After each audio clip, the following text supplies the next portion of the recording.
An imperial guardsman protecting a mad emperor made a deal with the devil. He will go down in history as an eternally loyal knight. Or maybe the Imperial Guard Cain Rathor is a foolish loser who couldn't accept change.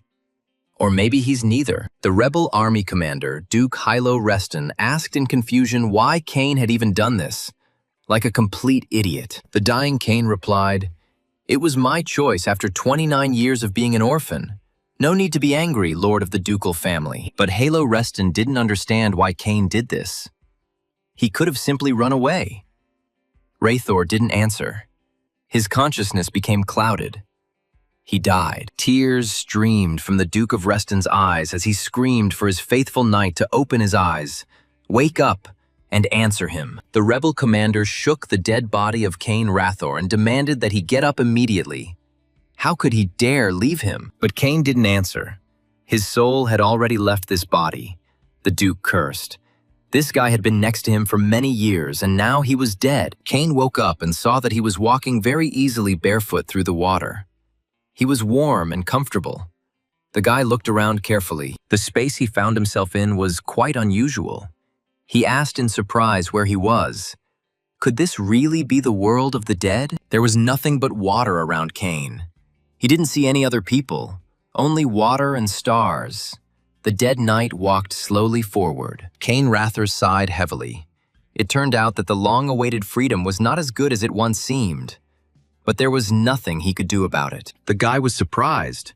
Hilo cried so much when he, Cain, died. But it was okay. The Duke could cope just fine without him.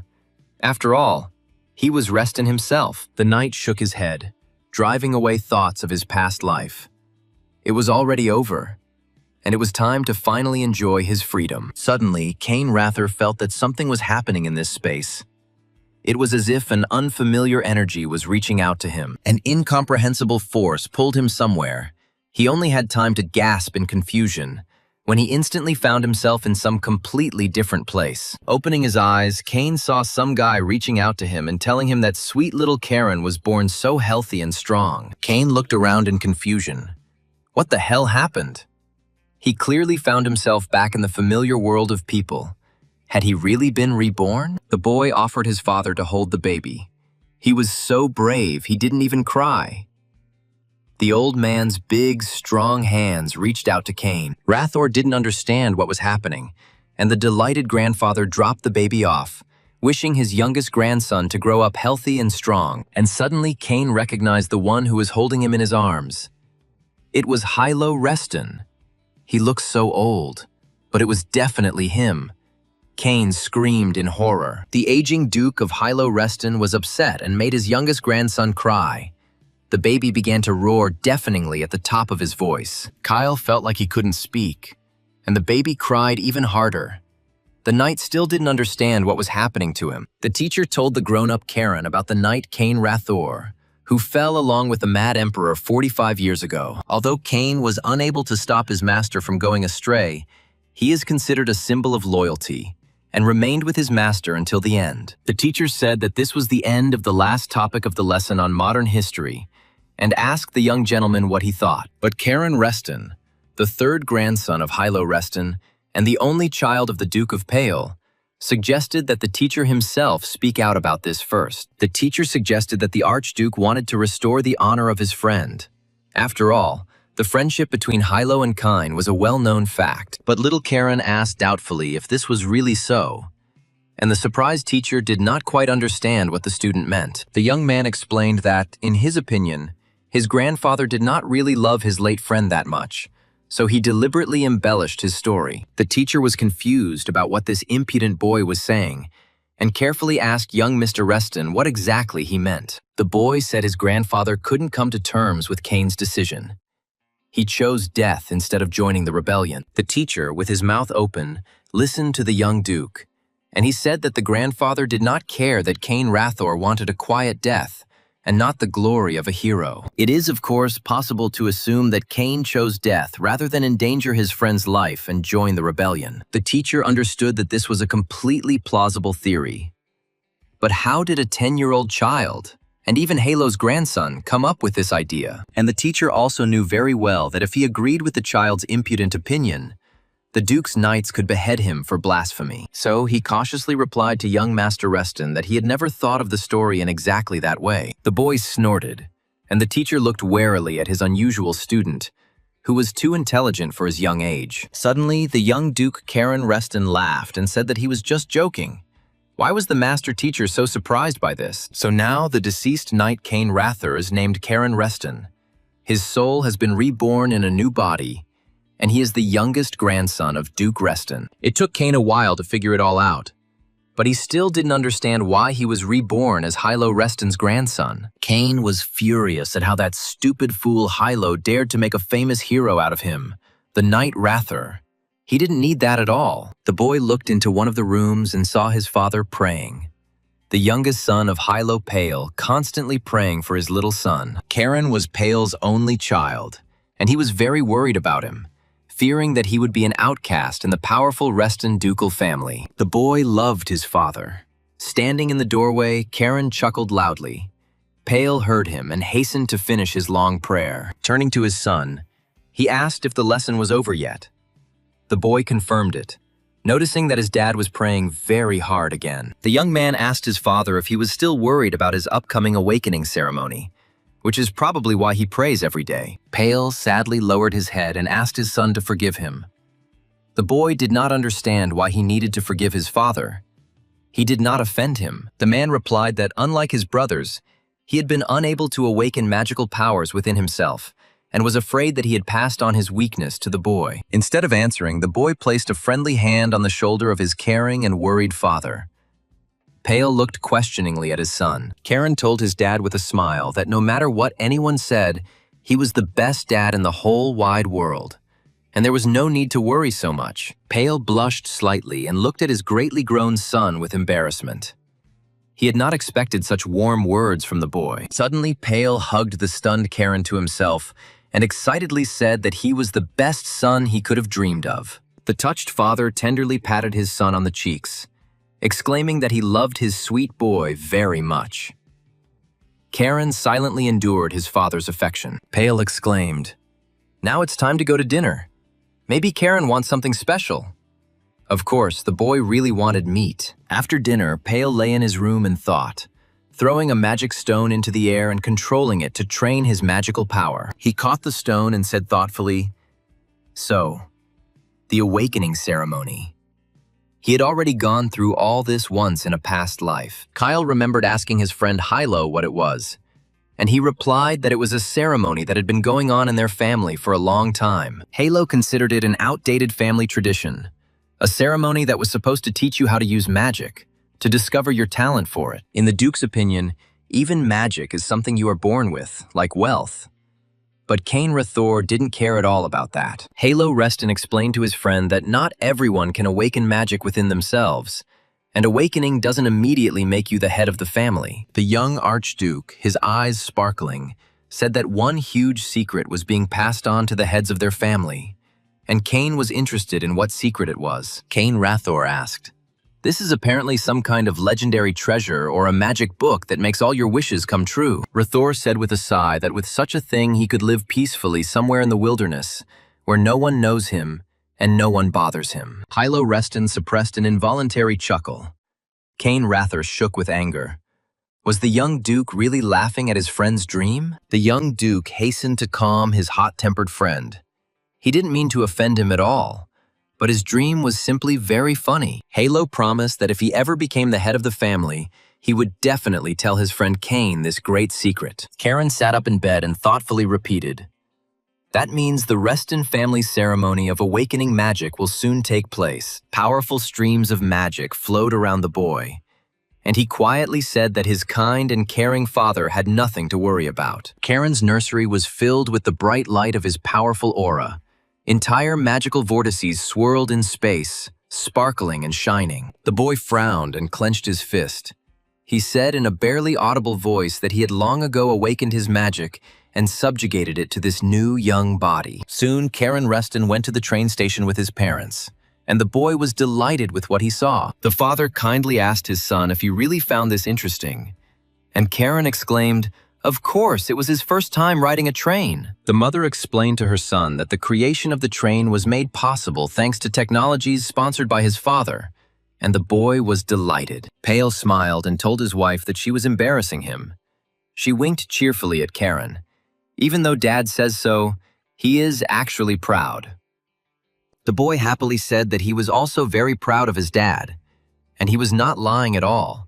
He really loved his father very much. This man may not have awakened magical powers, but he is amazing, as he single-handedly provides a third of the Reston County budget. In this life, Kane had perfect parents, a mother who was always kind and gentle, and a loving father who was devoted to his family with all his heart. Young Karen looked at his parents with tenderness.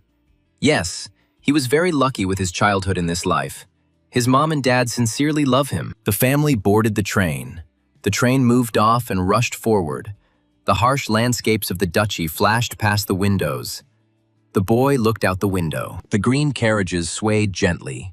The rhythmic clatter of the wheels was soothing, and the train quickly crossed the vast estate of the wealthy Reston family. Karen sat by the window and thoughtfully looked at the flickering pictures. He knew perfectly well that they were going to the main estate of the Dukes of Reston. The boy's eyes widened. He saw in the distance a place familiar from his past life. Yes, he had once been here with young Halo. The train was approaching the destination of their journey, the main estate of the House of Reston, the greatest fortress and pride of the entire duchy. It's called the Azure Sea Fortress, and it's home to the head of the family and the older brothers, those who have been able to awaken magical powers within themselves. In fact, Azure Sea Fortress has long since become more than just a manor.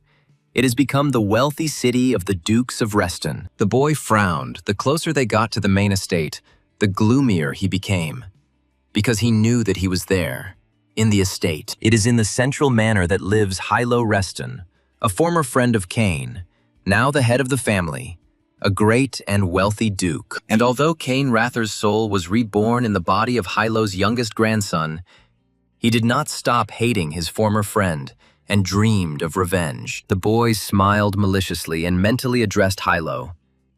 "You really made some great historical figure out of me." Anger flared inside the 10-year-old boy, and because of this, magical currents suddenly burst out. Pale watched his son in surprise. Halo's youngest son was amazed. So his baby wasn't lacking in magic, moreover. His power was simply amazing.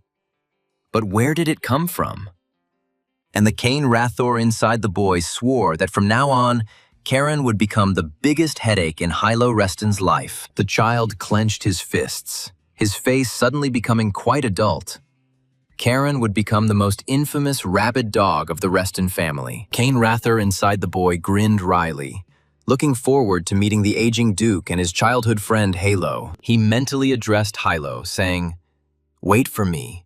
Your dear youngest grandson is already on his way to you, and the fun will begin very soon." Arriving at the station near the main estate of the Duchy of Reston, Azure Sea Fortress, the train slowed down and soon stopped. The chief butler of the estate greeted the third young gentleman with a bow, and the elderly servant said that they had not seen each other for a long time. Pale confirmed that a year had already passed, and asked Henry how he was.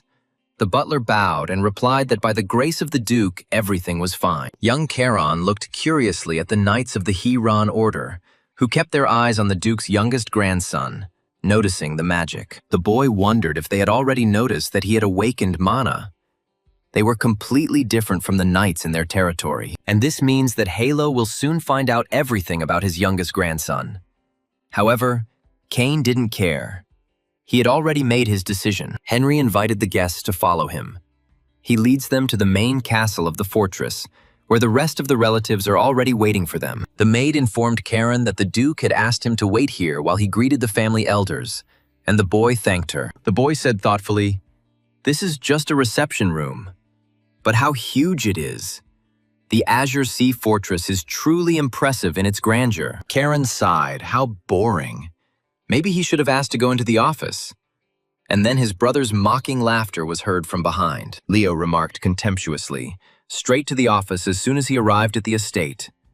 "And Karen really is a good boy, as everyone says about him." Well, it makes sense. Since he's Uncle Pale's son, he has almost no chance of awakening his mana, so he needs to study to rake in the money like his father. Corona was overcome with anger. He clenched his fists and moved towards his cousin, ready to beat the arrogant scoundrel for insulting his father. Leo grinned. The kid wanted to fight. Well, if that's the case, he'll use a drop of mana and teach the arrogant Charon a good lesson. Charon's eyes flashed, meaning there was a hooligan in the main house. Leo was taken aback. He suddenly saw that his younger brother had stronger mana. The elder brother muttered, "This can't be." So little Charon awakened mana. But how? Everyone was sure that he didn't have magic. Leo asked when Charon managed to awaken the mana. His father did not say anything. Charon grinned, of course.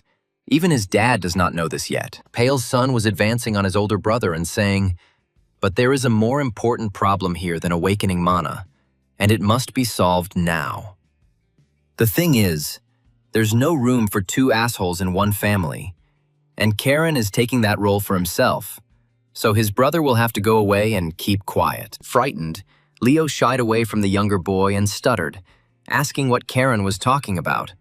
What other role he was talking about. The younger grandson asked his older cousin, but since he didn't want to give in, it was time for his dear brother to get a good beating. The elder brothers asked Heinrich. So Charon had already awakened the mana. The servant nodded. The three captains of the order confirmed this. Raphael Reston, the Duke's second son, asked Pale why he didn't report to the main house that his son had awakened the mana and was up to something. Pale replied, confused, that he himself did not know this. Otherwise, he would have definitely reported it. He was afraid that his son was deprived of magic. The elder brother Tails suggested to Raphael not to make guesses out of nothing. Pale could very well not have noticed the awakening of magic. Everyone knows that the younger brother himself did not awaken the mana. Raphael muttered irritably that Pale was simply pathetic and weak. The door swung open, and the servant asked the head butler to come with him. Henry asked in surprise what had happened there. The servant stuttered, not knowing how to explain what he had just seen. Everyone became wary of what could have happened in the main castle. All three brothers looked questioningly at the servant, waiting for him to finally tell them what event had upset him so much. Turning to Raphael, the servant said that the second young master had better go with him and see all this for himself. Raphael quickly entered the reception room, his aura flaring with anger. Pale told his brother that this must be some kind of misunderstanding. The second young gentleman frowned. He saw his beloved son beaten. Leo was lying unconscious after the fight. Pale Reston's 10-year-old son, Charon, stood calmly next to his battered cousin, looking at those who entered with confusion. The boy turned to greet his uncles, but Raphael interrupted his nephew mid-sentence and grabbed him roughly. Lifting Charon into the air, the second uncle growled at him. "Ill-mannered puppy, how dare you behave like that in this castle?" Raphael clenched his fist, about to hit the kid. He screamed. What was the boy thinking when he did this? Pale rushed to his son, and then everyone heard the boy's calm voice. Charon told his uncle that Leo had insulted his father. He had to respond to this. The nephew asked his uncle if it were your father in his place, would you really just stand and watch, without trying to stand up for your father's honor? Raphael roared that the asshole Charon was lying. Pale demanded that his brother stop, because he was still a child. He was only 10 years old. The older brother barked at Pale to shut up. It was all because he had not raised his only offspring well. Here, the always calm Henry intervened in the dispute. The head butler asked the gentleman to stop this useless squabble. Henry reported to his young masters. The Duke said that he would make a decision personally, having figured out who was right and who was wrong. Pale demanded that Raphael release his son. He cursed and released the boy. The second servant took Leo to the doctor. Pale caught his beloved son and asked Charon with concern if he was okay. The son answered his dad with a smile that everything was fine. Henry called everyone together to go to the Duke immediately. Pale sighed and told his son that they also needed to go to his grandfather. The boy answered, "Okay," he chuckled to himself. He and Hilo hadn't seen each other for a long time, since the very day of Cain Rather's rebirth into Charon. The entire company of young gentlemen obediently followed the butler Henry to the head of the Reston family, the old Duke of Hilo. The head of the Duke's house, Reston, looked sternly at his youngest grandson. No one here expected such a stunt from him. Halo frowned and asked menacingly why the little one had caused such a commotion as soon as he arrived at the Azure Sea Fortress. Pale tried to explain to his father, but he cut his son off, saying that he was not asking him. The person responsible for the incident should answer for himself. The grandfather wanted to hear an answer from his grandson. Halo knew that the kid was not so stupid as to act like that without thinking about the consequences. Cain was very surprised. It meant that Hilo would listen to the reason before punishing him. He became so magnanimous he didn't even look like himself. The boy replied that the reason was that Leo's brother had insulted their father. Raphael shouted that the boy was lying and that he didn't know how to tell the truth. Halo slammed his fist on the table and yelled at Raphael to shut up. How dare a son raise his voice in front of his father? Pale's second brother immediately stopped short and apologized to his father. He really didn't like the situation. This little Charon was too insolent. Halo suggested simply calling Leo and finding out everything. He asked Henry if the doctor had examined his grandson, and the butler confirmed this. But that was not all that the head of the Reston family wanted to ask his youngest grandson. The boy looked at his grandfather in surprise. Cain immediately understood what Hilo was interested in. The boy said with a smile that if his grandfather was talking about mana, then he had awakened it 3 years ago. The leader was amazed that this boy had awakened mana 3 years ago on his own. He asked his grandson why he hadn't even told his father. Karen answered naively. He did not immediately understand that it was mana. Only later, when he read one book, only then did he realize what it was. Halo Reston asked the child what happened next, and the grandson cheerfully replied that he simply decided to keep it all a secret. Having a secret is fun. And what's even funnier is that none of the knights in their lands have even noticed anything like that over the past 3 years. The surprised head of the family asked his grandson, "And that was all?" He answered with a laugh. Of course, that was all. The grandfather smiled good-naturedly. After all, he was a child. The door to the Duke's office opened slightly, and a servant respectfully reported to Hilo Reston that young Master Leo was already here. Raphael's son entered the office silently. He was covered in bandages and plasters, and fear of Brother Karen's strength was frozen in the boy's eyes. Halo smiled at his grandson and asked if Karen had said that he, Leo, had insulted his father. And if so, the beaten boy began to sweat. Suddenly, Karen started whining and begged his grandfather to forgive him, even though Leo called his father a talentless loser who only thought about money. But still, Karen shouldn't have hit him. He admits it and regrets that he made a mistake. Leo barely audibly objected to his brother. Raphael's son, terrified to the point of horror, muttered that he hadn't said exactly that, but he didn't dare object loudly to his younger brother. Karen quietly showed his fist to his older brother. Leo hiccuped in fear and shook even more. This little devil inspired terror. Halo turned to Leo, asking if Karen hadn't been lying to everyone about insulting his father and his uncle Leo Pale Reston. Leo stuttered as he answered, "No, not really." Raphael looked at his son in surprise. Such behavior was too unlike him. The head of the house, Reston, chuckled and thought for a moment. He said thoughtfully, "Everything is clear," although in fact he didn't understand anything at all. Since the awakening ceremony is tomorrow, the punishment for both is postponed until after it. But for now, everyone needs to get a good rest. Hilo asked Henry what he thought of Pale's son. The servant could not say for sure, but he thought there was a lot of interesting things about the little one. The Duke replied, "Yes. Not only did he awaken the mana alone and hide it, but he also doubted the skill of the knights in the lands of Pale." The boy seemed to be hinting that Duke Hilo Reston had neglected Pale by assigning him such incompetent knights. Heinrich said that the master was digging too deep. Hilo also hoped for this, but he felt that there was something different in the third grandson. Having drained his glass of whiskey, the Duke concluded that tomorrow they would find out everything during the awakening ceremony and learn the boy's strength. After all, just awakening mana is not everything. The path of the future Duke is difficult and very thorny. Strength is also needed. Whether Karen can successfully pass tomorrow's ceremony, and if so, what he ultimately receives, depends on his future. The vast duchy of Reston fell asleep. A moonlit night fell, and the forests and mountains around the Azure Sea Fortress fell silent. And only in the main castle were they discussing recent events. Henry was also very curious about what results young Karen would show. The forest outside the fortress seemed to be preparing for tomorrow's ceremony for the young offspring of the ducal house. A bright glow appeared in the thicket.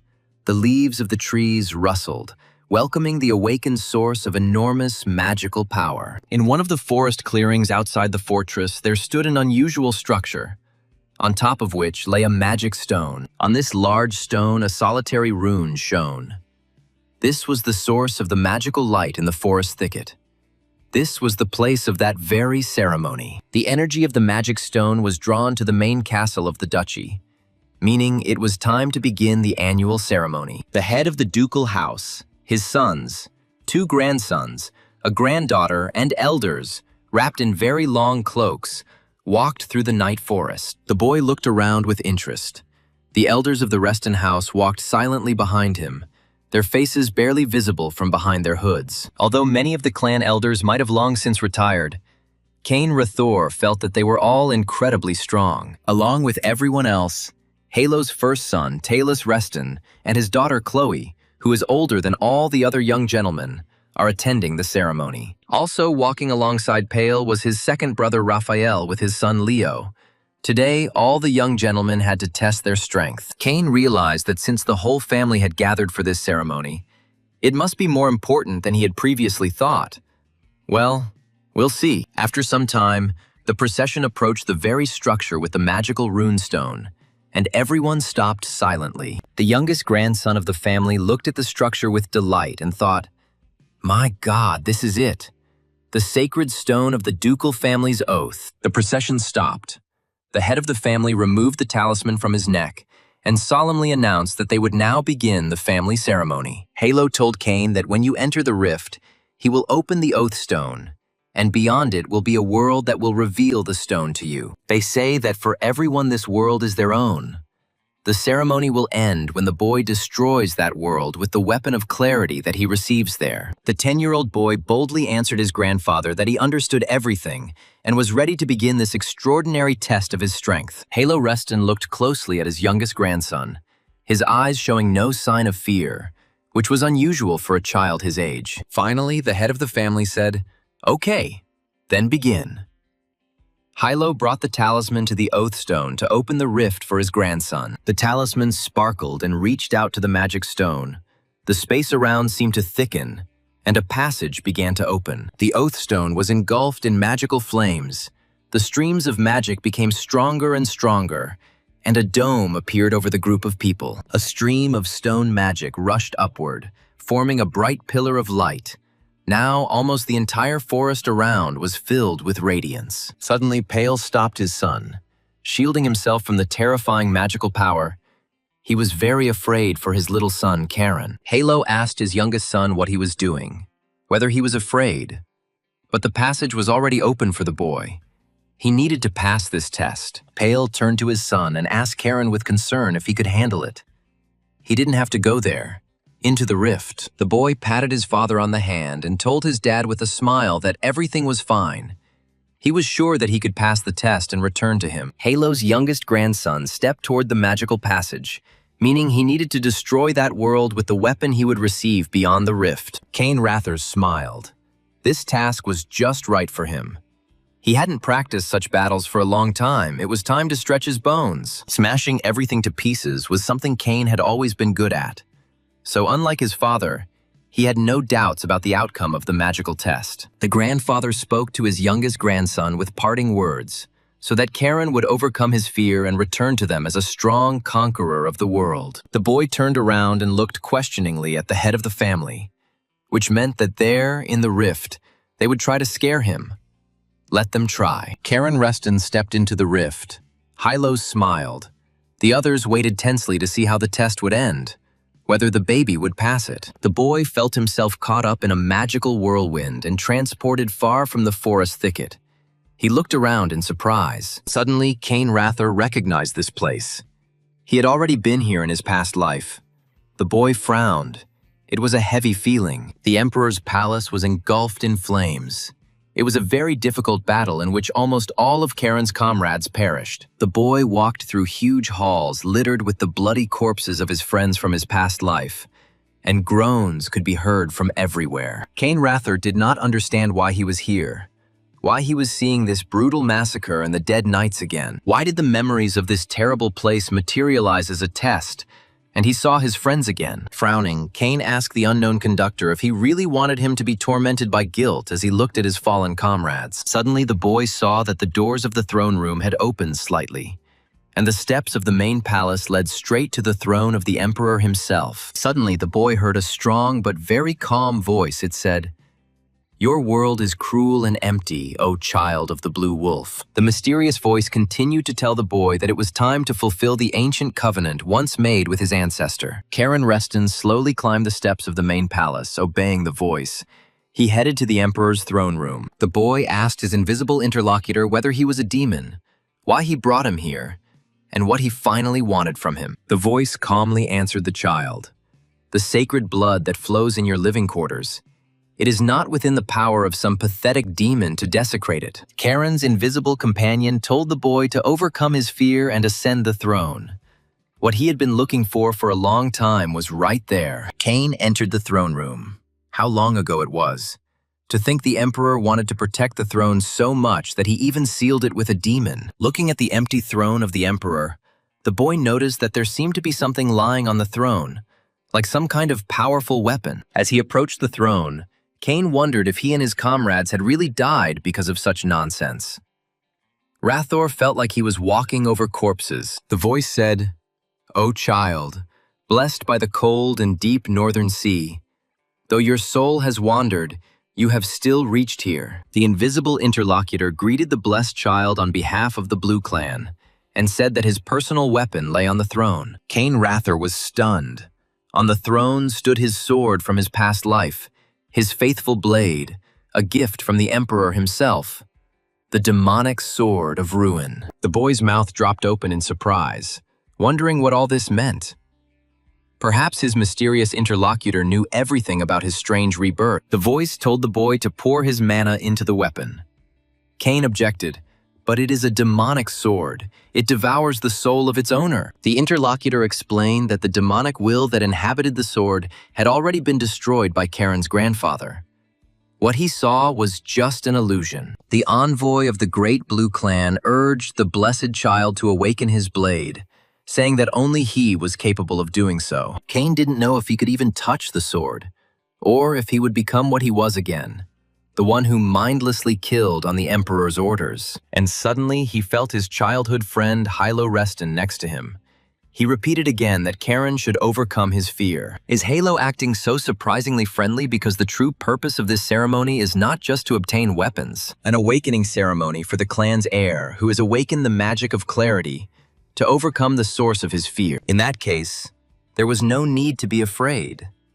The boy quickly approached the imperial throne and boldly took up the sword from his past life. Taking hold of the sword's hilt, the boy felt his entire body filled with a powerful flow of magic emanating from the blade. Along with the mana, the consciousness of the youngest grandson of the Reston house was filled with the power and experience contained in this ancient weapon. The boy seemed to have plunged into the depths of a mighty sea, and he asked in surprise if this was really the legendary magic of clarity. Right in front of him in the water, Cain, in Karen's body, saw his sword from his past life. But suddenly he noticed that Ruin's appearance was changing. It was as if the blackness began to creep off the blade. The pattern on the blade became completely different. The aura of the sword began to glow with a blue light. It became cleansed. The voice said to Karen, "I don't know why the blade appeared before you in this form, but originally it was the sword of the founder of your family. The blade Garam, which Karen's grandfather took, is also the founder's sword. But unlike Garam, this blade was not even mentioned in the annals of the family. Perhaps this is because the power that this legendary sword possesses is completely different from that of the entire Reston clan." The boy gritted his teeth and held the sword with all his might. His body was burning. He asked the invisible interlocutor what it was. What was happening? The voice told the young man to be patient. It was the magic that lived in the blade that was imprinted on his body, so he felt very strong pain. But then the pain subsided. Karen smiled. The flow of mana in his body became even stronger. Amazingly, the blade's magic had such a huge effect. So, the magic of clarity is really special, the boy asked the invisible guide. Then what is the true name of this ancient blade? The voice answered, "This is a blade that has decapitated many monsters and absorbed their power. Even the strongest of demons feared it. This sword was born in the depths of the northern sea, in a place dark and surprisingly clear at the same time.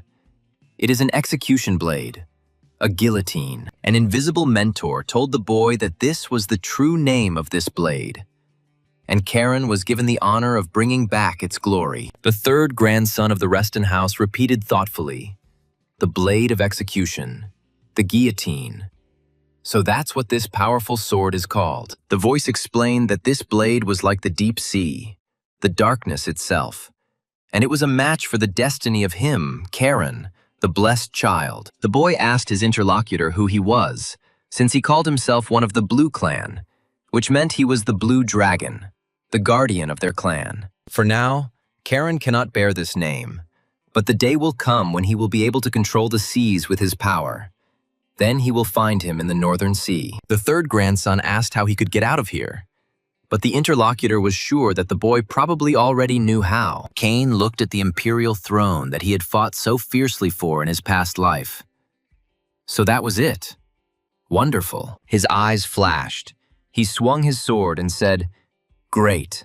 I've always wanted to try this at least once." Cain Rathor, with the help of young Karen Reston, struck a blow at the emperor's throne, and this gave him untold pleasure. Meanwhile, the head of the Reston house and his 3 sons silently awaited the end of the test of the third, youngest grandson. Seeing his youngest son's worries, Hilo told Peel not to worry so much, and he sheepishly apologized to the head of the family. Halo said it must be painful to watch your son go down the path you never took yourself.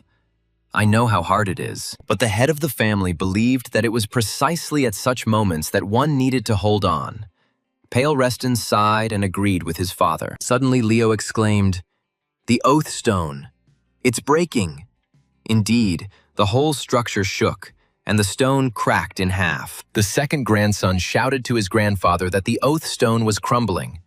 Hilo Reston couldn't believe his eyes, but it was true. It was as if someone had cut the stone in half and it began to fall apart, and everything else fell apart with it. Having closed himself off from the magical flows of the ancient stone, Hilo asked in confusion what was going on here, what it meant. Suddenly, a young Karen Reston appeared among the ruins of the magical structure with a sword in his hands. Everyone looked at him in surprise. The boy looked around and joyfully asked if he had really returned.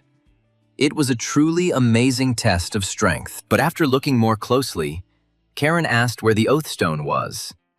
There were only some stone fragments lying around. The head of the Reston house, his sons, and the elders of the clan looked at the boy in silence. No one could say anything out of surprise. Looking down at his feet, Hilo's youngest grandson was surprised to see the remains of the foundation on which the Oath Stone lay. The boy asked his stunned relatives if the Oath Stone was broken. Pale grabbed his head in horror, not knowing what to do. Karen's terrified father asked his son what he had done, how he had managed to break their legendary family heirloom, the Oath Stone. The boy, embarrassed, ruffled his hair and looked at his grandfather. He told the head of the family that he had not meant to break the stone at all. Halo Reston looked at his youngest grandson in amazement and couldn't believe that everything that was happening in the forest clearing wasn't a dream. The Duke recognized the blade the child held in his hands. It was the guillotine, the executioner's sword, or the execution blade of their ancestor, Rael Reston. Why did a sword that only the head of the family and the elders knew about, that had even been erased from family history, appear now? The dumbfounded elders asked themselves the same question. No one understood why the legendary sword of the clan founder had returned now. The head of the Reston house frowned. Could it be that the time of the covenant was already near, and this boy, young Karen, was not born so powerful in vain? Grandfather carefully asked Karen if the sword scared him. His grandson looked at the head of the Reston family in surprise. What a strange question. In response, the boy smiled broadly and answered carelessly, "No, it's a very good sword." Hilo smiled good-naturedly at his grandson. The old Duke replied that he understood everything. The baby was born a true son of his family, a brave and strong warrior, Reston. Grandfather said that he was not at all angry with Karen, that because of him the oath stone had broken, which meant that he had served his long service. Halo said that long ago their ancestors failed to fulfill the covenant with the blue dragons and destroy the demons from the very edge of the world. The ancestors of House Reston left an oath stone as a symbol of this covenant for future generations to test their strength. For many centuries, young archdukes were tested with the help of this magical stone, each receiving something different from it. The great ancestors of House Reston hoped that one of their descendants would fulfill the Blue Dragon's covenant and destroy all demons. Today, the Stone of the Oath has been destroyed. It turns out that Charon is the one who is destined to do this, to fulfill the covenant once given by the ancestors. The Duke raised his hand and solemnly declared Charon, son of Pale Reston, a full member of the family's Azure Sea Fortress. Charon Reston also becomes the direct descendant chosen by the guillotine execution blade, with the right to inherit the sea spirit style. Raphael was beside himself with anger. Just think, a young man would inherit the style of the spirit of the sea. The eldest son, Tyles, was contemptuously silent. Pale approached his son and asked with concern if the baby was hurt. He cheerfully answered his dad that he was okay. He was safe. Tails thought he knew all the weapons passed down in his family from generation to generation, but he had never even heard of this blade. And on top of that, the aura of this execution sword is so terrifying that it's scary to even look at. And Pale's son is following this path. But Tails couldn't allow the family succession to depend on such an unpredictable variable as Pale's son, Charon. Duke Hilo Reston turned to his sons and grandson and said that the awakening ceremony was over, and it was time for everyone to return to the castle. The elders of the clan, together with the head of the family, set off on the return journey. Raphael called out to his older brother. He was filled with rage. He indignantly asked his elder brother and heir to the duchy whether he was really going to just stand and watch all this. Tails quietly replied to his brother that it seemed they would soon have a face-to-face conversation. Raphael Reston replied that he understood everything. Raphael wondered if this guy, Tails, whose ambitions always outstripped his modest abilities, had felt threatened. The second brother asked the elder if he knew about this blade, the guillotine. Talos admitted that he knew nothing about it until that day. An angry Raphael told his brother that he simply couldn't. He didn't understand why Pale's son had received this blade. Tails Reston looked back at the procession with concern and said, "Raph, now is a very bad time to start a quarrel with their nephew." The two older brothers looked silently at Pale and his 10-year-old son, in whose hands the legendary sword gleamed. The next day, the parents of little Karen set off on their return journey.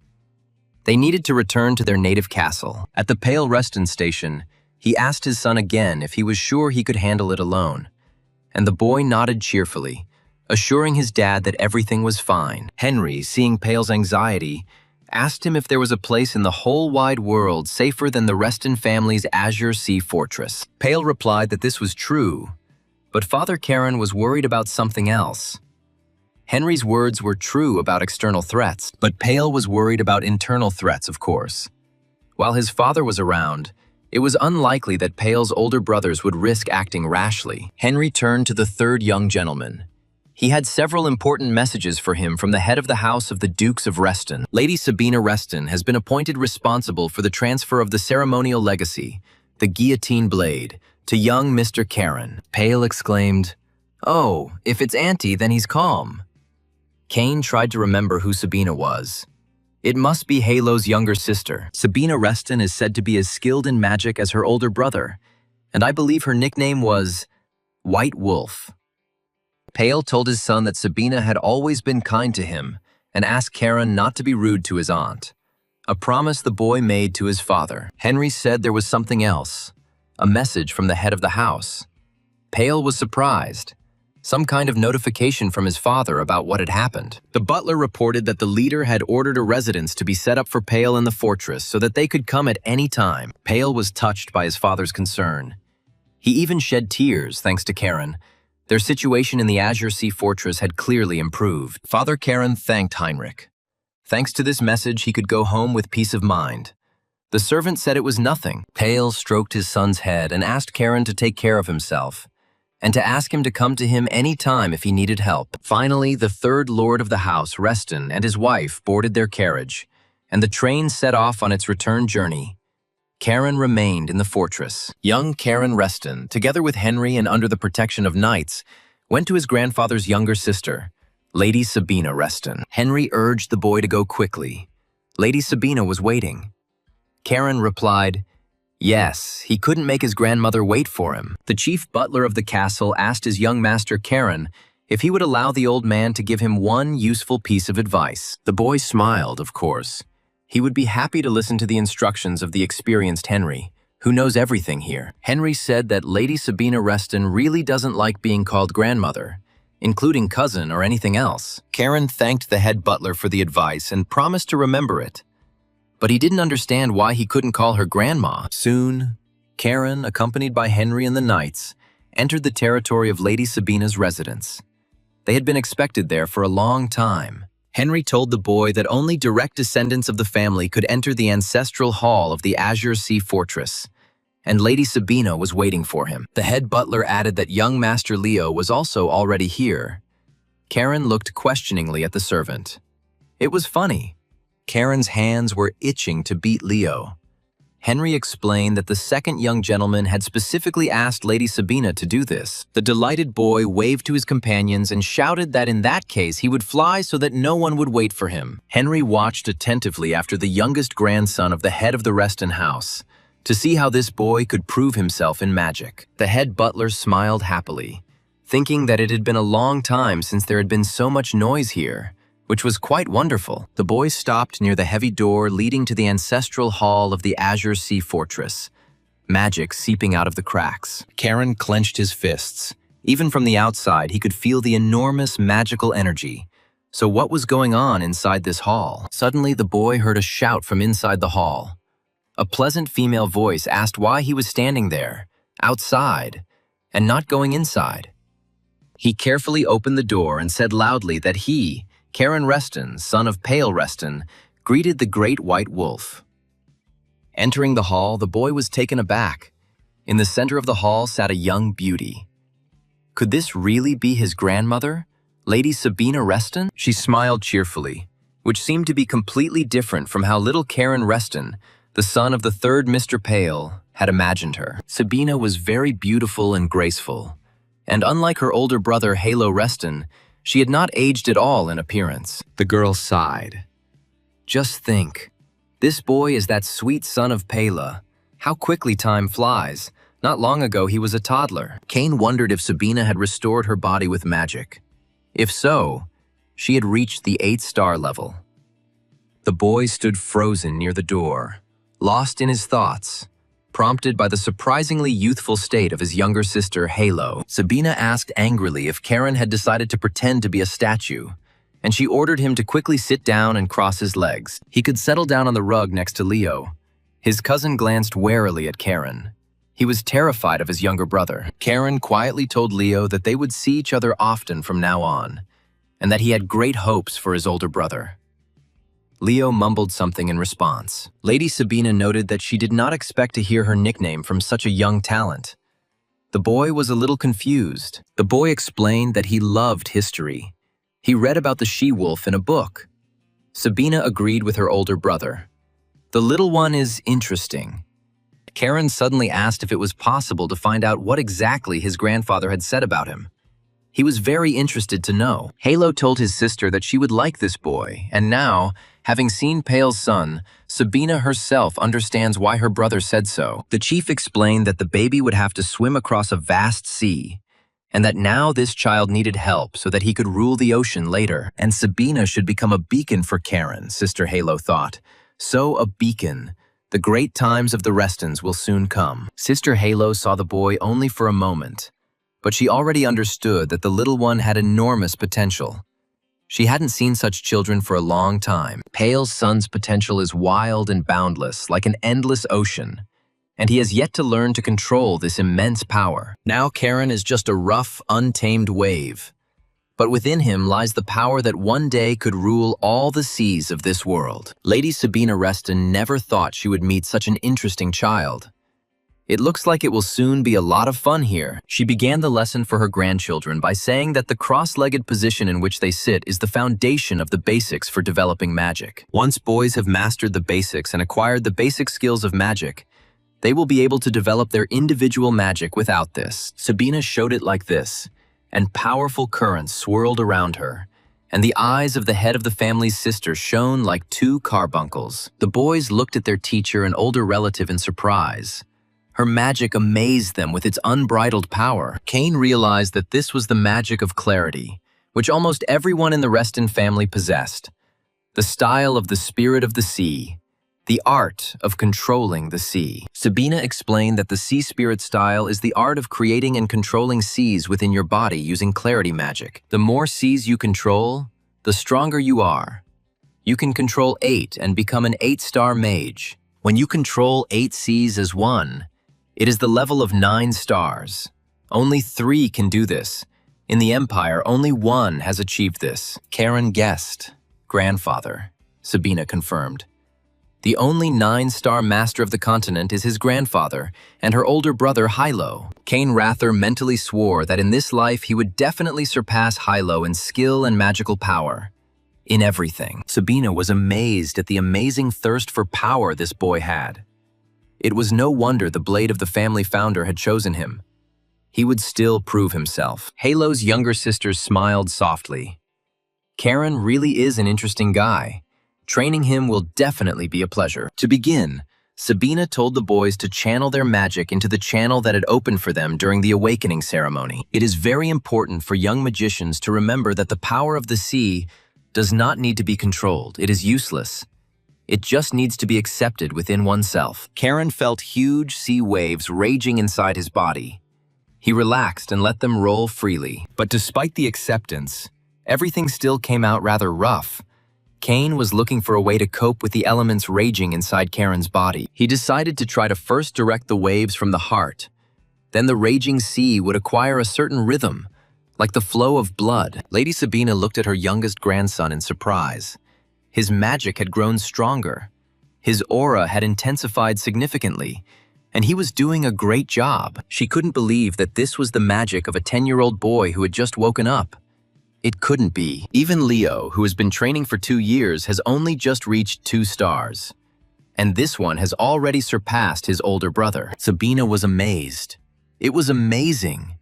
But young Karen himself was creating magical channels. Although she had not yet taught him this, suddenly the boy felt a terrible pain, as if his body was being torn apart. Karen frowned and exhaled painfully. Sister Hilo chuckled. This little one himself interrupted his active magical meditation, feeling the real limit of his body. Lady Sabina noticed that her new young student was already able to control his pace, and suddenly she heard a strange knocking sound. Turning to the second student, Sabina saw that Leo had collapsed on the floor, almost unconscious from the pain. She ran up to Raphael's son and reproachfully said that she had told him not to use magic thoughtlessly. Leo apologized. Sabina thought I was so focused on Karen that I forgot about Leo. Even though those two awakened magic, they are just children. That's why an adult is needed here, so that the boys don't hurt themselves, Karen said to his brother with a sigh. What a pity that it turned out this way. But Karen very accurately felt his limit and stopped himself, so as not to overload his body, which was not yet accustomed to water magic. It's simply amazing that at such a young age, despite the enormous thirst for power, he can remain cool and think so clearly. She mentally turned to her older brother Halo.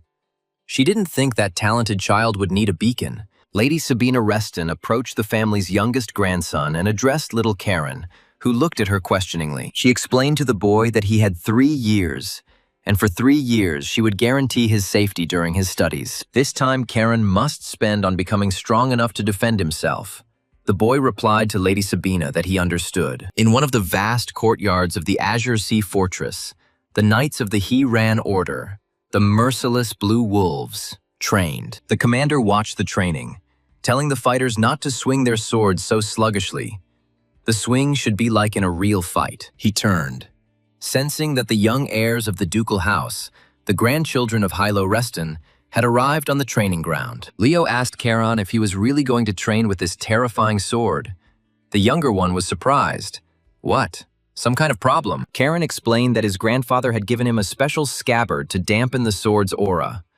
But Leo was still ready to wet his pants from fear. Leo was embarrassed. The Blue Wolves commander bowed respectfully and said, "Welcome, young Master Karen. Young Master Leo." The head of the Volkovs announced that from today on, he would be teaching young Master Karen fencing. Kane looked at the man. The commander of the knights, Hiran, introduced himself to Charon. His name is Xeras Winterguard. Young Master Charon can call him Sir Xeras. The boy smiled and said, "Nice to meet you, Sir Xeras." Kane thought, "This is an 8-star master. You can tell at first glance." Xeras warned that he would not address Charon as the Duke's grandson. He would first need to gain the Blue Wolves' recognition. Charon replied that Sir Xeras need not worry about it, and that it was even better that way, since he was still not used to the title of the Duke's grandson. Moreover, Charon knows very well that the respect of the Blue Wolves must be earned through skill. Such is the custom of House Reston. Xeras was surprised. A curious reaction. Most people in Charon's place would have started to assert their rights, and his brother Leo was no exception. The Blue Wolves commander wondered if the Reston household had finally acquired a talented heir, one with a good head on his shoulders. But Charon, his eyes flashing, suddenly added that all this was unimportant now, because in the end, everyone would bow their heads before him. Sir Xeras shuddered in surprise, and Leo almost fainted. This 10-year-old boy with a sword inspired almost animal fear. Knight Commander Hiran realized, no. It seemed a wild beast had appeared in the Azure Sea Fortress, someone worse than the obnoxious Leo. But, be that as it may, this boy needs to be trained, and then we will see what will become of him in the future. Time will tell. 3 years later, the head of the house, Reston Hilo, gathered Charon's teachers, Sister Sabina and Xeras Winterguard, in his office. Sabina noticed that her brother's wine was still the best, and Hilo asked his sister if it was time for her to stop stealing his drinks. She was outraged that her brother could be so rude. She had spent 3 years looking after his grandchildren simply because he asked her to. Hilo, sipping his wine, sighed. Could it really be that 3 whole years had already passed? It was hard to believe. They had flown by surprisingly quickly. The head of the ducal house asked his sister what impression she had of Charon over all this long time. Sabina replied, "Well, to put it briefly, this boy is a real monster. She has never seen such strong young magicians." Halo noticed that his sister liked to call Charon that, and she explained that calling him a genius would simply be an insult. The head of the Reston family turned to the commander of the Blue Wolves and asked Xeras what he thought of his young protege, Charon. Xeras said that he had been observing Charon for the last 3 years, and therefore categorically agreed with Lady Sabina in her assessment of the boy. His physical attributes, his natural talent, his attitude towards training, his determination and courage. He is exceptional in all of these. Moreover, Charon seems to be more gifted than even the first young master Hugo, the son of Thales, whom everyone considers a genius. Hilo was amazed that the boy was more talented than Hugo, who was considered the best swordsman in the entire empire. Sabina noted that if her brother didn't sort this out, he would have problems in his family. Halo didn't understand what she wanted to say. The head should consider how Charon might influence the order of succession, what his appearance would mean for the sons of Halo. He asked if Sabina really thought the uncles could harm their nephew. But for now, everything was under strict control, the girl asked. But what will happen when rumors spread throughout the empire? Isn't it obvious how this will affect the succession to the title? Sabina asked her brother if, now that the Oathstone had been destroyed, their great and powerful Reston family would come to a sad end. And there is another problem. Sea monsters from the north that cross the border have also become much more active recently. Halo Reston responded to his younger sister's worried comments by saying that it was all nonsense, and that it would certainly not affect their family in any way. He was absolutely certain that whoever had destroyed the Oathstone would install a new one, just as their ancestor had done many hundreds of years ago. It was the first time Sabina had heard of the head's duties being passed down through inheritance. Halo confirmed that this meant the time of the covenant was near. The head of the family's sister remarked that their youngest grandson would have to shoulder a heavy burden when Halo told Charon. The Duke did not answer immediately, but seeing his sister's insistent look, he said that he would do it at the right moment, but definitely not now. Karen wrote to him asking if everything was okay with his dad, that he needed to dress his body, and his son apologized for not visiting as he had a lot of training. He recently reached 4 stars in the Sea Spirit style and mastered the 4th form of wolf swordsmanship and is trying to get along with his family. By the way, I have a request. I'm out of pocket money. Could he send some more? Pale smiled. What a spendthrift Karen is. Pale Reston told Henry that he still remembered how he had felt leaving his son at Azure Sea Fortress 3 years ago, and the boy settled in so well. Henry noticed that thanks to his youngest grandson, peace reigned in the Azure Sea Fortress. Karen's father sighed. He had told his son so many times that standing out was not good. It was better not to show off your talents to everyone. Henry objected.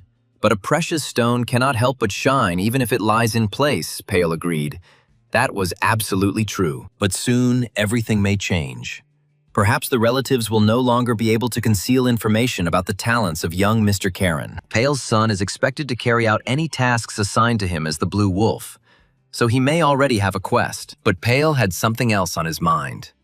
His 2 older brothers would definitely not be happy about Karen's growing influence in the Azure Sea Fortress. Henry tried to reassure the 3rd young gentleman that there were enough people in the fortress who would protect young Karen Reston. For example, Lady Sabina takes great care of the boy.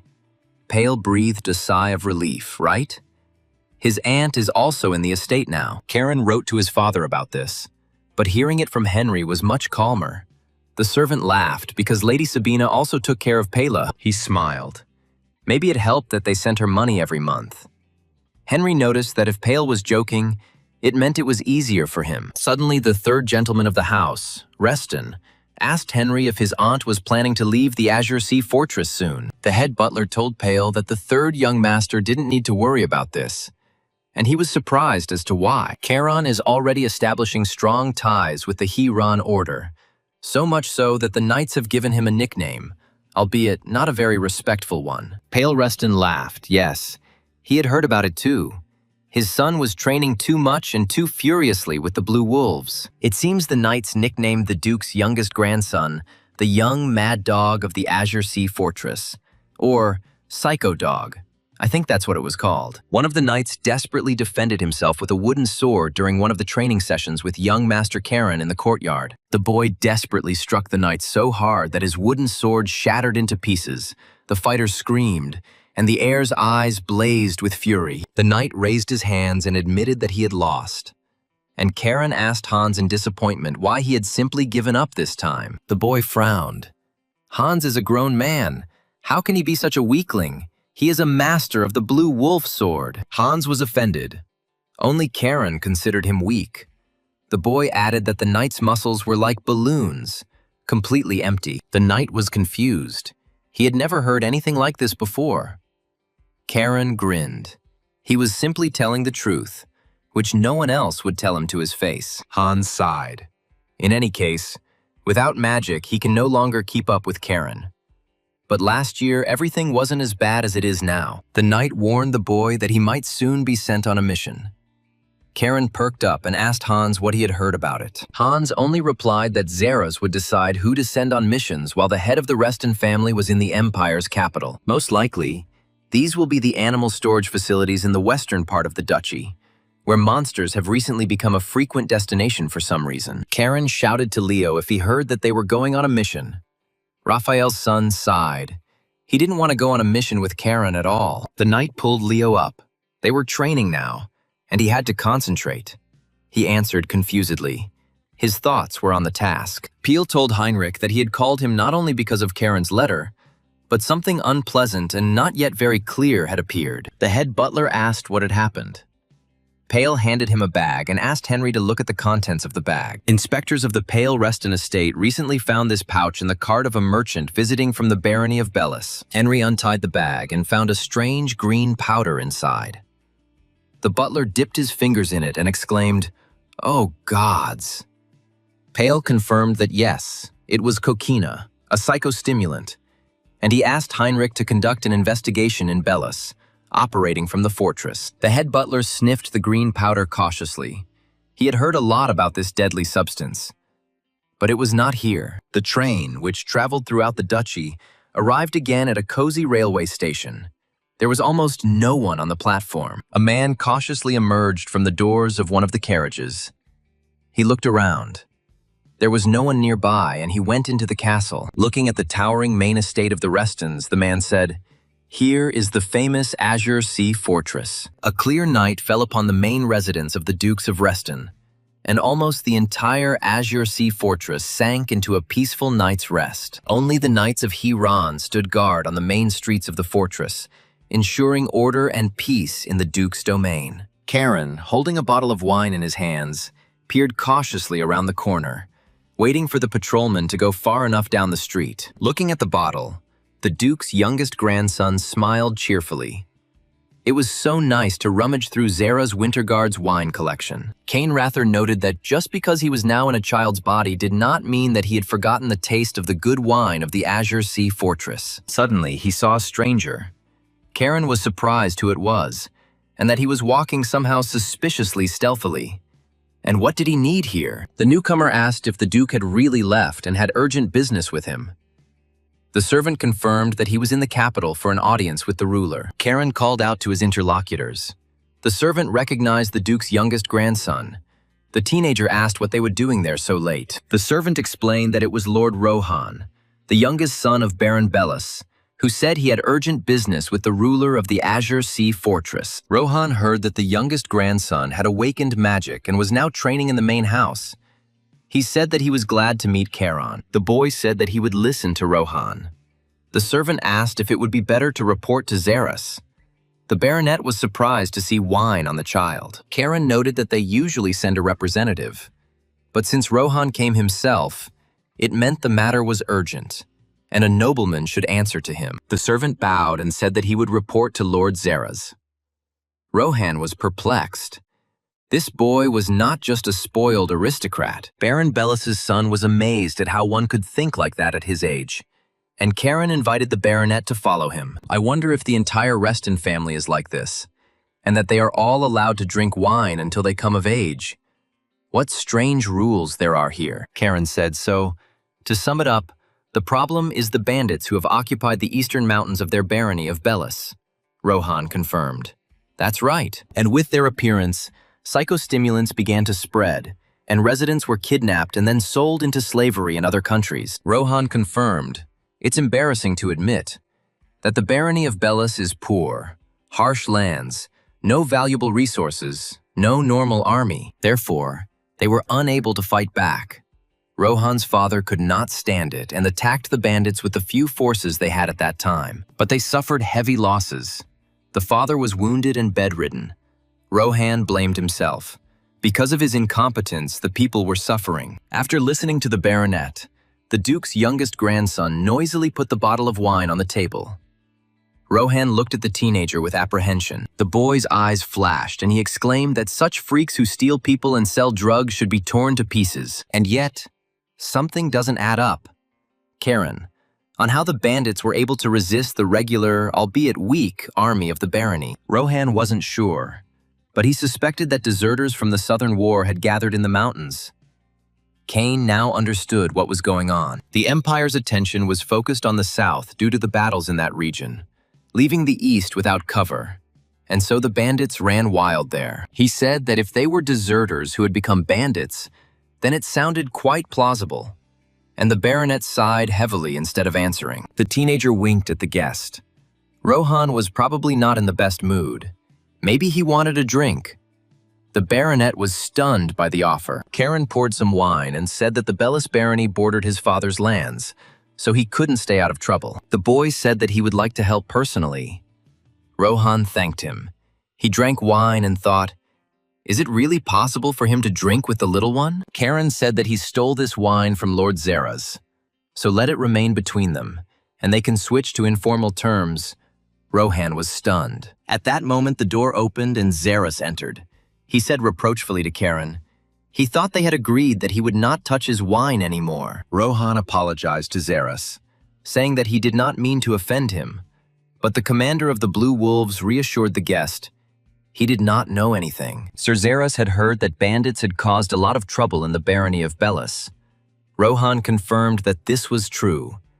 That was why he was here. The Baron's youngest son said that he wanted to ask the Huron Knights to intervene in this situation and exterminate the bandits in the mountains. Zeros took the glass of wine from the Duke's youngest grandson, reminding him once again that at his age he should still be drinking milk, not alcohol. Knight Commander Heyron apologized to the young Baron for the impudent man's antics, but Rohan immediately replied that everything was fine. Lord Zeros told Rohan that he had come to the right place. The Azure Sea Fortress would not abandon its old allies in trouble and would send people. They were already preparing a detachment to be sent to the barony of Bellis. Rohan thanked them. He was glad that he could bring good news to the people. Karen said that he would go with them. Zeros objected. No way. The enemies had been through the war. Even though they had fled, it was unknown what kind of masters they had. Rohan was surprised. This boy really wanted to get into battle, even though he was training in the main house. But he was 12 or 13 years old. Zeros said that although Karen had reached the 4th star and mastered the 4th form of the Blue Wolf style, actual combat was a completely different matter. The Blue Wolves commander would rather send Karen west. Better to face a known threat, the boy snorted. Zeros declared that he would not allow the boy to risk facing an enemy whose strength, numbers, and location were unknown to them. The Duke's youngest grandson smiled and asked the commander if he would make an offer that Zeros couldn't refuse. Sir Zeros and Rohan Bellis looked questioningly at this very unusual teenager, wondering what he had come up with so quickly. When the younger brother explained his plan to Leo, he asked in confusion why him? Why they should climb these mountains at all? Karen tried to cheer up his older brother. Isn't it great? This is their first mission. But Leo didn't share the younger brother's enthusiasm. Zeros, looking at his brothers, realized that this asshole Karen had fooled him by saying that Leo also really wanted to take part in this task. Besides, Karen mentioned Lady Sabina, the sister of the head of the family, chuckling, noted how cute the children were, and how well they had grown up. Zeros decided that it was even better this way. They would have a reliable protector. Sabina remembered that she had also been nervous before the first task. The Blue Wolves commander thought that since Leo Reston was also here, it meant that Sabina was pleased with their progress in magical training. Rohan wondered. It was good that Lady Sabina, the legendary White Wolf, was coming. But these two were just children. Would everything be okay? Karen was very happy about the task, but Rohan was afraid that if something happened to the Duke's grandchildren, the entire Bellis family would be responsible. Sir Zeros reassured Rohan Bellis that everything would be fine. He was also worried, but that was normal, as every mission was associated with risk. Knight Commander Heyron was confident that as long as Lady Sabina was nearby, nothing would happen to the young lords. And Rohan calmed down a little. But Sabina told Zeros that until the kids were on death's door, she would not interfere with the mission. Zeros said, confused, he knew that Lady Sabina believed in their power, but still. She explained to the knight that it was not only about that. Lady Sabine Reston reminded Lord Zeros that there was a reason why she could not interfere in such events. The Blue Wolves commander sighed. Yes, he understood everything perfectly well, since this was her will. Rohan was frightened. How was this possible? Sabina Reston said it was time to go. They said goodbye to Sir Zeros and headed to their carriage on the waiting train. Leo clenched his teeth. He was terribly afraid. His whole body was sweating from excitement. Lady Sabina, looking at him, sighed heavily. She felt sorry for him. She told Leo it was okay for him to be nervous, but he should look at this as an opportunity to prove how hard he worked. After all, this task is a chance to gain recognition from the knights, become their ally and one of the famous Blue Wolves, Leo thought. He always longed to become one of the Blue Wolves, to earn their gratitude, to be respected like Karen's brother. Raphael's son was very pleased with this idea and enthusiastically headed towards the train, hoping to distinguish himself. Karen chuckled. An older brother always needs someone to give him a kick of motivation. Leo growled at the little one to shut up. Laughing, Karen asked where their seats were.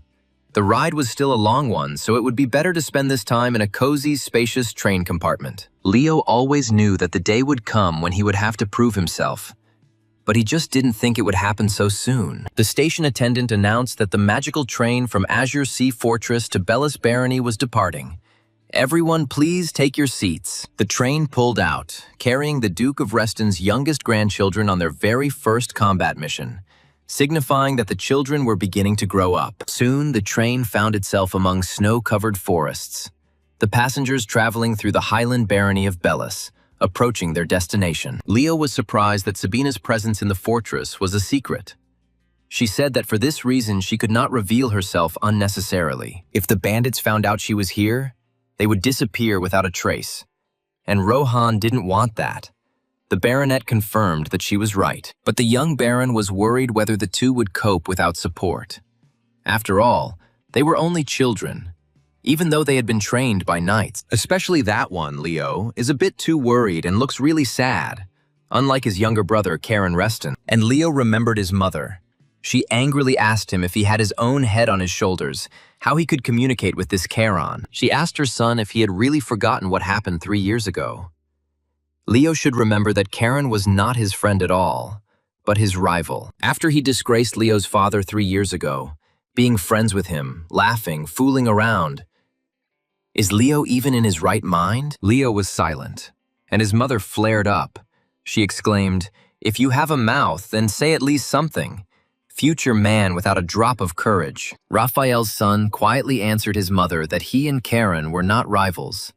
And the second Mrs. Reston looked at her son in surprise. He explained that even Hugo, who is considered a genius, achieved 3 stars at 14, and Karen at 13, and he at 15. The young man explained to his angry mother that Karen was his role model, and that they could not compete because his younger brother was much stronger. The woman said that Leo should give up such thoughts, that it was an inferiority complex. But the son objected. It was not a complex at all. The very existence of Karen forces Leo to move forward, to reach new levels and new heights. But the younger brother is different. Raphael's wife sighed heavily, looking at her son. She said, "Leo really is so naive. He sees the trees but doesn't see the whole forest." The mother told the young man that he needed to think about his situation and his future, and not fool around with this boy. Noticing that Leo was lost in his unpleasant thoughts, Sabina called out to him. He came to his senses and looked at her questioningly. She asked him. All thoughts were gnawing at him. He nodded, yes. Sabina smiled. It's understandable, because this is his very first assignment. Lady Sabina asked Leo if he could kill a man. The young man looked at the teacher in surprise. He had never thought about it. Sabina was sure that Karen was the type who would kill anyone to save his own skin. But Leo thought too much. She told Leo that he shouldn't doubt himself because she knew for sure that he had worked harder than anyone else over the past 3 years. Sabina smiled slyly and asked the young man, in the end, who taught Leo the mastery of the magic of clarity, endurance, and self-control. Leo replied, "You, master." Sabina laughed. "Master? Then, well, I like it." There were 20 minutes left until the destination station. Sabina suggested that Leo call each other apprentice and master while on a mission. Rohan asked where Lady White Wolf was going. She replied that if I showed up at the station, word would spread instantly, and I should be proactive and get out now. Sister Hilo opened the window. She told the young baron that he could call her simply Lady Sabina. Karen added, "Their master is smart." Sabina reassured Rohan that she would look after her great-nephews, so he was not responsible for them, and it was time for her to go out. She easily jumped out of the window of the moving train, and Rohan and Leo screamed in horror, because she could easily die. Karen, looking at their stunned faces, burst into laughter. Rohan carefully looked out the window, trying to figure out where Lady Sabina was. Young Baron Bellis cursed silently. He was not used to such things, and silently looked into the snowy forest thicket. Rohan couldn't understand why everyone from House Reston was so crazy. Maybe it was a feature of their enormous power. The old Baron Bellis's body was shaken by a painful cough. He could not rise and greeted the young guests sitting on his bed. The Baron sheepishly said that he was ill and could not greet the young wolves. Karen answered, of course, and asked how his wound was. The old man thanked him and told Karen that 10 years ago he had met him in his barony together with his father, Pale Reston. Karen Reston asked Baron Bellis not to be so formal. He was not used to etiquette, and it made him a little uncomfortable. Baron Bellis asked if it would probably be better to just address him by his first name. and Karen replied that it would probably be much more convenient that way. Bellis said that since Karen was sent on a mission, it meant he had already reached the 4th star at such a young age. The young man nodded. Although little brother Leo is still in 3rd place, the Baron added. And yet, since the main house sent them, it means they are considered very capable. The owner of the house sighed. But he couldn't bring himself to entrust such an important and, most importantly, dangerous task to 2 promising young men. Karen understood the Baron's concerns. But if they didn't complete the task, wouldn't it cast a shadow on the Blue Wolves and they would lose? The young man turned to Leo and asked if it was his brother, who readily supported his brother, saying that they would definitely cope. The Baron coughed. Then he answered the young men that he was glad to hear it. Rohan asked his father with concern if he was okay. Karen noticed that Baron Bellis seemed to need some rest, so they would probably go. The old man quietly said that he was counting on them. Rohan informed Karen that he had already arranged for a guide and asked him to follow him. The young man replied, "Excellent." The brothers walked along a mountain forest path with a man recommended by the young Baron. It was very snowy and quiet all around. Leo called out to Karen, who asked in surprise if his older brother was already tired. They hadn't walked that far through this forest yet. Karen's partner objected. "It's just that this guy, a herbalist, can you trust him? There's no guarantee that he's not in league with the bandits. Even if he knows the mountain paths and was appointed by the young Baron, he could be a traitor." Karen smiled. His brother began to think. Karen said that most likely this herbalist really is from the gang that tyrannizes the locals. Leo asked his younger brother how he understood this. The young man exchanged a few words with the young Baron when they arrived at the station. Leo was taken aback. And what did they agree on then? Karen asked Rohan how they could find the bandits, and the young Baron suggested this idea, and the young wolf really liked it. The Baron's youngest son then said, "I think we have no choice but to use traitors." Karen admired. "Rohan is good." Leo was a little offended and asked his brother why he hadn't told him anything about this conversation and the option of searching for the robbers right away. Karen explained that Leo had already been on edge all day, and this would have been even worse. His older brother quietly cursed. He really didn't like it. Leo was indignant. To slip in a traitor, knowing who he is. "Rohan is very smart," Karen answered. "Exactly so. The fact that he is alive proves it. Rohan is desperate. So now they are bait. 2 young nobles passing through the barony to neighboring lands." A frightened Leo answered his brother that he understood him. Karen's eyes sparkled. He felt that the robbers were about to fall for them. And then, around the bend in the forest path, robbers appeared in front of the 2 young knights, and their herbalist guide stood with them. The bandit handed his accomplice the money, saying, "Great job, Sven, since they're rich." And he added more on top of the usual fee. One of the fighters told the boss, "It seems to me that these young chicks are not going to give up without a fight," and pointed to the armed youths. Kane's hands were itching. He hadn't fought since his death.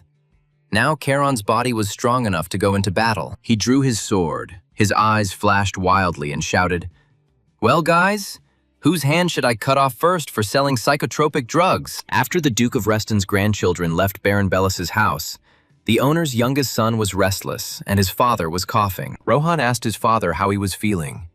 The old man replied that he was fine. He had almost gotten used to the constant cough. The son handed the old Baron a mug, offering him a drink of water to stop or at least alleviate his persistent cough. Rohan remained silent and restless, looking out the window. He feared for the young offspring of the Reston ducal family who had gone into the forest. The young Baron asked his father if he thought the boys would be okay, and the old man chuckled thoughtfully.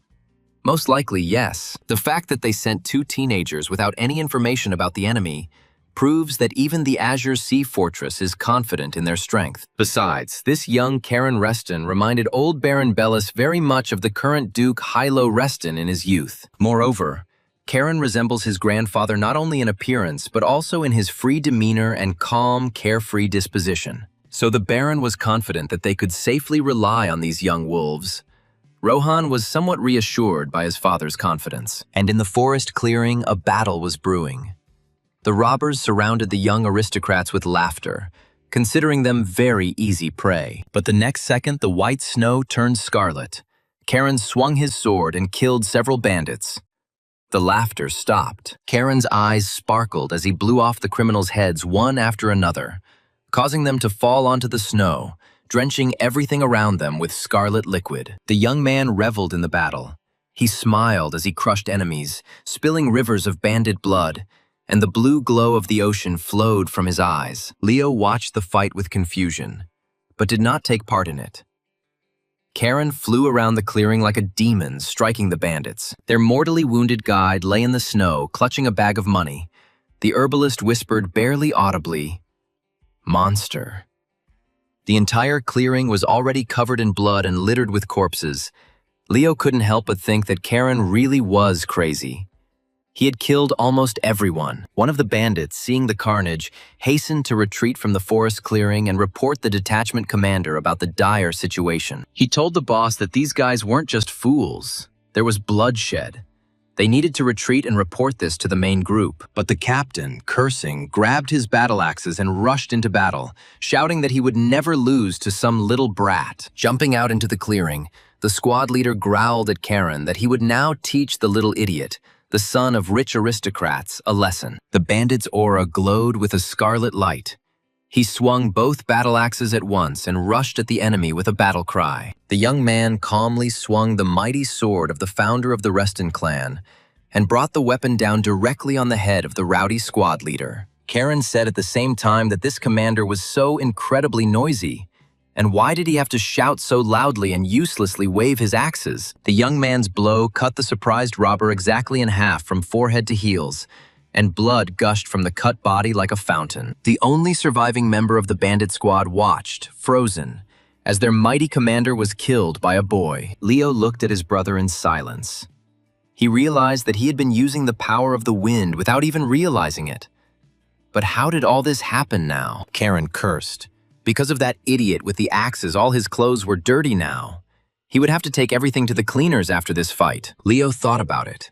He realized that it was not only about Karen himself, who always acts as a leader and is the first to rush into battle. The aura emanating from his sword seems to suppress Leo, preventing him from taking initiative and acting independently. And even more, Leo sometimes felt like this sword could cut his throat at any moment, and he involuntarily grabbed his throat. The surviving robber raised his hands high and shouted that he surrendered, but his head should not be cut off like the others. Karen asked the robber his name. The robber stuttered and replied that he was Urha. He was the only one from their entire squad who remained alive. The young man asked Urhu with a smile if he had a rope.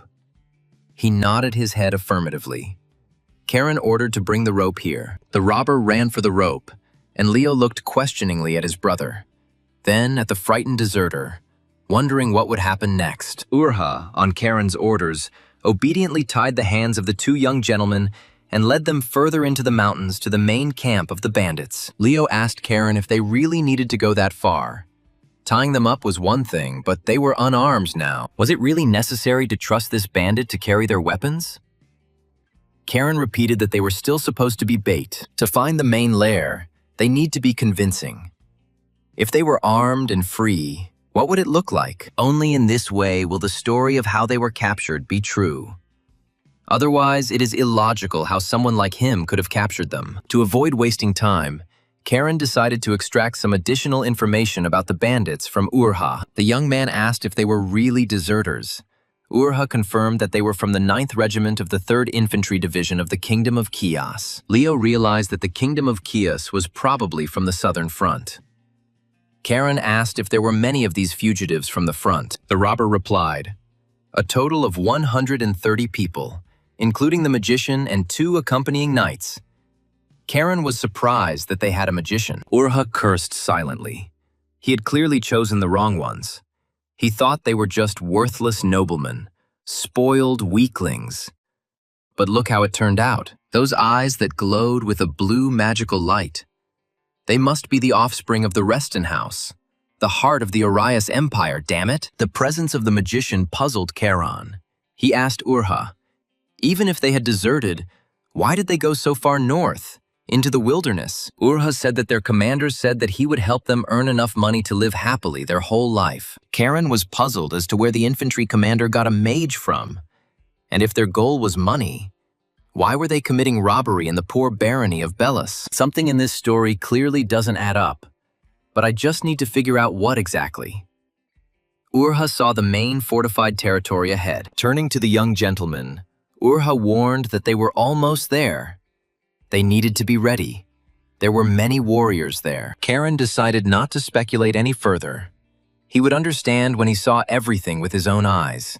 He only had to wait a little while longer. The guards stared in surprise at Urhu, who was leading two young, bound captives in very expensive nightly costumes. The robber from the tower asked if it was Urka who really brought the hostages.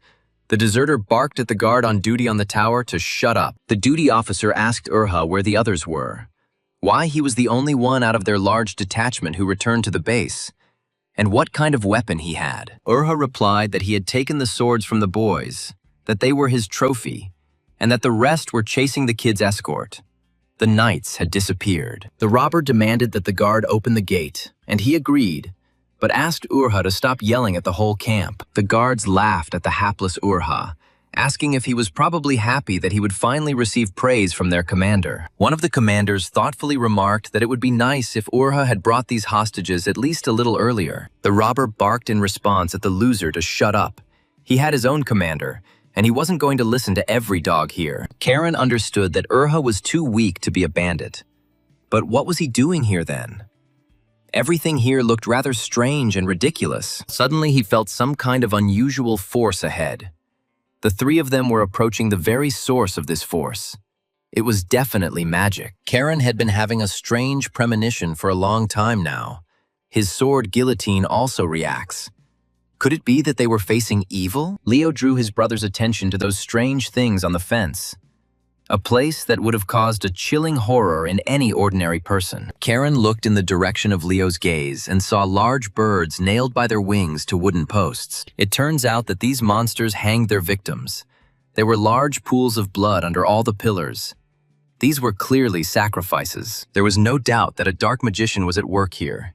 He was helping the bandits, and they were serving the evil sorcerer faithfully. Urha and his two supposed captives approached a huge magic circle, glowing with evil power, the power increasing. Karen shouted to Urha to immediately untie the ropes and give them the swords. The robber immediately obeyed. Leo looked at the circle. The younger brother told his brother Leo to release Sylphide, but Raphael's son didn't immediately understand what Karen was telling him now. But Karen only added that his Sylph would soon be needed. They were facing a difficult battle now. They needed to kill the dark mage. Ghostly warriors appeared in the magic circle. They were decayed skeletons, armed like warriors or even knights. Seeing the dead, Urha hiccuped in fear and jumped back. He had never seen such horror in his life, especially here. The squad of the dead prepared to attack the uninvited guests. The young wolves drew their swords, and Urha desperately clenched his mighty fists. Suddenly they heard the mocking voice of the bandits' commander. He said, "The hostages are going into their hands themselves. How sweet!" Shooters appeared on the rooftops everywhere, and the commander mockingly greeted the noble guests. "Welcome to my lair." After examining the duke's grandchildren, the chief bandit of the barony, Belus, noticed what charming little warriors they had as guests. Cain looked around. The dark mage was nowhere to be seen. Maybe he was hiding somewhere and casting spells. He always considered mages to be real assholes. The young man raised his sword to Urha's throat and loudly warned that if they moved, he would cut the bandit's throat, whether that would suit them. Leo was puzzled as to why the hell Karen was taking hostages, and what about noble honor? But the young man didn't even bat an eyelid. He needed time. Everyone stared silently at the young offspring of Duke Reston. The dead also froze in bewilderment, while Cain assessed the battlefield. The commander of the bandits asked if a nobleman takes hostages, and didn't nobles say that their honor is above all else? Karen asked boldly, "What? I can't?"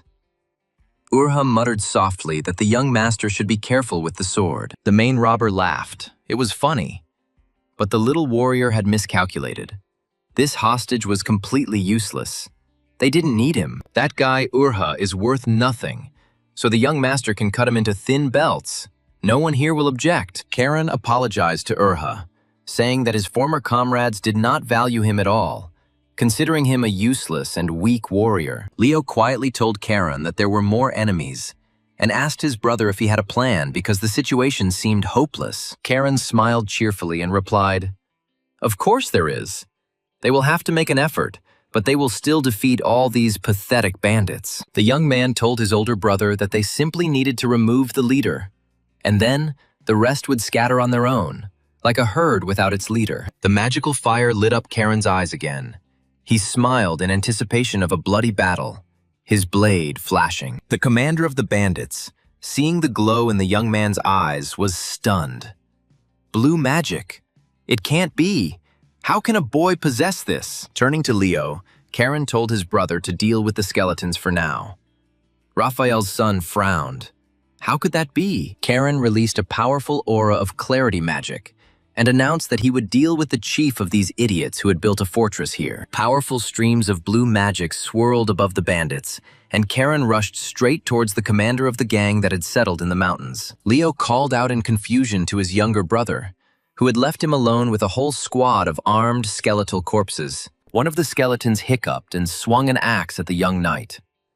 Leo clutched his sword, remembering the words of his master, Lady Sabina. Raphael's son's eyes flashed as he blocked the skeleton's attack with his sword. The young man trying to understand what Karen had planned. And how, I wonder, is Leo supposed to deal with all these skeletons alone? There are quite a lot of them here, and they are strong. Seeing the strange boy approaching, the bandit commander ordered the archers around him to shoot at the youth. Karen responded, too late. He used the third form of the blue wolf sword technique called wave. The shooters screamed. The cutting magical flow cut off hands and chopped off arrows. The leader's entire guard turned out to be completely useless in this situation. The leader cursed. He never expected that some kid could master the blue wolf's sword magic at such a high level. Karen flew up to the bandit commander and said that he was bothering him, that he was hiding a dark magician somewhere here, and that he needed to be found. A stream of sword magic cut off the leader's right hand. Thus, the young man punished the robber for distributing psychotropic substances. The leader squeezed his wounded hand and fell to his knees with a cry, trying to relieve the terrible pain and stop the flow of blood from the large wound. Karen noted that if the bandit wanted to kill them, then he shouldn't have been talking so much, the leader groaned, calling the boy a puppy. The robber wondered why the Azure Sea Fortress needed other people's lands. Karen explained that his father's lands bordered this barony. The young man reassured the wounded man. He was going to deliver him to the Azure Sea Fortress alive. And then, whatever happens, that's how it will be. Karen looked down to see his older brother Leo fighting there. Several chopped-up skeletons were already lying helplessly on the ground. Leo rushed among the enemies, dealing blow after blow. His aura was blazing. Karen praised his brother, and he's not bad at all in a fight. The young man shouted to his brother, "Keep it up! Push back the undead with the power of the blue wolf sword! The skeletons definitely won't be able to withstand these techniques." The leader asked Karen with a grin if he really thought he could get out of here alive. And the guy asked what the bandit's name was. The bandit commander replied that he was Michael Knox.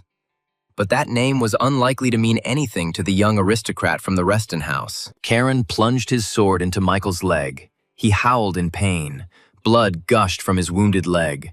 The bandit growled that the boy was simply a monster. Instead of answering, the young man twisted the sword in the leader's wound, and he screamed, unable to bear the terrible pain amplified by the sword's magic. The archers, hearing the cry of their always cruel and strong commander, shuddered with horror at the power their enemy possessed. And the young man smiled and said that Michael should order his men to drop their weapons if he didn't want it to hurt even more. Captain Knox ordered everyone to drop their weapons immediately.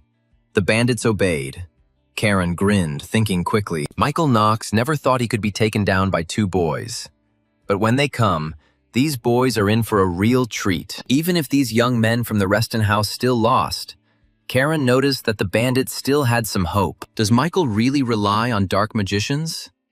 But where are they hiding? Why don't they show up? They left only skeletons here. Karen asked if they really thought the Reston family would send two brats here. Leo noticed that the magic circle suddenly disappeared. Suddenly, there was a deafening explosion. Karen said that there are always guards nearby with the two young men of noble blood. The young man was dissatisfied. Michael had taken his time and he had missed the dark magician, who was the one who needed to be killed first. When the smoke cleared, everyone saw a destroyed wall and Sabina walking over corpses, holding a severed head in her hand. The surviving bandits fell silent, and before them stood Lady Sabine Reston herself, the legendary White Wolf of the Azure Sea Fortress. Sabina called out to her students Karen and Leo. Urha's mouth dropped open in surprise. The lady was holding the dark mage's head in her hands. Lady Reston declared that the young men had lost their main enemy. The mission had failed, and Karen had kicked the bandit leader towards Sabina. Karen asked, but Sabina liked their strategy. She noticed that the baby was just like her brother, immediately rushing at the enemy. For his bravery, Sabina gives Karen extra points. He acted like a true Reston, and she threw away the mage's severed head. But she took off Karen's points for the unworthy trick with the hostage. She asked the student why he did it. Because it was low. Michael Knox, thrown to the ground by Karen, saw with horror the severed head of the dark magician lying right in front of him. Karen answered Sabina, the element of surprise. No one expects a nobleman to take a hostage. The White Wolf agreed with that. Leo laughed and told his brother that he had never met such psychos as him. Knox thought angrily. They were all damn psychos. Lady Sabina Reston commanded that they return to Baron Bellis's castle. She had a lot of questions for him. They take the prisoner with them. Captain Michael Knox gritted his teeth. It seems that everyone in the Duke's Reston family is crazy. Soon, warriors of the barony and ordinary people rushed to the robbers' fortress, where they found the kidnapped in cages. People of all ages, including women and children, fell into the clutches of the robbers. Family members were overjoyed. With tears in their eyes, loved ones hugged their relatives, and men asked their children for forgiveness for not being able to protect them. Urha silently watched these touching scenes of family reunification, while Karen carefully observed the robbers' behavior. Finally, the young man asked, "Are you ashamed of such things?" Urha sighed and lowered his head. He quietly replied, "Yes, I feel a little ashamed." Karen nudged Urha in the side with his elbow and said cheerfully that maybe ending up in prison like his buddies wasn't the worst option. Because Urha will go to the Azure Sea Fortress together with their leader Michael Knox, the bald bandit was taken aback. And why is that? Lady Sabina asked Karen if perhaps they should not tie up his bald friend with the other prisoners for now. Karen agreed. It wasn't worth it yet. They still needed someone to drag that goat to the fortress. He wouldn't be able to get there on his own because of his wounds. The young man patted Uhu on the shoulder and warned him not to relax. The robber stuttered and replied that he understood everything perfectly. One of the captives apologized to the young master and asked, pointing to Urha, if this man would also be punished like the others. Karen confirmed, well, yes, he was a robber after all. Then the former prisoner stepped forward and asked permission to speak in defense of Urha. Unlike others, Urha took care of the captives. If someone fell ill, he would secretly bring medicine and give his food to the hungry. The freed captive asked the masters to spare Urha. Lady Sabina asked Karen what he thought. The young man chuckled thoughtfully. The guy replied, "Let's show leniency for now. After all, he led them to the lair of robbers and never tried to betray them." The delighted giant Urha joyfully shouted that he would be faithful to the young master until his death. Karen covered his ear from the scream. Meanwhile, Leo was inspecting the robbers' warehouses. He went out and called Karen. His brother was sure that he should take a look at the find. The young man looked questioningly at his older brother, wondering what he could have found there. It was very interesting. He had to take a look right now. Karen and Urha went up to the warehouse. Leo pointed his finger into the depths of the barn and suggested that his brother look in that far corner. The young man saw an open barrel. A magical glow was coming from it. Karen could not believe it. Was this really what he immediately thought of? Karen walked up to the barrel and looked inside. Yes, he was not mistaken. These barrels contained a most valuable item. It is called a mana stone. So that's why such a huge band of bandits settled in these mountains. Here they mined this most valuable natural mineral. The tied-up bandits were led through the streets of the barony. People shouted, "Hooray!" shouted that the bandits deserved it. They were finally caught. Looking at the joy of the inhabitants, Leo asked Karen whether Rohan would arrange a feast for them after such a significant victory for the barony. But Karen didn't listen. He already knew that there was another reason why the gang had settled in the mountains of the unremarkable barony of Bellis. Most likely, the Baron's family did not mention this reason because they did not know about the existence of a mana stone mine here. While Karen could not judge the quality of these stones, but this mine could bring in a good income. Leo looked at his brother in surprise. A predatory smile played across Karen's face, and Leo was amazed at the expression on his face. He had never seen such a thing on his younger brother before. Lady Sabina Reston noticed that the young Baron came to greet them without waiting for them to enter their house. A delighted Rohan greeted the knights. He was very glad that they all returned unharmed. The prisoners were sent to prison. Sabina told Rohan that they would take the leader of the bandits and the one who was carrying him with them. The young Baron agreed. He turned to Sabina, but she said that she was only there as a guard, and that Rohan should discuss all questions with her students. Rohan prepared a banquet and offered to talk there, but Karen objected. They needed to go back, so they needed to talk now. The young Baron was a little embarrassed. He wanted to talk to Karen about payment for his help.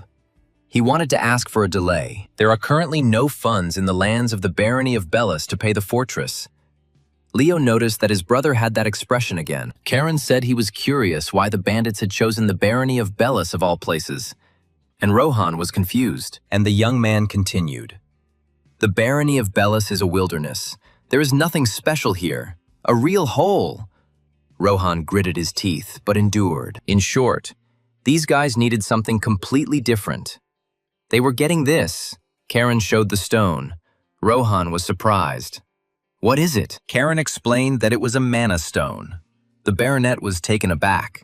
He could not even imagine that they could be found in their lands. It was a very valuable thing. The Duke's youngest grandson said he wanted to make an offer to Rohan about those very same mana stones in the barony of Bellis. Karen proposed to begin joint development of the mine with the Azure Sea Fortress, as the barony could not afford the development. But there is a condition. The fortress will provide starting capital and security. Rohan was silent. Does this boy even understand what he is saying? Developing it costs a lot of money. But for magnates like the Restons, having a stake in their mine is already very profitable. The kid can do more than just swing a sword.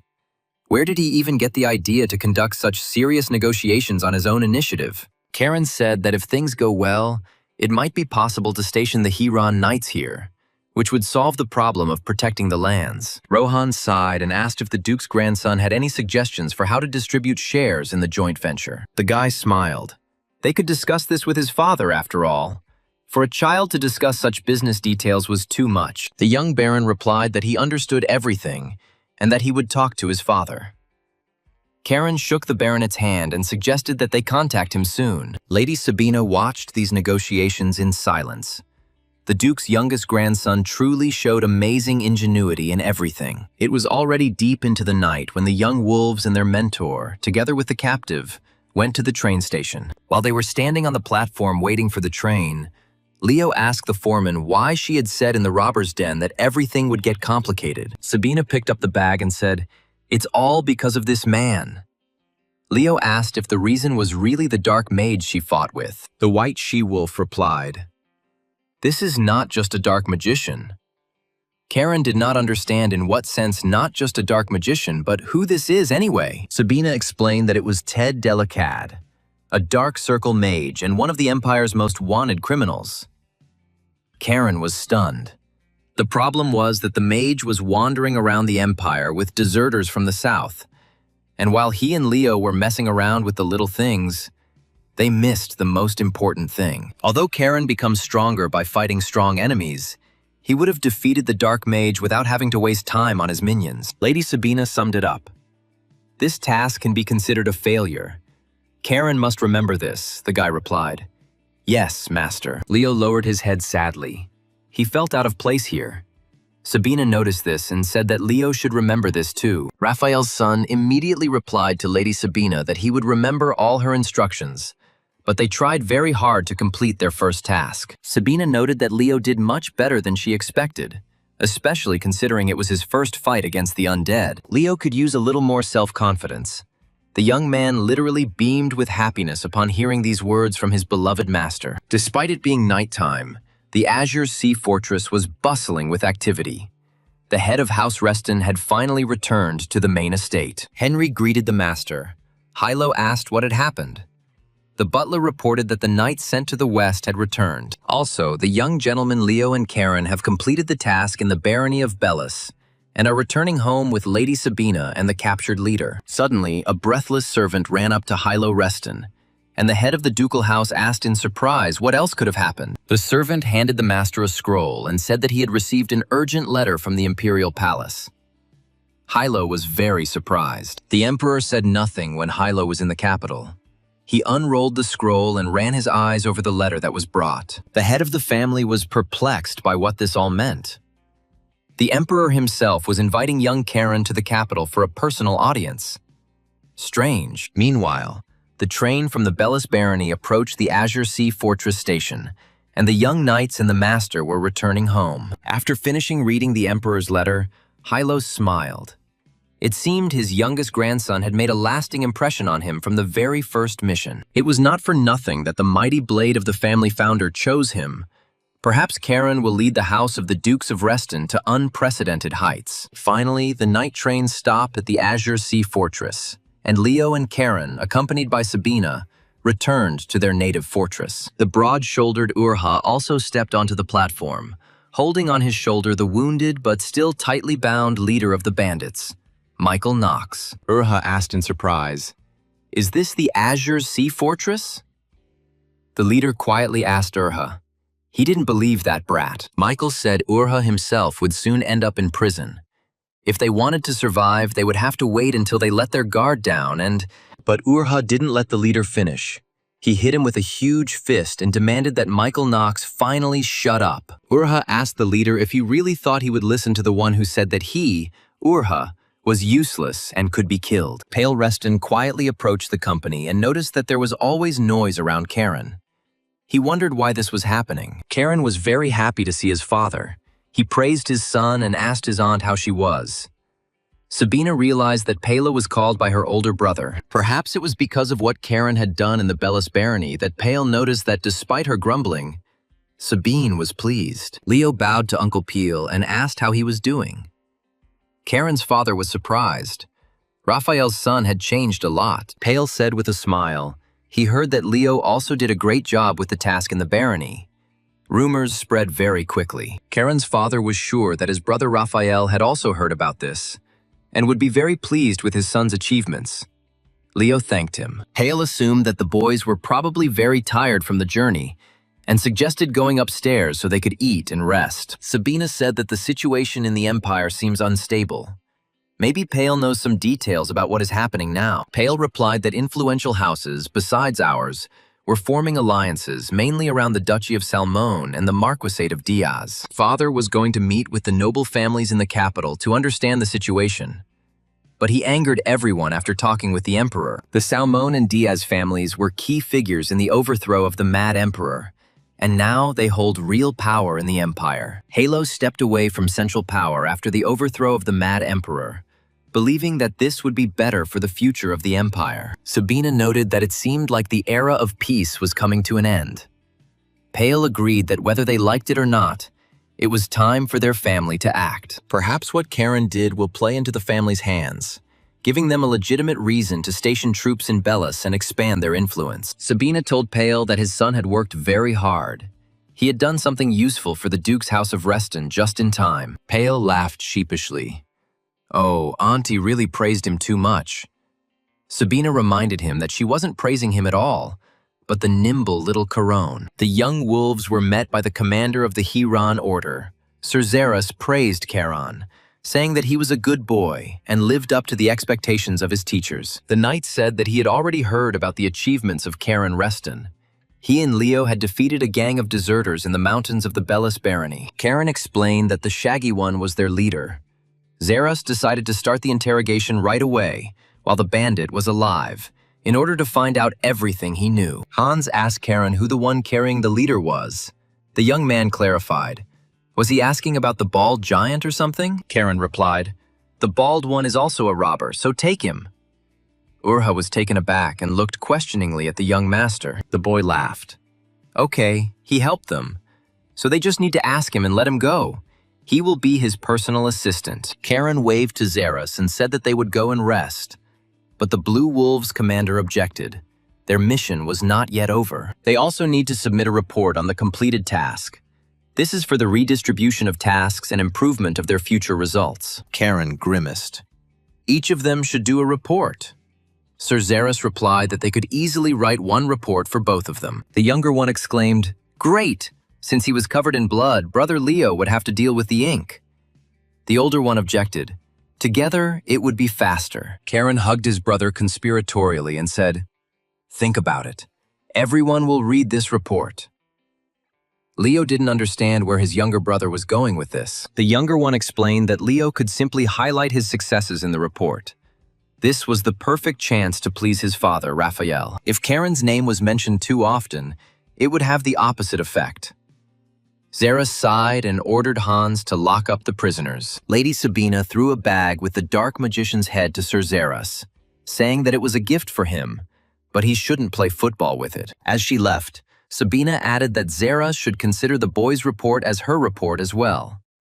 She didn't want to write anything herself, but Leo would try. Karen wished his brother good luck and went one way, Sabina another, Hans with the prisoners a third. Zeras and Leo remained in the square. Leo asked his brother where he went. Karen answered, "To the gym. Now he has 4 stars, and he can train there even alone." Zeras was go to the training hall immediately after his first mission. He had never met such teenagers in his life. How can this even be a 13-year-old boy, he reasons better than some adults. And he fights, too. Halo Reston said, "The reason I gathered you late last night was because of news I received while hunting monsters. These are the monsters that have been appearing more and more often near the Azure Sea Fortress lately." Hilo called Heinrich. The head butler responded. The Duke ordered that the commander of the Knights of the Huron Order, Sir Zeras, be summoned to the conference room immediately. Henry bowed and left, and Hilo poured some wine. A tense silence fell over the hall. Everyone felt that trouble was approaching. Finally, Zeras entered the hall. He had some kind of chest in his hands. The captain said that he brought what Lord Duke Reston asked for. The head of the family explained that the chest contained a piece of the skin of a monster that appeared at the Western Granary and was killed by the knights. Halo opened the chest. A piece of skin emanated an evil aura. The Duke noticed that at first glance this aura looked completely normal. But in fact, the dark energy in this monster's skin is not ordinary at all. This monster contains the dark magic of a mad emperor. Raphael Reston stared at his father in surprise. The middle son was trying to understand what his father wanted from them now, why he had gathered them at night. Tails frowned. He felt that the clouds were gathering, and soon they would all have to take up arms and go into battle for their family. And only Pace decided to ask his father how this could be. Since the Mad Emperor had been dead for a long time, many years had already passed. But if the dark magic of the Mad Emperor is in the monsters, then... Hilo said thoughtfully, there are 2 possible options here. Either the magic found in the monsters is the remaining malice in the world, or the Mad Emperor is still alive and preparing to return. In any case, Duke Hilo Reston believed that all of this was connected with what was happening inside the Empire now. And a lot was happening. It seems that news of what happened in the barony of Bellis has reached His Majesty. Today, the Emperor invited Karen to the capital. Raphael frowned. His son also participated in the mission. But for some reason, the Emperor did not invite him, only Karen. The Duke stated that he could not send the boy to the palace alone. His brother Leo and the Knights of the Blue Wolves would go with him. Of course, the trip would only take place if Karen himself agreed. Pale was silent and confused. It seemed that what he had feared so much was coming true. Halo repeated that if Karen didn't want to go, he wouldn't force him. And Talus asked if that wouldn't be a problem for them. The head of the house, Reston, reassured his son that everything was fine. He was still just a child. What more could be expected of him?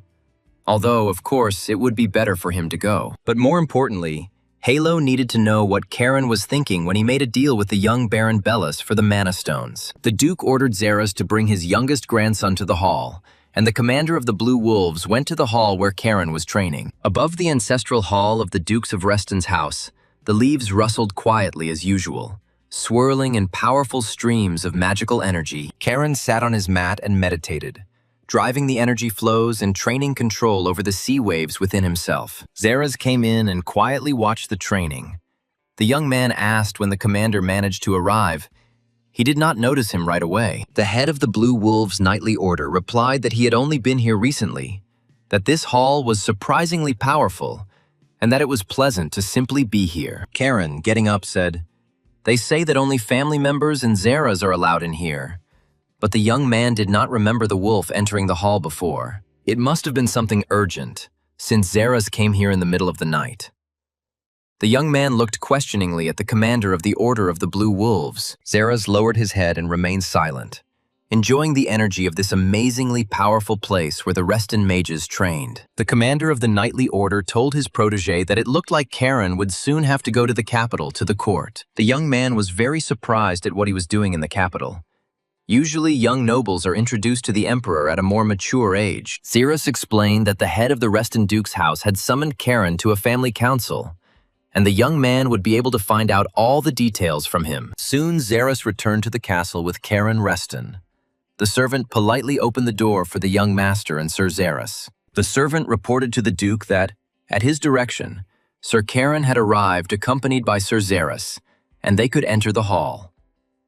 Halo Reston asked his grandson if he had heard that he had just returned from his first mission, and Karen confirmed that this was indeed the case. The chief's eyes flashed, and he said that he had summoned his grandson because of the event in the Bellis barony. He had no authority to represent the Reston house. The boy was surprised that Karen had negotiated with the Bellis family without permission. This meant he had been summoned not to be praised, but to be given a beating. The grandfather asked if Karen didn't think that his arrogance could offend the Bellis family. The young man replied, "No, Your Highness." Karen explained that he had merely proposed a deal to the future Baron Bellis, and that he had accepted the offer of his own free will and was glad of it. The young man decided that there were things more important than ordinary noble etiquette, and the head of the family asked his grandson to explain what he was talking about. Halo Reston was puzzled by what could be more important to a nobleman than etiquette, what this boy was saying, and he didn't look scared at all. After a short pause, Karen Reston replied to his grandfather that the honor of the Reston Duke family was much more important than noble etiquette. Everyone turned around in surprise and looked at their youngest grandson. This little guy uses quite strong expressions and is not afraid. Hilo was amazed, considering the value of the deal. Karen could have boasted about his achievement, but he behaved completely differently. Instead, the boy insists on the benefit for the whole family and hides behind this. What an amazing example of prudence. Yes, this little guy will go far, and he is only 13 years old. What surprises he will bring when he gets a little older. Halo's two eldest sons looked at Karen with apprehension, suspecting that the little brat was definitely up to something. The young man watched his uncles, the two of whom still looked at him warily, fearing that the boy would gain strong influence. The head of the family admitted that Karen's deal would ultimately bring enormous benefits to the family, meaning that Peel would be able to lead these negotiations. Halo told Pale that it was not shameful for a father to be proud of his son's successes, and the third son confirmed that he would leave for the barony of Bellis in the morning. The head of the family took the imperial scroll in his hands and said, "Now about His Majesty's letter received late this evening." The Emperor summoned Karen Reston to a personal audience, a great honor, and it seems rumors about him have already reached the capital of the Empire. Karen thought, Zeras said, "The letter arrived before they returned to the fortress. Does the Emperor really have such intelligence?" But the current Emperor is just a puppet. He himself does not decide anything. Unlike the deposed Mad Emperor, there is probably a spy network of rich nobles behind him, and that is much more dangerous. We need to think everything through and prepare carefully. Hilo saw that his youngest grandson was tormented by doubts. He himself would have doubted the advisability of this trip to the Emperor's court. The head of the family told Karen that if he didn't want to, he didn't have to go anywhere. No one was forcing him to accept this invitation. The Duke assumed that the young man must already understand what it meant to go to the capital in such a very unstable time. The capital's aristocrats will certainly want to see what the boy is like, but it might be wiser not to attract attention. Pale looked at his father carefully. He could have not given Karen a choice. So why was he doing this, giving the right to choose to a child? After a couple of minutes of thought, Karen replied that since the Emperor himself had summoned him, Of course he should go to this audience. Besides, the boy hasn't seen his other grandfather for a long time, and he'll also visit his relatives on his mother's side. He loves them very much. Karen asked if he would go alone. Leo was also on this mission in the Bellis barony. It would be very unfair. The head of the Reston family replied that if this trip to the capital took place, Leo would go too, and Hans's detachment would also go with them. The young man was genuinely surprised. If his maternal grandfather was there, would they really need an escort? Halo growled that the guards would not protect Karen, but everyone else from him. Who knows what other misdeeds he might do in the capital? The Blue Wolves commander smiled slightly for once. The young heir of House Reston didn't need any protection. The Duke let his grandson go, saying that he could go. In 3 days, he would be leaving for the capital of the empire. Karen bowed. Yes, grandfather. The next day, Karen and Leo, along with Pale, went to negotiate in the Bellis barony, and the negotiations were soon concluded. Rohan Bellis thanked everyone for their efforts, and all the terms of cooperation between the two families were discussed and agreed upon in detail. Pale Reston asked the future Baron Bellis whether his father, old Baron Bellis, the current owner of the lands, was aware of these conditions. Rohan nodded his head affirmatively. Of course, his father knew. And he also agreed to these conditions. This was very beneficial for the barony. 80% of the mine's share goes to the Restons, 20% to the Bellises. Given the value of the stone, this is considerable economic power. But Pale Reston did not understand the clause about transferring 5% of the Bellis family's share to Karen and Leo, and how the barony would benefit from this. It cannot be denied that these two have fulfilled the barony's request brilliantly. But for a reward for young knights, this is too generous. Rohan graduated with honors from the Imperial Academy, and he himself understands that this is too much for two young guys. The future Baron said that this is how he establishes a connection with the young Blue Wolves. Pale was amazed. He does not even try to hide it. Leo looked questioningly at Rohan. For some reason, he didn't like this young Baron from the very beginning, although there were no prerequisites. Rohan said, "The Bellises are investing in those who will one day lead the Azure Sea Fortress." Charon smiled smugly. Pale was stunned. Rohan was so confident in the boy's potential. This young Baron was very smart, and one had to be very careful with him. Pale smiled. What a bold decision.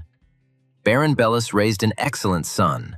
Rohan answered with a laugh that he was far from Pale. Rohan suggested asking the boys what they thought. Leo glanced sideways at his brother.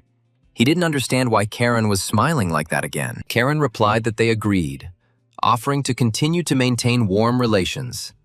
Their families had always been allies. Rohan Bellis respectfully responded to the representatives of House Reston that they were honored to collaborate with such a great and powerful family. Having signed all the necessary documents, the young people, together with Karen's father, went to the train station to wait for the train. Leo told Karen that he had a question about how they would divide their share of the Manastone mine, since it was a huge amount of money. Karen replied that he got 90%. Leo 10. It was still obvious. Leo shuddered with anger. What a distribution! Raphael's son was puzzled as to why there was so much corona. The young man looked at his older brother in surprise and even asked why. Karen hugged his brother, showed him his fist and said, "Bro, I did all the work, so please be kind."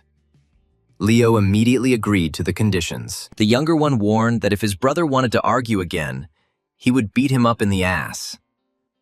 Leo confirmed that he understood everything perfectly. Pale Reston laughed good-naturedly.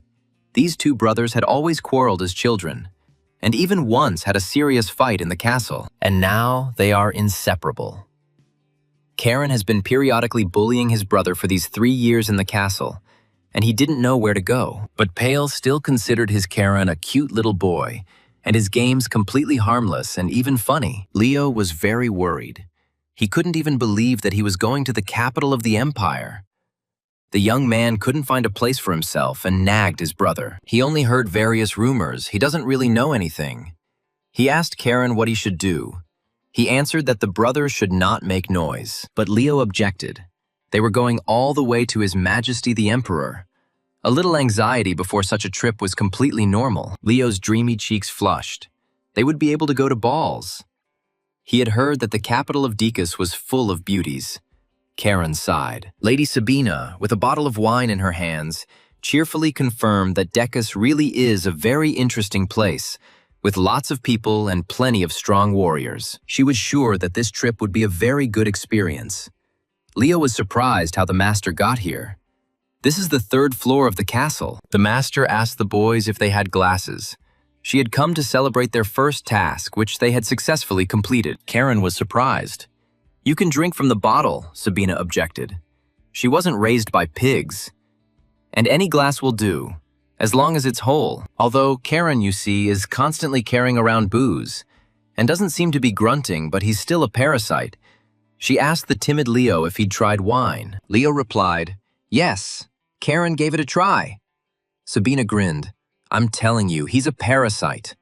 And all because he thinks it's better to be together. Sabina poured Leo some wine and said, here you go, it's from your master, so don't be shy. The young man thanked his beloved master. While pouring Corona, Lady Sabina noticed that they both had grown so much and become stronger. The young man replied that it was all thanks to their master. Sabina put the empty bottle on the table and said that the 3 years she had promised her older brother had already passed, and it was time for her to leave. She said a little sadly, it was a pity that she wouldn't be able to see what kind of commotion the boys would cause in the capital of the Decus Empire. Leo burst into tears and sobbed. He heard that she was soon returning to the lands of the Northern Sea, which meant they would not see her again. Lady Sabina asked Leo if he was so sensitive, how did he intend to communicate with young ladies in the capital of the empire? She warned Leo that if he suddenly went to the ball, it would be better if he didn't take Karen with him. Leo asked what the master meant. Sabina explained that with Karen's looks, talent, and gifted tongue, it was really unclear what the outcome would be. A tipsy Leo imagined a crowd of fans around Karen and himself, modestly standing to the side with tears of resentment in his eyes. Leo sobbed as if it had already happened. He walked up to his little brother and put his trembling hand on his shoulder. The young man timidly asked his younger brother not to interfere with his happiness.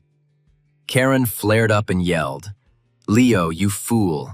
At least thought about the consequences. Sabina ordered everyone to shut up and drink. Karen supported her. Stop talking nonsense, let him drink Xerxes' excellent wine. That night, before sending his grandchildren to the capital, the head of the Reston house also indulged in his favorite alcohol in his huge office. There was a knock at the door. Pale told his father that it was him. Hilo shouted to his son to come in. He was just waiting for him to arrive. The youngest son bowed and asked if his father had called him, and he confirmed that he had heard that the negotiations with the Bellises had been successful. Just think. They handed over part of their share to Karen and Leo, Pale said. It seemed the young baron's opinion was supported by everyone. Rohan called it an investment in the future. Old Baron Bellis raised a very smart, calculating, and intelligent son. Halo noted that, in any case, everything turned out well. Gaining a strong ally is always good, especially in such troubled times. From now on, the father entrusted all matters related to the Bellises to Pale, and the youngest son answered his father that he would never let him down. After pouring the wine, Hilo handed one glass to his son, and Pale took it, although he usually did not drink alcohol, preferring a clear head. He knew his father rarely praised him, so he must have called him for a reason. Most likely, it was connected with Karen's upcoming trip to the capital. The head of the family told Pale that, as far as he knew, His Majesty had never summoned anyone from their family except him, Hilo Reston. In this sense, Karen's trip to the capital was quite unusual.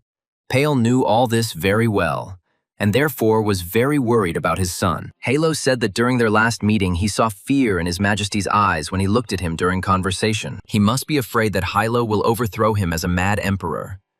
So there is a suspicion that someone else is involved. Pale asked his father if he really thought it was political, and the head of the Duke's House of Reston nodded affirmatively.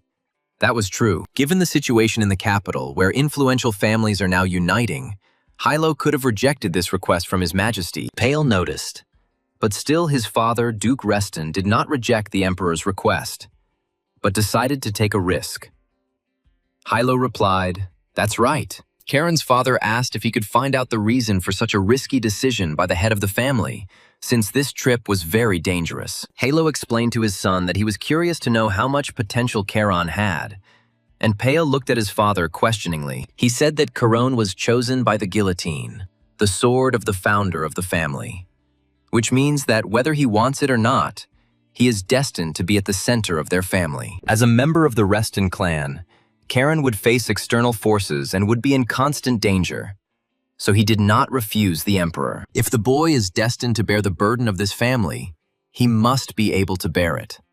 So this is his test. After listening to his father's explanation, Pale Reston drank the contents of his glass in one gulp.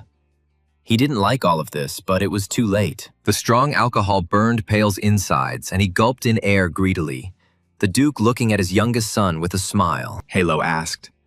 Pale must be very worried about Charon and the dangers that might threaten him in the capital of the empire. Having come to his senses, Pale answered his father that he believed in his son, in his talent and strength. He had always been very reasonable and courageous. The Duke looked in surprise at his youngest son, whom he had considered a worthless and untalented man for many years. How wrong he was. The head of the family sighed with relief, which meant that Pale believed in his young son. This was a very good answer from a reasonable and strong father. For the rest of the night, few people slept in the main castle. Everyone was excited about the upcoming trip of the young heirs to the capital. Early in the morning, Lady Sabina led her horse out of the stables. Zeras asked her if she was not going to say goodbye to the boys. She answered in the negative. She had had a great time drinking Zera's wine with them the night before, so they had already said goodbye. Zeras imagined how much wine had been consumed last night. He grinned. Just think, Sabina had made it to his bar on the last night. Mounting her horse, Lady Sabina added that, besides, the boys were very busy today getting ready for the capital of the empire. It would be better to leave quietly. She told Zeras that she would wait for the day of their next meeting, and the knight promised to definitely stock up on some more good wine by that time. Sabina looked up and saw Karen in the window, her talented student silently watching the master's departure from the Azure Sea Fortress. Seeing Lady Sabina looking at him, the boy bowed respectfully to his master and reliable protector from his relatives. Sister Halo spurred her horse and called out to Zeras, "See you later." As it was time for her to leave Azure Sea Fortress and return north, Karen watched the master leave in silence. Sabina did not go to him, but left a short but very warm and touching letter. She wrote that she was now returning to the Northern Sea. This place was like home to her, and Karen could come anytime she wanted. After reading Sabina's letter, the young man was surprised. Just think, she went so far away, to the Northern Sea, leaving him only this letter. He was sure that now that the master was not in the Azure Sea Fortress, the uncles would begin to act. And as confirmation, he heard a call. The eldest uncle, Tails Reston, approached Karen. It was he who called out to the young man. The first young gentleman heard that his aunt had already left. The guy was surprised. Tails reacted quickly, but Karen didn't think it would be him. Usually, this is how the second uncle Raphael Reston behaves. The day of Karen and Leo's departure to the capital arrived, and Heinrich closely monitored that all the young gentleman's luggage was loaded into the carriage. The servants packed a lot of formal clothes and tailcoats, which irritated Karen. Was it really necessary to make such a fuss about leaving? Zeras explained to the young man that they were going to meet with His Majesty as representatives of the Reston family, so this was necessary. Seeing the knights behind him, Karen was indignant at the fact that Hans's entire detachment was riding with them. Zeras reminded him that this was the order of the head of the family. Hans said that they would protect the others because the young gentleman could cause trouble. Karen barked at him to shut up. Anger flashed in Karen's eyes. He thought his grandfather had joked back then, at the family council, that he would send the Knights of the Order with them to the capital. Seeing the elder Talus in front of him, Karen bowed respectfully and wished his first uncle good morning, who returned his greeting. Tails asked his nephew if it was true that he was going to the capital. Karen confirmed. His Majesty had invited him. It was impossible to refuse. Suddenly, the elder uncle looked very closely at his younger nephew and asked if he could ask him for one thing. Karen replied that he was listening, and Thales expressed hope that in the capital, his nephew would not behave the same way as he did in the Azure Sea Fortress. The uncle was sure that the young man understood perfectly well what he was talking about. Karen understood. Talus was simply openly saying that he was constantly watching him. Tails added that the capital was full of enemies.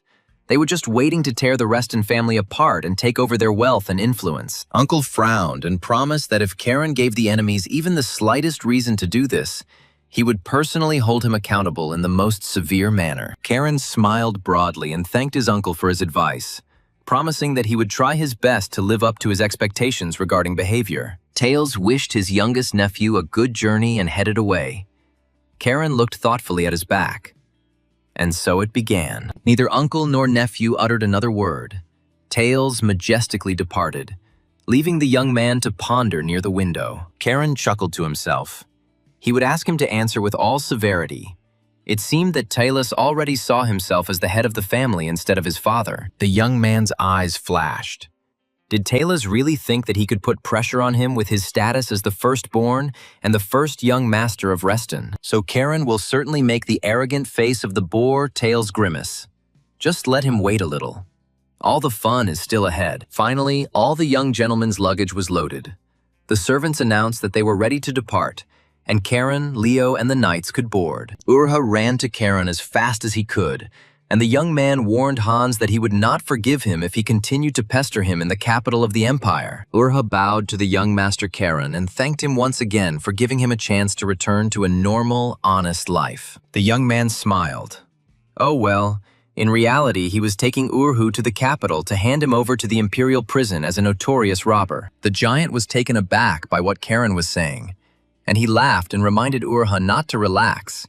But now he was just joking with him. The knights reassured the squad leader that everyone was ready, and they could set off. Karen continued to make fun of the simple-minded Urha. Hans told Zeros that they were moving out. The commander of the Hiran order was worried, but still gave the order to the escort detachment to go. Zeros asked the young gentleman not to create problems in the capital. Otherwise, they would decide that the Reston family does not know how to raise the younger generation. Although the two of them were truly a walking disaster, Karen cursed and suggested that they should go anyway. How much longer could they say goodbye at the station? Suddenly, Karen heard someone calling his name.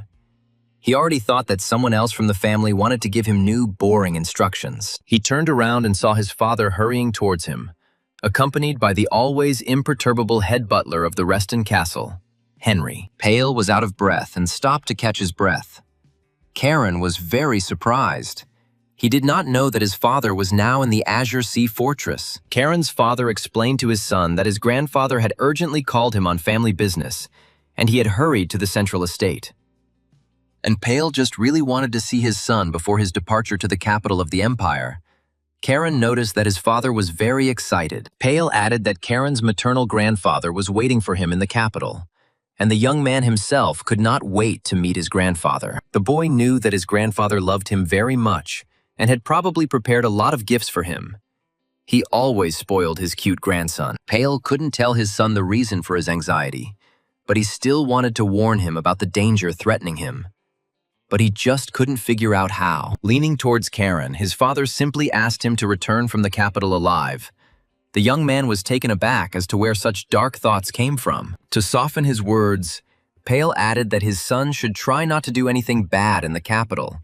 Leo laughed, and Karen snorted angrily. Tails did not go to the station. He was sitting quietly in the library at that time and studying ancient books, distancing himself from this event. The first son of Halo said thoughtfully, "The boys are leaving.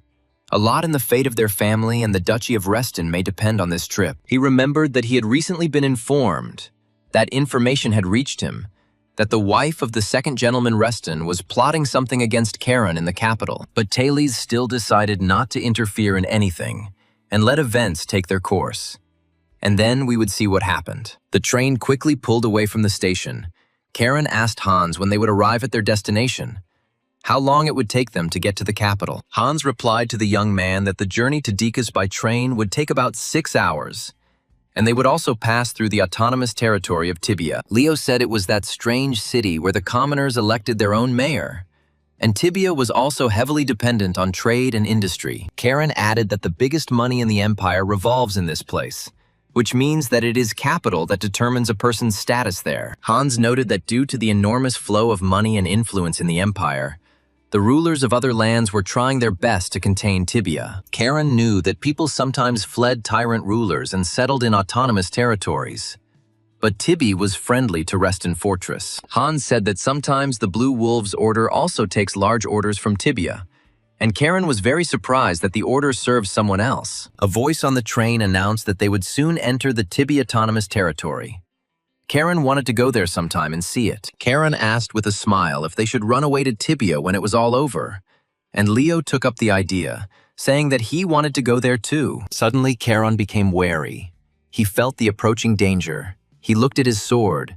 His aura flared with rage. The young man realized that the guillotine was reacting to something, which meant that some kind of evil was very close to them, and they needed to prepare for battle with the enemies. The sword senses a threat, and the guillotine is never wrong. Karen was convinced of this more than once. But where is this enemy now? Karen wondered if Uncles Tails or Raphael had sent their spy among the escort. But that was highly unlikely. No, the uncles are not so stupid as to take such a big risk, Hans. Seeing that the guillotine was glowing brightly, asked Karen what was going on. The young man told Hans to contact the Tibi region immediately. The knight was surprised why so suddenly. What happened suddenly? Karen shouted that there was no time to explain. The other cars needed to be warned. They needed to prepare for an attack immediately. They would be attacked soon. Hans immediately contacted the detachment and ordered all those accompanying them to prepare for battle. They were expecting an attack on the young gentleman soon. Karen was perplexed. If the threat was not from within but from without, how could one attack a moving train flying at high speed? And ahead of them, a detachment of mercenaries was already waiting. A long fuse was stretched towards the railway track. The enemies were well informed. A man in a hooded cloak stood among the barrels, waiting for the approaching train with the young gentleman of Reston and the knights. Seeing the train approaching, the hooded man signaled to his accomplices and shouted for them to begin lighting the fuse. A man with a torch approached a long cord that ran through all the barrels stacked right on the railroad tracks. The commander urged them on. Hurry up! The train was approaching. Otherwise, it would simply sweep the barrels off the track and continue on to Tylus and the capital. The bandit reported to the commander that the fuse was already burning. There would soon be an explosion and the rails would fly apart. Then the train would definitely stop here. The commander ordered the entire squad of bandits to prepare to attack a train carrying rich gentlemen in incredibly expensive carriages. The train had already approached the barrels. Another second, and it would sweep them off the road and move on, the flame on the fuse hissing as it approached the barrel. Suddenly, there was a deafening explosion. The fire reached the barrels with the flammable mixture, and the rails were destroyed. The train stopped in the forest. In the autonomous territory of Tibi, the city council met. The councillor was indignant. The National Tax Service took them seriously. Another asked if it was because he had been caught laundering money. And there was an uproar. Everyone pointing fingers at each other and swearing. Everyone turned to the mayor, demanding that the criminals be punished immediately, pointing at each other while the mayor watched silently. The head of Tibier grabbed his head. He knew that he shouldn't have come. That's why they say you can't cook porridge with commoners. The man sighed, asking why he even became mayor. He should have resigned immediately after the Ministry of Finance and lived a peaceful life. He thought that the good thing about this city of Tibia was that it gave all people equal opportunities, regardless of status and origin. But in reality, it turned out that here, every day, nobles and commoners squabble endlessly. And what a mess there is.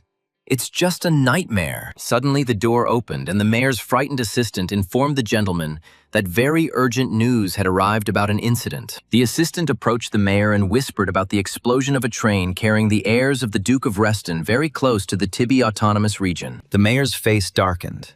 He told his assistant that he understood everything and that he could go. And the assistant bowed and left the city council hall. One of the council members asked in surprise, what kind of emergency announcement was this in the middle of the meeting? It was probably about a tax audit. The head of Tibi nervously lit a cigarette and said, "Don't worry. Soon this test will no longer have any significant meaning for them." The delighted townspeople asked what the mayor meant, whether he really wanted to say that the imperial tax audit had been canceled. The mayor objected. He just wants to say, "To hell with the tax audit." The city council members stared at the mayor in surprise. 5 minutes ago, a train traveling to the capital from the Duchy of Reston exploded. The grandchildren of the Duke of Reston were on that train. The council members were taken aback. They asked what the mayor wanted to say. He answered, "And what do they think? God forbid the boys died." The mayor, without finishing his cigarette, threw it into his glass of wine and said gloomily, It's simple. They're all dead now. Duke Reston won't forgive that. The explosion caused some of the carriages to derail and fall near the railway, leaving a huge crater at the site of the explosion. Karen opened his eyes. Their carriage was lying on its side. The young man moved. His arms and legs were intact, which meant he could fight. The young man stood up from his seat. Everything in the carriage was turned upside down. He had come off the rails and was lying on his side. Hans was bandaging the wounded Leo. Hans turned to Karen and asked if he was hurt. The young man felt dizzy, but he replied that it was just a couple of scratches. The squad leader demanded a report on the situation. It turned out that one knight was seriously wounded, 2 were lightly wounded, and Gale was seriously wounded. Urha reported to the commander that they had 2 dead. Karen thought that since even Urha was reporting, things were really very bad. Karen asked Hans if he knew where they were now. The knight replied about 10 kilometers from the autonomous territory of Tibi. The knights had already contacted the Tibi administration before the young gentleman had even woken up. They should have already done something. Hans told Caron that his squad would hold off the attacking bandits, and that he and Leo needed to run as far away from here as possible, and as quickly as possible. The knight persistently asked the Duke's youngest grandson if Karen had heard him, but the young man was looking intently at his flaming sword. The guillotine reacted again, which meant that enemies were very close. The young man grabbed his sword and saw that a fighter had approached the carriage. Karen's eyes flashed with blue fire. He said to the knight, "Forgive me, Hans, but we can't do this." He asked why. Karen explained that these idiots broke the law by attacking a vehicle carrying people, and this was tantamount to treason. And how far would they run from such enemies? Leo also had a wounded leg, but Karen's brother replied that he could still fight. The Duke's youngest grandson finished by saying that they had only one way out: to kill all the enemies and survive. There was simply no other way. Having said this, Karen cut off the leg of the bandit who approached their carriage with his sword. The mercenary screamed and fell to the ground, blood gushing out. Karen smiled bloodthirstily. The wounded bandit looked at the Duke's offspring in surprise. It seemed no one expected this from him. The surprised mercenaries saw a magical explosion that finished off the wounded man. The Duke's grandsons Reston and Hans were leaving their carriage. Seeing the boys, the bandit commander recognized one of them as the target of his attack. He silently watched the Duke's young grandson. Karen noticed that there were more of these bandits than he thought, but they could easily cope with such a number of enemies. Hans commanded his squad of knights to take up arms and protect the young gentleman. The Blue Wolves, on command, prepared for battle. All the surviving knights of the Hiran Order took up positions, covering Leo and Karen, with the squad leader himself next to them. Hans told Karen that all the bandits in the squad were at least 3rd rank, and the young man noticed this too, meaning the fight wouldn't be the easiest. And the one in front of everyone, 6th rank. Most of the bandits were hiding behind his back, in no hurry to meet the Blue Wolves. The bandit commander turned to Karen Reston and suggested that the young man drop his weapon and surrender before this bloody battle began. Karen realized that the voice had been changed by magic, which meant that this person did not want to be recognized. He was very curious to know who it was in front of them. Drawing his sword from its sheath, the mercenary promised Karen that if he cooperated, they would not kill all of his knights and servants. Karen smiled and told Hans that the bandit's goal was to take him, Karen, alive, and the knight understood what that meant. Everything was fine. When Hans realized what Karen was going to do, he exclaimed, "It can't be. The young master can't do that." But it was already too late. Karen shouted that this was not allowed. The bandits could not kill him, but he could kill them, and he had to take advantage of this. Hans grabbed his head. Could Karen really be serious? Leo gritted his teeth as he watched his little brother fearlessly rush into battle. The commander of the knights commanded the Blue Wolves to protect the Duke's grandchildren from the hooded mercenaries. Karen's sword was burning. The young man rushed into battle. Unlike Leo, he had no fear, because the bandits did not want to kill him. Having reached the nearest robber, the young man struck him with his sword. Blood gushed out, and the mercenaries saw in horror that he was smiling. The mercenary fell to the ground and screamed. The others rushed to the boy. He did not look like a pampered aristocrat at all. The Blue Wolves followed Karen into battle. their mighty swords crossing with the thin, curved eastern sabers of the mercenaries. A bloody battle ensued. The ringing of metal and the cries of wounded warriors could be heard. The knights began to push back the bandits, killing them. Karen was at the forefront, mercilessly killing those who dared to attack their train and the heirs of the ducal house of Reston. The young man growled at the hooded idiots not to attack him one by one, but rather to attack him in a group, so he could deal with them faster. Karen asked the frightened mercenaries why they were standing in the distance. Did they really want him to come to them himself? Well, that was no problem. One of the mercenaries cursed. This Karen Reston is far from an ordinary boy, and no one warned them about it. And then their commander appeared behind the bandits, walking towards the nimble boy, whom no one dared to fight. He ordered everyone to move away as far as possible. He himself would deal with this overly aggressive and combative boy. Karen smiled. Well, finally the boss has come out. Great.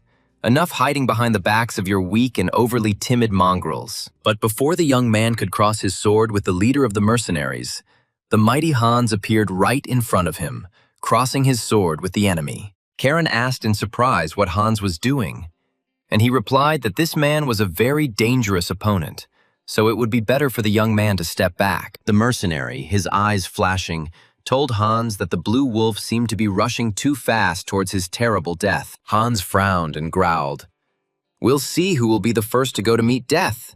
He won't allow the Duke's grandchildren to die. The commander of the He Ran Order's night squad flew up and attacked the mercenary, who drew his curved saber and prepared to defend himself. It was clear that he was not at all afraid of Hans, and was ready to go to the end if he failed to complete the task and capture Caron. The blades of Hans and the unknown masked warrior crossed, the mercenary blocking the furious attack of the night squad leader. The mercenary frowned and looked silently at Hans. He clearly recognized the knight, which meant that Hans could easily recognize him under his disguise. Hans struck, but the enemy dodged. The blue wolf struck the ground with his sword. It seemed the stranger did not want to kill the knight at all. The commander of the Blue Wolf squad gritted his teeth.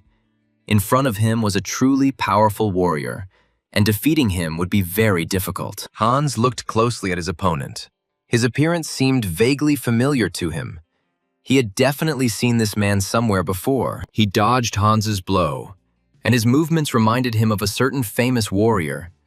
But that couldn't be true. Could it really be that he, the warrior of the 6 stars from the Sultanate of Pajar, Zion Hakim himself, who attacked their train?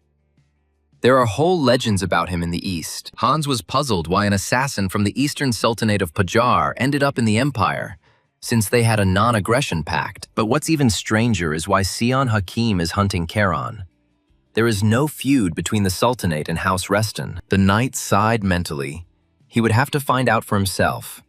In any case, the advantage was on the side of their Blue Wolves squad. Hans glanced at the Duke's grandsons cutting down their enemies and thought with a smile that their young wolf cubs were doing quite well in battle. And then the knight saw that the enemy was very close. Zion Hakim decided to attack Hans in response. He defended himself at the last moment. Their blades met again, their burning eyes piercing each other. 2 strong warriors were not ready to give up victory in this battle. The assassin told Hans that the Blue Wolf Knight had chosen the wrong time to turn away, as he could receive a fatal blow. Hans shouted to Zion Hakim that their line of defense had already been broken, calling the enemy by name and showing that he recognized him. The knight lunged and pushed the assassin back from the east. Zion Hakim easily jumped away from the mighty Hans and prepared to attack again. Hans told him that further resistance was pointless, and suggested that he surrender, since he was the only one left from the entire attacking squad. Hakim glanced at the battlefield and asked again, "So the line was broken?" Yes, it looked like that. The squad's fighters turned out to be weak. The knight promised that if Zion Hakim surrendered, he would still spare her. What was the point of such a warrior dying on foreign soil, especially under a mask? Zion Hakim proudly replied that he was not going to try to convince someone who did not want to understand anything, but would simply fulfill his duty to the end. Hans saw with horror that the assassin's eyes were bloodshot. The capillaries inside had burst. This was a very bad sign, really. After casting the spell, Zion Hakim rushed towards Hans, who was surprised to see that the assassin had launched a reverse flow of his mana. Hans looked at his opponent in surprise. He was clearly up to something, but he needed to understand and protect Charon immediately. The knight shuddered in horror. This madman from the east was ready to sacrifice himself to destroy the knights and young gentlemen. At this rate, not only will Hans not be able to take Zion Hakim alive, but the wolf cubs could also find themselves in mortal danger. But to confront such a powerful warrior who is determined to destroy everything around him, Hans will have to release all his mana. Zion Hakim's mana was burning. He made a decision and rushed towards Hans. The most important thing for him was to get to Karen Reston. Hans closed his eyes and began to release all his mana without leaving a trace to protect the boys. The knight concentrated on magic. Suddenly, Hans heard Charon's mocking voice. The young wolf cub was telling the knight that he was disappointed with Hans. And where was his composure? After all, Hans went with Karen to stop him if anything happened. And the young man quietly flew up to Zion Hakim from behind. Karen sarcastically asked Hans if the knight was really giving up already. It was too early. He needed to finish off that masked freak who had blown up their train. Zion Hakim immediately turned to the impudent boy and exclaimed, "What luck! It seemed that Karen Reston himself had come to visit them." The young man mockingly replied to the assassin that he was a good fellow.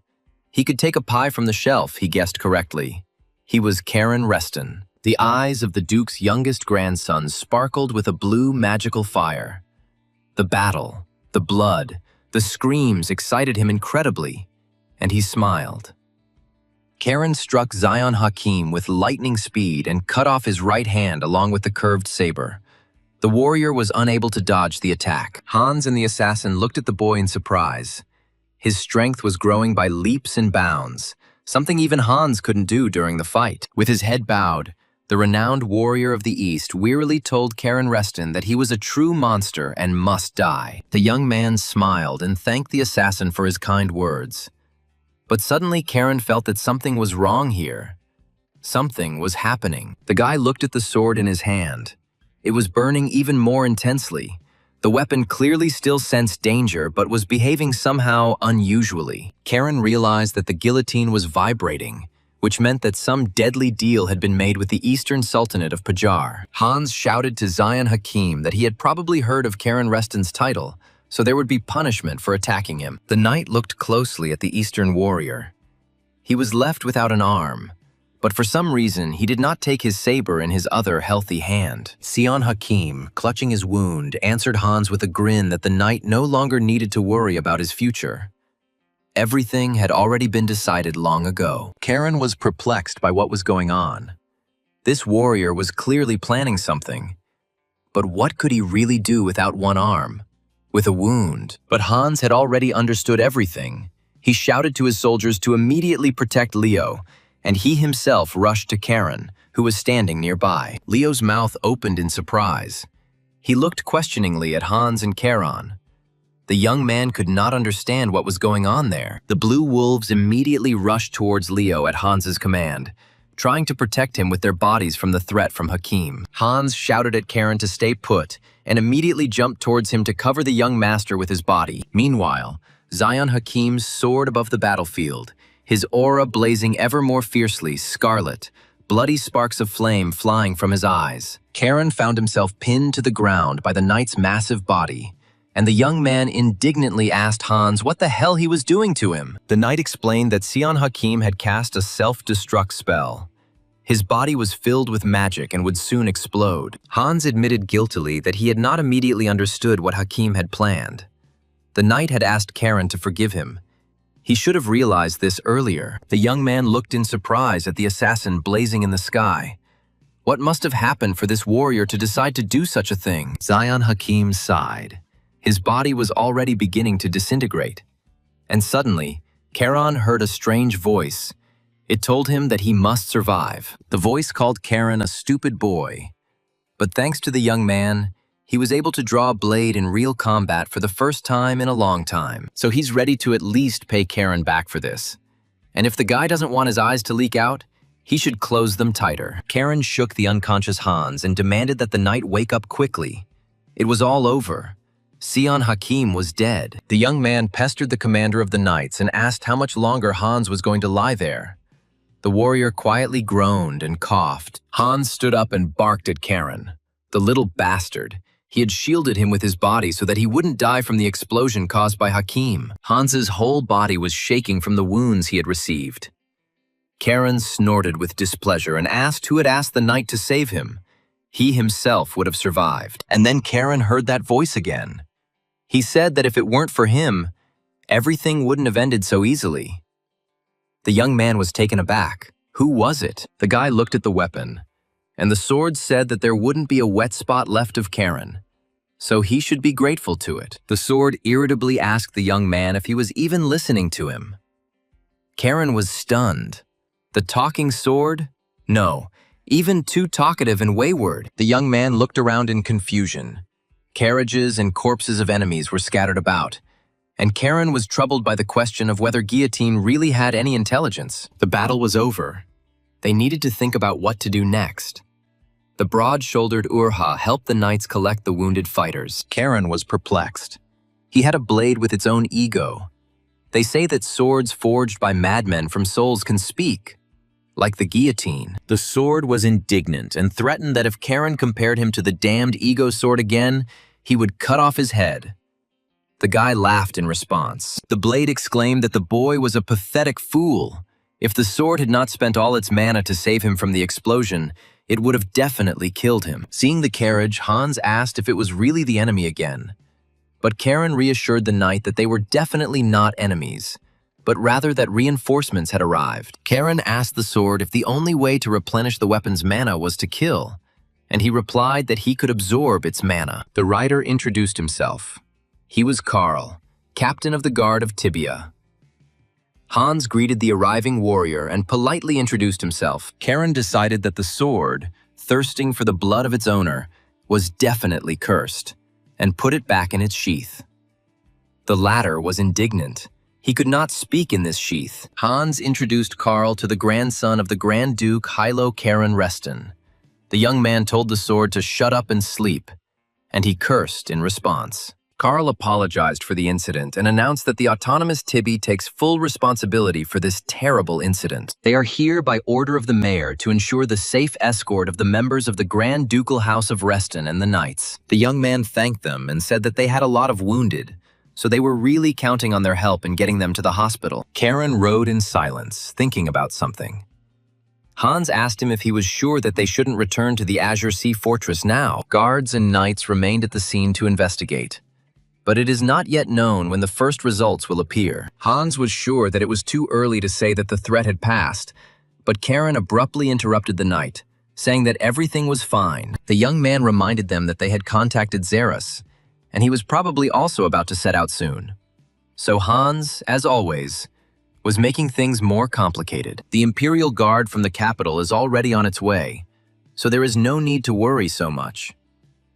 Karen did not want to share his suspicions with Hans. Karen looked closely at the knight and said, "Something else is important," because Hans knew that assassin. The squad leader hesitated, chuckling, but under the insistent gaze of the young man, he answered, "It was Zion Hakim, a 6-star warrior from the Eastern Sultanate of Pajar." Karen thought, the Sultanate of the Jar, the neighboring lands are ruled by the Grand Ducal House of the East of the Empire. Very interesting. At one time, the mayor of Tibi personally vouched for him when concluding a non-aggression pact. But everything turned out to be more complicated than Karen thought, Hans said in surprise. The relationship between the mayor and the Grand Ducal House was already strained, but not to this extent. Karen agreed that such an act was a good reason for war. He asked brother Leo whether he thought this was true or not. Leo mumbled something in confusion. Karen looked at his brother in silence. The elder one's thoughts were clearly somewhere very, very far away from here. Leo lowered his head and apologized, admitting that he hadn't been listening to what Karen and Hans were saying. For some reason, the young man was shaking very violently. Leo held his blood-stained jacket in his hands and asked his companions in confusion why his hands were shaking so much. Karen knew the reason perfectly well. It was no surprise. It was a reaction after the first murder. You can't get used to taking someone else's life, but Big Brother Leo must cope with this, because that's life. and he still has many bloody battles ahead of him. Carl informed the carriage passengers that they would soon arrive in the autonomous territory of Tibby, where the respected mayor was already waiting for them. The young man looked out of the carriage and looked around. He cursed in admiration. It really is just gorgeous here. The city was bustling with life. It was immediately obvious that the buildings here were well built and well maintained, and the busy streets had new pavements. Leo also looked around with interest and agreed with his younger brother. The city of Tibia left a very pleasant impression of wealth. The mayor came out to greet the dear guests and was very glad that they all arrived safely in their city. The mayor assured that they would do everything possible to find out the reason for the attack on the train of the highly respected Duchy of Reston. Of course, the Tibby Autonomous Territory will do everything possible to assist the Grand Duke's House of Reston's investigation. And of course, they all realize that the Tibby Autonomous Territory bears full responsibility for this surprise attack on the train. Hans assured Mayor Jean that he had nothing to worry about, and the knight noted that he had changed since his time as Minister of Finance. Jin sighed heavily, asking Hans not to remind him unless he had agreed to this damned position of mayor of Tibby. The mayor noticed that he was chatting away in front of guests. Karen said that when elders addressed him as you, he felt uneasy. The mayor exclaimed how it was possible to show such disrespect to the grandson of the Duke of Reston. Karen asked if perhaps Jean would kneel. The former finance minister said he understood Sir Corona very well and gratefully accepted his kindness to call him informally. The mayor invited the guests to change the scenery and continue the conversation in a more pleasant atmosphere in his private office. Pouring wine for the mayor, Karen said it was contraband. The bandits used explosives, not mana, to blow up the road's rails. The young man reminded him that Jin knew perfectly well that explosives could only be obtained through the Empire's Weapons Supply Bureau. However, the Bureau is under very strict control of the Empire, so it is almost impossible to obtain explosives from there. Karen asked the mayor what if the explosives were brought to the Empire, for example, from the Sultanate of Pajar. Jin shuddered. It couldn't be. The mayor knew perfectly well that the boy was right. Only the Empire and the Sultanate of Pajar were capable of producing explosives of such high quality. Karen noted that if local trade guilds were involved in explosive smuggling, it would put the mayor in a difficult position. Jin agreed with Caron. Indeed, this was the most logical explanation of where the explosives came from. The young man grinned otherwise. The mayor cursed silently. He could be accused of complicity. These idiot smugglers would easily expose him to the wrath of the Empire. Karen Reston asked the mayor to always remember one fact. Jean asked the young man in surprise what fact exactly he was talking about. The Duke's grandson said that the members of the He-Ran Order and ordinary knights of the Azure Sea Fortress had died in this incident, and the mayor shuddered. Jin understood that getting involved with those who were their own masters was 100 times worse than any debt, and if he did not cooperate, he would be finished. The mayor decided to change the subject and kindly asked the Karen Cheese how his father was doing. The young man was very surprised.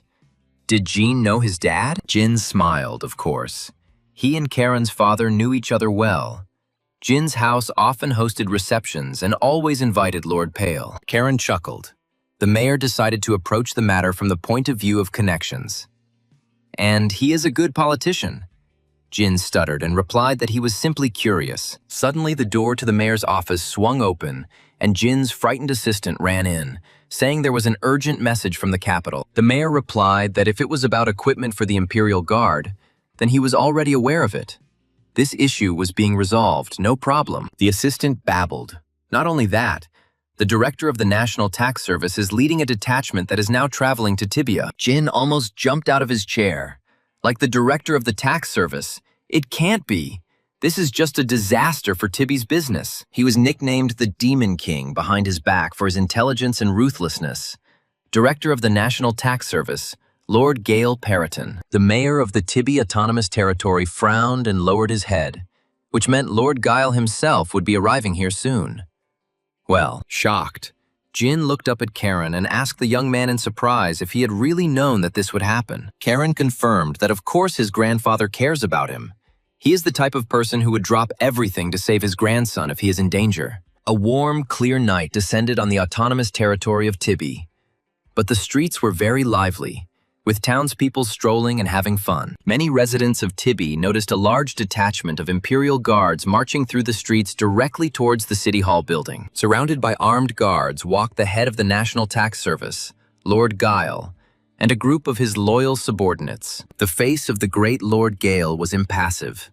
He was determined to figure out what exactly had happened here. One of the assassins looked carefully at the detachment of Imperial guards.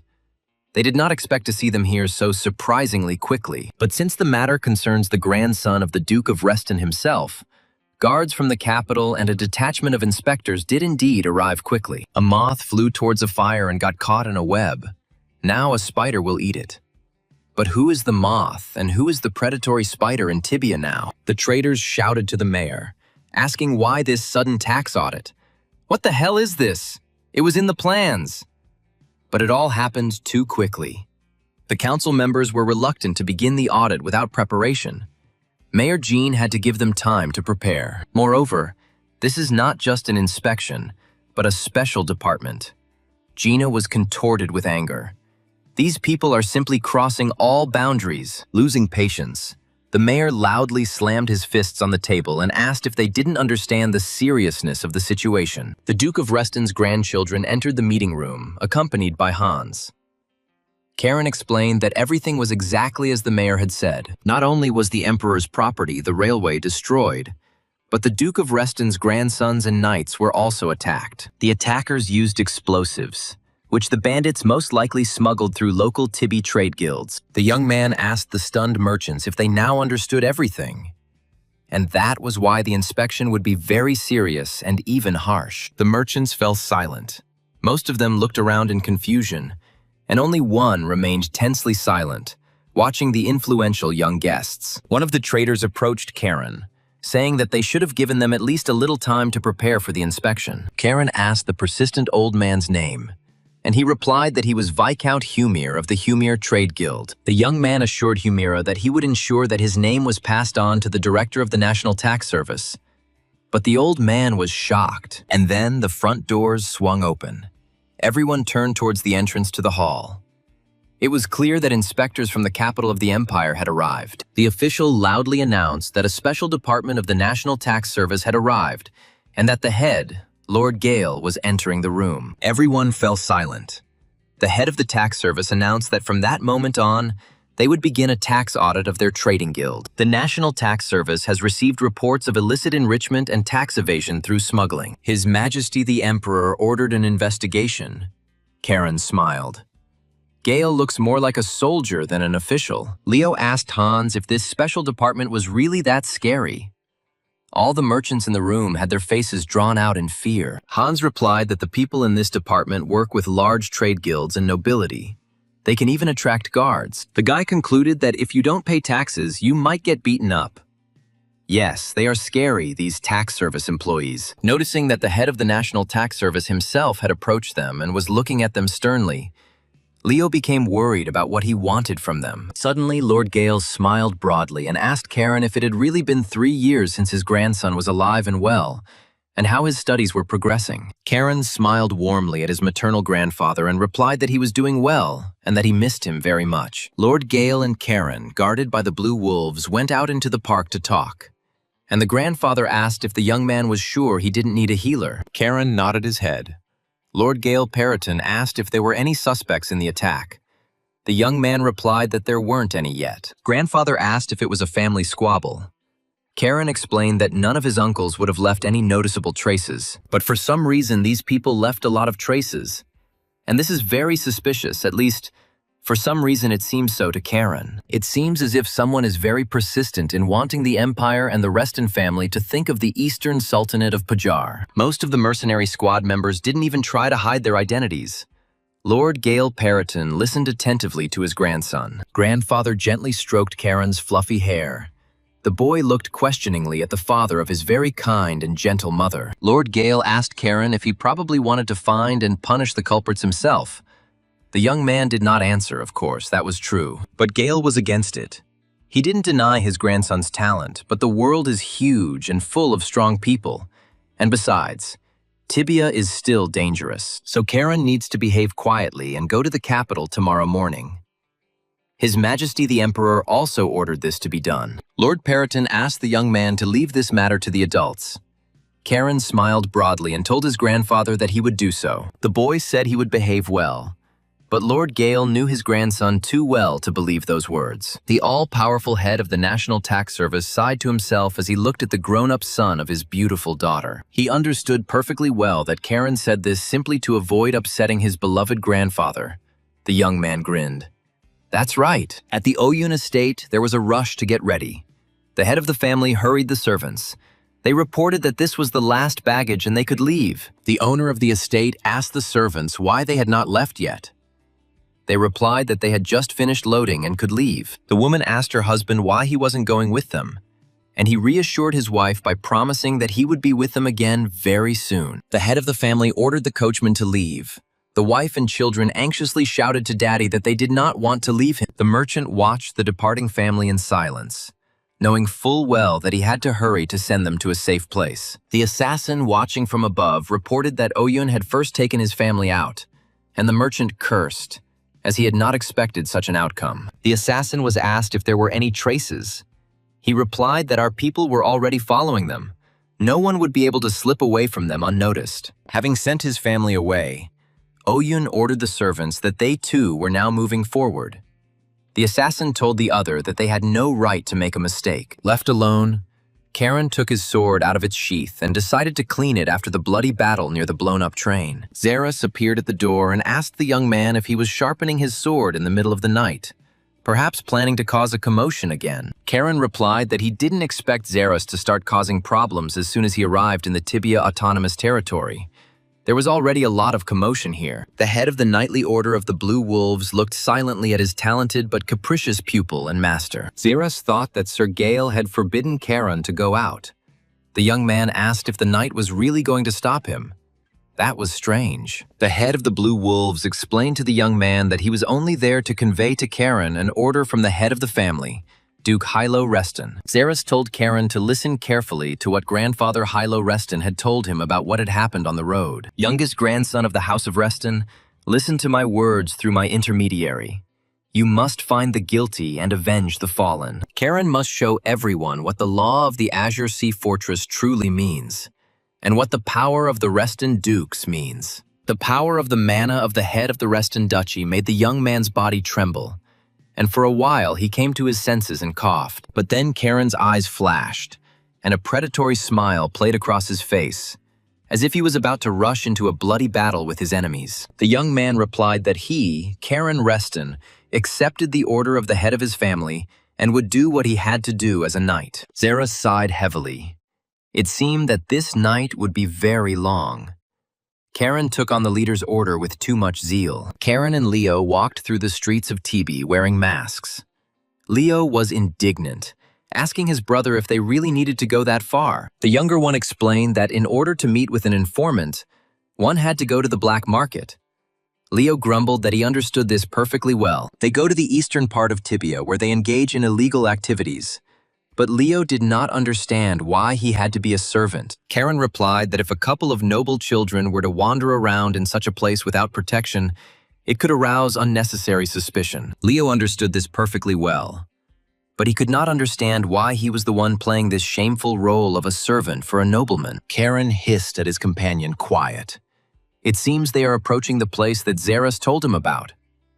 Leo obediently fell silent and became wary. The brothers walked along the deserted narrow street of Tibi, looking around cautiously. This area looked poorer than the city center. Leo noticed that everything looked suspicious here. Karen said that if his brother was afraid, he could go back. Suddenly, the young men heard someone quietly ask them.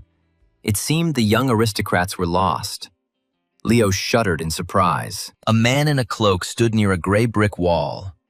He had chosen his position so well that he almost blended into the wall and was barely visible. Karen Reston took up his sword and stepped decisively towards the overly talkative stranger in a long cloak with a large hood. He, seeing the movement of the young man, said that he was joking. He was from Sir Zeras. It was an honor for him to serve the young gentleman from the Reston house. The boy pulled down his hood and introduced himself, saying that his name was Julio, and that today he would be their guide through the back streets of Tibi. He said that he had prepared a small shelter, They could go there and calmly talk about everything there without prying ears. Soon, Julio opened the door to a spacious room where they could discuss with the Duke's grandchildren the purpose of their night walk through Tibia. The guy said that no one would eavesdrop on them here. He used an artifact that creates a sound barrier. They can speak freely. Karen asked Julio if it must be hard for him to be away from home, especially among criminals. The guy objected. He was born in Tibia. The young man was surprised how a native of Tibia had become an informant for the Restons. And Julio replied that he was simply repaying a debt to Sir Zeras. Karen smiled. Okay, then they could get down to business. Julio respectfully said that he was listening to the Duke's youngest grandson. The young man asked who could have known our route to the capital and used explosives to attack the train and the Reston family. Julio nodded his head. Does he know who this is? There are very few people like him in Tibia, especially among the trade guilds. Julio opened the records. As far as he knows, they are engaged in the sale of stolen goods on the black market. There are only 2 such guilds here. These are the merchant guilds of Kur and Caligo. They have already been noticed more than once in similar dangerous but profitable dealings. However, the Kur guild has already firmly established itself in Tibia and is moving away from its previous dubious and risky dealings on the black market. But the Caligo guild is made up of former slaves. They are ready to do anything for money, and human life is worth nothing to them. Moreover, according to Julio, the members of Caligo left the city this afternoon. Karen wondered if this was just a coincidence. Leo exclaimed that it was just then that they were attacked. Karen thoughtfully confirmed that it seemed like they should pay a visit to this guild. They have little choice. Former slaves who will do anything for money, and Kur, who are retiring from their criminal activities. Leo noticed that they definitely wouldn't have enough time to check both of them. So he asked his younger brother what they were going to do now. Karen smiled. Obviously, those who have nothing to lose always take the most desperate steps, which means they need to go to Caligo. Julio replied that in that case, he would take the guys to the black market of this guild. He knows them well, so no problem. Mayor Tibby asked his brother if he was sure that young Mr. Karen could be left alone, as the city could be very dangerous. Lord Gale sighed. What could he do if the Duke sent a letter with such a request? Jean muttered, well, the wolf has its own habits. The mayor chuckled and said that it was actually the youngest Mr. Karen's request, and Gale looked questioningly at his brother. He explained that Karen had asked the mayor to detain his grandfather under any pretext. The boy was going to act here alone. Gale frowned. Jin asked his brother not to worry so much. Hadn't Charon already proven that he was capable of handling a lot? Periton reminded his brother that the boy was only 13. But the mayor objected that for a genius, age is just a number, nothing more. Gale was worried. This is Tibby. Here you can get into trouble at any moment. Some guilds pay politicians. Duke Hilo Reston still maintains his own neutrality. But influential families in the capital keep an eye on him. Tibia is full of those who are ready to do anything to earn the favor of these families. Such is the morality of the autonomous territory. This is precisely what worried Lord Gale. His Majesty the Emperor intervened in the affairs of Tibia for this very weighty reason. The old ruler does not want the great empire to fall into the hands of those who act only in their own interests. While Gale suggested simply waiting for Karen to successfully complete his investigation, the mayor agreed with his brother. The mayor of the city said that there was something else that the older brother should know, and Jin told about the unusual guests of this city. He said that Sir Mason was in Tibia. Gale was taken aback. He frowned and asked what this famous knight was doing here. Everyone in the empire knew Sir Mason. He was an impenetrable shield, a knight of 8 stars. But this means that that same man is also here. After passing through narrow alleys, the group soon found themselves at the entrance to the black market. Julio said that this was the very place. Karen asked if there was only one entrance to the black market, and the guy confirmed that there was simply no other way in. This means that in case of danger, the Caligo Trading Guild can barricade itself there. It's very convenient. Julio opened a secret passage. Having found the book he needed, the boy pulled it, and a secret mechanism quietly started working, opening the passage to the black market of Caligo. Leo jumped back in horror. Karen noticed that it was indeed a black market atmosphere, and Julio suggested going down the stairs. They descended a long staircase into a gloomy basement. It was deserted, but torches were burning brightly everywhere. Leo assumed that they wouldn't be let into the black market that easily, since it was a secret place, and they were here for the first time, and no one knew them. Two guards appeared in front of the travelers. One of them recognized Julio and greeted him, saying that they had not seen him for a long time. The guy replied that he had brought guests. The guard objected. He knew Julio worked with reliable people, but today they were not receiving visitors. Julio was surprised. Why? Unless something happened. The guard replied that this was the chairman's order. They cannot disobey him. The guy asked casually, or rather, the guard admitted, they themselves do not know the reason, so it is better for them to leave while they ask nicely. Karen snorted contemptuously and asked the guild guard if he really intended to hack them to death with that toothpick. It was just ridiculous. The young man suggested that the guards try to tell them the hard way, and he would see what would come of it. And he took up his sword. Karen boldly told the tall guard that if he wanted to fight, he should fight faster. Leo tried to calm his brother down. The Duke's youngest grandson quietly told his older brother that they were moving to Plan B. Leo didn't understand what kind of plan this was, and then it dawned on Leo that Karen seemed to want to break into the black market with a fight. The young man's expression was distorted, wondering if he really had to fight again. The armored guards of the black market of the Caligo Trade Guild grabbed their swords, and so did the mysterious guests. The guard cursed. They had never experienced anything like this before. But since words were not helping, they had no other choice but to draw their swords. Suddenly, Karen's sword spoke up, calling the guy an idiot and saying that he would never take the blood of such scum on his blade. Karen was surprised that a sword could speak even when it was in its sheath, but he explained that as long as the owner held the hilt, it was possible. The boy drew his sword, and before the guard had time to defend himself, he struck the guillotine furiously across its wide blade. Karen's blow caused the guard's sword to break in half, and the stunned guards looked in confusion, first at the fragment, then at the young swordsman. The second guard took out his sword and fearfully asked the young man what he was doing. Since they had greeted them normally, what was all this rage about? The confused guard of the Caligo Guild's black market saw with horror that the second boy had also drawn his sword and rushed into battle. Leo, his eyes flashing, rushed at the frightened guard. He did not want to lag behind his brave younger brother Karen. Julio watched the teenagers in amazement. He thought it was impressive, and truly a worthy skill for the wolf cubs of the Reston house. Leo reproachfully told his brother that he could have warned him. Karen chuckled. His brother seemed to have already started enjoying the fight, too. Now Julio understood why Zeras allowed Karen to wander around at night.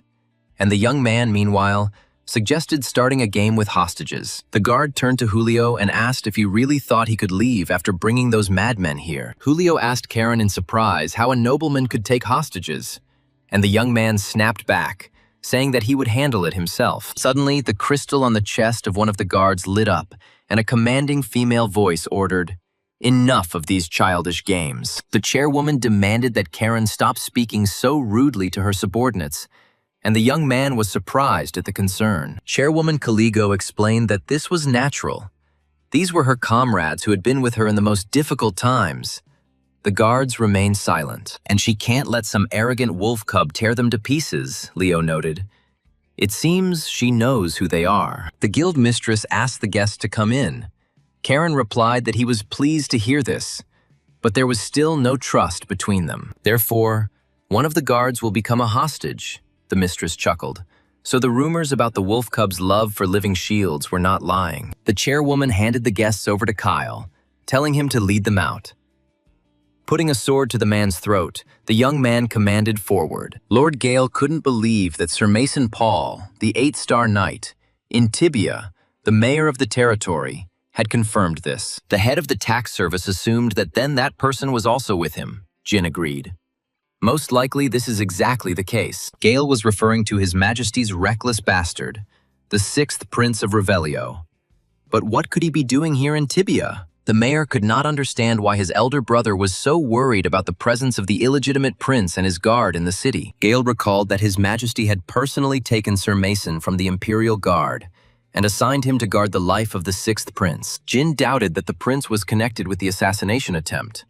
Perhaps he had come to Tibia simply because all kinds of goods were in demand there. Gaius Periton was also worried that the prince might accidentally run into Karen and Tibia, and that this would cause a lot of problems. The boy's grandfather really hoped that his grandson would not become friends with the unbalanced prince, even if they accidentally ran into each other. But Gale knew that Revelio could find his boy himself and try to get to know him for further cooperation. Kicking open the door to the chambers of the chairman of the Caligo Trade Guild, Karen shouted for them to greet their guests. The Duke's grandchildren were taken aback when they saw who was waiting for them in the spacious underground chambers of the Autonomous Territory's most dangerous guild. A man in a golden mask sat on the sofa and drank tea, and next to him stood a silent warrior in a mask, from whom emanated amazing strength. The man in the golden mask greeted Karen Reston kindly as he kicked the door open and invited him to join him. Karen was surprised.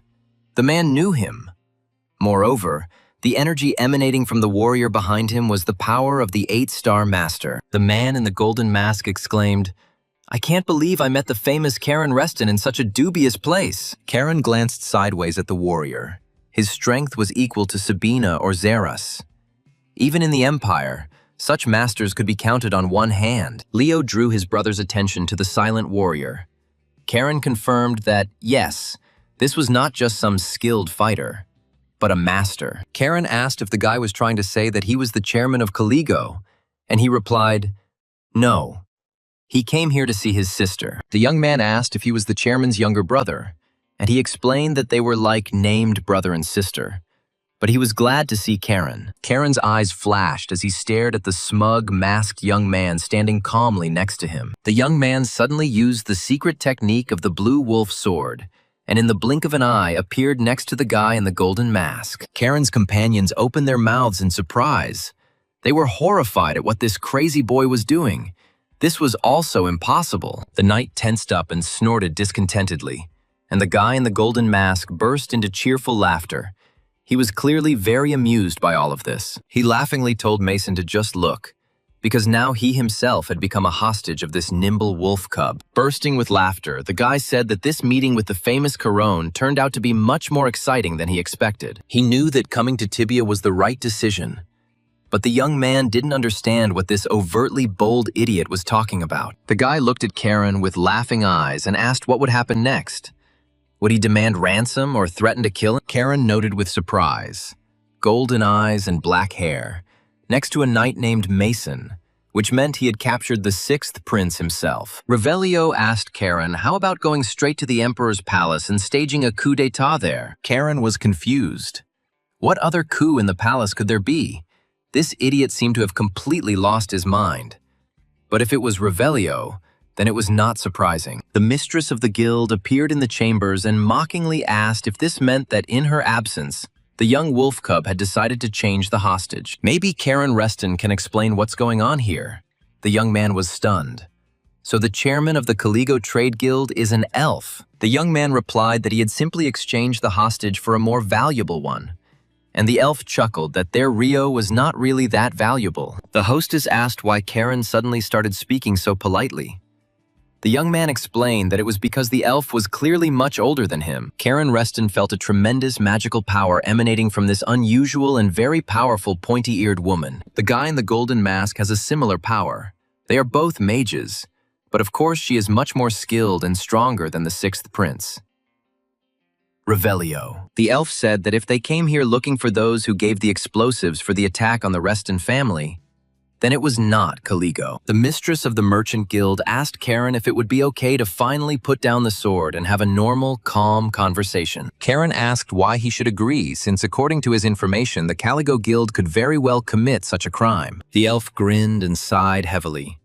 How stubborn this young wolf cub from the house of the Dukes of Reston was. The hostess said that if she had attacked the Duke's family, she would have done everything much more gracefully and would not have left any evidence. Magic lit up the woman's eyes and streams of mana rushed around her body. She was terrifyingly strong. She didn't need dynamite. Karen was amazed. Incredible magic, at least the 7th circle, or even higher.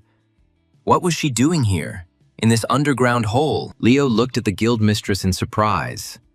She reminded him of their master, Lady Sabina, when she was angry. The elf asked Karen rather menacingly, what would he say? Maybe they could talk after all, and not fight.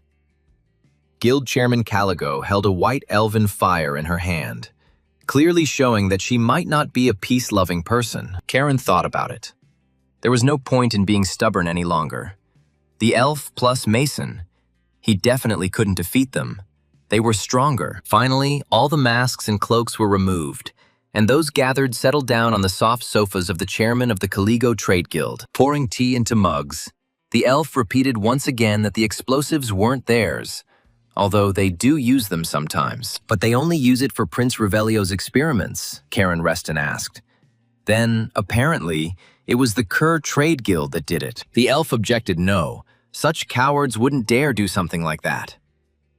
Karen threw off the prince's hand and asked if he could step away. The prince smiled broadly and said that since things had turned out this way, Karen could simply call him Rayo, since they were now friends.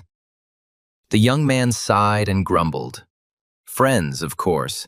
That's all the friends I needed to be completely happy. It's just a headache. Mason pulled Karen up short, telling him to watch his language. He was a prince, after all. But Revelio reassured the knight, saying that everyone here was his own. Mason Paul snorted. His brother's youngest grandson was such an obnoxious, terribly arrogant and unbridled brat. Karen looked at the renowned knight in surprise.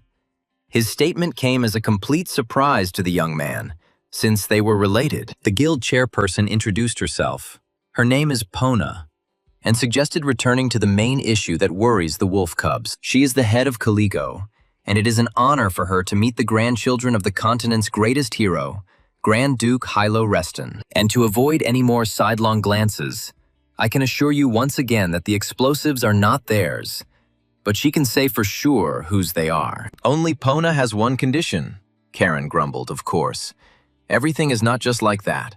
Such information is not given away so easily to outsiders. Karen looked at the elf and politely said that he was ready to listen to the conditions of the chairman of the Caligo Trade Guild. Pona drank tea and looked attentively with her huge green eyes at her young grandson, Halo, sitting in front of her. Finally, she said that the golden-haired baby must become friends with Rio.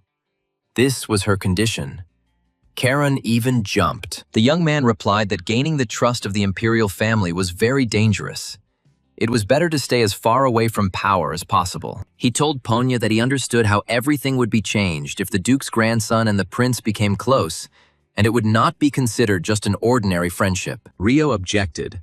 What difference does it make what anyone thinks? They really can be friends, and the Restons will get more benefit than the Emperor. Karen asked not to call him a kid and asked what the Restons' benefit was.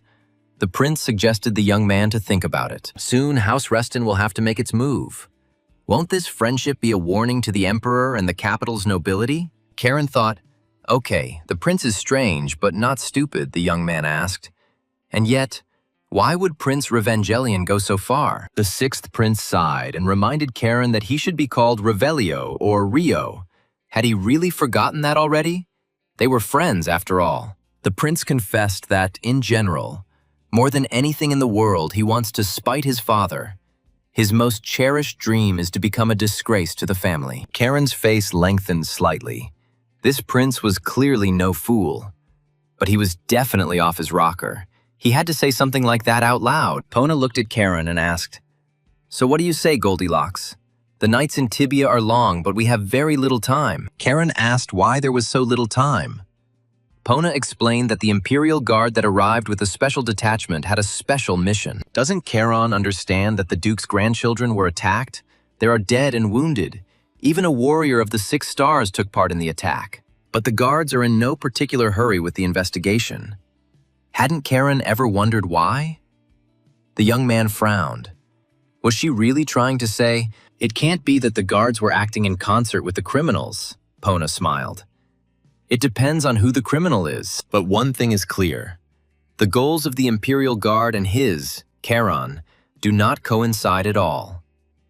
Pona took a small scroll from her belt. She showed Karen the scroll and said that this document contained everything they had learned about the criminals' movements and the entire chain of events. The elf asked the young man once again what he would do, whether he would accept her condition regarding friendship with the 6th Prince of Revelio. Karen looked at Pona silently. The head of the family's orders had to be carried out, and he would probably get along with Prince Revelio somehow. At the Oyun estate, the hasty preparations continued. The head of the family urged the servants to move faster with loading things. The merchant cursed desperately, urging the workers on, but they reassured the gentleman that everything would be completely ready in a minute. Oyun remembered the promise that as soon as the task was completed, the guards would clean up the traces, and there would be nothing to worry about. The merchant sighed. Finally, the title he had been craving for was almost within his grasp. The elder had promised it to him after the mission. Although Oyun could also be cleaned out. Damn those brothers. Who would have thought that they would survive the attack? A servant ran into the office and exclaimed, "This is terrible. At least Oyun managed to take his family away from the events." He asked what had happened. The servant, out of breath, said that there were knights there. They had burst into the estate. Oyun did not understand what this meant. The Imperial Guards had arrived. Had the guards really come for him? He chuckled. The merchants from the Humir Trade Guild certainly weren't wasting any time, but the frightened servant objected. The master had misunderstood him. Those down there were not Imperial Guards at all, but other knights. Karen appeared at the threshold of the office. He asked what the noise was about, but there was no fight. Oyun asked in confusion.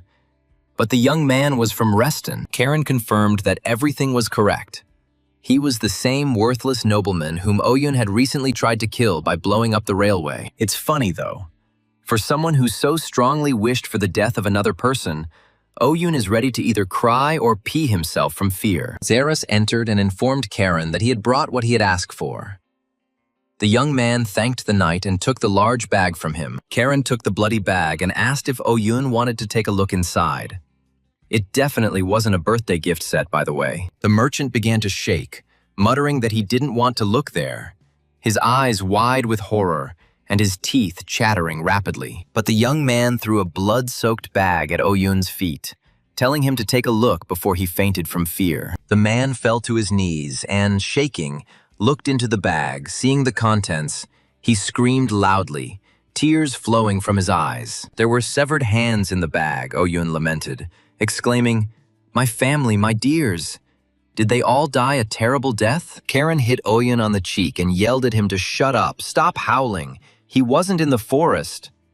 The man immediately fell silent. The young man asked the merchant if these hands looked like the hands of his relatives, and the man once again looked carefully into the bag of brushes. He asked Karen whose they were then, and he answered, "The killers that Oyun's accomplice sent. Not for Karen, but for his family. To kill." Oyun burst into tears, so the master saved them. How could he thank young Karen Reston? The young man grinned. Not with money. Karen's eyes flashed with anger. Oyun had participated in the attack on the Reston family members, and because of him, completely innocent people had died. The young man spared Oyun's family because they had nothing to do with it. But not the merchant himself. He will be severely punished for his crime. He will rot in the dungeons of the Azure Sea Fortress. He will answer for everything. Does the merchant know what a capistrum is? Well, he will soon find out. Karen told Zeras to take this bastard away. The knight gladly led the prisoner out. The blue wolves were standing in the courtyard of the house. Pona asked Revelio if there were rumors that the emperor's health was not the best. So what was going on in the capital of the empire? The prince smiled. Everything is true. The emperor is ill. Because of this, all the nobility is in disarray. Only the warlike old men are happy. The discord within the guard only intensifies. Some support the military faction. Others resist. Complete chaos. Pona smiled, and yet, thanks to her, Rio had a new ally. The prince objected. Was this really his sweet sister's merit? Karen simply fell under the onslaught of the prince's charm. The elf reminded Revelio that he was not like this at their first meeting. The prince sighed heavily. He did not argue. When Reo finally escaped from the palace intrigues in Tibia, his mother was brutally murdered. Revelio suddenly remembered the bloody body of his incredibly beautiful mother, who was still very young, lying spread out in the garden. And if it weren't for Mason, who killed the mercenaries, little Rio would have gone to the grave after his mother literally that same day. The prince turned to his faithful bodyguard and repeated once again that he owed Mason the fact that he was now alive. If he hadn't met Reo in the city of Ponu, he would never have learned magic. So the prince became who he was only thanks to the two of them. Mayor Tibby didn't understand what this meant, Karan mentally answered. This means that the house of the Grand Duke of Hilo is starting to act. The mayor asked whether it was really necessary to publicly talk about the attack on the train. Gale was afraid that this would harm the reputation of their family. Karen reassured the mayor that there was no need to worry. This burden would not fall on him. Jin understood that this meant that the authorities of Tibia needed to be held accountable. The young man assured the mayor that he would make sure that those ill-mannered and impudent people got what they deserved for all their terrible crimes. The duke's youngest grandson laughed loudly, saying that the mayor would be seen in the public eye as a champion of justice. Zeras did not interfere in anything. He remembered the order of the head of the family that Charon could act in this situation as he saw fit. The commander of the Blue Wolves' nightly order didn't know what the boy was up to, but that was the order from Mr. Hilo Reston, not to interfere. Charon smiled cheerfully and told Mayor Tibia Jin and his grandfather Lord Guile that the gentleman should rely on him in everything. Chief Butler Henry informed Lord Duke Hilo Reston that a new message had arrived from young Lord Charon. The head of the family skimmed the letter. They are going to make public the consequences of the attack and the results of the investigation. The office door opened. Pale asked his father if he had called him. The Duke confirmed, yes. A new message from Karen had just arrived. It says here that they will announce the results of the investigation leading to the arrest of the Tibby Council member involved in the attack, and that the Tibby Council had agreed to cooperate to prevent a recurrence. The leader asked Pale what he thought about it. Pale responded that this plan could upset the political balance in Tibia, essentially strengthening the position of the nominal mayor. Hilo agreed that until now the councillors had overwhelming power, but the fact that one of them was connected with terrorism would deal them a blow. The Duke smiled. Karen may be reckless to the core, but this time he achieved his revenge brilliantly and defeated his enemies. And now that House Reston had expanded its influence in Tibia, Pale thanked his father for valuing Karen's abilities so highly. But Karen is only 13 years old. Isn't it too much to place such a serious responsibility on such a young person? A child? The Duke reminded Pale that he hadn't said that he believed in his son, and he was right to do so. Karen was showing wonders of talent. Besides, the frisky wolf cub should eventually grow into a powerful and courageous wolf, and not into a cowardly, whining dog. It's natural to worry about a child just entering the harsh world, but if you believe in him, you must learn to trust. Pale bowed to his father and said that he would believe in his son until the very end. He smiled. So far, everything was going quite well. In any case, thanks to Karen, this incident will serve as a clear warning to the scoundrels in the central government, including these imperial dogs clinging to power. It is unthinkable. Guards thirsting for power. They all need to have their heads cut off. The leader ordered Pale to prepare for the coming storm. It was time for the Restons to make their move again. He bowed and promised to prepare. The mayor exclaimed, "I am ashamed that this happened in our proud city of Tibia." One of the councillors wanted a little more power, and for this reason, Oyun tried to kill the grandson of the continent's hero, Duke Hilo. The townspeople shouted, "Deal with these bastards from the council." Jin vowed to do everything in his power to return the city to its people, curbing the power of the greedy and selfish members of the Tibia Council. Leo noticed that now Jean was like a fish in water. Lord Guile agreed. His younger brother was an excellent politician. He would succeed. The head of the National Tax Service explained to the young man that a major politician would never miss the opportunity that had been given to him. The reason Jin was able to rise so high is because he is truly qualified for the position. He is talented. Leo concluded that, despite his modest appearance, the mayor of the autonomous territory of Tibi turned out to be an extraordinary person. But this plan was devised by only a 13-year-old boy, and his relative, the head of the Reston house, allowed it. It seems that Grand Duke Hilo values Karen's abilities very highly. Perhaps he could enter the line of succession of House Reston. Although, whether this is really good is still a question. Lord Gale did not know, and whether this is good. But in any case, time will put everything in its place. Suddenly, Karen turned to his grandfather, who asked the dear boy what had happened. And the young man asked if Gale was okay. The Lord did not immediately understand what Karen meant. The young man explained that his grandfather had become involved in matters related to the interests of the Reston house. Mama said that Lord Gale doesn't like to interfere in such matters. It seems that Karen made him break his principles because of him. Karen's grandfather was touched and told his grandson that sometimes there come times when you have to compromise your principles. Moreover, this matter does not violate any principles at all. The emperor himself also intends to keep those in power in you under strict control. So sweet little Karen doesn't have to worry. His grandfather is perfectly fine, and the young man has handled everything very well. The Lord told his grandson, "If one day you have to do the right thing and principles get in the way, don't hesitate to break them." Gaius Periton said he had some business to attend to before returning to the capital, so he would ride ahead a little. Leo asked Karen what part of the mayor's speech he thought people liked the most and why they were so enthusiastic. Karen answered his brother very simply. The mayor declared that he would break the grip of those who had long been deeply entrenched in power. When these entrenched old forces fall, this will open up opportunities for enrichment and advancement for newcomers. And this makes them happy. Leo sighed. And yet, he doesn't fully understand all of this, Karen said. It's all because the brother grew up in hothouse conditions. In the evening, the boys and Jin were sitting in the office.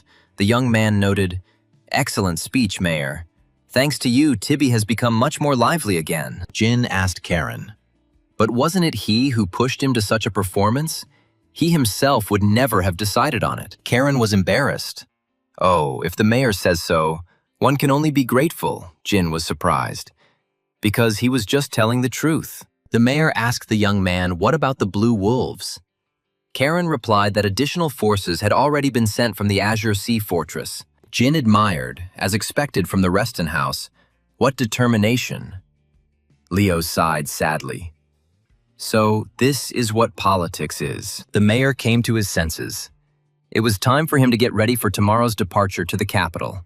And the guys probably had things to do, and he had delayed them. Karen asked the mayor to stay. In fact, they had something they wanted to give him. The mayor was interested.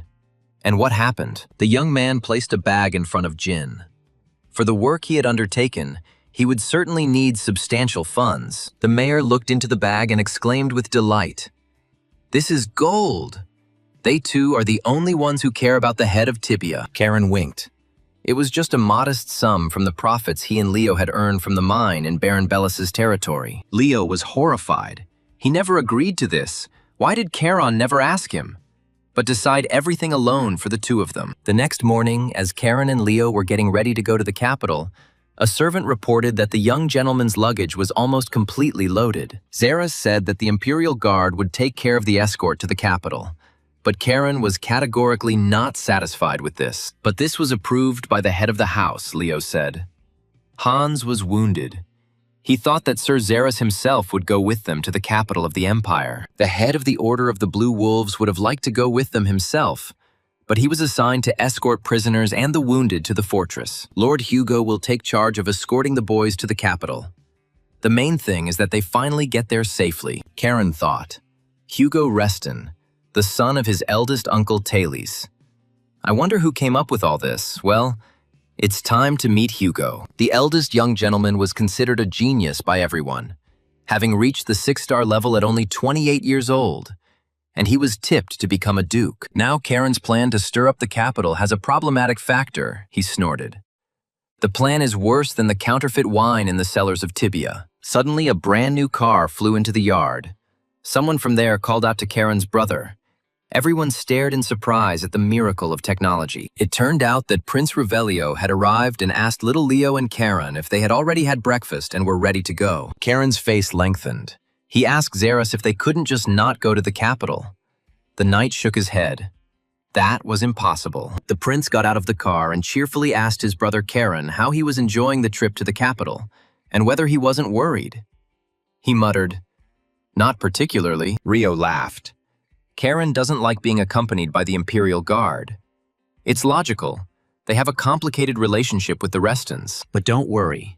The most wonderful prince in the world is with little Karen, and they can just go with him. Revelio noticed the approach of the Imperial Guards and exclaimed, "Here they are. So everyone is ready to leave." The guard bowed and apologized for the delay. They were dealing with the attack on the railway near Tibby. The prince said to Sir Ryuk, "It's okay. Let's first greet our new friends, the heirs of the Reston house." The guard introduced himself. He is Ryuk Raymer. The young men can simply call him Sir Ryuk. Karen also introduced himself. He is the Duke's youngest grandson. Ryuk Raymer said that it was a great honor for him to accompany the heirs of the Grand Duke's House of Reston to the capital of the empire. Karen recalled Pona's words. Have you ever wondered why the Imperial Guard isn't investigating the attack with full force? The young man asked if the investigation into the railway was really more important. No one cared that the grandchildren of those who served the crown were attacked. Sir Ryuk replied that the destruction of the emperor's property, the National Railway, was tantamount to treason. The Imperial Guard, of course, must first and foremost investigate treason, and Karen was in terrible anger. But the young man pulled himself together and said with a smile that if that was the case, then the guards were busy, and for now, he would just have to put up with it. Prince Revelio added, well, since everything was cleared up, maybe it was time to go. Ryuk Raymer bowed and agreed with His Highness. Zeres put his hand on Karen's shoulder and praised him, saying that he had held up well, and that there was no point in spoiling relations with the guards for now. First, we need to find out exactly who is behind the attack on the Duke's House of Reston, Karen agreed sullenly. All of this infuriated him. The young man told the head of the knightly order that for now he would be very polite to them. Otherwise, nothing would be cleared up. For now, this is just a suspicion. But if it turns out that the Imperial Guard was acting as servants of some influential house, Cain Rather swore that in this case he would personally arrange a sultry, deadly tango with 2 blades for the guardsmen. The Imperial Guard, which has always been a source of universal pride, is now degraded to the level of pathetic servants for the nobility. A disgrace. Even he, Cain Rather, who once sold his soul to a demon against his will, would never have done such a thing. Death would have been better. As the prince's car sped down the road, Karen was surprised to note that the interior was much quieter than he thought. Great. Revelio said that if Karen was bored, he could chat with him, his sworn brother. But the young man refused. The prince irritated him. But Rio suddenly remembered, by the way, that fiery speech of the mayor of Tibijin. It was probably the work of Caron, wasn't it? The mayor of the Tibi territory is trying to pull power over to himself, pushing aside the council, with the support of the Reston house behind him. This is as clear as day. Karen asked why the prince decided so. Revelio exclaimed, come on. This talk about justice and equality is just a pretext. Restoring the prestige of House Reston, shaken by this incident, and gaining a strong ally. That's a brilliant move. Revelio was sure that this was Karen's plan, the young man replied, meaning that the prince's rapprochement with the black market guilds had not been in vain. The prince was very indignant. He, one might say, also grew up on the streets and went through many trials to survive. Does Karen really think that Rio lacks brains? But does not deny his guess, which means that the 6th prince is right after all. The conversation was not going well, and the companions were looking out the windows, when suddenly Prince Revelio felt his magic crystal vibrate. Pona asked Revelio how things were, and he sighed sadly in response and complained to his sister that Karen Reston couldn't see him. The elf asked the boys not to quarrel too much. They were friends after all. Karen swore. Pona asked what about the deal. The young man replied that he had not yet given his consent. First, he wanted to hear the conditions. The elf laughed, saying that she had been seen through. She suggested that Karen think again. It would be useful for him too. The young man asked if they really trusted each other that much. Pona was surprised when Karen started talking about trust, and he said that if he united with the elves without permission, the elders would execute him. The elf laughed. The young man misunderstood her. Karen asked what exactly he had misunderstood. Maybe Pona could explain it to him in detail. Guildmaster Caligo replied that she wanted to ally specifically with him, Karen Reston, and not with the house of the Dukes of Reston. The young man was very surprised. And why? Because the ducal house is much stronger than one individual, especially a very young one. Pona smiled and answered, because it is always worth investing in a good product, even if it is the most expensive on the entire market. And Revelio really could use a good and loyal friend, Karen Reston snorted. That's what he hates the most. If Karen wants more trust, he can consider the information a gift. Pona is confident they will have the opportunity to help each other. If Karen needed anything, He could contact her through Rio's crystal ball. But now it was time for her to go. The prince was very pleased. The young man thought, these two seemed to have fallen from the same oak, that they had become attached to him with this strange friendship with Prince Revelio. The sixth prince looked out the large window with pleasure, stretching. He said that they were almost there. There was not much left. Karen looked out the window.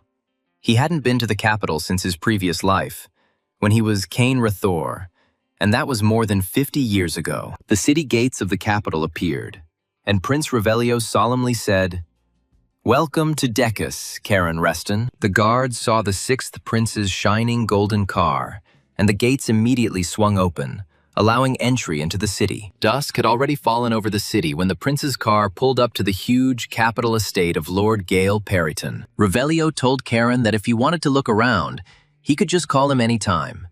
The guild doors were always open. The young man hoped that he and Rio would never see each other again. The prince laughed. He would have to upset Charon. They would meet very soon. Ryuk Raymer told the young gentleman of Reston that they too would take their leave then, since they were already there, and grandfather Karen's estate was nearby. Karen thanked Sir Ryuk for the escort. The guard replied that it was not necessary and expressed the hope that they would meet very soon. The young man watched the guardsmen retreat and thought, aha, they really will see each other again. But no one knows when. Leo asked Karen if his brother knew what that huge, shining tower was there in the very center of the city. He had never heard of it. Karen explained that this was a magical tower. It was really very tall, and it looked like a lot of effort and money had been poured into its construction. Leo asked cautiously. That is, magicians work there, Karen flared up. No, courtesans, obviously magicians. The building is luxurious. Kane stared at the tower. The mages must have poured a ton of money into it. 50 years ago, things were completely different. Looking at the huge tower, Karen told his brother that now it really felt like they were in the capital, in the very heart of the empire. Karen said thoughtfully, "Here is the capital." Leo looked questioningly at his younger brother. Now, he did not look like himself at all. For Cain Rathor, returning to the capital was like returning to his own grave. Memories immediately came flooding back. But then the brothers heard a calm voice behind them. "So you have arrived." They turned around sharply and saw a tall guy next to them. For some reason, Leo felt a shudder at the sight of his brother. He greeted Hugo, because it was he, their eldest brother, who approached the boys. Karen was amazed. He didn't feel anyone's presence. Amazing. So this is what he is like, the talented Hugo Reston. He is considered a genius, one of the best in the empire, the guy asked. They must be tired from the road, and extended his hand.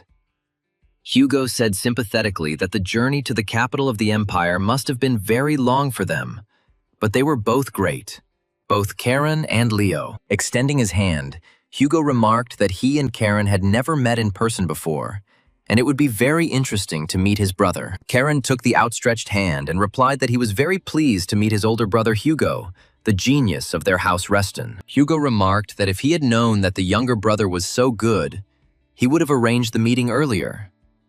Karen laughed. The older brother was so polite, and only Leo looked at his older brother with fear. He did not understand whether Karen had really fallen for all these tricks. Suddenly, the doors of the estate opened, and Grandma Corona ran out. She exclaimed that her boy had finally arrived, just as she had been waiting for him. She hugged her grandson. How he had grown while they had not seen each other. Karen said shyly that he also missed his beloved grandmother very much. Lady Gale Perryton smiled at Leo and said that she was glad to see him.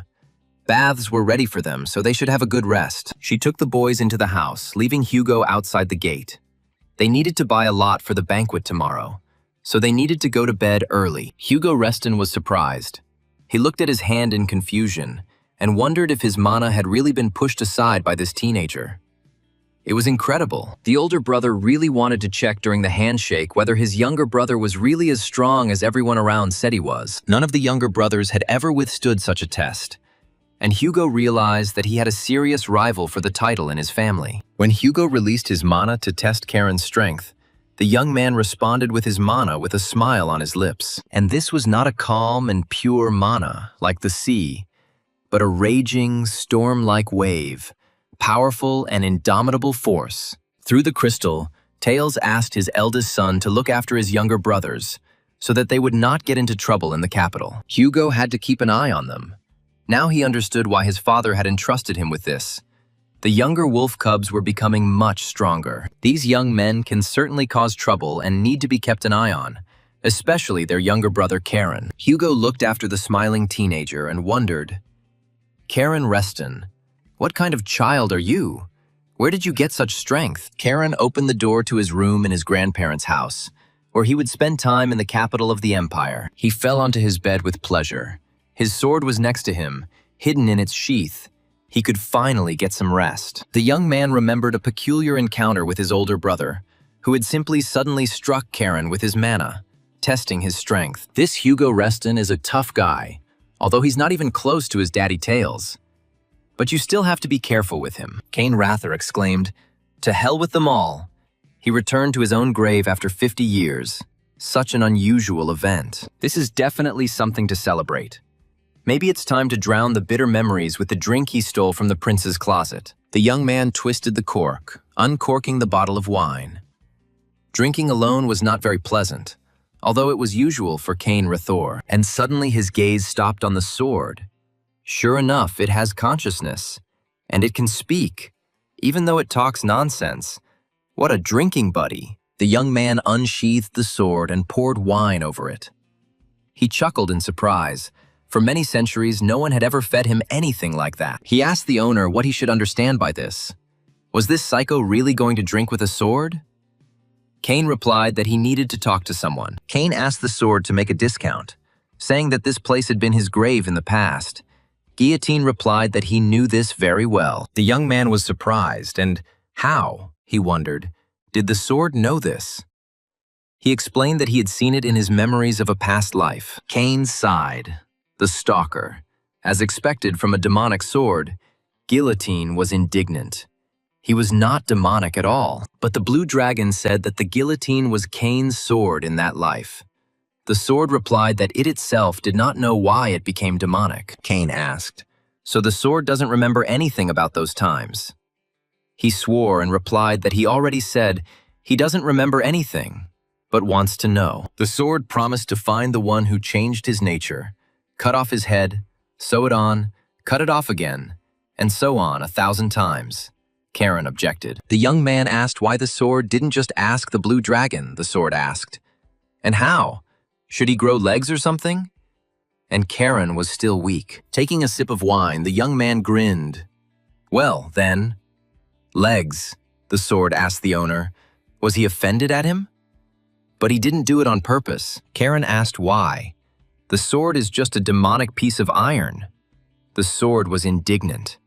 You yourself are demonic, and I am a sword, not just a piece of iron. Cain thought that he had to find out the truth, the reason why this second life began, and he became the grandson of Hilo Reston. This could not have happened without the intervention of some great power, and there must be very good reasons for this revival. Suddenly, the sword turned to its owner in confusion. Karen turned to Guillotine and asked what he wanted. The sword fell silent in confusion. After hesitating a bit, the sword asked the owner if he would pour him some more wine.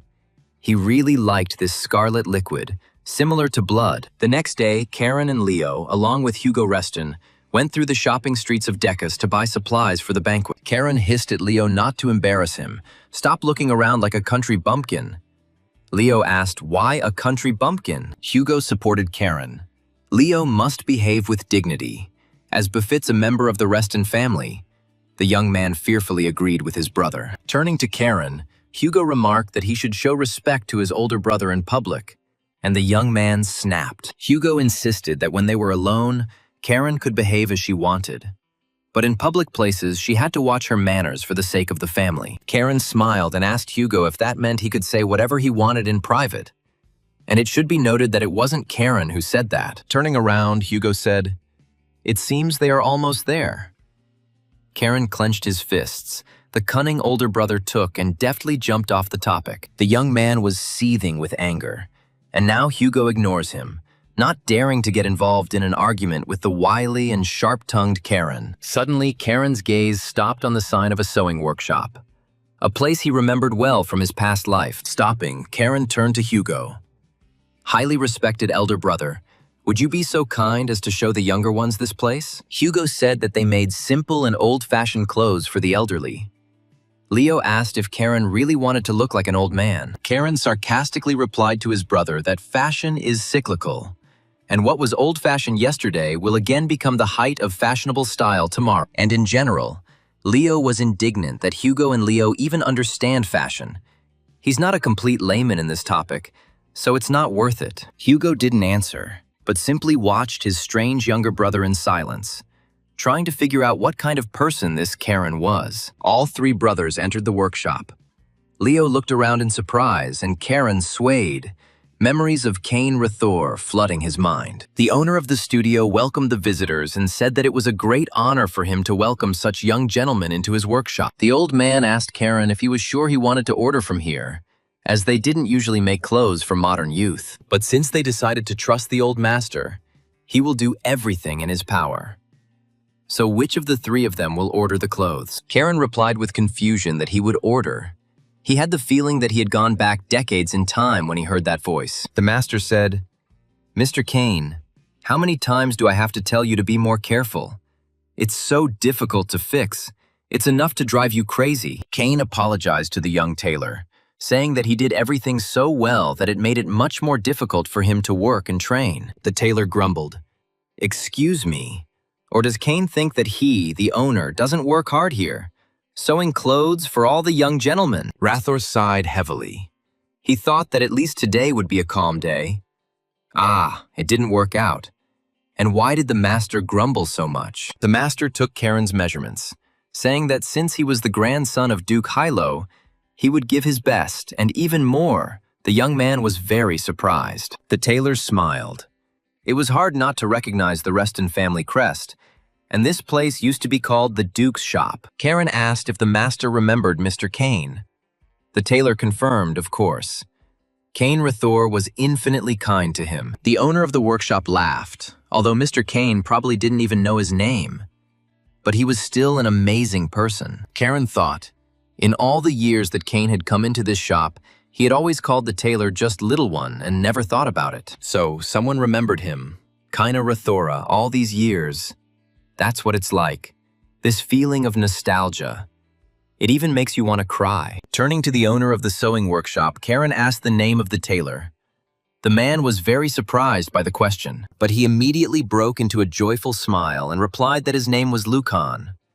Cain remembered how the old man had smiled when he was young. Suddenly, the workshop door swung open with a noise, and a girl appeared on the threshold. She shouted whether Grandpa had heard the latest news. Luhan's granddaughter excitedly blurted out that the sworn enemies of Lord Cain Rathor, the grandchildren of Duke Hilo Reston, were already in the capital. Everyone turned to the noisy girl in surprise. She looked carefully at the visitors and, noticing the Reston coat of arms, fell silent. The girl's emotional statement greatly surprised Karen. He wondered why she considered Hilo's grandchildren to be enemies of Cain Rathor. The girl apologized and politely greeted the young gentleman, telling Sir Hugo that they had not seen him for a long time. Hugo Reston bowed gallantly to the girl and confirmed that yes, he had not met Lady Amy since the last exchange tournament. Then it dawned on Leo. He asked if this was really the same Amy Altura. Karen asked his brother in surprise if he knew this loud girl. Leo replied, "But she is a fencing genius. She received 4 stars at 17. Karen sighed. Why are there so many geniuses? Hugo apologized to Lady Amy for his younger brother. He still lacked manners, the girl replied. It's okay. Hugo Reston turned to his younger brothers, Karen and Leo, and introduced the girl, Lady Amy Altura of the Imperial Guard. The boys started introducing themselves to the girl, but Amy interrupted them, pointing her finger at Karen and asking if he was Karen Reston. Turning to the second one, she asked if he was Leo Reston. The guy confusedly confirmed that he was. He was Leo Reston. Leo flushed excitedly. Amy knows his name. Karen asked the girl how she knew who they were. They were new here. She explained that she had been told about the brothers by the senior knights who had been appointed to guard them after the assassination attempt on the railway. Karen was surprised that Amy recognized them, although she had only heard their names. In any case, this loud girl had an excellent mind. Luhan asked Lady Amy if she had eaten. The girl begged her grandfather not to be so formal. Let him speak to her as before. She waved her hands and exclaimed, "She is just a student who hasn't even been knighted, so don't do that." Hugo remarked that Lady Amy was too modest, and they said that she would lead the Imperial Guard for the next 50 years. Karen asked the girl why she said that they all, including their grandfather, were enemies of Sir Cain Rathor. Amy shuddered. The young man continued with a sigh. Cain simply sold his soul to a demon, didn't he? But he didn't personally harm anyone. Amy clenched her fists indignantly. She was ready to pounce on Karen for such words about her idol, the hero of the country, Cain Rathor. Hugo Reston told his younger brother that Karen should be careful with his words and not say such things about Cain. Amy Altura exclaimed angrily that this boy said, "How dare he say such a thing? Insult the honor of Sir Cain himself." Everyone tensed up. The situation was explosive. The girl, clenching her fists in a warlike manner, was raging, ready to grab Karen by the throat. The girl shouted that she was challenging Karen Reston to a duel. She wanted to run her sword through this smug boy right now. But Karen calmly asked the young lady, interestingly, and on what grounds, whether he had insulted her dignity or the honor of her family. Tears welled up in Amy's eyes as she replied that she would fight him because she had inherited the will of the knight Sir Cain Rathor. Karen asked, "What is the will to stay with the mad demon emperor until the very end? Until death? What if Cain Rathor did this not by his own decision, but because he was controlled?" Amy did not think about this. The girl exclaimed, all the same, Sir Cain would have stayed with the mad demon emperor until the end. He was a man of honor. Karen sighed heavily. How pretentious. You can't cook porridge with this girl. Her brain is clearly askew because of Cain Rathor. He asked how Amy was going to become a real knight if she was so easily provoked by such simple provocations and became angry. The girl objected, "It's not true, it's not personal, but for the honor of Sir Cain." And then everyone heard how loudly Amy's body demanded food. Karen smiled and lowered his head. It was familiar to him from his past life. And Leo asked in surprise what that roar was. The young man asked Amy if we should eat first and then duel. She snorted. Was Karen dropped as a child, or is he just a fool? But Karen, with a smile, offered Amy to choose what she would like to eat. Pork, beef, or maybe lamb with a side dish. Suddenly, Karen released mana. Blue streams of clarity magic swirling around the small hall of Luhan's sewing workshop. The young man asked Amy if she wanted to go out and find out what was going on in the Imperial Guard. The girl covered her face with her hands in surprise. What kind of monstrous mana was this? She had heard that Karen also had 4 stars, just like her, but this magic was on a completely different level.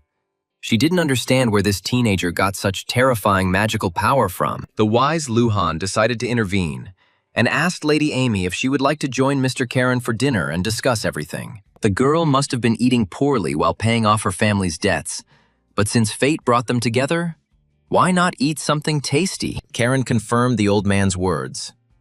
The young lady needs to watch her diet. Amy touched her stomach. It was completely empty. Lady Amy Altura sighed, feeling a spasm in her stomach. She blushed with embarrassment. Karen understood correctly. She was hungry.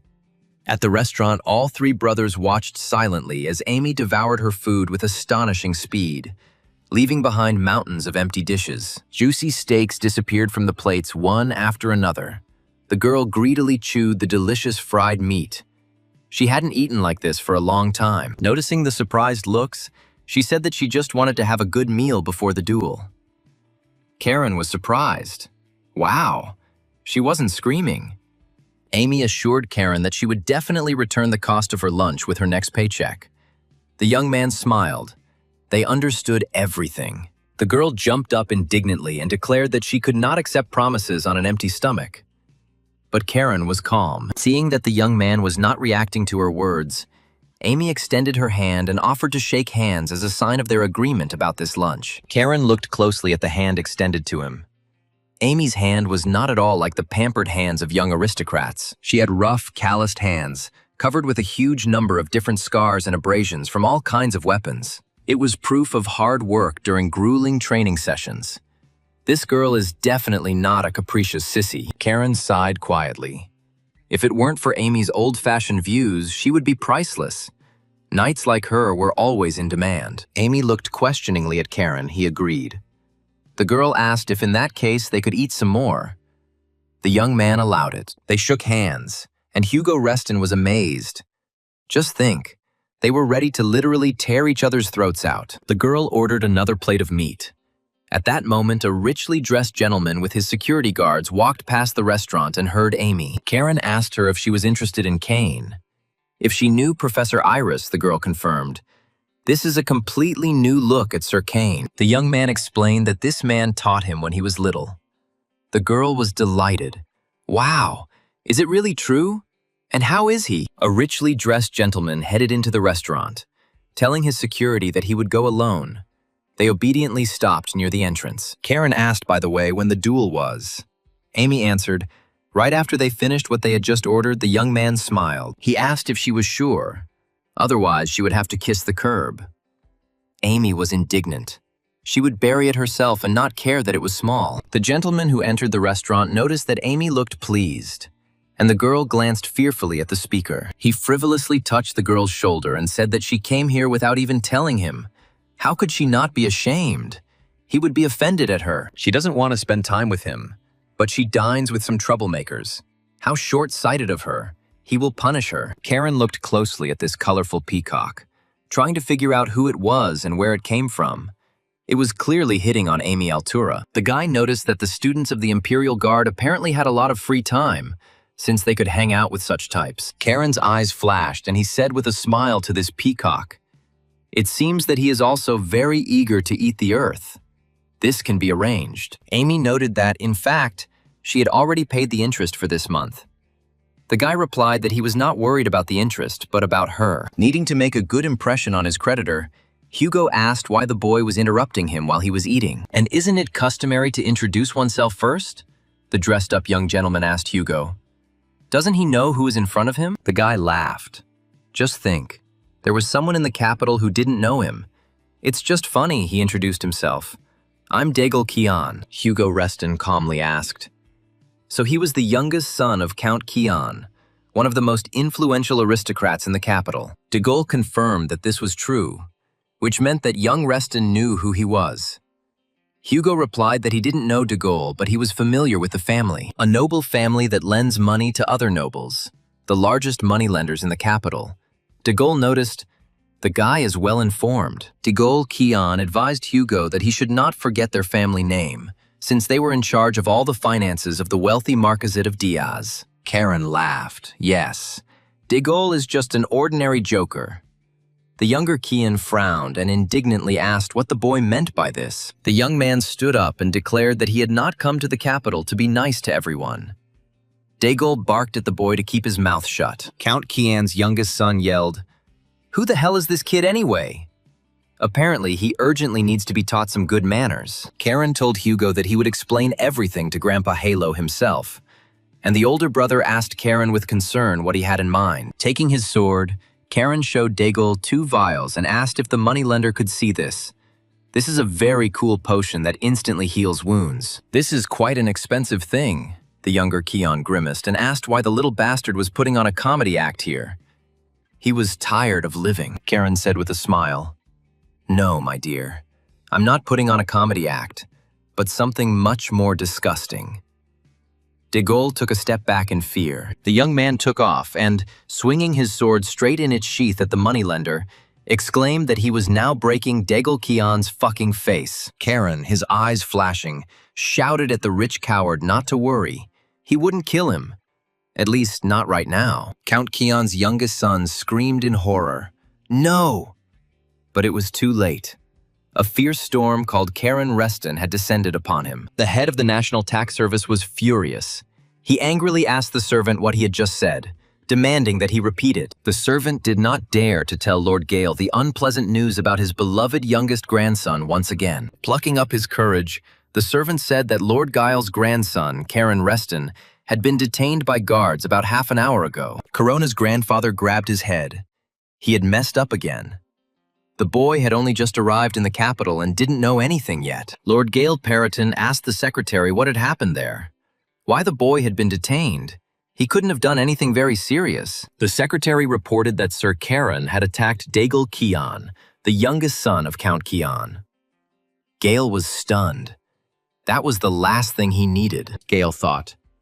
Daigle Kian. The name is familiar. Where could he have heard it? The secretary said, in Decus they call him the main womanizer. That's right, that same young scoundrel who pesters the daughters of the family's debtors. It's him, the secretary confirmed. That's exactly it. He deserved a beating. But why Karen got involved with him is unknown. The guy gave Daigle some medicine and beat him up again. Gale sighed. Well, this is a situation. Since this is a quarrel between two nobles, the Imperial Guard will be investigating this matter. Given the relationship between the Reston household and the Guard, the circumstances are unfortunately not in Karen's favor at the moment. It looks like we'll have to intervene. Lord Gale said he's heading to the Empire's security department immediately. The secretary told the gentleman that he wouldn't have to. The Lord was taken aback. In what sense would Count Kian just leave it? Never in his life. The servant reported that the victim, Daigle Kian, was supposedly simply asking for leniency. But Gale was stunned. Asking for leniency, not punishment. The Lord's secretary smiled. Daigle claims that he is to blame, not Karen. They say he even cried, asking not to punish the boy. But what is even more interesting is that Sir Daigle promised to re-educate himself and become a different person. Gale Periton could not believe all this. He suddenly laughed loudly. I can imagine Daigle Kian will be re-educated. Well, his grandson pulled off a number in the capital of the Empire. The influential official's hands trembled slightly. He couldn't even imagine what Karen had done to that bastard Daigle. Rumors about the boy would quickly spread throughout the capital. And how could he explain this to his Grace Duke Hilo Reston? He didn't want that. The head of the National Tax Service wondered if perhaps this was how it was supposed to be, and Gale just didn't know about it. Hilo Reston wasn't the type to send Karen to the capital without a plan. Certainly not the Grand Duke. Does this mean that the Duke himself unleashed a mad dog, sending him to the capital and allowing him to do as he decided? The sun was setting. The day was ending in the capital of the Empire. Evening was about to come, and the banquet would begin in the Emperor's palace. Karen was leaving the Empire's security department. He cheerfully told the head of the institution that he was very glad to meet him. They would see each other again. The boss, seeing the boy off, said, "Of course, come back any time."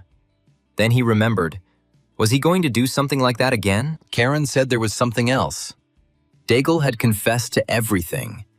We had to keep an eye on him so that the Count's son wouldn't be known as an empty talker. The head of the security department said that the investigation of cases involving nobles is the responsibility of the Imperial Guard. Karen said that if that's the case, we need to talk to Grandpa, the head of the department asked. The young man talks about the Grand Duke Hilo. Karen confirmed, but he would still have a talk with the second grandfather. The head of the security department's eyes widened in horror. What kind of kid was he? Opening the gate, the official politely asked the second grandfather if he could find out who it was. Karen replied, "This is my mother's father, Gale Periton, director of the National Tax Service. What's wrong, boss?" The official's jaw dropped and he stood at attention. The head of the department assured Karen that he would follow up on everything concerning his case. The young man thanked him, Leo noticed, and finally left. Hugo asked his brother what he had said to the head of security, which made him stand at attention. Karen grinned, just like that. The young man smiled, let's say, motivated and inspired him a little. Hugo silently looked at his younger brother and was surprised. Hugo sighed and said, "Okay, I won't meddle in something that's none of my business. The main thing is that Karen was released and everything went without consequences." But he asked Karen to at least warn him in the future before doing something like that. The younger one simply had an unbearable character. Karen smiled, "Of course, brother." Hugo realized that the more he tried to control the boy, the more he would do. Hugo was horrified. Just think, their grandfather was a highly respected man in the Empire, and his grandson was a rare bastard. Amy lowered her head and asked Karen to forgive her. It was all because of her. The young man answered that she should relax. He even enjoyed it. The girl cheerfully asked how about going and having some tea. This time she was treating him. Karen replied, "Since you are treating him, then let's go." Amy showed the way, and Hugo was perplexed by what he should do if Karen didn't get into trouble, but created it himself and dragged others into it. Maybe I should go to the mage's tower and buy a magic rope or something like that to at least try to somehow restrain him. Confused, Hugo Reston trailed behind everyone, not knowing what to do. This was the first time he had been unable to cope with the baby. Soon, the group approached a pastry shop owned by Emi Altura's family, and she invited everyone inside. Karen sat at the table and was silent. He was in a foul mood. He sighed heavily and did not take any of the desserts into his mouth. Leo was delighted. It looked delicious, Amy noticed, but Karen didn't seem to like it. Hugo looked questioningly at his brother. The young man replied that it was not that. The girl looked at him in surprise, but he could not explain to her why he was behaving like this now. Amy's father said with a smile, "There are a lot of desserts, so eat as much as you can." Karen asked if it was too much for them. The man objected to Karen. "Of course not.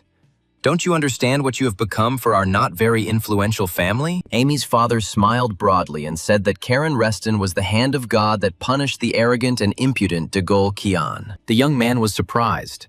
Wow, for the first time. Just because he punched someone in the face, he was considered a hero. The world really had changed a lot. After chewing the cookie, Karen noted that the food was, of course, delicious. Amy sighed with relief. She wanted to please the strange young man. He asked the girl, by the way, "How did you manage to get into debt with the Kian family?" Amy was a little confused. It was a very difficult topic for her. She explained that her father was trying to expand the business and ended up having to take out a loan from Kian's family, and Amy was paying off the debt. Leo asked in surprise, "But weren't the taxes from their lands enough?" Amy lowered her head. Rich people like the Restons couldn't understand. She said that it was hard for provincial nobles like us to live in the capital, so we needed an additional source of income. Hugo wondered if the Imperial Guard hadn't supported her. With her abilities, that would have been quite natural. The girl shook her head. No, she hadn't joined any of the factions. She would have chosen a side. Then, of course, she would have received support. Eli Altura quietly said that she couldn't do it. Karen asked in surprise why. The girl smiled. It was obvious. She cheerfully explained that her idol, Sir Kane, was a proud man, a knight with honor, and he would definitely have chosen the path of the sword, not politics. Kane mentally responded to this enthusiastic girl. It was not pride at all. He was just trying to survive in the guard then. After thinking for a while, Karen said that he had a proposal for her regarding her debt to the Kian family. The girl asked what he was talking about. The young man asked if he paid off her entire debt. Would she go with him? Upon hearing this, Leo almost choked and Hugo's face darkened. Amy asked what Karen meant. Leo jumped up and said that this was too much even for Karen. The guy asked his brother what was wrong. Leo shouted, offering to pay the debt so that she would become his woman. He is no better than de Gaulle, Karen flared up. What other woman? Hugo said Amy wasn't knighted, but don't try to buy a lady. Karen shouted at them to be idiots. That's not what he meant. Enraged, Karen indignantly explained to his brothers that he was offering Emmy to become a knight and join their Heiran order. Leo muttered that his dear brother had changed his tune on the fly. Amy quietly laughed at how many defenders she suddenly had. She thanked Karen for the offer, but she was forced to refuse, even though the Order of the Blue Wolves was a very prestigious organization. Karen guessed that she wanted to stay in the Imperial Guard and change it from the inside. Amy nodded. That was right. The young man thought so. Amy laughed and said that if Sir Kane Rathor was alive, he would have answered the same way as Caron just answered. And it was simply amazing. Kane thought he was nothing like everyone thought he was. But he knew many people who thought like Amy Altura. He remembered his subordinates. Unreasonably stubborn, straightforward, stupidly loyal idiots. They didn't want to run. When Kane ordered them to run and save their lives, the knights replied that they would stay with their commander until the very end. Kane then sighed heavily. What fools they all were. They didn't understand that he simply couldn't leave. But they could. But they didn't. When saying goodbye, Amy asked Karen about the duel. and the young man replied that he was definitely passing today, but the duel would definitely take place. He'll ask his grandfather to arrange an official exchange duel, Amy smiled. An official exchange duel.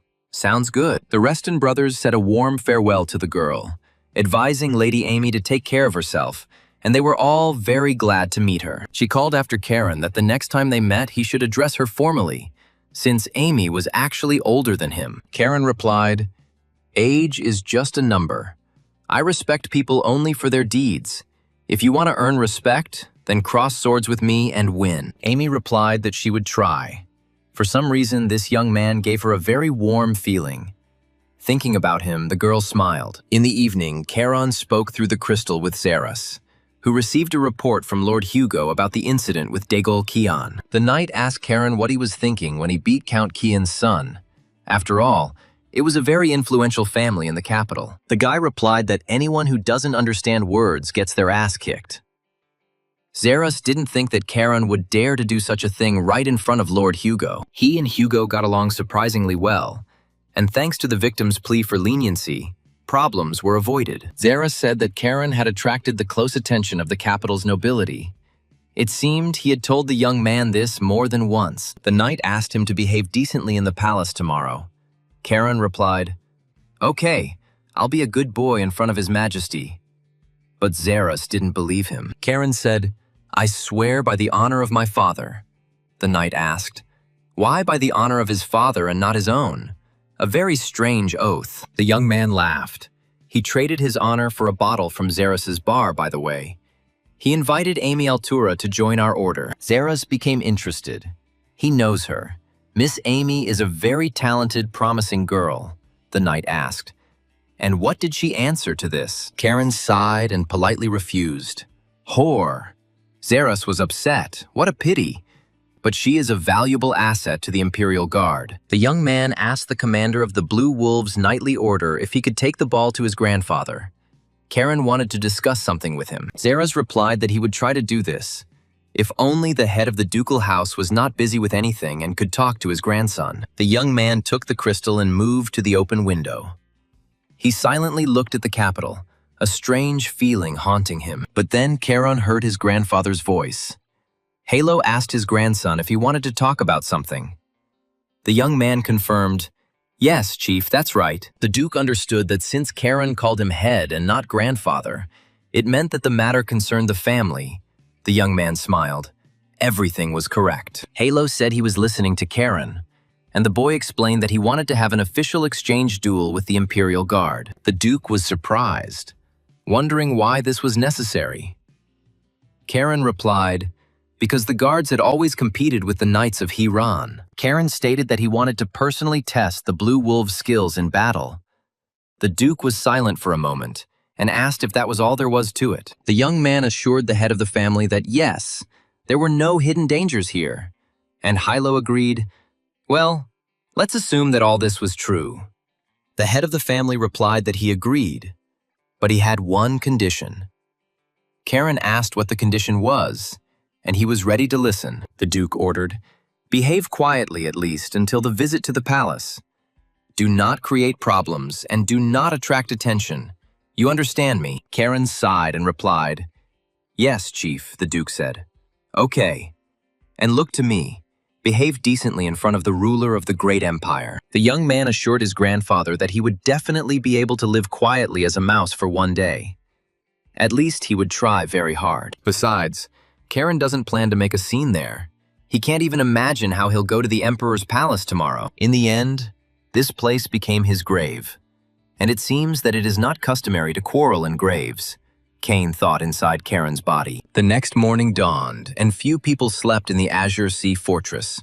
Everyone was worried about Charon's upcoming audience. The commander of the Order of the Blue Wolves knocked on the office of the head of the family and said that it was Zeras. The Duke replied that the knight should come in. Zeras sent an official letter to the Imperial Guard as Charon requested. Duke Hilo asked, and what was their answer? The knight said, the guard accepted this proposal without hesitation. The head of the house Reston chuckled thoughtfully. What was Charon up to? Halo said that since the Duke's grandson himself challenged them to a duel, they would prepare properly. Zeras asked, Are you worried about Charon? Duke Reston sighed slightly. No, he was not worried about his grandson. He just reminded him very much of the late Cain. Xerus asked if the gentleman meant Sir Cain Rathor, who died during the rebellion against the Mad Emperor. Hilo confirmed.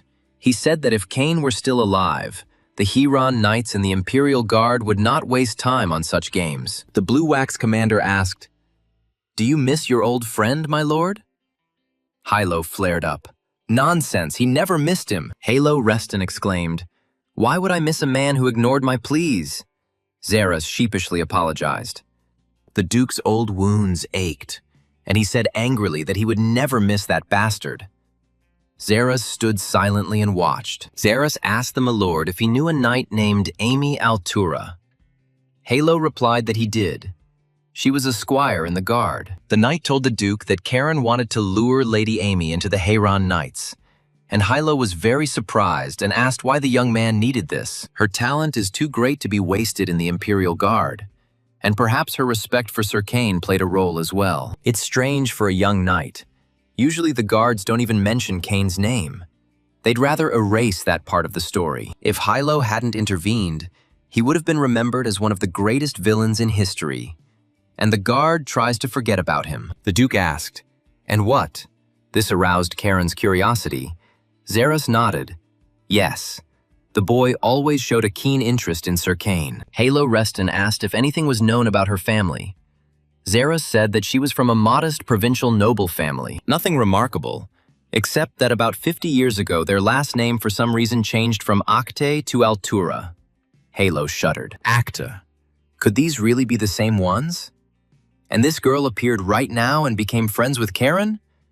There are too many strange coincidences. The inhabitants of the imperial capital loudly chanted, "Glory to the heroes of the ducal house of Reston! Hooray to the young heroes who defeated the traitors!" Leo, looking out of the car window, reproachfully asked his brother, "Aren't you ashamed, Charon?" He answered in surprise, "Why would you be ashamed?" Leo asked why everyone was greeting us like that. Charon reassured him that they weren't doing it for them, so there was no need to pay attention. The guy didn't understand what Charon meant, but then, why were they doing this? Charon explained, "Palace intrigues, brother. This is done to show everyone that the Reston family supports the ruling house. That is the message they are sending." Leo was surprised, and to show someone, Charon snorted, "Do you have a flower bed instead of a head?"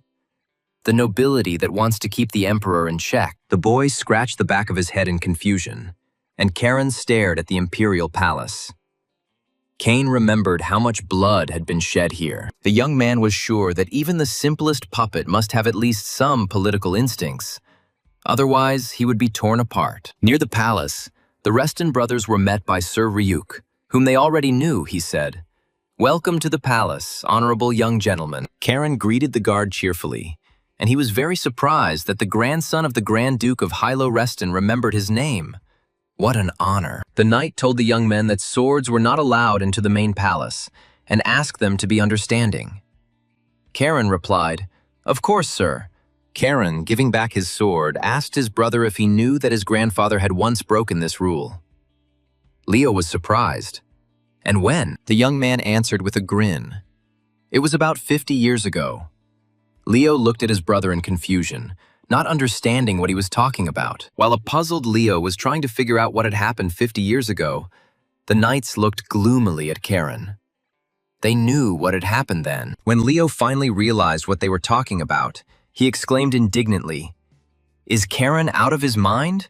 Why bring this up now?" Sir Ryuk Raymer warned Charon that he should watch his language in front of His Majesty, as the Emperor really doesn't like such jokes. The youngest grandson of Duke Hilo Reston thanked the knight with a smile for the advice, and promised that he would certainly take it into account in the future. Suddenly, the knight who was holding the bag of swords fell to the floor and growled strangely.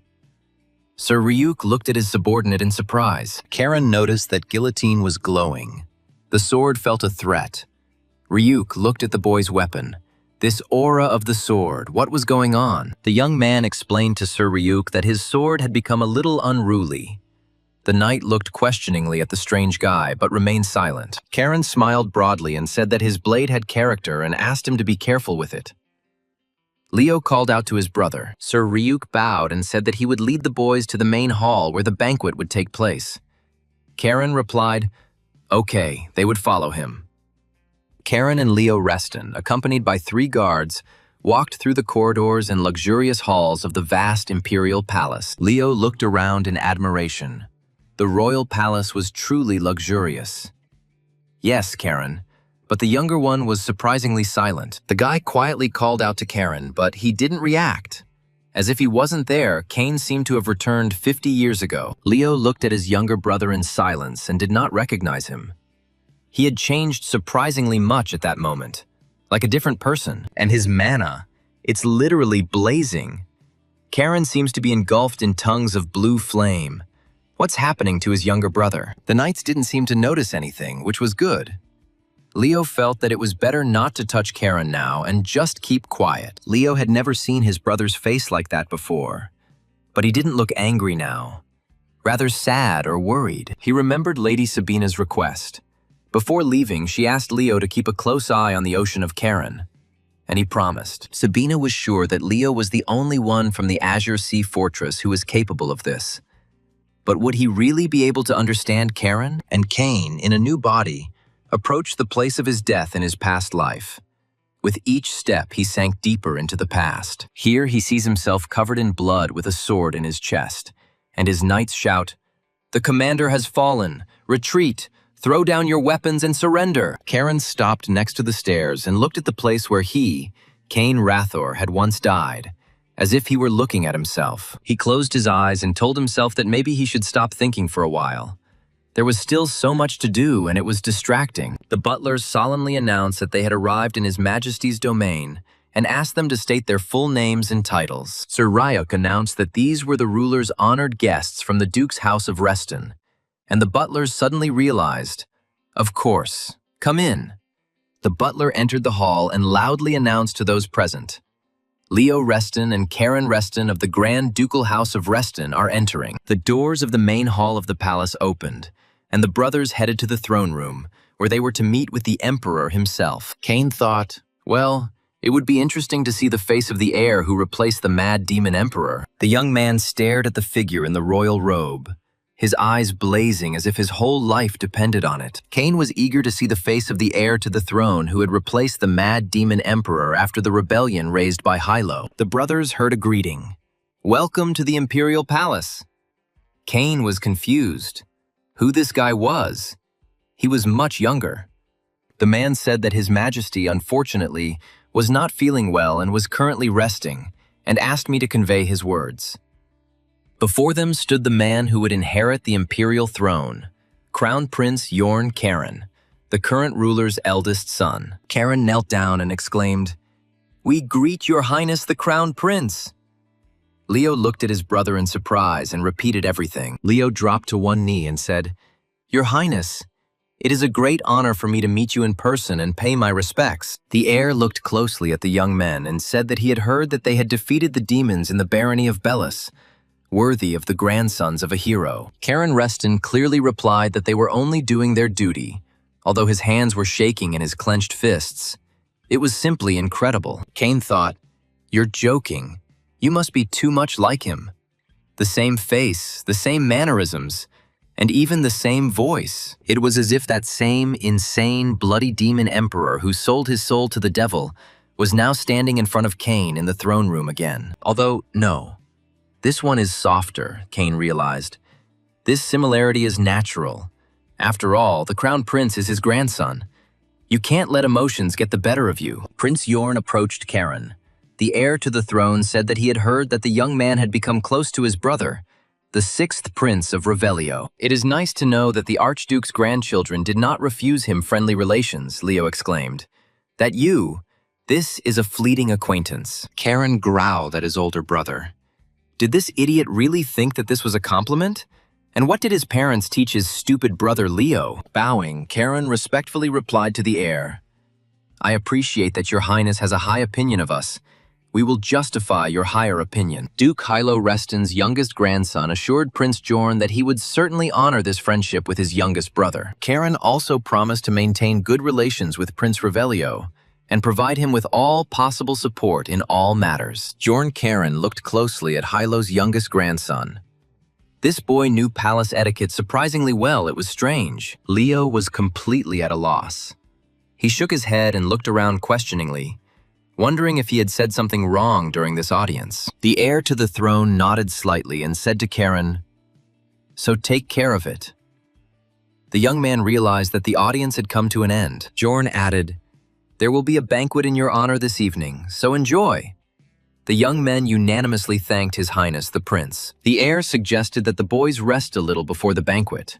They thanked him, and the gatekeeper said that he would escort the brothers to their chambers. When the door closed behind the young men, Jorn Karen looked at them for a long time and chuckled thoughtfully, reflecting on what he had seen and heard. The heir to the throne said quietly, "So Duke Hilo Reston encourages friendship with the royal family, even friendship with Revelio." The gatekeeper informed the Reston brothers that the master's weapons were completely safe. They were already in their chambers, they could take the swords. And Prince Jorn kept remembering the past audience. He decided that this Karen Reston really was a funny guy, even though he was very young. Soon, Leo and Karen found themselves in a spacious, cozy room with a massive carved fireplace. The brothers settled into soft armchairs. Leo asked his brother, "Their grandfather overthrew that crazy demon emperor, right?" Karen confirmed, "Yes, indeed." "And what of it?" "This means that the current emperor is the son of that same emperor, in the usual scenario." But Karen stopped his brother. "He is not in the palace." Karen flared up. Leo was an even bigger blockhead than he thought. He growled at him to shut up and check if there was any eavesdropping magic here. "He's already checked everything. It's clean." "But he's not a detector," Karen explained. "Usually it would be like that. But the prince personally participated in the coup." This gave Hilo Reston even more reason to act. Leo asked why the imperial family disliked the Restons then. Karen asked his brother why he thought that. Leo replied, "I don't know. It's just that the crown prince was looking at them that way and was acting so reserved today." Halo's youngest grandson smiled. "That's not bad." Leo is finally starting to think, observe, and draw the appropriate conclusions. When Leo mentioned Revelio, Karen's hands were itching to punch his brother. But the heir's gaze was definitely hostile. Leo asked in surprise, "But why, after all? They hadn't done anything bad to the emperor's family." Karen sighed thoughtfully. "Well, that's obvious." Suddenly the doors of the chambers opened, and Prince Revelio appeared on the threshold. He answered the young man, "Because the family of Leo's mother is the Marquise Diaz." Revelio smiled broadly and asked the boys how they were doing. The prince noted that they looked good in their formal suits. Really handsome. Leo jumped up in his chair, hurrying to greet His Highness the Sixth Prince. Karen snorted in displeasure. "Ugh, speak of the devil." Revelio told Leo to forget about the formality. They were friends. There was no need to get up. Leo sank back into his chair. He was clearly uncomfortable. Rio smiled, since Leo's mother is from the Marquis family. The imperial family, of course, sees you first and foremost as Restons, as he said. The prince added that whether he liked it or not, the Reston house would soon have to make its move. Karen felt that Rio was not telling him something. The sixth prince gnawed on an apple with pleasure. He said with a smile, "Let's call it an imperial tradition." Karen did not understand what he was talking about. Revelio was surprised. "Isn't it clear that the son overthrows his father and takes the throne?" Karen frowned.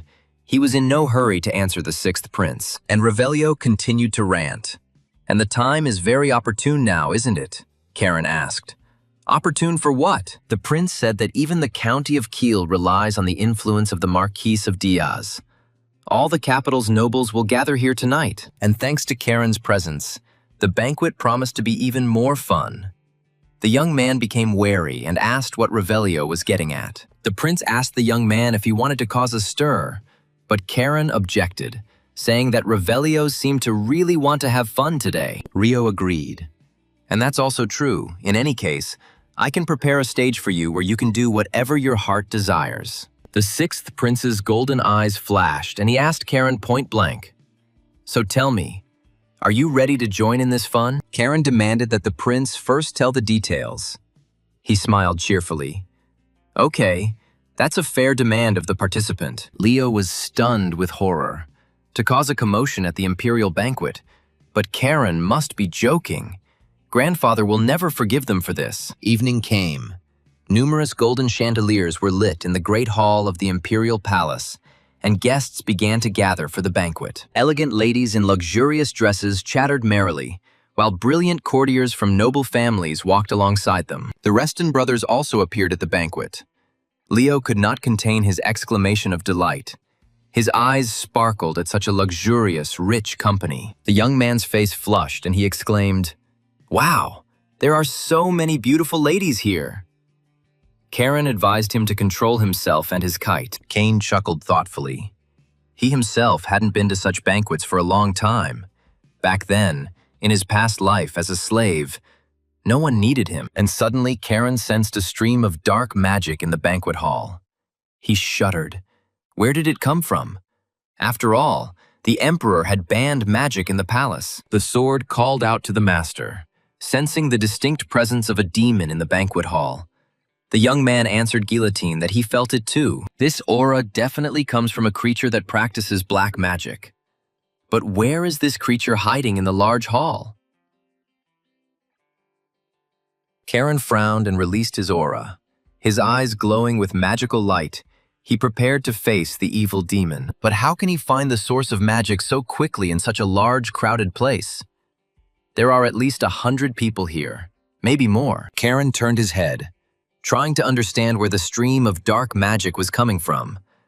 But it flowed between the dancers, looping and confusing the trail. The young man was sure that there must be something that would help him in his search.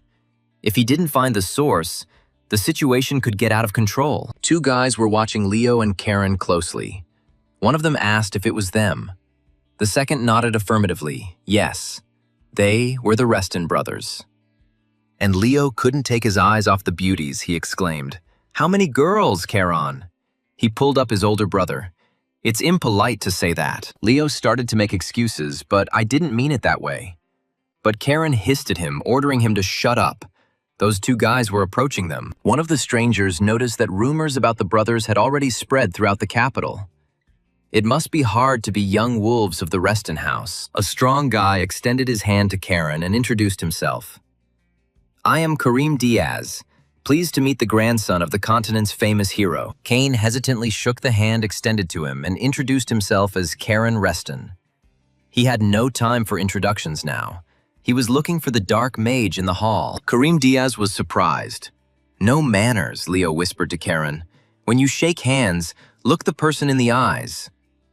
But it was all in vain. Leo explained to Karim, his brother must be nervous.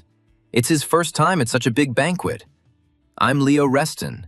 It's very nice to meet you." Karim frowned. Karen thinks he can dictate his own rules. He thanked Karen on behalf of his father for pacifying the bandits. Leo politely replied that they were just doing their duty, Karim noticed. But Karen ignored him, a cheeky boy, even if he was young. Rio said, "Risk your life for others. They are from the Reston house, the most loyal people. They are not at all like the capital's nobles." The prince winked at Karen and advised him not to pay attention to the looks of the local nobles. They were clearly unhappy with Karen's appearance. Karim Diaz bowed and said to Revelio, "Ah, sixth prince, you have already arrived." The heir of the Diaz family thought, his tongue ahead of his thoughts. Karim respectfully told the prince, "High society has gathered here, so, with all due respect, watch your language." Rio apologized sarcastically. The sixth prince cheerfully told the young nobles that sometimes his character overpowered the norms of behavior and strict palace etiquette. Kane had a strange feeling that this dark energy was already familiar to him, that he had met it before. But who was it here? And suddenly he realized. He found, among the crowd of guests in a chair sat a beautiful girl. She was the source of the evil aura, born of dark magic. It is here. This creature is hiding and waiting, hiding behind a mask. The demon is waiting for the right moment and is watching for its intended victim. Now Karen could take a better look at her. He was convinced that he was not mistaken. It was from her that the evil aura emanated. And this enemy was quite strong. The beauty felt Karen's gaze on her. She turned slightly and smiled coquettishly at the cute young wolf cub. Rio exclaimed, "Karen and Leo Reston, welcome to the palace." Kareem was indignant. He and the young dukes were talking now. The prince smiled. A masquerade was for fun, not for discussing business. But Kareem objected. Some situations couldn't be postponed. Rio asked Kareem, "Do you want to teach me about life, or are you just chatting?" Who would have thought that the marquisate would decide to shake the norms? A frightened Kareem Diaz shuddered and began to justify himself to the prince, saying that he did not mean it at all. The prince had misunderstood. Karen rather sharply remarked to Kareem that he should think first and then speak. Young Diaz was taken aback by the youth's insolence. Leo tried to pull his brother up, but he sharply asked if his brother could shut his mouth. He had absolutely no time to argue with him now. Leo realized that something was wrong. And then he saw with horror that Karen was pulling his terrifying sword out of its sheath. The young man was stunned by what his brother was doing. Kareem Diaz looked questioningly at the unusual young man. What did this rascal decide to do here? The imperial palace is not a ring. Karen whispered to the sixth prince that the performance was over, and he was surprised why, suddenly, he had just gotten a taste for the entertainment. Karen Reston quietly told Revelio that the black magician was hiding right here in the banquet hall. He was among the guests. The young man had already found him. The sixth prince was amazed at what Karen was saying. Where the black magician came from. How the guards let him into the imperial palace. Karen asked the prince to buy him some time. Revelio asked if perhaps it would be worthwhile to urgently call the imperial guard here. The young man asked Revelio with a smile. He probably forgot who Karen was. His sword would cope with the demon much better than any guard. Rio smiled. Doctors destroy diseases, and Reston destroys demons. He asked what needs to be done. Karen answered, "Don't let anyone out." The prince warned that he wouldn't be able to hold off the crowd for long, but okay. And then Kareem Diaz appeared in front of Karen, trying to stop him. The young man glared at the young marquis and whispered to him to be quieter. Kareem stopped dead in his tracks. Everyone silently watched Karen as he walked down the hall with his sword drawn, straight towards the mysterious girl in the beautiful mask. The young Marquis Diaz was in shock. He couldn't even draw his sword under Karen's gaze. The boy's blood pressure was so terrifyingly strong. The guests at the imperial banquet made way for Karen, everyone asking each other who this strange guy was and why he had a sword. Leo looked around in confusion. He asked Karen what he was going to do. And then he looked at the serious Reo. The prince didn't understand what the hell was going on. He never thought that he would have to use this thing here, in the emperor's palace. Seeing Revelio's manipulations, everyone started whispering. The sixth prince, does he have magic? Reo explained, "It's an illusion barrier. It will help." The prince explained to the guests that we could buy time until the guards arrived. But no one understood why they needed to waste time. Revelio reminded the aristocrats that doctors destroy diseases, and Reston destroys demons. Now is the decisive moment. Karen calmly said that he had not even hoped to find support in the capital, since their glorious ducal family was a thorn in everyone's side. Leo didn't understand anything. He asked in confusion, "What other demons, Karen? This is an imperial banquet. They can't be here." The demoness took off her mask, Karen noticed. "Just think, someone is greeting me here like this." She smiled welcomingly. Karen asked the beauty, "Although, are you even human?" "Most likely not." The young man's aura and the sword in his hand were blazing with a furious flame. The woman's eyes sparkled. He had found, after all, as expected from Hilo Reston's grandson, a worthy wolf cub was growing up in this family. The beauty said coquettishly. She was even afraid that Karen would not cope and would not be able to find her at this crowded banquet. Seeing the raging streams of dark magic, Revelio shouted, "Barrier!" And the banquet hall was covered by a strong magical barrier. The beauty said languidly, "Karen Reston, you are quite persistent, aren't you? It's a turn-on." She looked invitingly at the young man, seducing him. Karen exclaimed, "Don't even try." He swung his sword and attacked the villainess who had sneaked into the banquet at the emperor's palace. The beauty's head flew off her shoulders and to the side, spraying blood everywhere. and all the guests gasped in horror and disgust. The severed head stopped at the feet of the elegant beauties and gentlemen. Everyone, as if enchanted, looked at it and at the young Karen. The beauty's head lay in a pool of her own blood, the guests whispered. Someone knew this lady and was outraged by her murder. Suddenly, the eyes of the severed head opened. Dark magic lit up in them. The demoness languidly whispered that she was all burning from this. The guests, horrified, fled in all directions from the revived head. The ladies fainted or cried, not knowing what to do in such a situation. The banquet hall was filled with the desperate cries of the aristocrats. Everyone was wailing, shouting that a monster had appeared in the emperor's palace, and only Karen silently watched the demon. He understood perfectly well that not everything was so simple. Their bloody battle was just beginning. The demoness screamed, and a bouquet of black roses appeared in the center of the hall, sending glowing flower petals flying throughout the room. Karen watched carefully. He knew this deadly technique, but he had never seen it in this life. Only in the past. He was very surprised, Petals. This technique was very much loved by the dark mages of the Mad Demon King. And sweat again. The demoness regained her body, but not completely. She looked at the powerful weapon in Karen's hands and said, very curiously, noticing the young man's gaze, she sighed. Regeneration, unfortunately, was imperfect, and this body was noticeably worse than the previous one. The demoness added, especially since this sword partially absorbed my mana. I didn't know that the Reston Duke's family had a similar artifact. Karen barked. Consider yourself lucky. If I were even a little stronger, you would have already died, and the sword would have completely absorbed your mana. The demoness replied that she herself would gladly devour the boy right there. But unfortunately, she could not do so yet. She exclaimed, "What a pity!" and rushed at Karen, aiming her sharp metal claws at him. The young man braced himself. The monster flew towards the young man incredibly quickly and struck. Karen's aura was blazing. The demoness could not kill him so easily.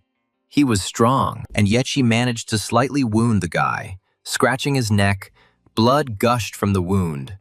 The wolf cub shuddered and cried out quietly. Everyone in the hall saw that young Reston was wounded. A murmur ran through the crowd. What if she kills this boy? What will happen to them all then? The demoness licked the claw stained with Karen's blood and cooed. You taste sweet, the young man growled. You damn creature. Leo took up his sword and rushed to help Karen. He could no longer watch his little brother fight one-on-one with the demon. But suddenly Leo felt that Revelio took him by the shoulder and stopped him very insistently. The young man did not understand this movement of the prince. Turning to the sixth prince, he asked what was the matter. Revelio replied, "No need, Leo. Don't interfere in this battle. It's not worth it." The prince explained that this was Charon's battle, but Leo doubted it. He was worried about his brother and really wanted to help him win the battle. Revelio insisted, because Leo knew brother Charon better than anyone. If he needed help, he would definitely tell him about it. Leo cursed, damn it. He knew perfectly well that Revelio was right. But he also knew that it was very difficult for Charon to fight the demon. Brother Charon exclaimed in despair. If only I were stronger, the sixth prince thought. Not now, Leo, your time is ahead. Revelio knew perfectly well that one day Leo would become strong. But now, if he clashed with this demon, he would die in an instant. The opponents stood facing each other in the middle of the banquet hall. The guests tried to move as far away as possible to avoid being killed. The sixth prince and Leo watched this unusual fight with excitement. Karen's brother's heart was pounding wildly. He was afraid for the younger one. Blood flowed from Karen's wound and fell onto the floor of the hall. The sword told its owner that this enemy was beyond his capabilities, that she was stronger and more skilled. Guillotine warned the young man that if he continued to fight, he would simply die. Especially since she had infected him with magic. Karen sighed. A senseless death. So maybe that was the case. But he was not used to retreating, neither in this life nor in the past. He remembered the last bloody battle of Cain Rathor and his loyal knights. Almost all of them died here, in the Emperor's palace. Karen decided that if this was the price for standing up for one's principles, then it was not a useless death, but a heroic one. The young man's eyes flashed, and he told the sword that there was an evil demon standing in front of him, and he could not let him leave here alive. He gripped the hilt of his sword tighter and prepared to fight to the death. His face now looking exactly like Cain Rather's, the demoness noticed the change that had occurred in the young man. It felt like a mature warrior who had been through battles was standing with a sword in his hands. She grinned. What a hard look. Still just a child, but full of hatred. And not a drop of fear or panic. It was amazing. Rushing into battle, she shouted, "Incredible! The blood of the Dukes of Reston is truly something special.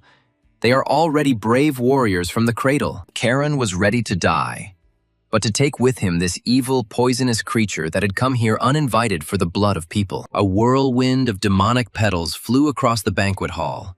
The demoness launched a deadly attack using her favorite technique. The guests at the banquet screamed one after another. The petals did not discriminate whom to strike. Many in the hall were wounded by the demoness. She cried out that her name was Shunya, and that the little blue wolf cub of the Reston Dukes would remember that name until her death. Karen cursed mentally. Damn it! It hit the others too. He had to finish this creature off quickly. Otherwise, it would kill everyone in this hall. Revelio heard Karen's thoughts and shouted at the young man to ignore them and just do what he had to do. The sixth prince cast a spell, protecting the people behind him from the attack of the demonic petals, and some of the demoness's weapons disappeared. This game was already starting to bore the villain. She attacked Karen seriously, but he was able to dodge the stream of deadly petals. She said, "You're not so stupid as to relax just because you dodged. My petals are not just decoration." Guillotine asked the owner what he was doing. If he couldn't dodge her blow again, he would die instantly. She was stronger. Realizing what Karen was going to do, the sword exclaimed, "No way! Hey, this is too dangerous! You don't have enough strength for this yet." The ocean of Karen began to churn, and he decided to use the He-Ran sword style, the fifth form, full tide, even though the young man only had 4 stars. Everyone froze, and raging waves of clarity magic swirled around Karen, quickly sweeping away all the demonic petals. The demoness shuddered when she saw this power. She thought that this boy's level was somewhat lower, but he was growing right before her eyes. The sword scolded the young master.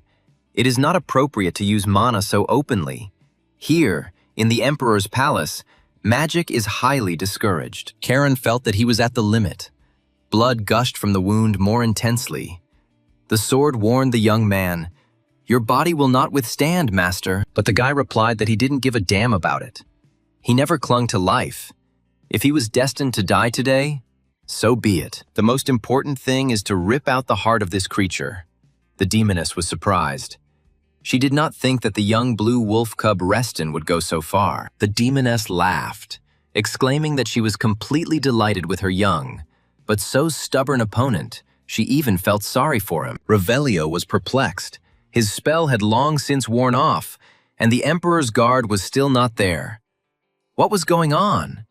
Could it really be all for a reason? Meanwhile, an alarm was raised in the castle.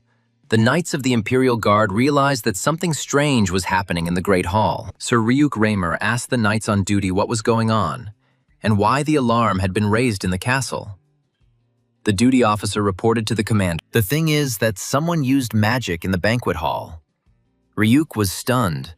What and how could such a thing happen here? Ryuk asked, "What about the magic tower?" The knight replied that the situation was critical, so the magicians urgently arrived through the portal. Raymer cursed mentally. Damn it. There was magic inside the royal palace. Ryuk ordered the knights to move into the hall. Ryuk Raymer didn't understand why this happened on the very night when His Majesty was holding a gala banquet in the palace. Approaching the banquet hall, Ryuk asked why the doors hadn't been broken down yet. The knight explained that mages couldn't break the barrier. The guard commander was amazed that it was possible that the members of the High Magic Tower could not cope with this spell. The duty officer told Ryuk that the Imperial magicians said that this barrier was similar to black magic. It seemed that there was an enemy inside. Raymer frowned. How was this possible? Dark magic in the Imperial Palace. It had been a long time since anyone had heard of anything like that here. What the hell is going on? Is the Empire returning to the dark times that were under the mad demon emperor? The demoness's eyes glittered, and she said that since the king had not given permission, she would not kill the little blue wolf cub. She approached the young man, seeing that he was weakening before her eyes. but still did not give up, striving to kill the monster that appeared before him. Karen was silent, and the demoness gently told him not to worry. This time he would stay alive, but only for now. She charged again, screaming, "So let me enjoy this longer. Such sweet young blood of Reston." The young man clenched his teeth. He thought through his strategy and tactics, and knew that now her deadly claws would dig into his body and cause pain. Karen swung his sword, but instead of the demoness, there was only a whirlwind of rose petals in front of him, and she herself disappeared, moving upward. Shunya hovered under the ceiling of the banquet hall. She really liked this delicious, sweet young Reston with a mighty sword in his hands. The young man felt Shunya circling above him, looking for the best place to strike with her claws. He froze in anticipation of her attack. Seeing the demoness above him, Karen cursed loudly. "Damn, it looks like he won't be able to dodge her this time. Nothing can be done." Karen suddenly remembered Lady Sabina's very first lesson. She told him then, "Remember, the power of the sea cannot be controlled. The power of the sea must be accepted. Only then can you control everything. Only then can you become the all-powerful ruler of the ocean." The young man understood that his master was showing him the way, and he actually accepted the flow of the sea, opening his right shoulder to the enemy. Seeing that the monster was about to grab his brother, Leo couldn't stand it. He pulled out his sword and shouted for Karen to get out of the way. Shunya's eyes sparkled and she laughed, anticipating how she would now torment the body of this stubborn boy from the Reston clan. Leo was terrified. The demoness was approaching Karen. He simply wouldn't have time to run and shield his wounded brother from imminent death. Karen's blood spurted out, and Shunya dug her predatory claws into his shoulder, causing the young man horrific pain. The demoness exclaimed, "As expected, Karen Reston is amazing. I knew you would release your mana with willpower, but to deliberately expose himself to attack in order to create a breach, what impudence." Shunya did not expect this from a 13-year-old youth. Karen didn't listen to her. He swung his sword and cut off the demoness's hand, which she so carelessly extended to his right shoulder. One more blow and Shunya was torn in half. Now she could no longer restore this body. Too much of her mana had been absorbed by the sword. The demoness said with a smile that Karen Reston was very funny. And this sword, she now saw, was a legendary weapon known to everyone. This is the guillotine. So that's what it is, the executioner's sword. The sword told its owner that it can absorb dark mana and turn it into his power. The more demon blood the sword absorbs, the more mana it can transfer to Karen. The young man was surprised. An interesting property. As soon as the young man cut Shunya, the magicians reported that the barrier was removed. The sword told Karen that the demon in front of him was not a real body. Karen understood that even if she had an accomplice in the palace, her real body could not just walk around freely here. Sir Ryuk, at the head of a detachment of knights and magicians, entered the banquet hall. He ordered all the guests to disperse and not interfere with the battle. Karen promised Shunya that one day his blade would enter her flesh very deeply. The demoness replied, "Ah, I will wait for this, baby." Turning into a stream of petals, Shunya added that she would wait for him beyond the northern sea, and the king would also wait for him there. There was an explosion, and the demoness's remains scattered throughout the banquet hall in the form of glowing pink and black petals. Ryuk Raymer was stunned. Could it really be that a demon had just been here? And this young man, Karen Reston, could he really fight the demon himself? The knight was perplexed. A demon in the imperial palace. How was this possible? The guests sighed with relief and began to chatter, discussing everything. Ryuk heard that if the sixth prince hadn't protected me with magic, it would have been the end. Who would have thought that this bratty kid would be of any use? Raymer was amazed that, I heard right, His Highness used magic. But this is strictly forbidden for heirs. The duty officer turned to Sir Ryuk, who asked what he wanted, and the knights quietly conferred, wondering what they should do. Karen swayed, he said barely audibly. Damn, I lost too much blood. Leo rushed to his brother and picked up Karen. The older brother asked Karen to let them examine him, and the young man sarcastically remarked that Leo should not try to hug him. Revelio said that Karen was not able to stand on his feet, so he should stop showing off. He threw the bottle to the young man and ordered him to drink it. Karen asked Rio if he was trying to feed him some kind of nasty thing. The prince replied with a smile, "It's the dew of the world tree, smart guy. You can't even buy something like this for money, Karen knows." The young man responded barely audibly, "I know it didn't grow on a tree, but it's such a rarity." Revelio told the wounded man to consider this his investment in a man with level heads. "So swallow it, or you'll barely be alive." Karen knew that the dew of the world tree was an elven elixir that increased the flow of energy, so there was no need to worry. The young man drank the elven elixir and thanked the sixth prince, saying that he was in his debt. Revelio smiled, of course. Karen asked his brother to contact his grandfather, and he would sort this out. Leo exclaimed that Karen had gone crazy. He needed to rest. Unexpectedly for everyone, Rayo came up and hit Karan with a magic ball. Leo was taken aback by surprise, and Karan dropped his sword and passed out. The prince said that he beats women and children because he is stronger. It's a joke. Leo asked Revelio in confusion what he did to his brother. Rio reassured the young man. "Don't worry, it's just a knockout. By the way, Duke Hilo should already be in the palace." Leo asked how he knew this. Revelio explained that as soon as traces of dark mana appear in the palace, House Reston is obliged to intervene. Such is the order. The Imperial Guards entered the hall, and Sir Ryuk Raymer announced to the sixth prince of Revelio that he was under arrest and suspected of rebellion. Leo was indignant. This was just ridiculous. But Revelio stopped the young man, saying, "It's okay, Leo.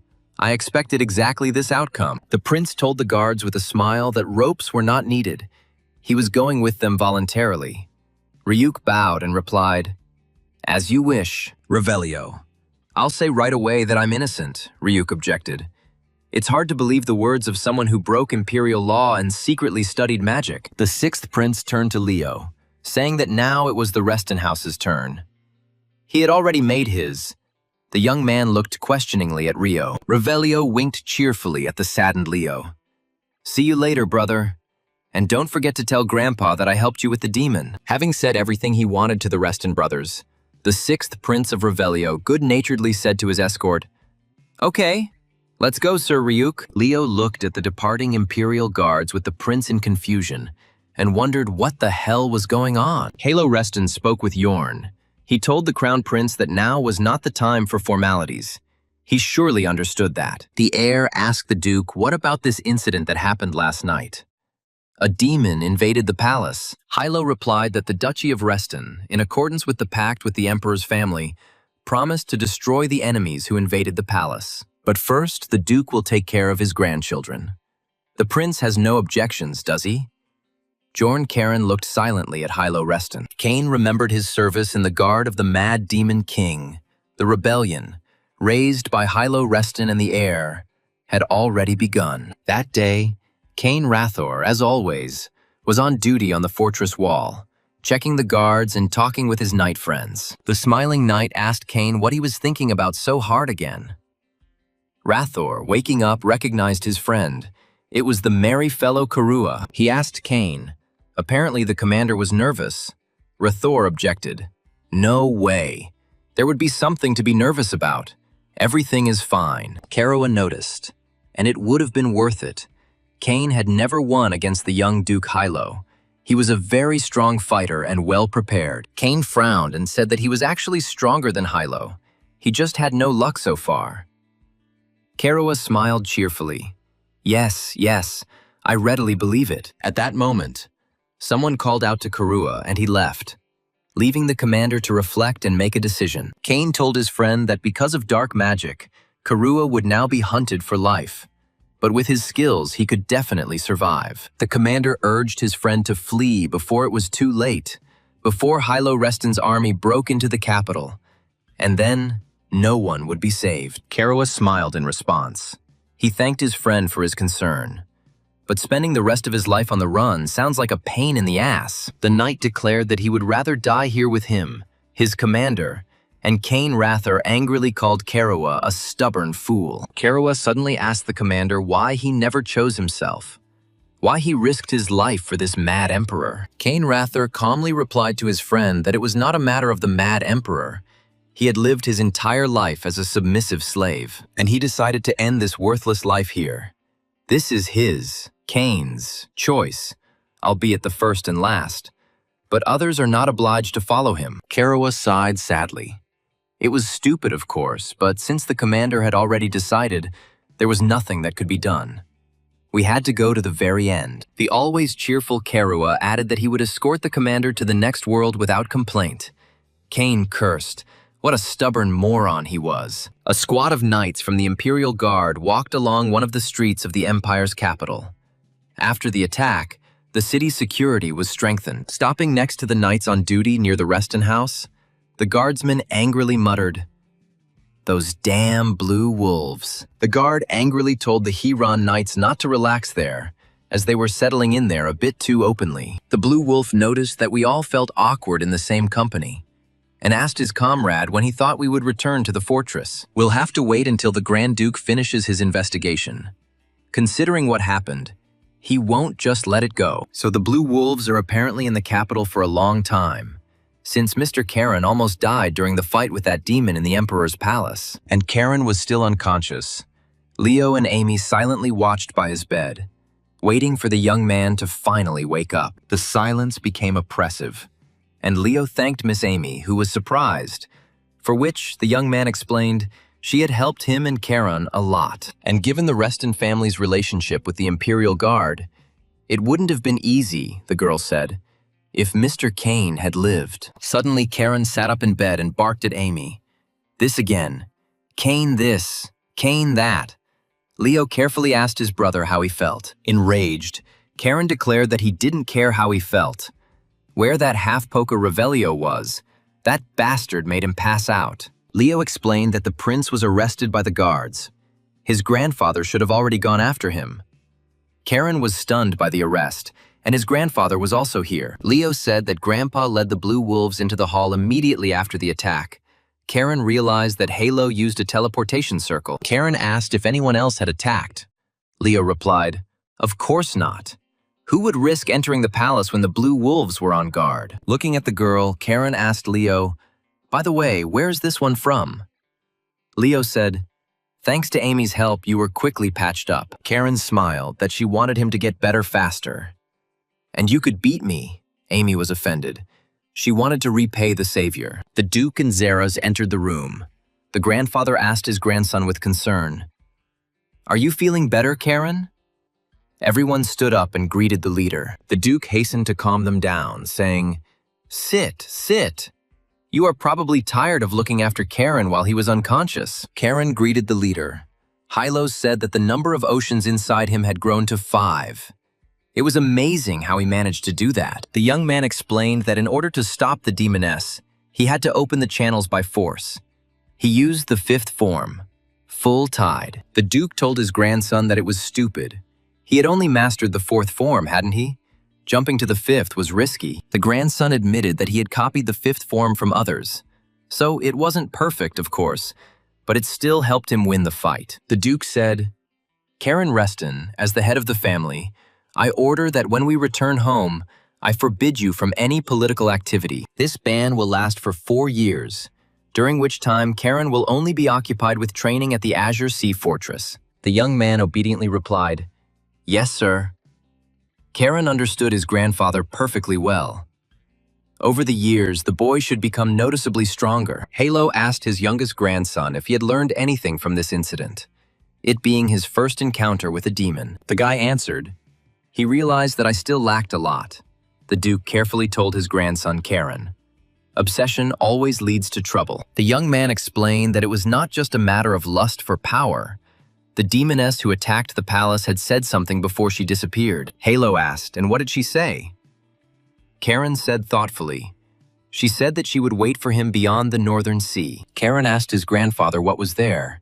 The Duke sighed and said that he was not ready to know it yet, and asked if there were any other questions. The young man told the Duke that Revelio had given him the dew of the world tree to heal him, and he could not remain in debt and wanted to repay. Hylo Reston replied to his grandson that, as everyone knows, members of the imperial family are strictly forbidden from studying magic. Although they found no evidence related to the incident, since the 6th prince violated the treaty, He must be severely punished. The Duke concluded that from now on, the sixth Prince of Revelio would be under the supervision of the Blue Wolves, a fact his grandson should keep in mind. Leo shouted to his grandfather, but the sixth prince tried to help Charon, and the youngest grabbed his brother and tried to sit him back on the chair. The Duke asked Charon to stay with Xeris until the investigation was completed, and the young man said he had one more request. There is no suitable place for Charon's training. Hilo replied that he had made arrangements with the Imperial Guard. They would instruct him. Charon thanked the chief. The Duke asked Xeris to look after the children. He bowed respectfully to Lord Hilo Reston. Leo reproachfully told his brother that the sixth prince was trying to help them. Charon explained to his brother that his grandfather was protecting this peacock. Leo asked in surprise what he meant by protecting, and Charon explained that the Duke had personally assigned his loyal blue wolves to him. They seemed to have taken him into custody, but in reality, they were protecting and watching him. Everything turned out exactly as Revelio wanted. The Restons became his shield. Leo grabbed his head, trying to comprehend what his brother had said, and Charon cheerfully asked Amy if the little one wanted to go for a walk. He wanted to go to the headquarters of the Imperial Guard, to take a curious look at it. Maybe Amy would take him, the girl agreed. She looked at the suddenly cheerful Charon and tried to understand what he was planning. Suddenly, he would pull some kind of trick again. Noticing Amy's gaze, Charon asked, "Why are you looking at me like that?" The girl replied embarrassedly, "I'm not looking at you at all.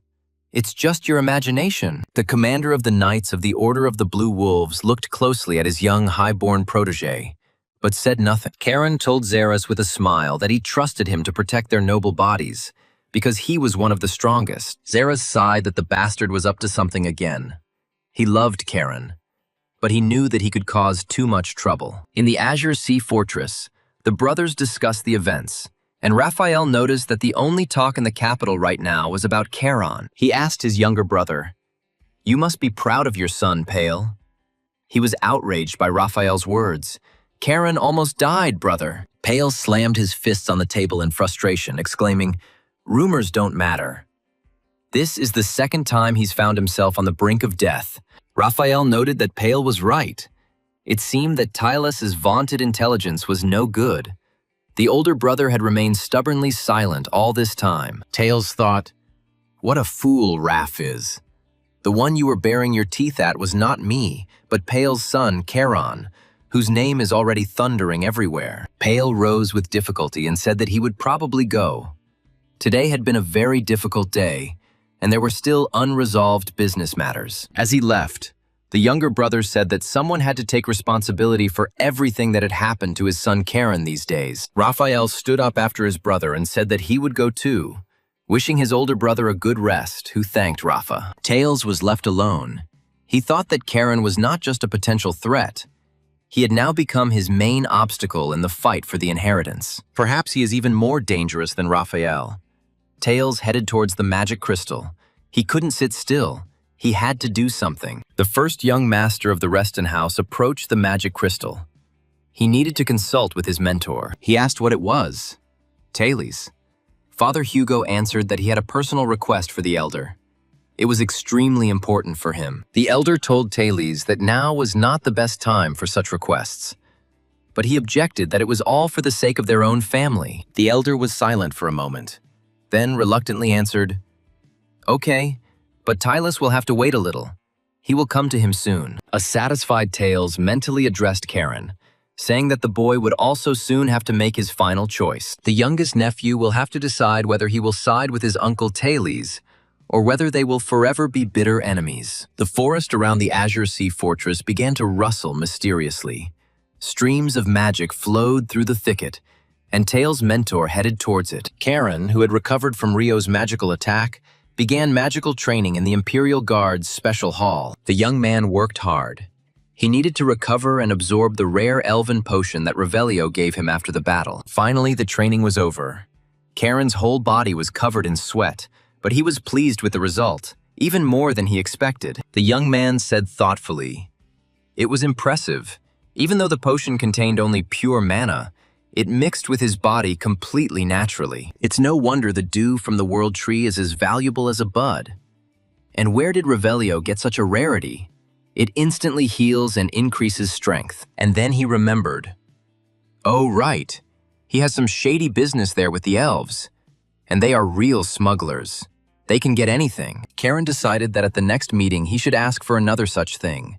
It was very useful and could greatly help in training. Opening the door to the training room, Karen was surprised to see Leo there, who asked his brother if Karen had finished his training yet. The young man asked Leo with a smile, "Are you guarding my body, brother?" The older brother was embarrassed almost. "Father told me to keep an eye on you." Karen chuckled. "I'm going to cry now," Leo indignantly noted. "You are my younger brother, if you haven't forgotten. They tried to kill you several times." Karen patted Leo on the shoulder and said with a smile, "Compared to our first meeting in the fortress, you're making some good speeches, brother." Leo replied that back then he was still stupid and inexperienced, and considered himself the most talented, and his younger brother an arrogant, rich, talentless man. The young man told his younger brother that although he lacked many things, he could at least cover Karen's back from various traitors. Karen looked at his older brother in silence. Leo was truly sincere. Unlike Hugo and his uncles, Leo was definitely not a traitor. He told Leo that he knew and appreciated it very well. It was very important to have someone very reliable and loyal to cover your back. Leo sighed sadly and mentally said to his bratty little brother, "I know how talented you are, Karen, and that you will reach heights that I never dreamed of. So I will follow you to be at least a little useful to you." Karen was silent. He felt Leo's mood but did not say anything. Perhaps his older brother would still play a role in his life. He walked out onto a large platform where the knights of the Imperial Guard were training to fight with swords, just like in the fortress. Leo looked around and asked Karen in confusion why they had come here, since his grandfather had not agreed with the guards about training here. This is the Imperial Guard's training grounds, so borrowing the training hall is one thing, but sword fighting is a whole other matter. Karen smiled mockingly and told his brother that they came here to sell the loot and their honor. Leo was taken aback. What was he talking about? Karen already answered seriously, "We will train, idiot." Leo was offended by his brother. He was already annoying me with his stupid jokes. Zeres called out to Karen and Leo. The commander of the Knights of the Order of the Blue Wolves said that they decided to do as Karen asked. Amy Altura noticed the guys. "Oh, they finally came." Karen cheerfully waved to the girl. Leo looked at her questioningly. Leo didn't understand why Lady Amy was here. The girl said that she really didn't understand why they were sparring after everything. Karen approached the training wooden swords and asked the girl if she really needed a reason. He would quickly come up with one. The young man asked, "How about this? Will Amy have enough skills to follow in the footsteps of the one she admires? Let's check now." She caught the wooden sword that Karen had thrown and asked in confusion what he was talking about. In what footsteps? And what kind of path this was? Karen asked the girl provocatively if she didn't want to prove herself in front of all these people. Everyone was really looking at Amy. She gripped the training sword and looked at the smiling Karen. He didn't look angry or offended, rather cheerful. The young man was delighted. Such a fighting spirit. He bowed respectfully to the girl. "Lady Amy Altura, I challenge you to a duel." She responded with the same elegant feminine bow and quietly said, "I accept your bold challenge, Sir Karen Reston." Karen suggested starting right now. Amy agreed. Leo turned his head in confusion, wondering what his younger brother was up to. Leo was puzzled as to what Karen was even thinking. The Imperial Guards already fiercely hated the Knights of the Blue Wolves Order, and testing the skills of Amy Altura, the Guard's squire, right in the courtyard of the Imperial Guard, is an outright provocation. Amy and Karen climbed into the ring. He told the girl that he was giving her a head start because she was still a girl and had not yet been knighted. She replied, "Then I will not hold back," and rushed into battle. She herself did not know why she so wanted to show him her skills. Amy raised her wooden sword towards her opponent's head, but he didn't even move. However, she didn't stop her attack. But Amy didn't manage to hit Karen. He easily blocked her attack, simply covering himself with his sword, steel flashing in his eyes. He pushed Amy away, and the surprised girl flew back. She had no idea that this boy could be so terrifyingly strong. Amy Altura was amazed. Karen didn't even have to get into a proper stance, but he so easily repelled her attack. What kind of skills does this strange young man have? And why did Amy feel like she was holding an imperial sword in front of her, not a wooden training sword? This guy really is unusual. Karen's face became cold and hard. He immersed himself in the atmosphere of the battle. He took every training fight seriously. The young man said, "Well, now it's my turn," and rushed to attack his graceful opponent, the enthusiastic admirer of Amy Altura. She shuddered. Such fast and strong movements. Few of the knights of the Imperial Guard have such amazing skills. Amy clutched the sword. Karen was so quickly next to her, and his appearance was so terrifying, as if he was actually going to kill her now. She put up a defense, but already realized that she wouldn't be able to block this attack. It was too fast, strong, and furious. Opening her eyes, Amy was surprised to see a huge banner of the Empire hanging on the fortress wall. She didn't even have time to understand anything. She lay on the ring in clouds of dust and silently looked around in surprise. The girl trying to remember what had just happened here. Karen dropped to one knee and sternly told the defeated Amy to get up. The enemy on the battlefield won't wait for her to catch her breath. The girl stood up and grumbled that she knew that without him.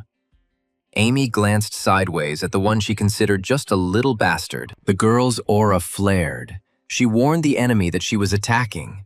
He, as always, stood calmly, not even in a fighting stance. Karen easily counterattacked Amy, explaining that her movements were too predictable, and such an attack could be easily anticipated and parried. She clenched her teeth and swung at his legs, trying to get revenge for her first shameful knockout in their almost comical duel. The young man noticed that Amy was trying to throw him off balance. He commented that this was a good decision, but it had its downsides. He hit her on the back, she screamed, and Karen told her to think at least 2 steps ahead, otherwise death. Standing over Amy, who was shaking from the painful blows, he asked her if she died without defeating the enemy, who would protect those dear to her. Zeras, who was watching the duel, thought that the boy was right. The guards had to stop the enemy threatening the imperial family. The knights of the Heron Order strive to kill the enemy immediately. In the tactics of the Blue Wolves, the most important thing is a lightning-fast attack. So, if you don't hit a vulnerable spot with one blow, you're dead. But in Karen's movements, Zeras saw more than just the Order's technique. Leo quietly asked Zeras if he didn't think Karen was moving rather strangely, not like they had been working on during training. The commander of the Blue Wolves praised the young man. "And you're good, Leo," he also noticed. Leo realized that this oddity caught the eye of more than just him. Karen's style is different from both the style of the Order of the Blue Wolves and the Guards. It's like a strange mixture of both. But where does this come from? Karen again demanded that Amy get up and continue the fight. Leo silently watched this demonstrative beating of the fragile girl. Leo asked Zeras why Karen goes so far. Zeras replied with a smile. "I guess it's because he cares for Lady Amy Altura, and she really likes it. With each new fight, her movements become better and more precise. This is a useful activity for her as a fighter." Leo looked sadly at the ring. He did not understand much of what Karen was doing, sometimes considering him a quarrelsome and cruel person. He looked at Amy and didn't understand. She had taken so many blows from Karen, but she was happy. She was smiling. Her eyes were sparkling with joy. After another fall, Karen asked Amy if they were going to train or kiss the ground. It was enough lying around. It was time to continue the fight. The young man looked questioningly at Kane's admirer. She barely moved, but was no longer able to get up. She had lost. Amy answered in a barely audible voice. "That's it. This fight has ended in complete defeat for her."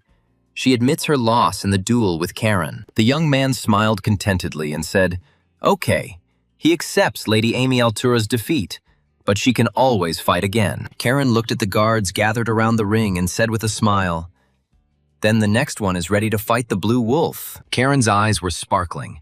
It was clear that the battle was giving him real pleasure. He was not at all tired, unlike Amy. Leo gritted his teeth. What was Karen really doing, really? Couldn't they have stopped at the duel with Amy? He won, and that's already good. Zeras grabbed his head. This boy, although talented, was completely uncontrollable. The last thing they needed was a conflict with the guards. None of the guardsmen were in a hurry to enter the ring. Karen thought, what a pathetic sight, avoiding a duel and yet still calling yourself a guardsman. Suddenly, Karen heard Sir Ryuk's voice. He asked, "Since you want to fight someone from the guard, how about crossing blades with me?" He had just entered the training ground and looked defiantly at the Duke of Reston's grandson, and the guards stepped aside. Ryuk Raymer said that my subordinates should guard the Imperial Palace and not play the incomprehensible games of a boy. Karen smiled. He didn't expect such a turn of events. What luck! Fighting the promising Ryuk will be extremely interesting. The young man replied that if Sir Ryuk was willing to teach him a lesson, he would be only too happy. But there was one proposal that Ryuk was surprised at. Karen asked his potential opponent if he thought about fighting with real swords. Ryuk chuckled in confusion. What a guy. Sir Ryuk warned Karen that he could get hurt. He confirmed that he understood the risks. Ryuk was surprised. Zeras did not interfere. Raymer wondered if the commander of the Blue Wolves really thought the boy had even the slightest chance of defeating Ryuk. Karen reminded that anyone who agrees to sparring waives any claims in the event of injury or death. Such is the law of swordsmen. Sir Ryuk confirmed that this was indeed the case. And then Karen suggested that the Imperial Guard Knight begin their sparring. Raymer took out his sword and calmly replied, "Well, fine. I'll accept the challenge since the boy so wants to get a good thrashing." The Emperor's Knight frowned. "This boy is behaving too provocatively here. We need to put an end to this once and for all." Sir Ryuk entered the ring with the firm intention of kicking the ass of this mad dog of the Duke's House of Reston, who had decided to humiliate the guard. Ryuk told Karen that he was giving him a one-hit head start because he was a boy, and the young man replied with a smile that he hadn't forced the knight's tongue. Now Karen had the guillotine in his hands, his eyes flashing. The young man rushed at the serious opponent with a real combat sword. Ryuk was amazed at the monstrous flow of mana. It was hard to imagine that this was just a teenager, albeit a talented one. The knight defended himself from the attack by holding out his sword, two streams of mana swirling in a terrifying vortex across the training ground. Ryuk was surprised. Was this really Heiran's style? He realized that if he lost concentration even for a moment, he would instantly lose the fight. Karen attacked the Emperor's Guard Knight, well known in the capital, with a force that surprised everyone, and the guards froze in amazement. Ryuk dodged the blow. He decided not to take any risks and not to relax. Otherwise, he would be swept away by this powerful wave of Karen's mana. Suddenly, the knight saw that Karen had opened up, and at some point his left side was completely unprotected from the enemy's blow. Raymer decided to finish quickly. He lunged, attacking his young but very daring opponent from the Order of the Blue Wolves. Ryuk was stunned. The boy was smiling, but why? This smile of Karen during the battle seemed simply monstrous to the knight. The enemy inflicted a wound on Karen, from which blood gushed. But the young man seemed not to notice the pain. He immediately counterattacked Sir Ryuk. Raymer was stunned. The boy provoked the attack to destroy his stance. It's hard to believe that such a boy would act like that. But what's more important is that Karen's movement is clearly an imperial style. The Blue Wolves fight in a completely different way. Where could he have learned this? Zeras watched the battle without stopping. Not every one of his knights would have dared to engage in such a sparring match with Sir Ryuk Raymer. He suddenly remembered Lady Sabina's statement about her favorite student. She had said that calling him a genius was an insult. He mentally asked Lady Sabina if she felt her student fighting a knight who was aiming to become the commander of the Imperial Guard. The boy is only 13 years old, and he is quickly adopting his opponent's techniques, not inferior to the best Imperial fighters. Sir Ryuk noticed how interesting it was to feel the guard's technique in Karen's strikes, and he asked his opponent where he knew the technique from. Raymer warned the young man that from now on he would fight with full force, and Karen replied with a smile that he was glad to hear that. Guillotine warned his master that he sensed a murderous lust in his opponent, Sir Ryuk Raymer, that was growing stronger. The knight warned the young man that he was attacking. Scarlet streams of mana swirled around him. Kane shuddered. He recognized this technique, and yet he couldn't believe it. This aura, it couldn't be. Karawa was unlikely to be able to teach anyone, and he himself died in that battle along with Kane. And yet, it was the moonlight technique, with sickle-shaped deadly streams flying around Ryuk, capable of striking the enemy. Karen mentally praised his opponent. "Not bad, Ryuk. At least he was able to surprise during sparring. That's already very good. The sixth form of the Imperial-style moonlight. If you don't dodge the sword aura hidden behind the moonlight, you're finished. The knight rushed into battle. Considering the technique Ryuk used, Karen decided to use the wolf's favorite technique. Powerful blue streams of mana swirled around the youth as he used the Hiran sword style.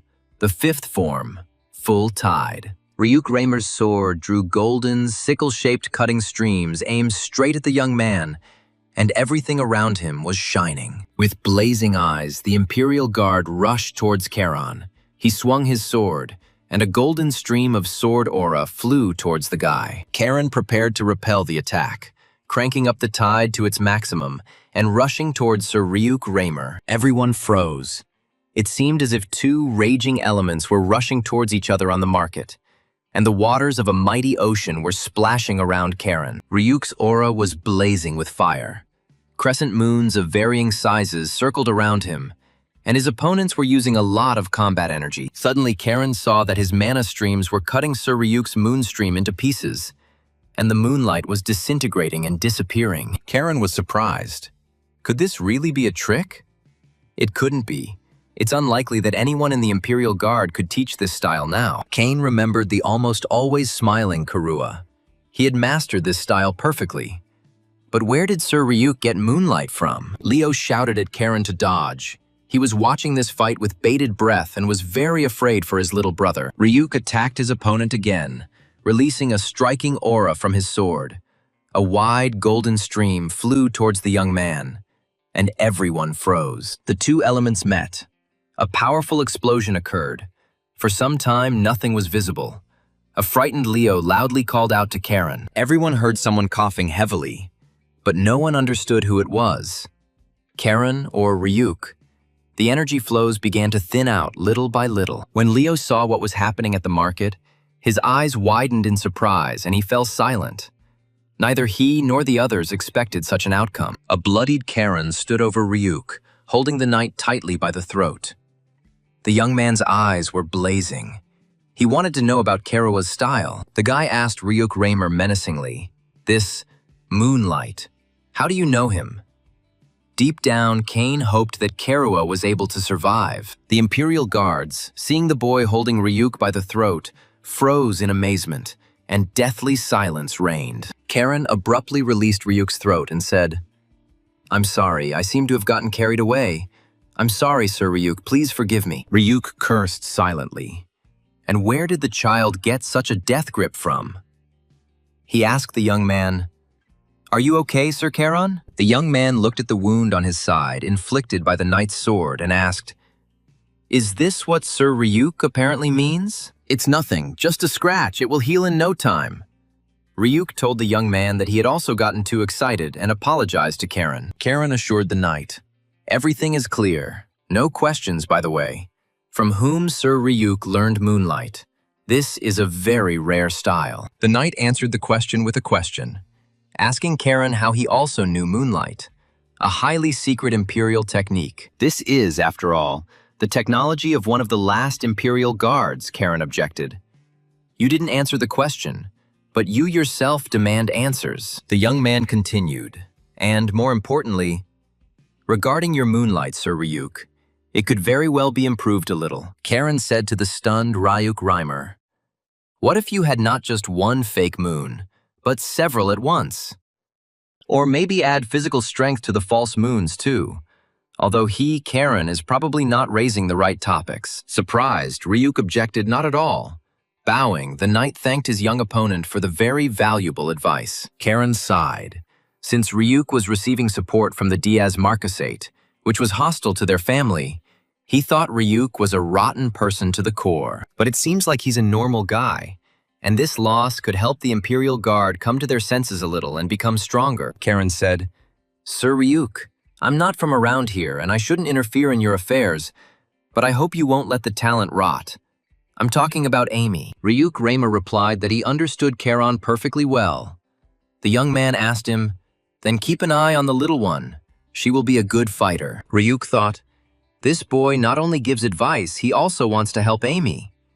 This is my personal fiasco in fencing and in personal development. The knight suddenly felt very ashamed that he had wanted to kill him. He suddenly called out to young Karen Reston. Ryuk thanked him for teaching someone like him and gave him useful advice. He would like to cross swords with him again in the near future. Zara said that by order of the Duke, Karen would be imprisoned for 4 years because he had caused too many incidents. Sir Ryuk sighed and responded to Zaras's words that he would eagerly wait for the Duke's appointed time to pass. The young man turned to the knight and said that when he returned, he would like to see a new version of Sir Ryuk Raymer's Moonlight. Ryuk smiled and promised that he would not disappoint the young blue wolf, Karen Reston, and would be happy to continue training. Meanwhile, the investigation continued in the palace. Marquis Diaz sighed to think that she could be hiding dark mana. He pointed to the magical item, the mask, and explained that this is why the detection magic didn't work. It was hidden by the mask. Hilo asked if Crown Prince Galamon would not be present. Yorn said no. The refugees from the southern kingdom had become a problem. The Duke reminded that the deserters who attacked the Bellis barony were also from the southern kingdom. Yes, the situation is very delicate. The heir said that this matter is being investigated by the Imperial Guard. But more time is needed, the Duke sighed and shook his head. Even if dark mana could be hidden with a mask, a verified identity was still required to enter the palace. The body of a young lady from the family of Viscount Talisman, whose identity was stolen by a succubus, was found on the outskirts of the capital 2 hours ago. Halo asked the Marquise, "Aren't they related to your family?" Diaz flared up. "Duke, this is the Imperial Palace, and I am the head of the family. Please use the formal address. And, as has been correctly stated, it is true that Viscount Tillsman's family is close to the Diaz's." The Marquis asked the Duke to understand that their Diaz family had absolutely nothing to do with this outrageous incident. Halo replied, "I know very well that you are not the kind of person who would do something stupid. I just want to ask you for your cooperation." He recalled that not only had a demon appeared in the Imperial Palace, but the grandchildren had almost died twice during a trip to the capital. Duke Reston, his eyes flashing, said, "Karen and Leo are our future, and yet some demonic rat has sneaked into the palace." Halo was absolutely certain that the enemies were trying to destroy the future of House Reston, to kill those who could fight the demons. Jorn recalled his recent meeting with his father. The old emperor invited the heir to his room for a conversation. The ruler asked his eldest son to make sure that he never angered Duke Hilo, that Jorn should not make him his enemy. The emperor begged his son not to forget his words, and the heir to the throne promised his dying father that he would follow his advice. The Duke announced that starting today, 4 squads of Inferno Knights will be stationed in the Imperial Palace. Jorn asked if this was really necessary. Hilo explained that he had already discussed this with His Majesty. The prince shuddered, perhaps with his father. He warned that his grandchildren would regularly visit the palace to investigate, and that no negotiations could take place without my sword. The Duke was confident that they would definitely find the culprit and bring him to justice, even if it took quite a long time. Halo gloomily promised that no one would be left on the sidelines and without our attention, even if royal blood flowed in their veins. Crown Prince Yorn Karen's face darkened. He frowned and looked askance at the stubborn Duke Hilo. Marquis Diaz's face darkened. He thought that it was all over. Reston was not only incredibly strong, but also amazingly stubborn, and he could not be bribed. The peace that had lasted 50 years in the great empire was coming to an end. Everyone felt the impending threat. The rats were running away. Having finished at the Imperial Palace, Duke Hilo went to visit the head of the National Tax Service, Lord Gael Periton. Lord Gale gladly treated his relative to excellent wine. They drank. They needed to discuss their family matters. Halo said to Gale, "It's been a long time since we sat together like this, dear matchmaker, and look how big your grandson has grown. Time flies." The Lord smiled. "And it's really a pity that we rarely get to see each other. We both have so much to do. Complex state affairs are on our shoulders." The Duke agreed with the matchmaker that it was true. "But I think we will see each other much more often now. We will have to visit the capital." The head of the tax service looked closely at Hilo, apparently hinting at an investigation into the incident at the palace. Halo confirmed, yes, it was all because of the demon. Now the Reston family would be more likely to show up in the capital. The Duke nervously clenched his fist. He told Gale that Pale would handle the matter. Periton was very surprised. Such a decision from the head of the Reston house was unexpected. The Duke told the matchmaker that he knew Pale's abilities better than he did, and because of tradition, Hilo had kept his youngest son in the shadows for a very long time. But among the 3 sons, he is the most suitable. So upon his return, this decision will be announced to the entire Reston Dukes' family. Lord Gale asked the Duke, "Why are you telling me this? After all, these are the internal affairs of the ducal house.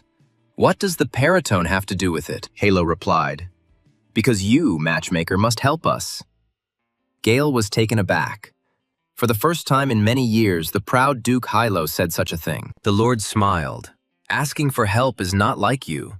The glorious ducal house of Reston has always been an impregnable fortress. Besides, Hilo himself understands that such things are against his principles. Everyone in the Empire knows this. That's why he stays at the top." It was very difficult for the Duke to speak, but he still said, "Matchmaker. Because of that attack, Karen almost died. He is still just a child." After a short pause, Hilo concluded that in order for Pale to gain true strength and be able to protect his son, please help him. Halo looked closely at his relative.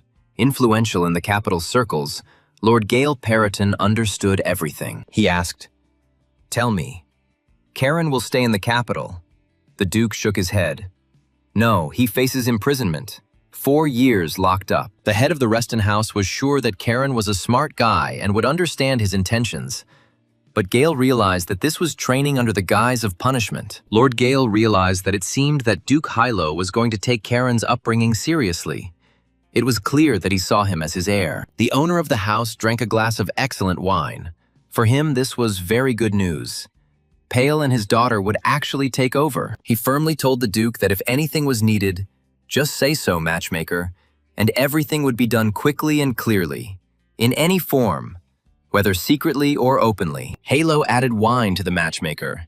He was very glad that he and Gale were able to agree on such an important issue for Pale and Karen. The Duke thanked the matchmaker for his understanding, and he kindly replied that it was nothing, since they had long since become one family. Morning came. Leo and Karen's visit to the capital was coming to an end. It was time for them to return home again, to the fortress of the Azure Sea. Kane could not leave without saying goodbye to the tailor Lucan, who asked the young man with regret, meaning that he would soon be returning back. The young man confirmed, "Yes, I think I won't be able to get to the capital anytime soon. I need to continue my studies at the Azure Sea Fortress." He asked Luhan that when he finished with the clothes, he would send them to the address he had left. The tailor replied, "Of course, Mr. Karen." At the same time, Karen will prepare a gift for his coming of age. Lucan assured the young man that if Karen entrusts this to him, he will definitely not let him down. The workshop door opened and Emmy appeared. She finally found the Reston brothers. The girl heard that Karen and Leo were leaving, but after taking a few steps, the girl quietly moaned. Hugo delicately asked Miss Amy what had happened to her. "She seemed to be unwell," Karen asked cheerfully. "Well, your ass doesn't hurt?" I held back. "So you'll live," Leo thought. "He beat me like a mangy dog," Amy remarked with a smile. "What a boor you are. But it's okay, it's been worse. Such lessons are very useful for a guardsman." The girl's stomach growled loudly again. She gasped in pain. Karen reminded her, by the way, "A debt must be repaid, you heard, little one." The girl exclaimed, "Yes, I'll return your money. I'm about to be officially appointed. Then the salary will be quite decent." Moreover, since Sir Ryuk Raymer said that he would personally prepare it, Karen was surprised that the knight had decided to follow his advice. Karen smiled, so Amy plans to join him. They will sharpen apples together later. The girl embarrassedly answered no. And in general, Duke Hilo agreed to become her personal patron, so there won't be any particular problems with money now. That's why she really wanted to say goodbye in person. "Thank you so much, Sir Hamlo. I will never forget your kindness, Sir Hamlo." Karen replied with a smile. Hamlo, sweet. In short, when you reach 6 stars, come to the Azure Sea Fortress. Amy was happy. "Since you invited me, I'll just come," Karen thought. "I'll teach you moonlight. It'll be tough. Get ready, little one." The girl quickly said that she had to go.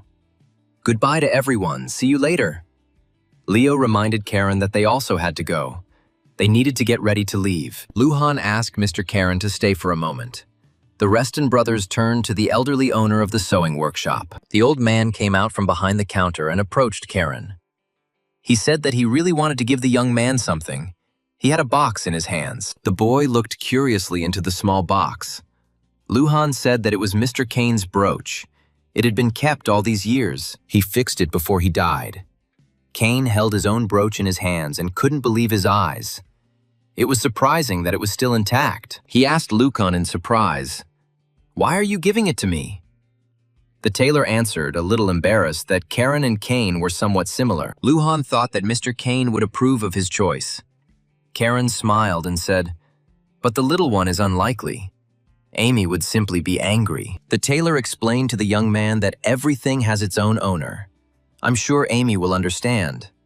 Probably.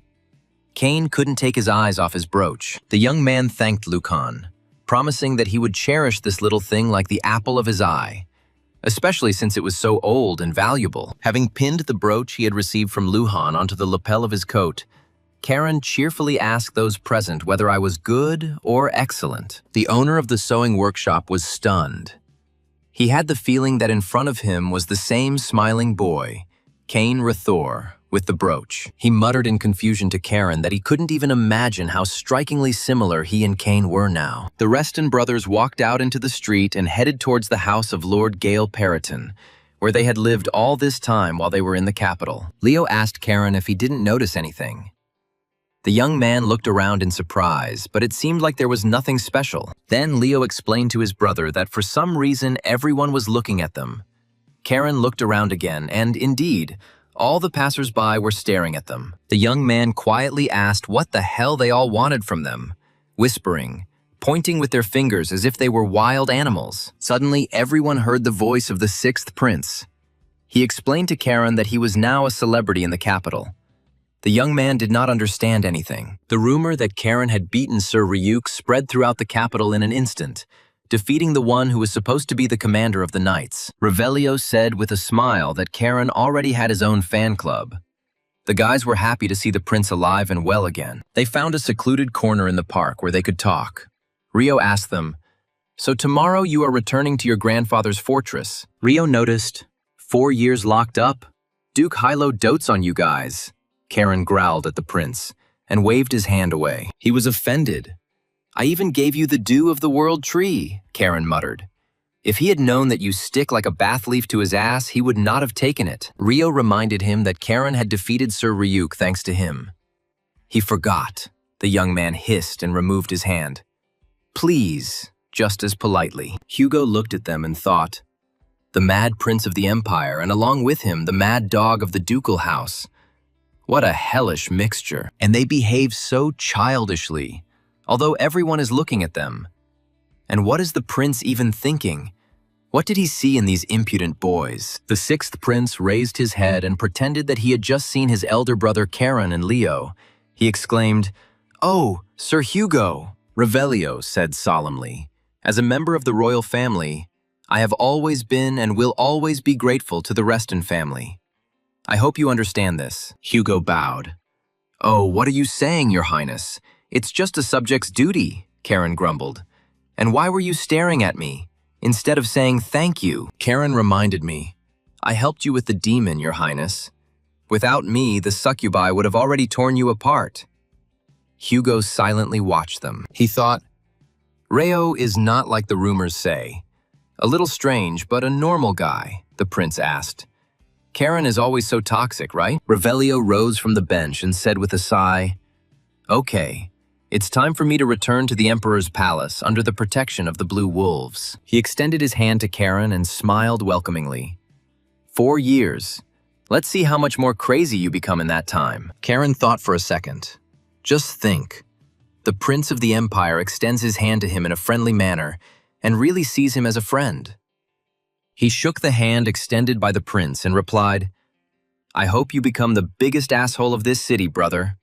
Reo smiled, "And so did I." Surprised, Hugo listened and watched attentively. Or perhaps the prince was not quite normal. Who could figure this out? Revelio. surrounded by guards from the Knights of the Hiran Order, went to the imperial palace. He was very grateful to the brothers. In his mind, he told them, "Thank you, Karen, Leo. Thanks to you, I am no longer afraid of dying in the palace." Karen heard his thoughts. The young man cheerfully said to his older brothers, "Well, get on your horses, lads. It's time to head to the mansion to pack our things.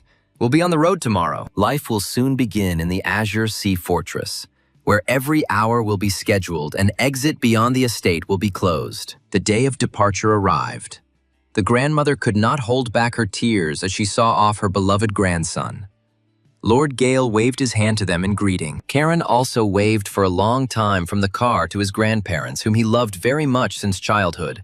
They always spoiled him very much. Leo asked Karen in bewilderment about the confinement, whether he really would not argue with such a harsh decision of his grandfather. Karen was once again convinced of his older brother's naivety, and Leo looked at him questioningly and didn't understand anything. Karen asked, "Didn't you realize during your trip to the capital how many strong people there are in the world? We can't stand still in our development." Zeras made a sarcastic remark, and someone who knows about it caused such a stir in the capital that everyone is now talking only about him. The young man asked Zeras if he could stop grumbling or even get into another car, but the commander of the Blue Wolves objected. While they were returning through Tibia, the barony of Bellis and the lands of Count Kiel, the Duke ordered that they be watched to ensure that they did no harm. Zeras said, "Karen, I dare say that you have noticeably become smarter, and if so, you will behave quietly during the vacation before confinement." They soon arrived in Tibia, where Karen planned to stop by for a cup of aromatic tea with Revelio's adopted sister, the elf, Pone. The delighted mayor of the city, Jin, came out to meet the boys. His power had grown considerably. He exclaimed, "Karen, Leo, come in quickly." The mayor assumed that the travelers must be hungry and invited them to come in and eat. Karen thanked the mayor and declined. Jin was surprised. Why didn't he like their food? The young man explained that they just needed to visit one place here. The mayor sighed. It was understandable, very sad, but nothing could be done. He was glad to see the nice boys and accompanying knights again. Leo and Karen, accompanied by Zeras, set off along a familiar route to the secret black market area of the city of Tibi. The man in the long cloak by the wall told the young men that he did not expect to see them here again. Karen looked inquiringly in his direction. Julio threw off his large dark hood and said good-naturedly to the Reston brothers, "Long time no see, young gentlemen." He bowed low to the Blue Wolves commander and respectfully asked, "How are you, Sir Zeras?" Leo exclaimed joyfully, "Julio!" Zeras told Julio that he had done a great job. The boy replied, "It was nothing compared to the kindness you showed me, sir." He invited the boys to follow him. Lady Pona is eagerly awaiting them in her secret underground chamber in the Caligo Black Market. The elf thanked Karen for fulfilling her request, and Karen looked questioningly at Chairman Caligo. The young man said that Pona had misunderstood everything, that they were not friends at all, Rio and I. Leo tried to stop his brother, and Zeras grabbed his head. Pona stopped Karen and said, "I am satisfied with the result. I see that Revelio has a very reliable comrade. That is enough." She gave a sign, and one of her subordinates brought a box. The elf explained that it was a gift as a token of her gratitude. "This box contains a unique elven apple wine," Karen said incredulously. "Well, let's say, what else does she want from them?" Chairwoman Caligo asked that the brothers continue to look after Rio and be good boys as much as possible. Karen sighed and replied, "Well, since you're asking, Lady Pona, then fine." She smiled and thanked the young man for agreeing to help. Now, everyone needs to get a good rest. They will set off tomorrow with the first rays of the sun, and there is no need to get too drunk. Alcohol had become popular in Tibia, and you could see people staggering on the streets. Pona didn't want the boys to be like that. The next stop on the road to Azure Sea Fortress was the barony of Bellis, where Leo and Karen had their own financial interests. Young Baron Bellis joyfully greeted the guys at the station. He exclaimed, "You are here! It's been a long time since we saw each other. What brings you here?" Rohan said that his father retired, so now he is kind of a baron. "That's how it is," Karen exclaimed. "Wow, Baron Rohan." Rohan was embarrassed. "Oh well, we can do without the formality," the young man objected.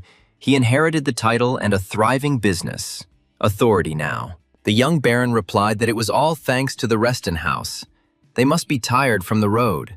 He invited them to come with him. Rohan showed the guests the area of mana crystal processing workshops, built with the support of the dwarves, with the help of Lady Pona. Thanks to her, the Bellises were able to hire many artisans. Lady Pona is truly very capable, simply an incredible talent. Rohan handed the brothers 2 mana stones of excellent quality, which he had prepared as a gift for the boys. Such stones are very expensive. Karen was very happy and exclaimed, "That means my pockets will also become fuller thanks to this," Leo whispered. "Karen, that's enough," Rohan smiled. He was still the same, and a satisfied Karen said to his brother, "This means that your pockets will be full too, you understand?" Saras asked Baron Rohan for forgiveness for Karen, but he kindly answered the knight, "It's okay. Everything is fine." He said he was very pleased to see that even after such dangerous events, Karen Reston was still the same feisty child. Rohan looked at the boys admiring the stones and smiled. The Baron was very glad to see them and bring them such genuine joy. Before heading to the Azure Sea Fortress, the travelers stopped by Karen's home to visit his parents. They met them on the platform. The mother burst into tears, hugging her beloved son, Karan. So much time had passed. He warmly hugged his mother. Leo bowed and asked Karen's mother, "How have you been, Auntie?" The woman gasped in surprise. Leo had become such a polite guy. She approached her son's cousin, who stood with his head down, ashamed of how he had behaved earlier with his brother's mother. Karen's mother noticed that Leo was also here, and the young man quietly replied, "Yes, Auntie. Karen and I visited the capital and are returning." The woman smiled and gently stroked Leo's head, saying, "Welcome to our cozy home.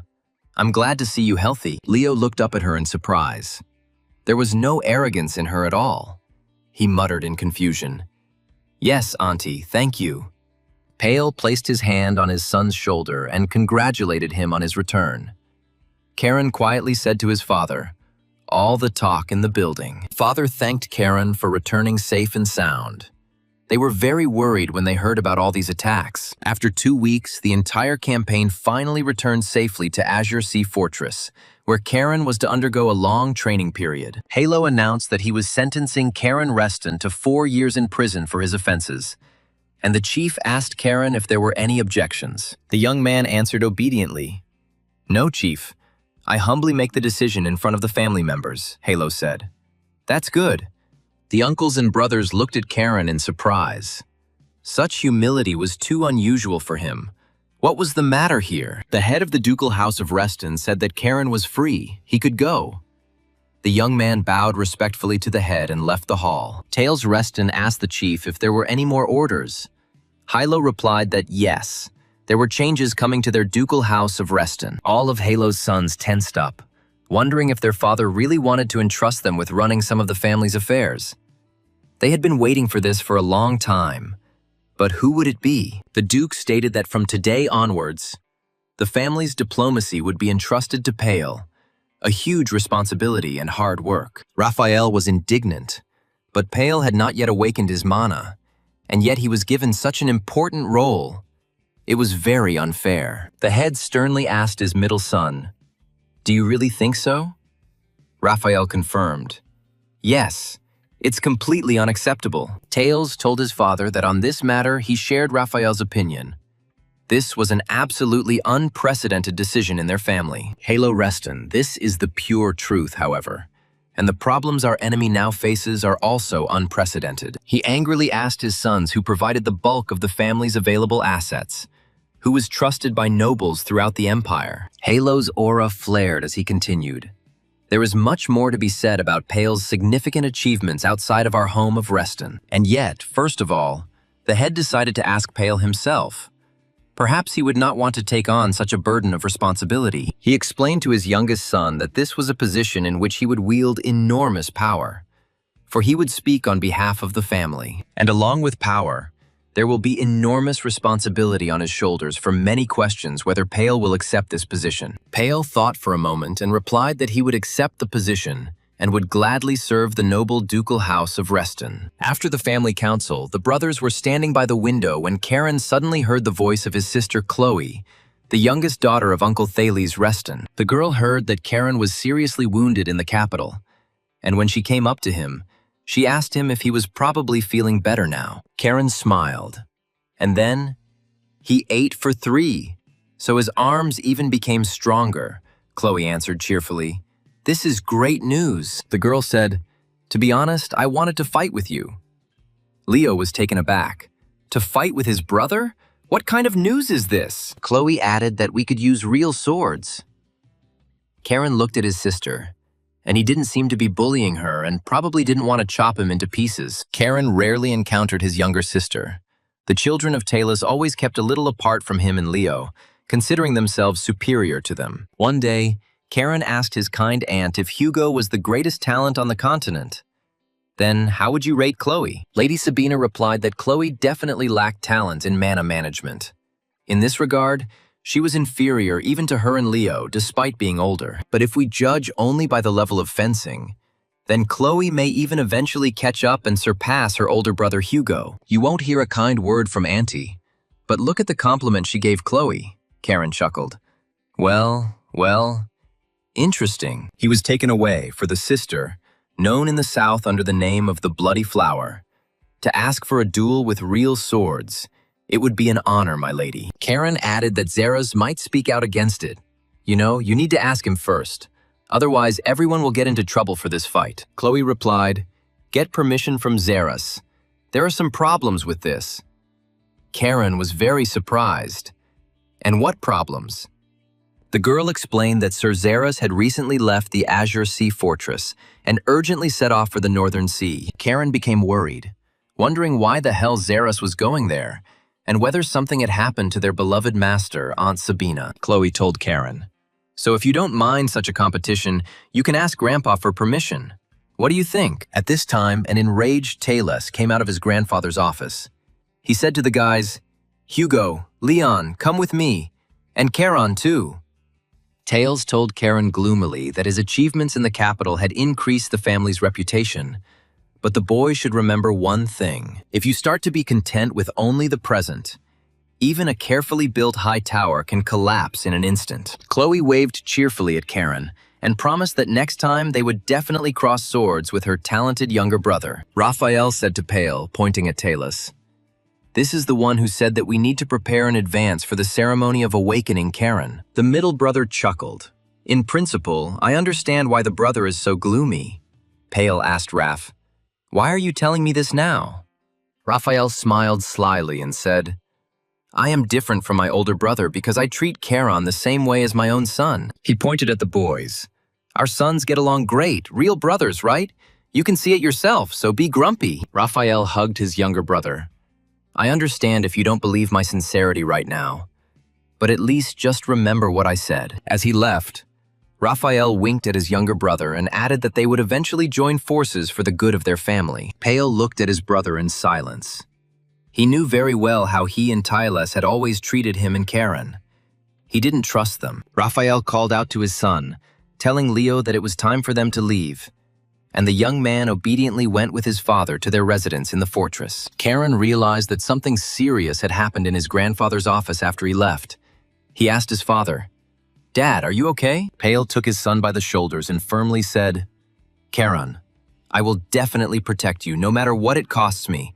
I won't even spare my life." The man looked intently into the young man's clear blue eyes and asked if his son believed him.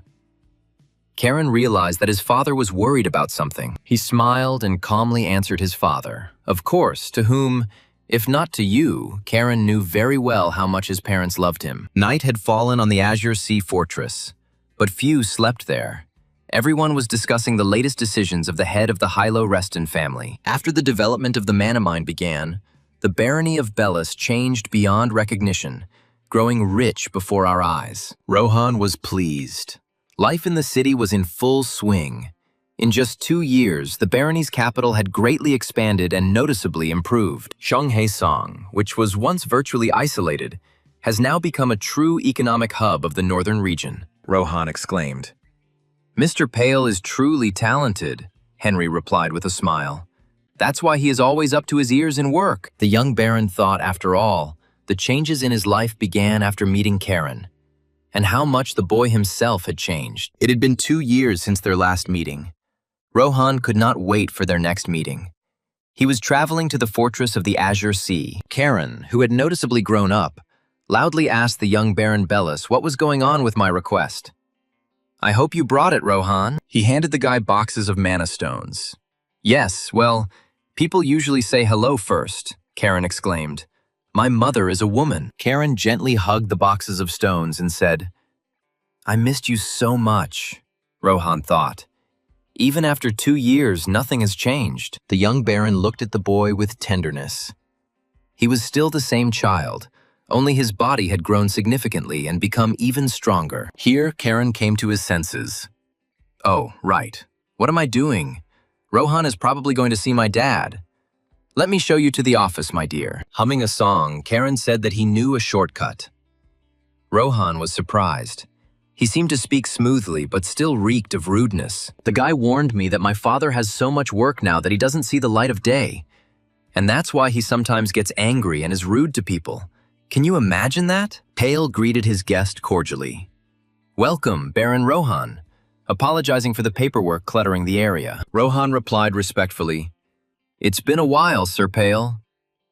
Young Karen Reston also entered his father's office with the young Baron. Pale explained to the Baron that he had sent Karen in his place due to the enormous amount of work. "And I hoped he had been polite this time." The boy answered his father with a smile.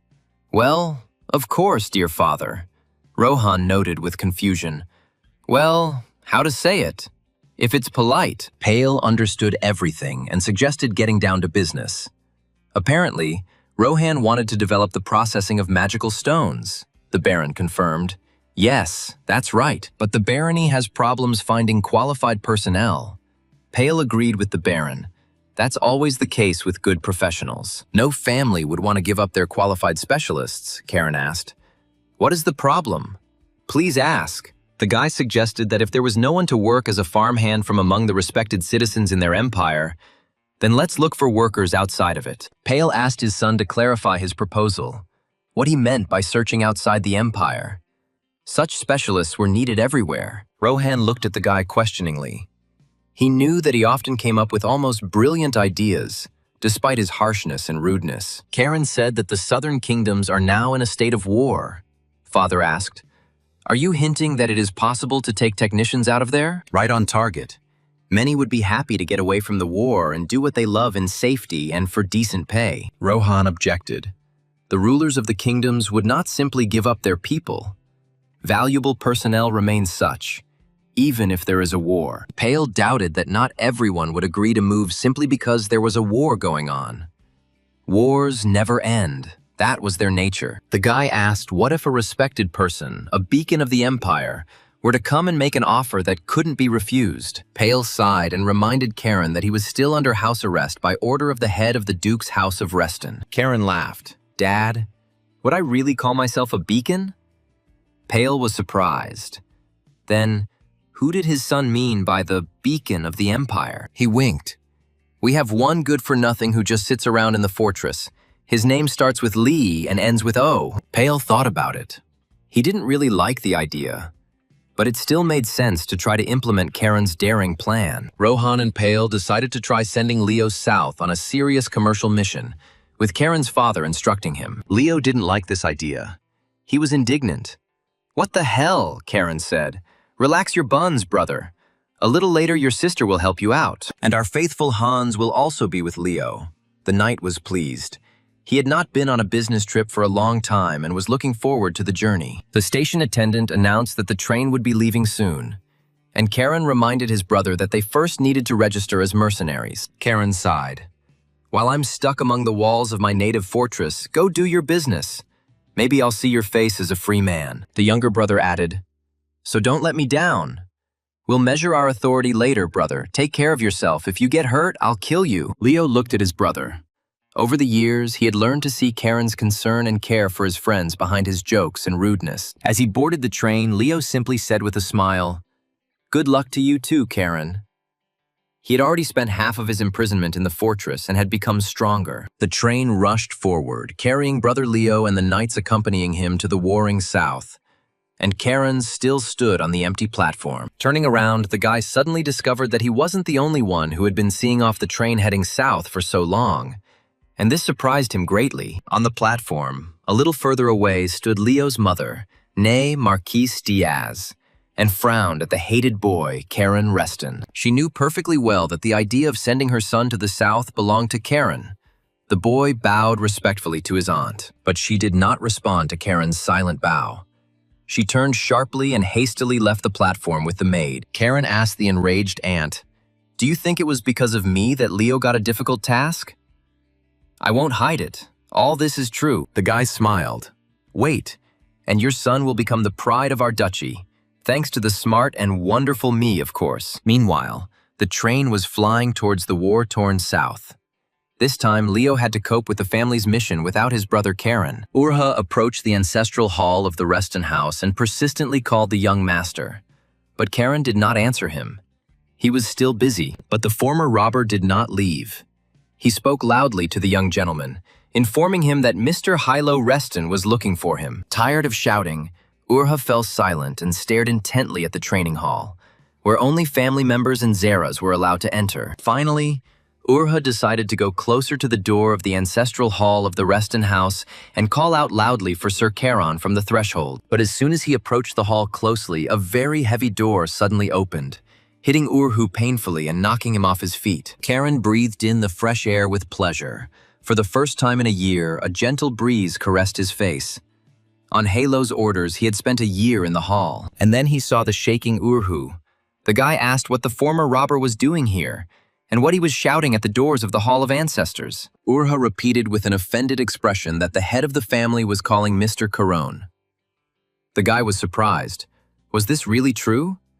Then he had to go. He told Urha that they needed to hurry, and he agreed and followed the much-grown young Master Caron. Halo Reston told his grandson that over the past 4 years, the situation not only in the Empire, but on the entire continent had changed dramatically. The Imperial Guardsmen behind the attack on the palace revealed during interrogation that demons had begun appearing across the continent. And everything that is happening can be described in one word: chaos.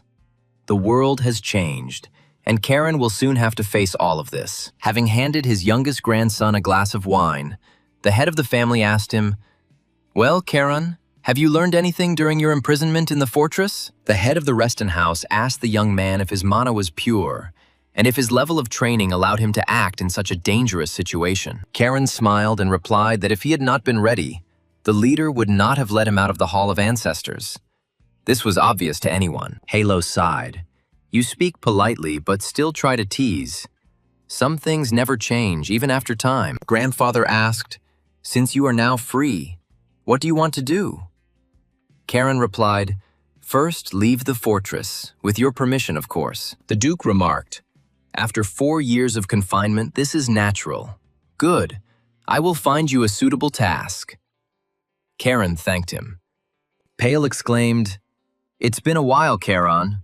A whole year has passed," the guy said worriedly. "Dad, you look exhausted." The father reassured his son. "Don't worry. There's a good reason for that, by the way. Reaching the 6th rank at your age is very cool. They say that no one except the founder of the family has achieved it so early. It's impressive." Karen smiled shyly at his father. "You flatter me." Pale asked his almost grown son if he already had plans. After 4 years of imprisonment, he certainly must have. Karen said that Grandpa promised to find some kind of task outside the fortress walls. He would probably have to fight, and that would be great. But before leaving, Karen would like to receive something. "That very thing," Pale said with a smile. "Well, I'm not surprised at all by this." He handed his son the card and explained that this was the power of attorney for receiving payments that Karen had requested. Now he could take it. Thanks to what Leo did 2 years ago, he managed to earn some good money. They are corona. But he needs to spend it wisely. He must remember that this is the result of the efforts of the Reston family and the entire Bellis barony. The guy smiled, "Of course, Dad." Pale sighed and looked at his son with a smile. He thought, "Oh, Karen, I hope you really understand everything, even though you are still a boy." Suddenly, the door to Pale's office flew off its hinges with a bang, and the elder apologized for interrupting their family idol. But since Karen was already released from the Hall of Ancestors, he might as well have told his younger grandfather about it, the little bastard. Karen exclaimed. "Yoshki matryoshkas," Peel laughed. "You're here, little uncle."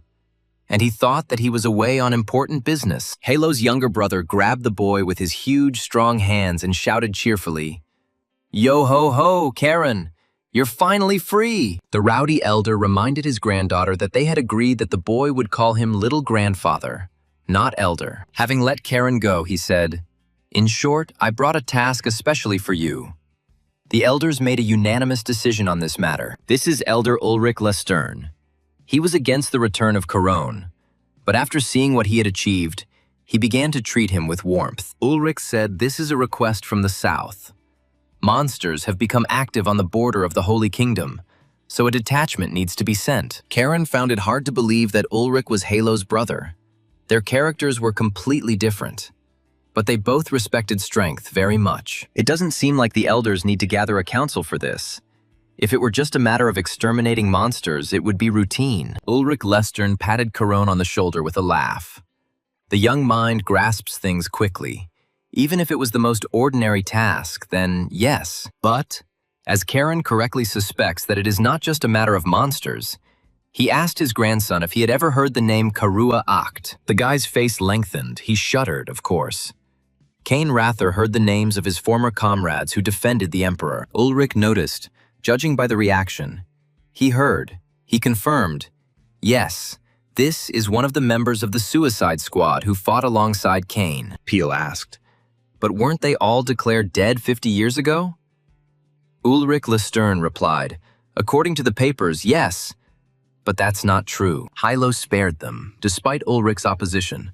And as a result, the self-improvement methods and the Imperial Sword were handed over to the Guard. Cain wondered if Hilo had spared them. Then there must have been other survivors of that last battle besides Karawa. But since they were all imbued with the dark mana of the Dark Emperor, they were only allowed to live in exile under the supervision of their family. But recently, Caria disappeared in the south. No trace.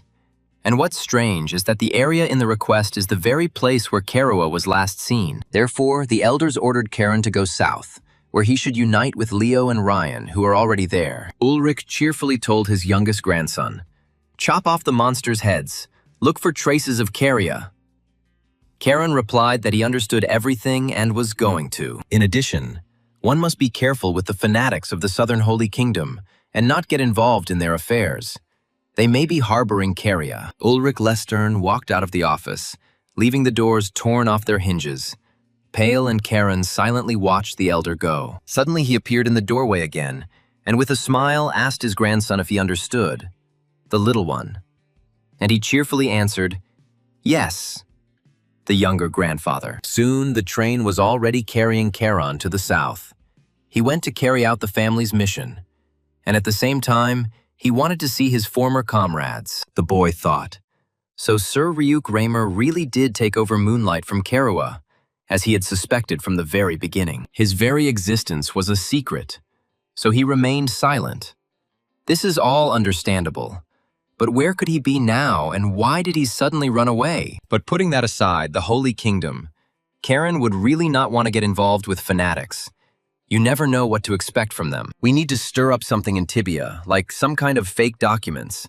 But we still need to be extremely careful on this mission. Sword said, "If you're worried, try using the stone you received yesterday as a gift from Grandpa Hilo Reston." Karen promised that if the sword gets into the head again, he will melt it down into collars.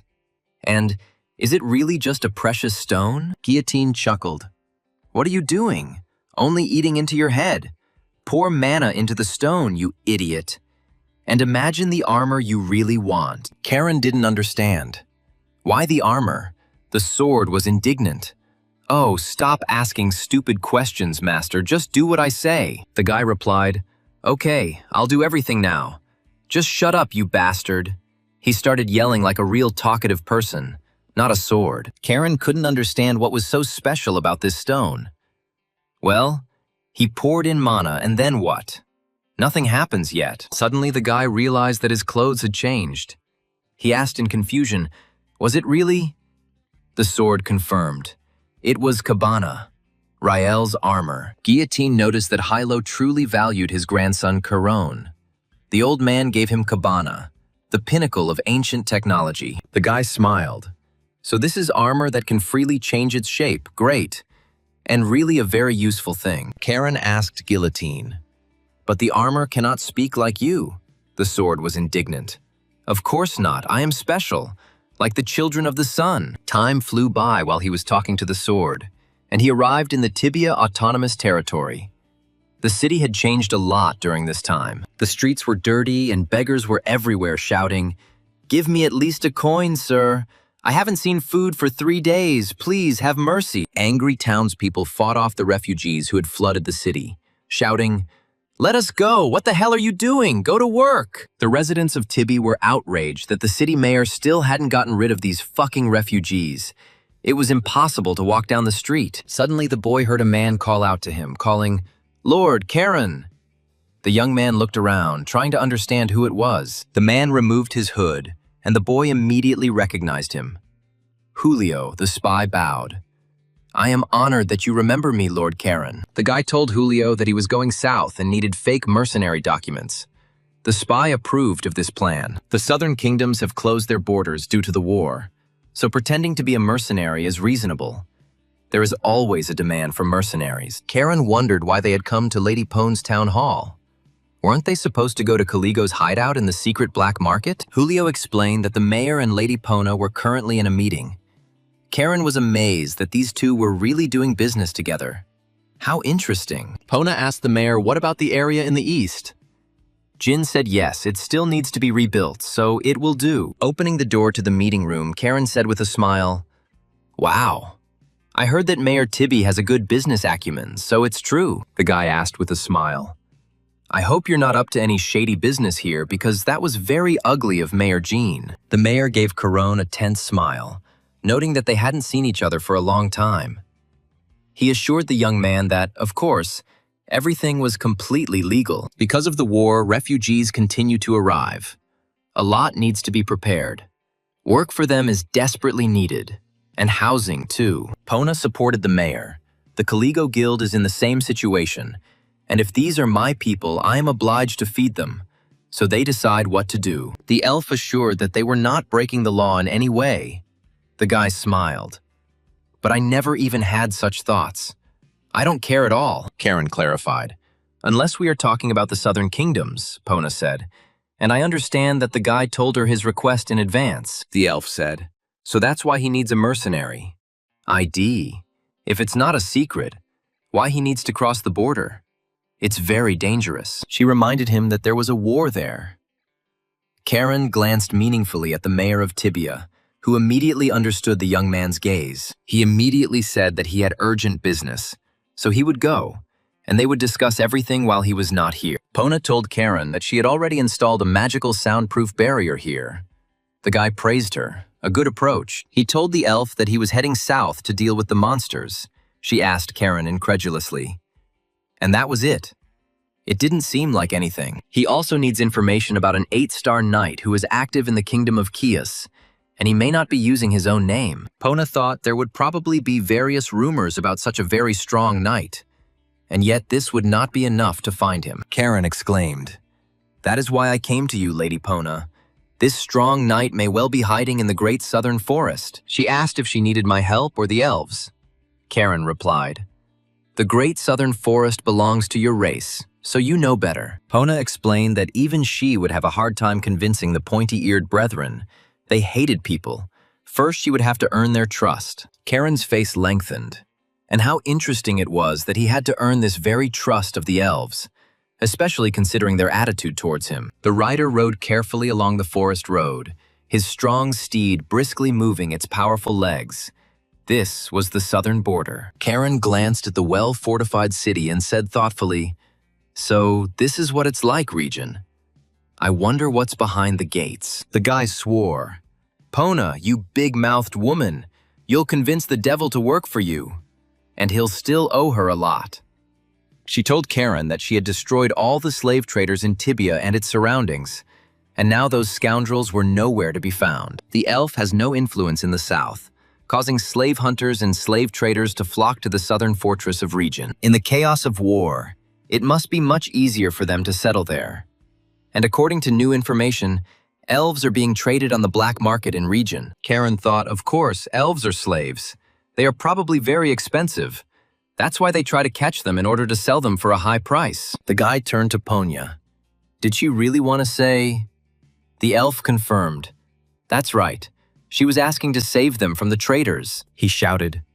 Can't you see that I came alone? Pona asked if the young blue wolf from the Azure Sea Fortress was really afraid. Pona reminded that Karen was no longer a boy. The wolf cub had become a wolf. So she thought that he had become even braver. But she was wrong. The guy said, if you make me a space bag, I'll think about it. Pona was stunned.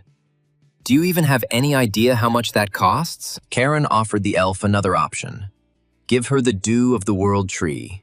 It's a very useful thing. It could come in handy in war. Pona quipped. Maybe you should take off your blouse. You'll get by with just one spatial bag. So be it. You'll get your bag soon. Karen smiled as if it would happen right away. Julio silently watched their squabble.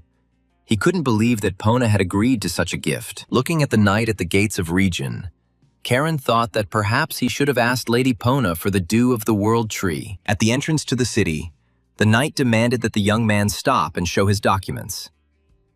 Karen noticed that this fighter was not a weakling. The guy showed his token, made by the elves of Pona. The knight asked if he was a mercenary or something. Karen calmly confirmed. As you can see, Guardian Region asked the boy where he was heading. Karen replied that he really needed to get to the southern kingdom of Chios. The knight grumbled that the guy was going into the thick of things, but still allowed him to pass. Mercenaries are always in demand, especially in the south. Finally, the knight advised the guy not to create problems if he didn't want to meet him again. Karen replied that he understood him. The guy was driving through the city and observing the city guard. The border troops here are practically at the level of a regular army. The young man chuckled to himself. With so many soldiers, it was scary to even spit. They would kill him for nothing. And yet it was quite interesting here. Karen approached the inner gates of the city. Pona's scouts provided him with fairly detailed information on the slave traders. The day was already drawing to a close, and the streets were not too busy, but the drinking establishments were full of customers. The guy found the right restaurant and went inside. The room was noisy. Adventurers were celebrating another day they had lived. Karen carefully examined the crowd. His gaze stopped on a one-eyed bald man. This was the one he needed, the slave trader. Approaching the one-eyed man, Karen asked if he could sit down there. The bald man glanced warily at the richly dressed knight. The one-eyed man chuckled. Well, you have some tastes. Why bother with me? There are plenty of places, the guy warned him, so that he wouldn't misunderstand him. Karen said that he simply loved beautiful things. And the one-eyed man, as he had heard, could help him get them. So he had come to him on business. The bald man's only eye gleamed, and he said, Judging by your appearance, you are a nobleman who has put on rags. So why were you looking for me? Karen explained what he heard. The bald guy was familiar with the pointy-eared ones. He even jumped up on the stool. What was going on? The guy stopped him right away. The bald man immediately lowered his voice and warned that elves weren't that easy to come by. They were a pretty rare commodity even here, and he didn't have any. Karen was surprised. Could this really be true? Then let's talk in a language more understandable to all traders.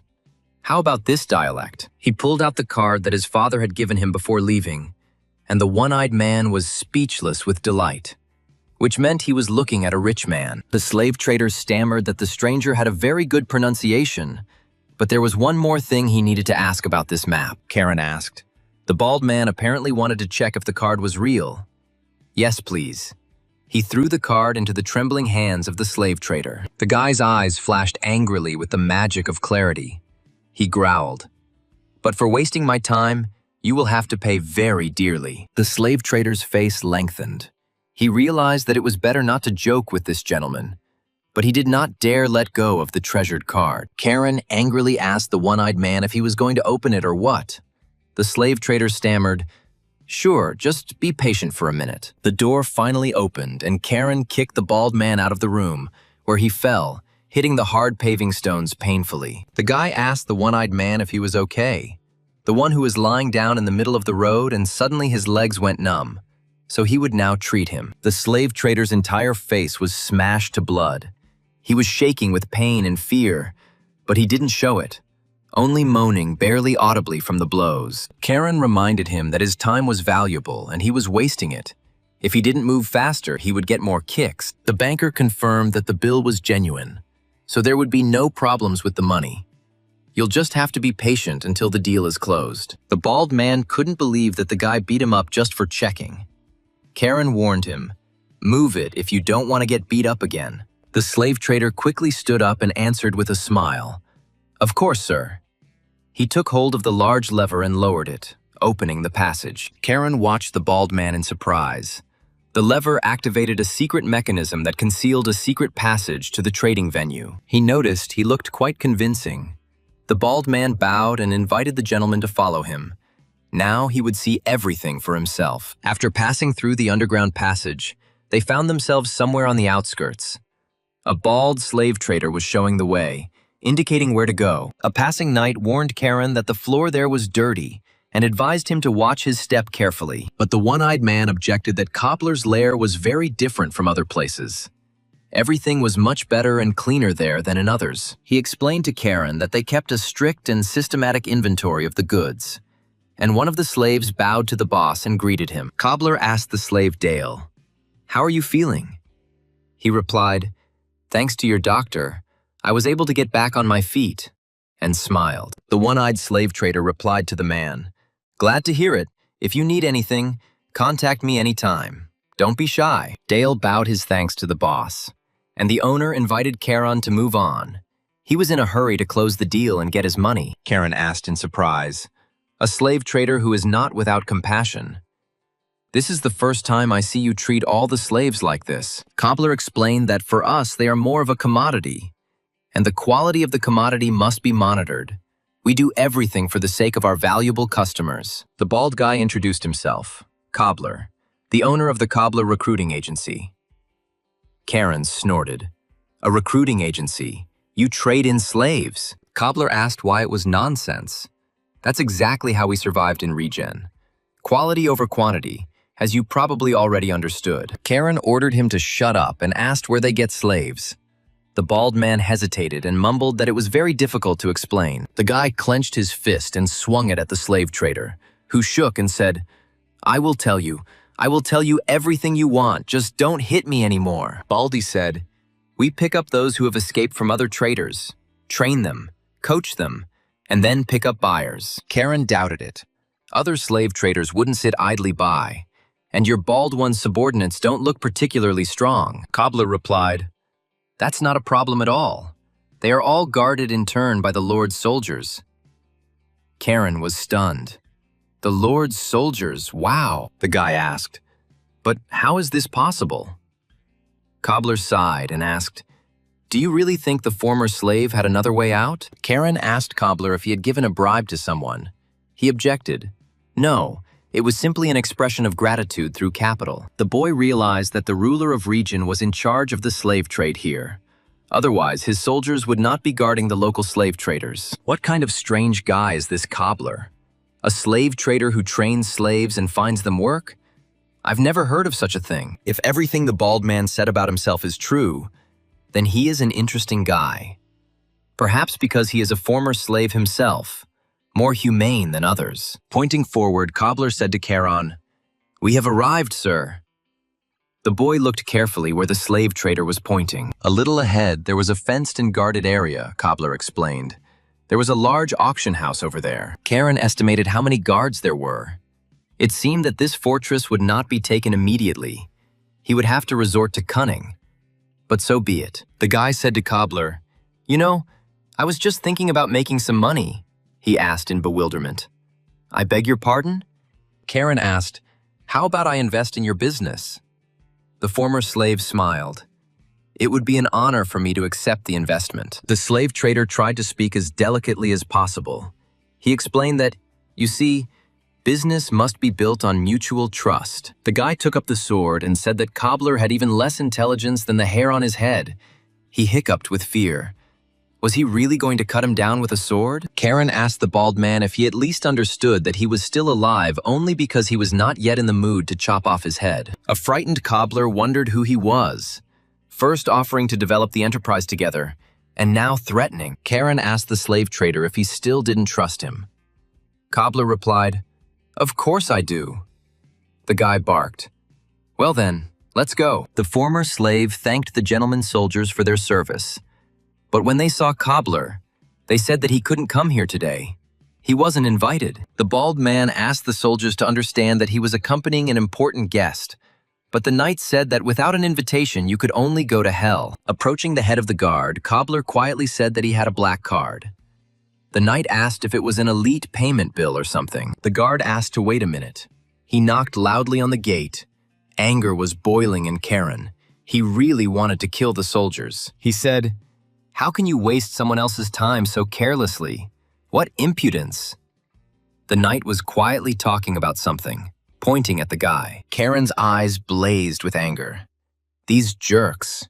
They are very different from the people of Cobbler.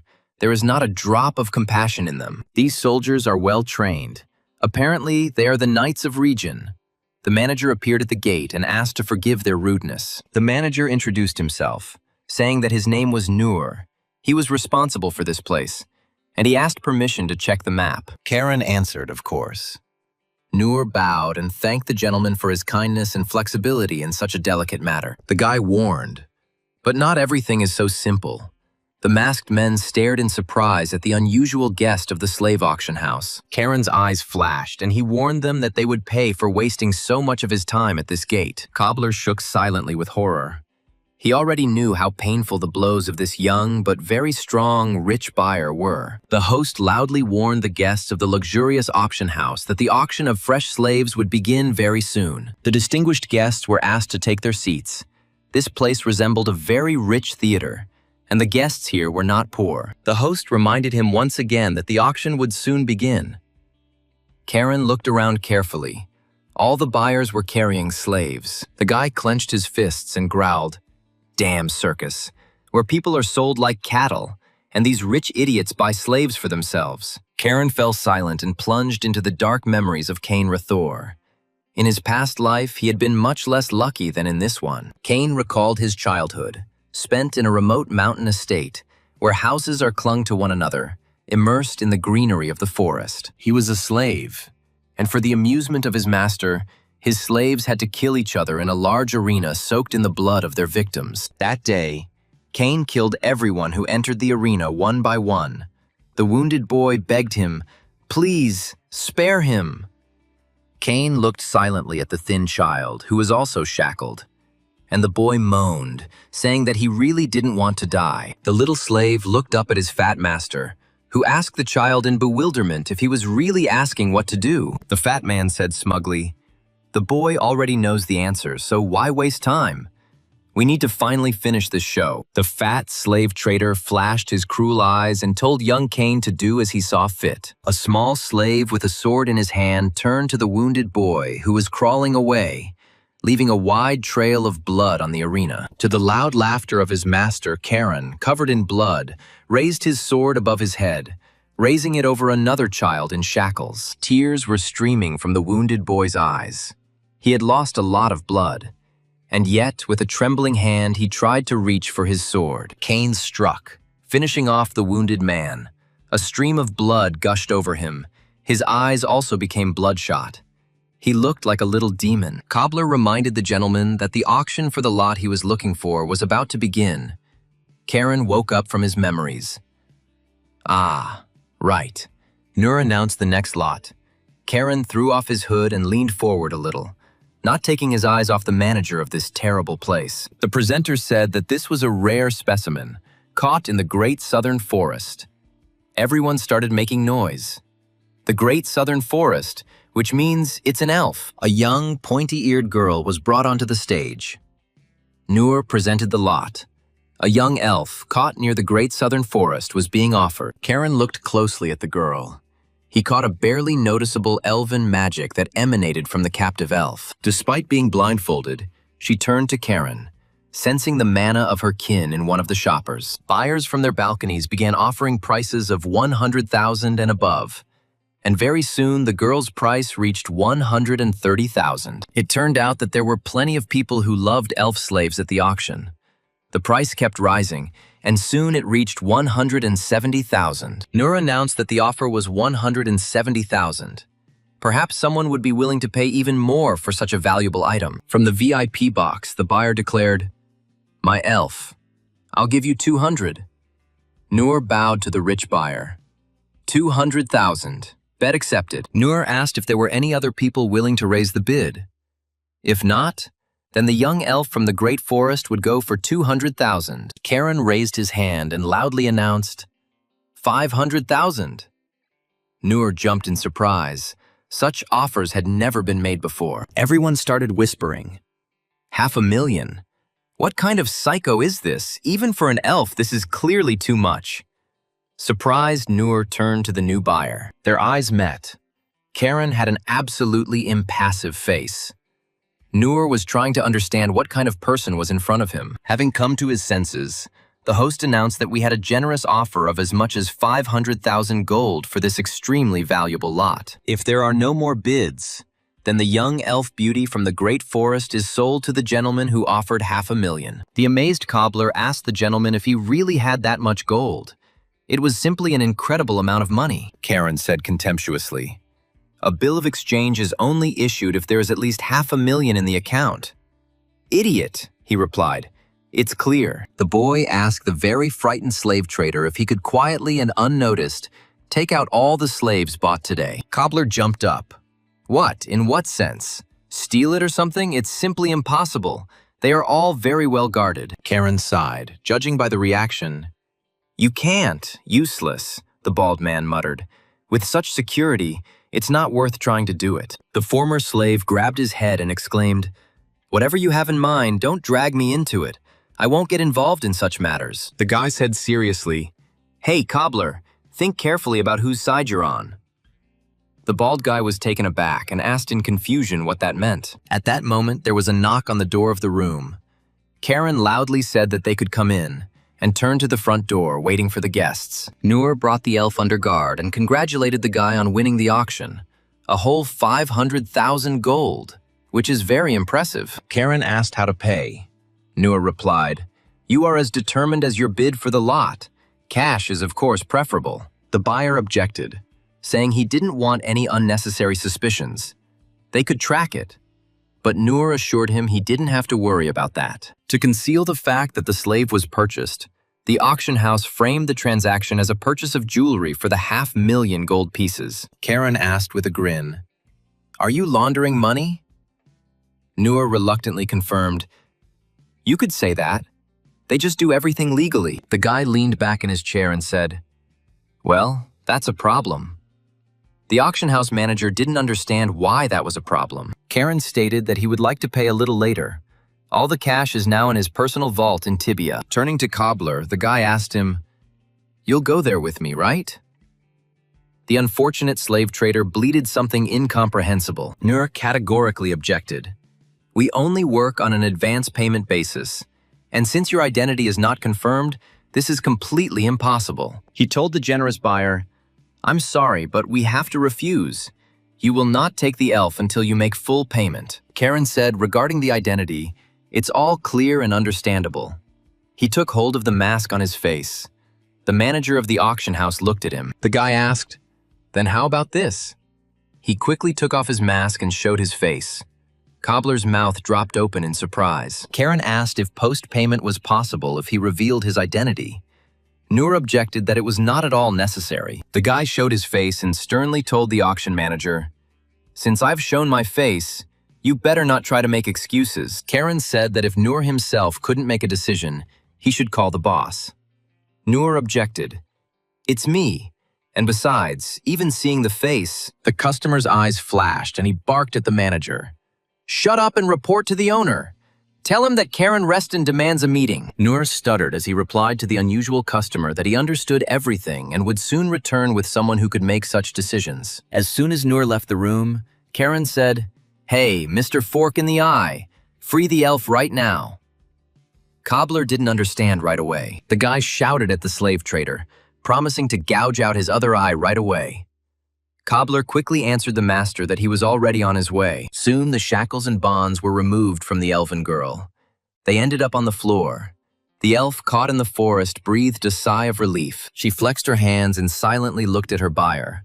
Not understanding what he had in mind or why he had bought her at the auction, Karen threw her a bottle of potion and told her to drink it.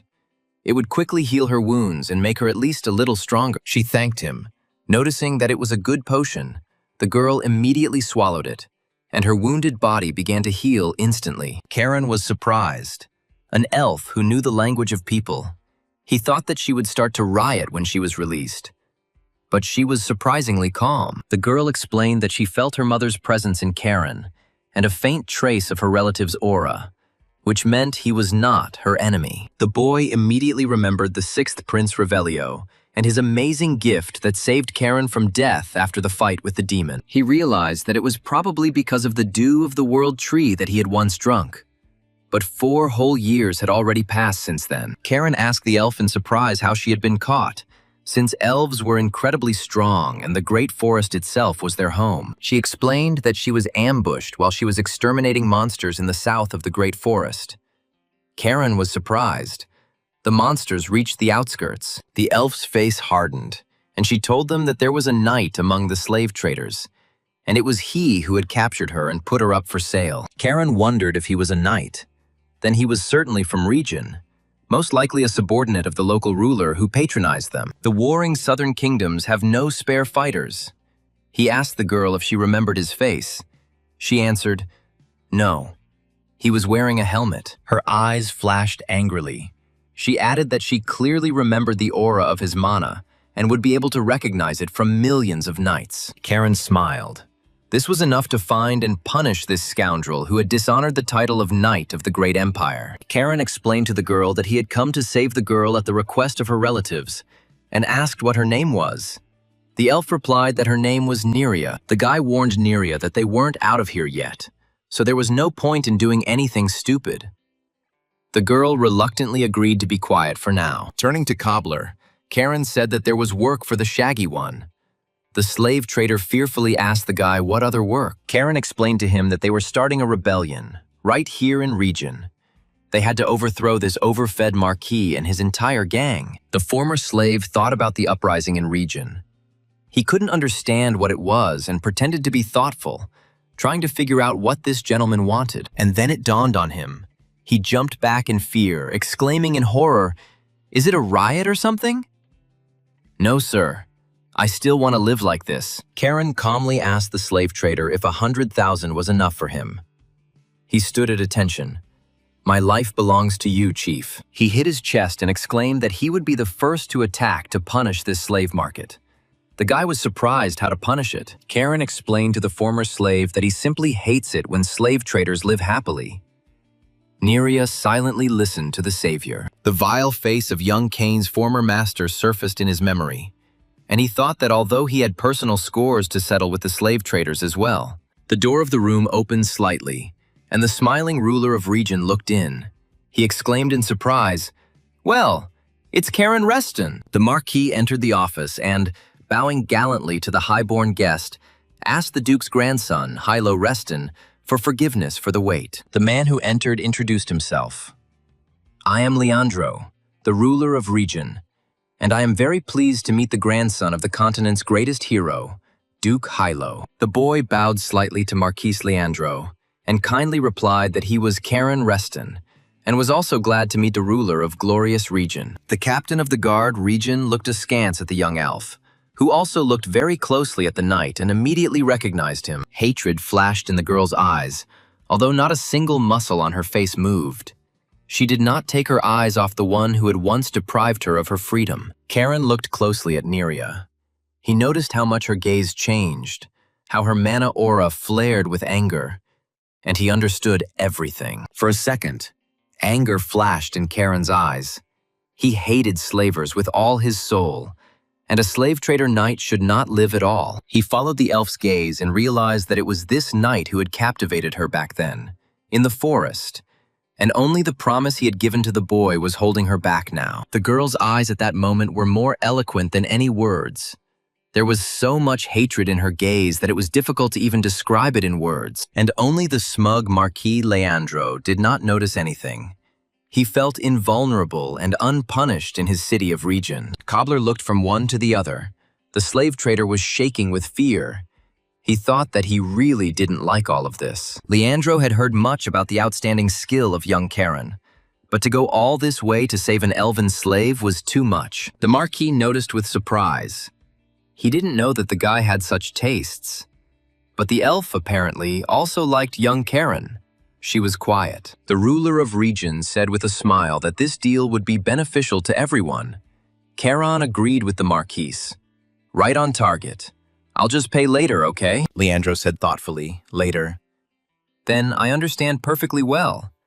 The amount is not small. It's not very convenient to carry around like that. But Mr. Karen Reston must understand them too. How can one take such a risk without collateral? The guy chuckled. Ah, so that's it, collateral. He glared angrily and exclaimed, Isn't my family's name in itself a reason to take my word for it?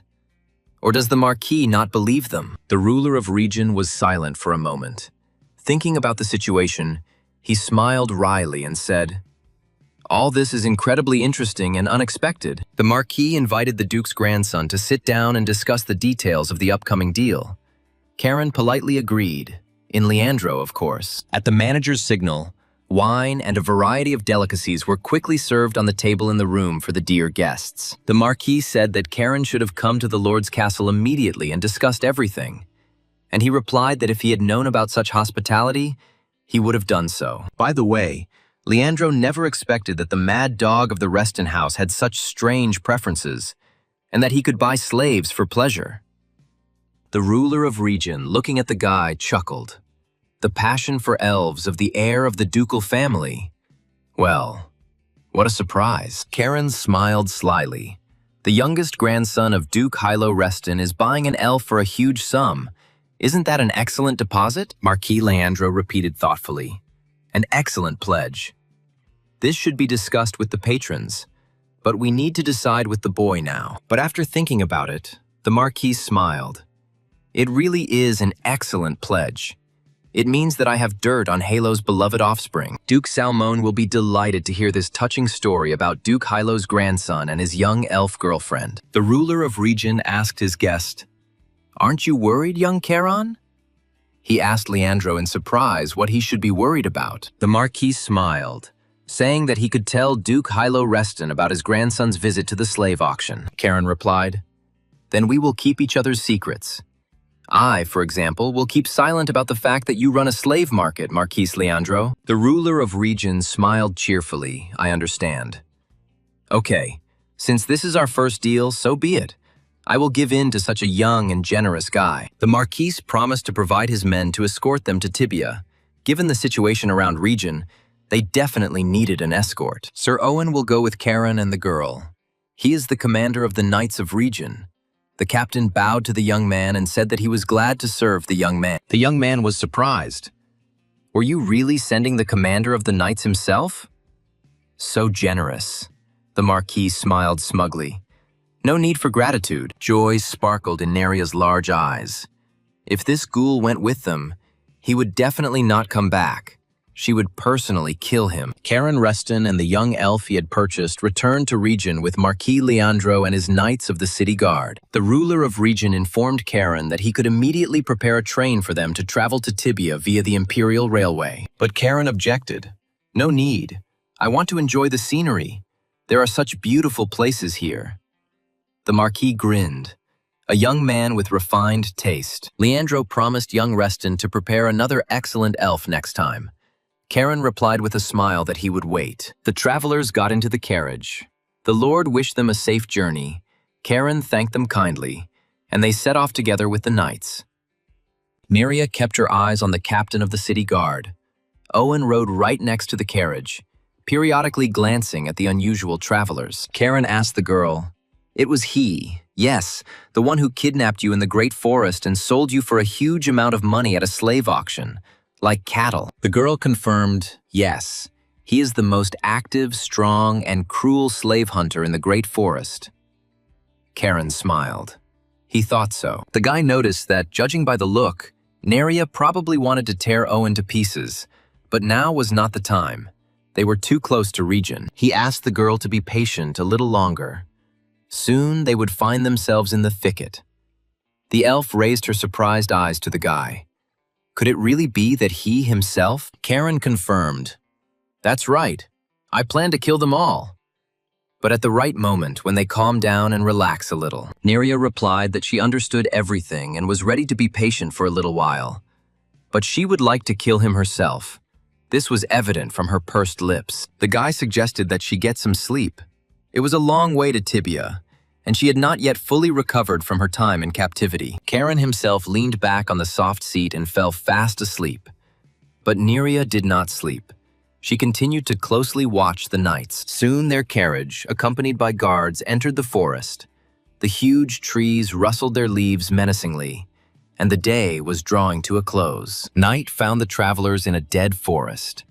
Dead trees stretched their dry branches towards the dark sky and creaked menacingly in the wind. The knights pitched a tent in a forest clearing and lit a fire. The carriage stood nearby, and finally, only Captain Owen remained by the fire. The slave hunter periodically glanced at the carriage with its curtains drawn. The travelers had not yet left the vehicle. The knight thought that his impudent, high-born boy paid as promised. Owen's fortune would increase significantly. That would be great. Karen quietly asked Neria how she was feeling. The girl replied that she had not yet fully recovered, but would like to help. The guy told her in that case to stay in the carriage and not get out. The elf suggested that she at least call on the spirit for help, but Karen objected that if she went out, she would only get in his way. He could easily deal with these alone. Neria remained silent in response. He took out his communication crystal and sent a message to Pona.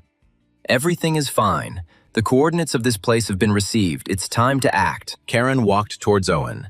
The knight stood up to meet the grandson of the famous Duke of Hilo and bowed respectfully, making him sit down by the fire. The captain asked the boy with a smile. It seemed like he had a good time on the road with that young, gentle elf. They say they are amazing. Owen assured Karen that he understood him perfectly. She was a rare beauty. It was not for nothing that the guy bought her, after all. It was Owen who caught her himself. Karen asked if the captain had any drinks. Owen suddenly realized that he had completely forgotten about their travel supplies of alcohol. The Marquis had given them some excellent wine for the journey, the boy remarked. Wonderful. That meant they would now try this wine together. Otherwise, it was getting cold. Good wine is good, Karen asked. And what the others were doing, it turned out that they were checking if there were any monsters or other threats nearby. Karen sighed. What a pity. It would be great to have a drink together. But maybe then at least Captain Owen would join me. The knight replied that since Sir Karen Reston himself insisted, he could not refuse such an honor to drink with a celebrity of the Empire. Owen, after taking out Marquis Leandro's wine, smiled broadly and said that he would be happy to join Sir Karen for a glass of good wine. The guy smiled. Great. Then they will enjoy the moment together now. The night in the deep forest near the fire is amazingly beautiful. Meanwhile, in Tibia, Pona was studying Charon's messages. No one slept that night, waiting for the outcome of the boy's mission in the center of the slave trade. Pona asked. So this was the order of the young blue wolf, the guard confirmed. The report came last night. And the coordinates just now, Guildmaster Caligo asked. And the place seemed to be Tirisfal Forest, right? Pona's faithful comrade confirmed. Yes, they stopped there. The letter read, The rescue of the elf is complete. The Knights of the Marquis will be destroyed in the Tirisfal Forest near Region. I request a meeting. I request the transfer of troops from the Kingdom of Zion to the border of Region. In case of refusal, an immediate response. Julio asked if something had happened. Pona replied, Your young master Karen Reston sent this. Look, he wants to request troops to the border through his father. Julio replied that if everything went according to Karen's plan, then soon Region would become a defenseless and empty city, and he would be able to free everyone. The spy was amazed. It was incredible. And how all this came into his head. The young man thought up a grandiose operation, almost military. Pona smiled cheerfully. It seemed that this genius boy was planning a very large-scale robbery of the border slave traders of Regan. Sipping his wine, Owen explained that hunting beastmen like those gives a rather unique feeling of excitement. It is very impressive. That's why Regen's knights quickly improved their skills, Karen asked. So it's all about maintaining real combat experience. The captain of the city guard, Regen, smiled predatorily and added, "There is also a financial benefit, although you are unlikely to be interested in that." The guy clarified that the knights were targeting elves and beastmen, not humans, simply because buyers paid more for them. Owen shrugged. "Well, to put it briefly, yes." Karen asked the captain, "And how many elves have you personally caught in all this time?" Since elves rarely leave the Great Forest, including this elf, there are only 4 of them, but they provide a large income. Karen noticed the captain's sword. He asked Owen what kind of sword it was. It looked pretty good, probably a very expensive weapon. Owen smiled smugly and replied, "I expected you to notice. You are an expert in weapons.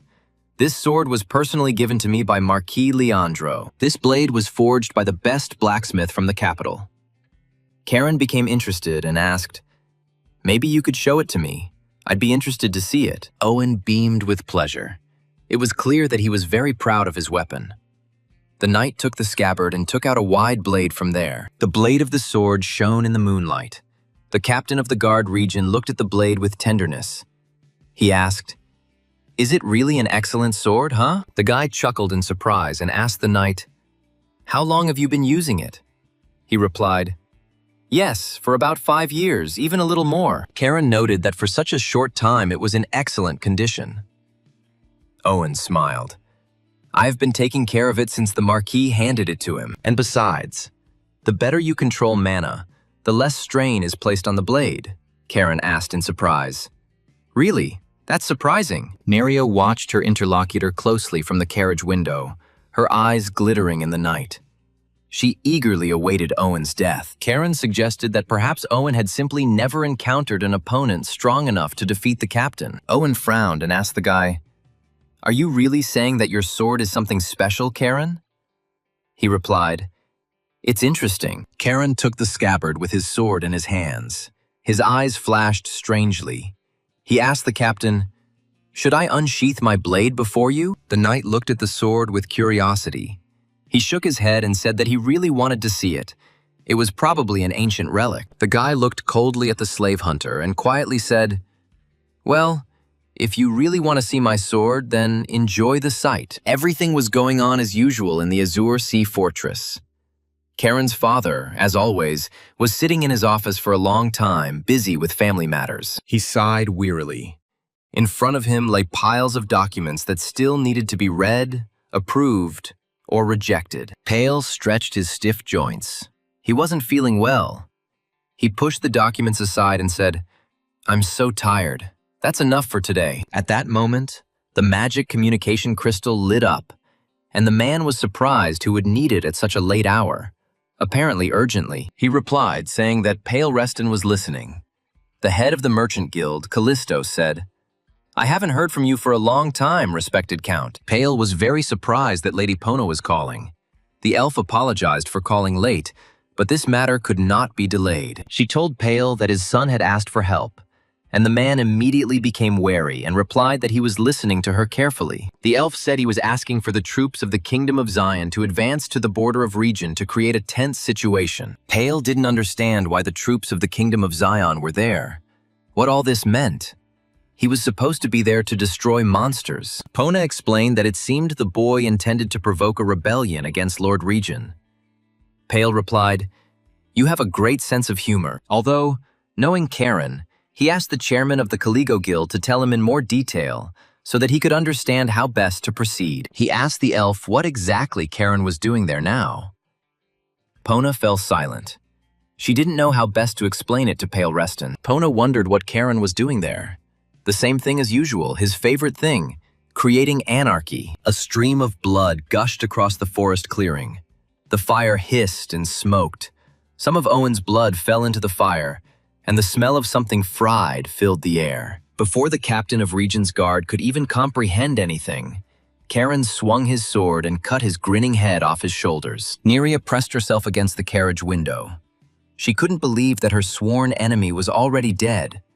Karen killed the knight surprisingly quickly. The girl carefully stepped out of the carriage. The elf hunter's head lay almost at her feet, and she stared at it without stopping. The elf silently approached the fire, near which the decapitated Captain Owen continued to sit, drenching everything around him with blood. Noticing that the girl's lips were trembling, Karen said warningly, "It was too early to start crying. The hunt for enemies had only just begun." He smiled cheerfully, the guillotine sword sparkling in his hands, which became stronger and stronger with each enemy he killed. Miria smiled. The look in her large eyes now became softer, as if a huge stone had fallen from her shoulders. She liked this young man. Here and there in the forest, one could hear the frightened cries and death cries of the knights who were catching slaves for sale. One of Owen's squad members tried to run away with curses. He saw that several of his comrades had already been killed by the guy. The knight was perplexed as to what the hell was going on here. Why this gentleman had attacked them. He needed to report this to the Marquis immediately. The wounded slave trader tried to reach for his sword with a trembling hand to try to protect his life from Karen. The knight cursed, just a little more. But this madman was already very close. He had already killed almost the entire squad, even their captain himself. Coming closer, Karen, without a moment's hesitation, dealt the slaver a fatal blow. Fresh scarlet blood gushed onto the forest floor. Karen turned to his companion. She was collecting the corpses of the slain knights. They needed to be hidden from prying eyes, just in case. Under the influence of elven magic, the earth parted and swallowed the bodies of the slain knights. They slowly sank into the soil, into the grave. The guy asked Nerea if she could handle it. Or maybe she still found it difficult to use magic after the terrible captivity. She calmly replied that she was a little tired, but everything was fine. She could handle it. The main thing was that those monsters were dead. Karen smiled. Oh well. Karen suggested that she return to the camp and rest for now, and he would deal with the one who had escaped. He didn't want the Marquis to find out about it. Nerea looked after Karen Reston with a smile. The elf quietly said that this young man seemed to be not bad. Turning around, she answered loudly to Karen. "Okay, I'll go to camp then. I really need to rest a little and regain my strength." Suddenly, Nerea saw a stranger in the clearing near the carriage. When she left there was definitely no one there. She knew that. The sixth prince, Revelio, asked the girl in surprise if she was alone here. The elf jumped to the side in horror. Who was this? She thought. Things are bad. I haven't recovered yet, and, as luck would have it, the stranger appeared when I was completely alone. Rio said it wouldn't last long. The prince asked the girl where Karen Reston was. She was silent. It was unclear who he was, a friend or an enemy, and what he was doing here at night. The last knight from Owen's squad asked Karen in confusion how he had managed to get ahead of him, since he had deliberately hidden his trail. Shaking with fear, the slave catcher asked his opponent if he had sold his soul to the devil or something. Karen snorted in response. How absurd. The guy answered sullenly, "Yes, I would rather sell not him, but his soul.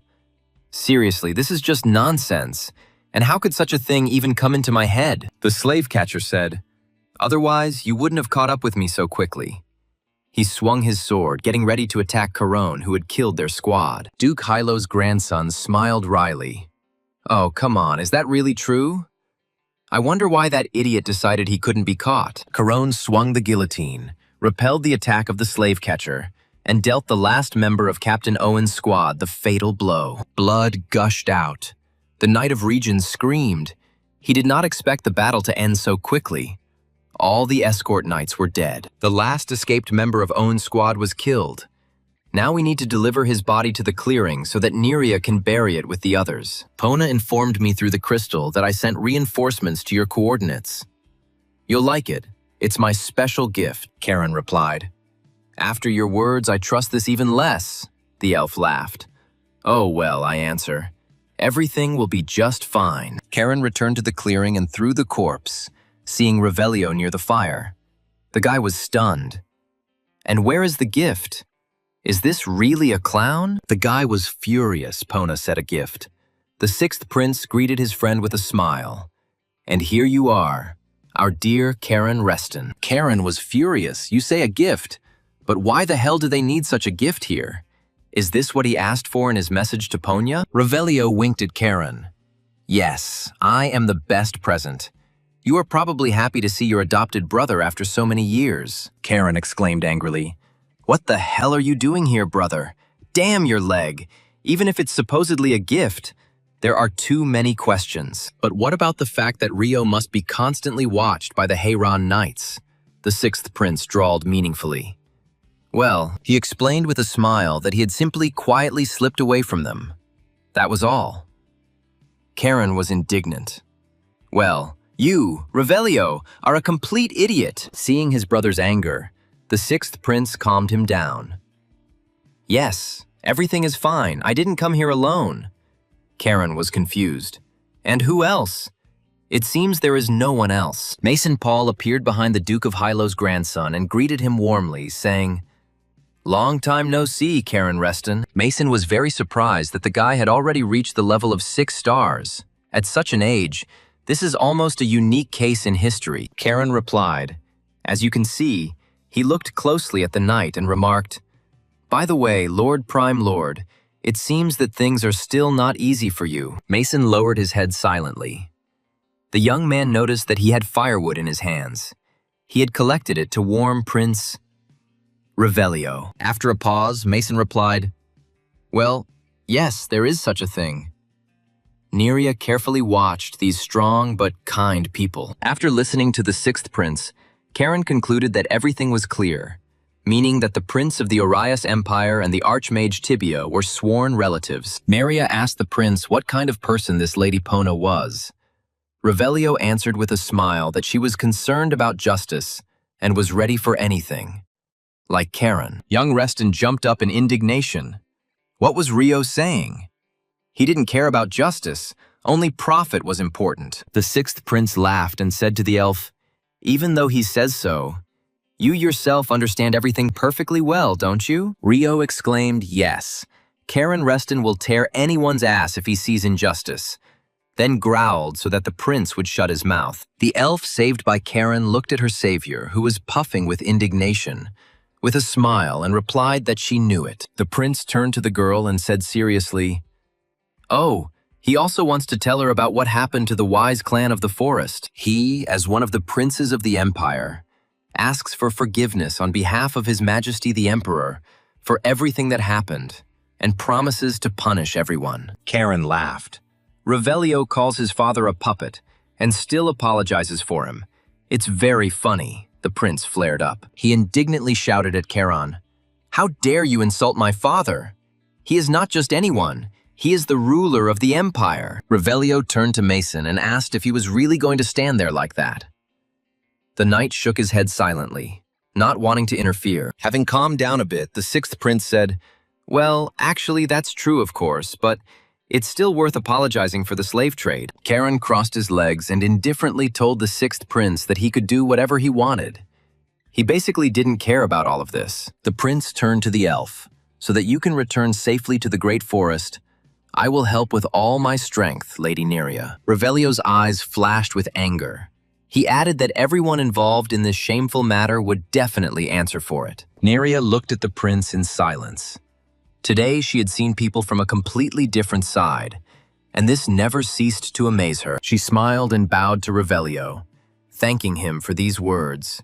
The wise people of the great forest will not forget such kindness. The prince said, Stay in Tibia for now until everything settles down. If you use this scroll, you will go straight to my sister. Neria took Pona's scroll from Revelio's hands. She stood up and timidly looked at the handsome Karen Reston and thanked her friends. The elf felt that the boys needed to talk. She activated the scroll and said that perhaps she would then go to Tibia. Neria smiled gratefully at Karen. She really hoped that they would see each other again. At least, she would really like that. Revelio watched with a smile as the girl disappeared into the magical currents. While Karen was gloomy, he did not understand the prince's plan at all. As soon as the elf disappeared, Karen looked questioningly at Revelio. He asked him, Well, what will happen next? It's time to tell. Karen remarked irritably, You didn't just show up here for no reason. Did you really think of how you'll help in the fight against the slave traders? Rio winked. He thought Karen had everything ready, and he would come to the festive feast, The merry rebellion of the little duke and the middle prince. Revelio was having fun. That was so cool. Karen was shaking with rage. Looking at the sixth prince's unbridled joy, he was just making fun of him. Enraged, Karen attacked Rio with his fists. "You goat's ass, you came here to have fun," he laughed. "But I'm just kidding. I'm kidding." The prince laughed and replied to the indignant Karen that, in fact, he had a plan, and that it had been devised by Pale Reston. In the morning, Karen's father came to the head of the family and reported on the situation in the south of the empire. Halo noticed that Pale looked terrible, but he waved it off, saying that he was fine, and the Duke offered to bring the elixir to his son so that he could drink it to strengthen his strength. Halo assumed that Pelu probably got into trouble because of Karen, which meant that he transferred the troops of the Kingdom of Zion to the border. The Duke thought, Karen's task is to suppress the monsters in the south and find out where Karuwa Act is. So why did he get involved in this story as well? The head of the family said with a smile that he thought that Karen had at least calmed down a little over the past 4 years. But now, Pale wanted to ask his father. Halo asked what was going on. Pale said that the transfer of Zion troops to the border could harm the family, so why did the leader allow it? The Duke explained that Karen had gotten into so many troubles before, but in the end, everything he touched always brought benefits to the family. But that's not even the main thing. Pale raised his head and looked closely at his father. He hadn't seen the head of the Reston house like this for a long time. The Duke slammed his fist on the table and said, "Now that slaves are being traded openly, how can we simply ignore this fact?" Pale asked his father, "You violated the principle of non-interference in foreign affairs. Is it all because of the memories of your old friend?" The head of the family replied sadly, "Cain wanted slavery to disappear from the face of the earth forever. But I am only a cowardly atoning for my guilt." The Duke sighed heavily and added that he was a hypocrite who had stained his sword with the blood of a friend. That was all he could do now, unfortunately. Pale mentally told his father that Cain would surely understand him. The youngest son knew that his father had reproached himself all his life for the death of his friend. Halo Reston noticed, and thanks to Pale it would harm the family even less. Wasn't it he who suggested sending the sixth prince? The rumor that the sixth prince Revelio and Karen Reston freed the slaves would benefit both the imperial family and them. People will call it the liberation of slaves. Not a rebellion against Lord Regent. It was a great idea. Pale was just great. Pale was embarrassed, saying that his father was flattering him. But the most difficult thing was what the sixth prince and Karen had to do next in Regent. The Duke agreed, that's for sure. Everything is ready, and now success depends only on the two of them. It remains to be hoped that the boys will cope. Karen moved from the carriage into the prince's car, and they headed back to Regent, discussing the upcoming campaign against Leandro. Young Reston asked Revelio, so it turns out that according to this plan, instead of rebels, they will become heroic liberators. Rio exclaimed, "That's right, an excellent plan. Yes, your father is a genius. It's not for nothing that the Grand Duke Hilo entrusted him with the diplomacy of the Reston house." Karen didn't like all of this, but even the presence of the sixth prince here was already a justification for all of his actions.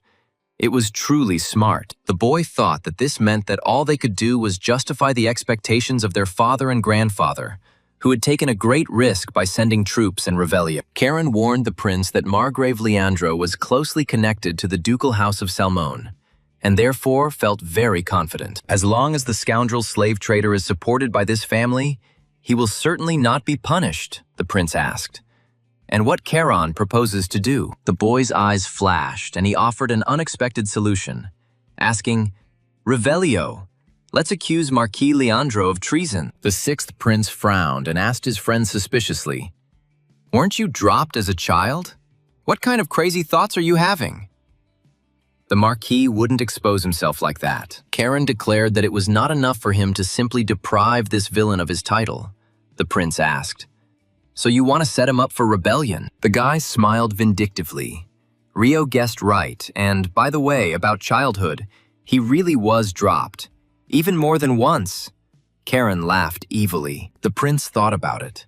But to accuse the Marquis of treason, he needed compelling grounds. Were there any thoughts on how to take advantage of the situation? Karen told his companion that he doesn't take advantage of situations. The prince looked at the guy in confusion. Rio asked what his brother meant.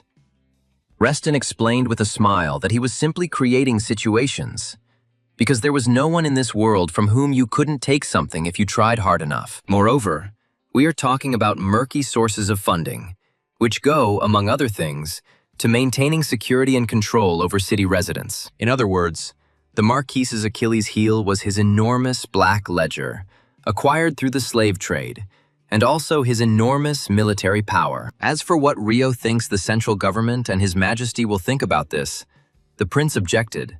But this is still not evidence. Karen smiled. Now watch your hands.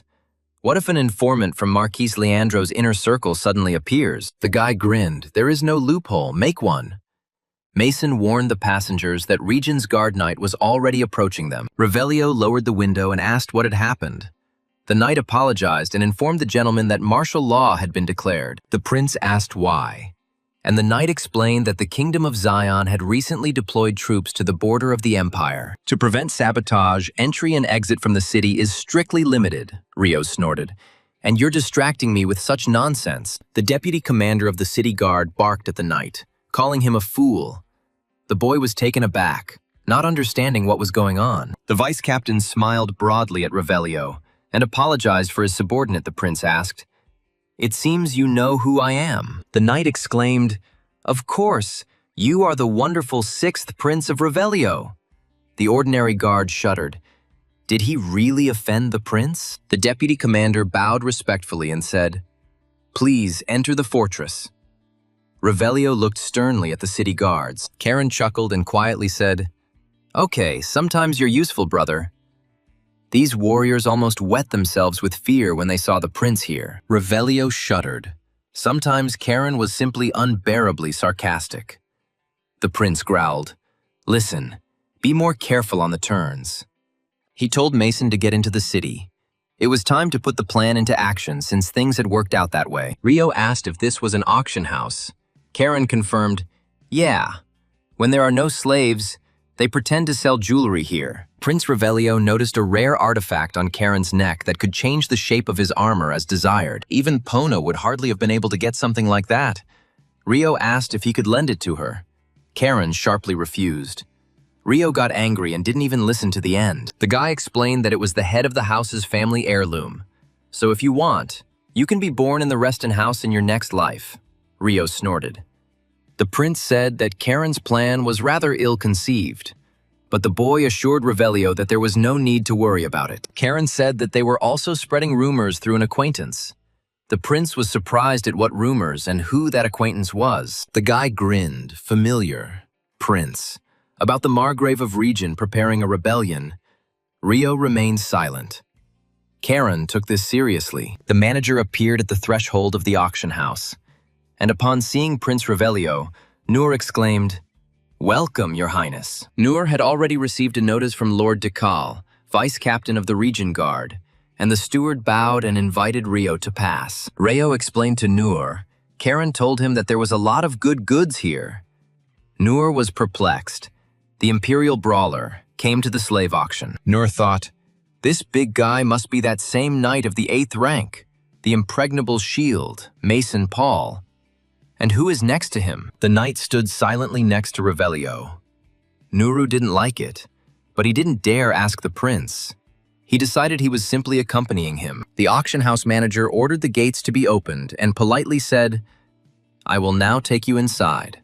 Please come in." Nur asked Rio, "You must have come a long way from the capital and are hungry," he objected.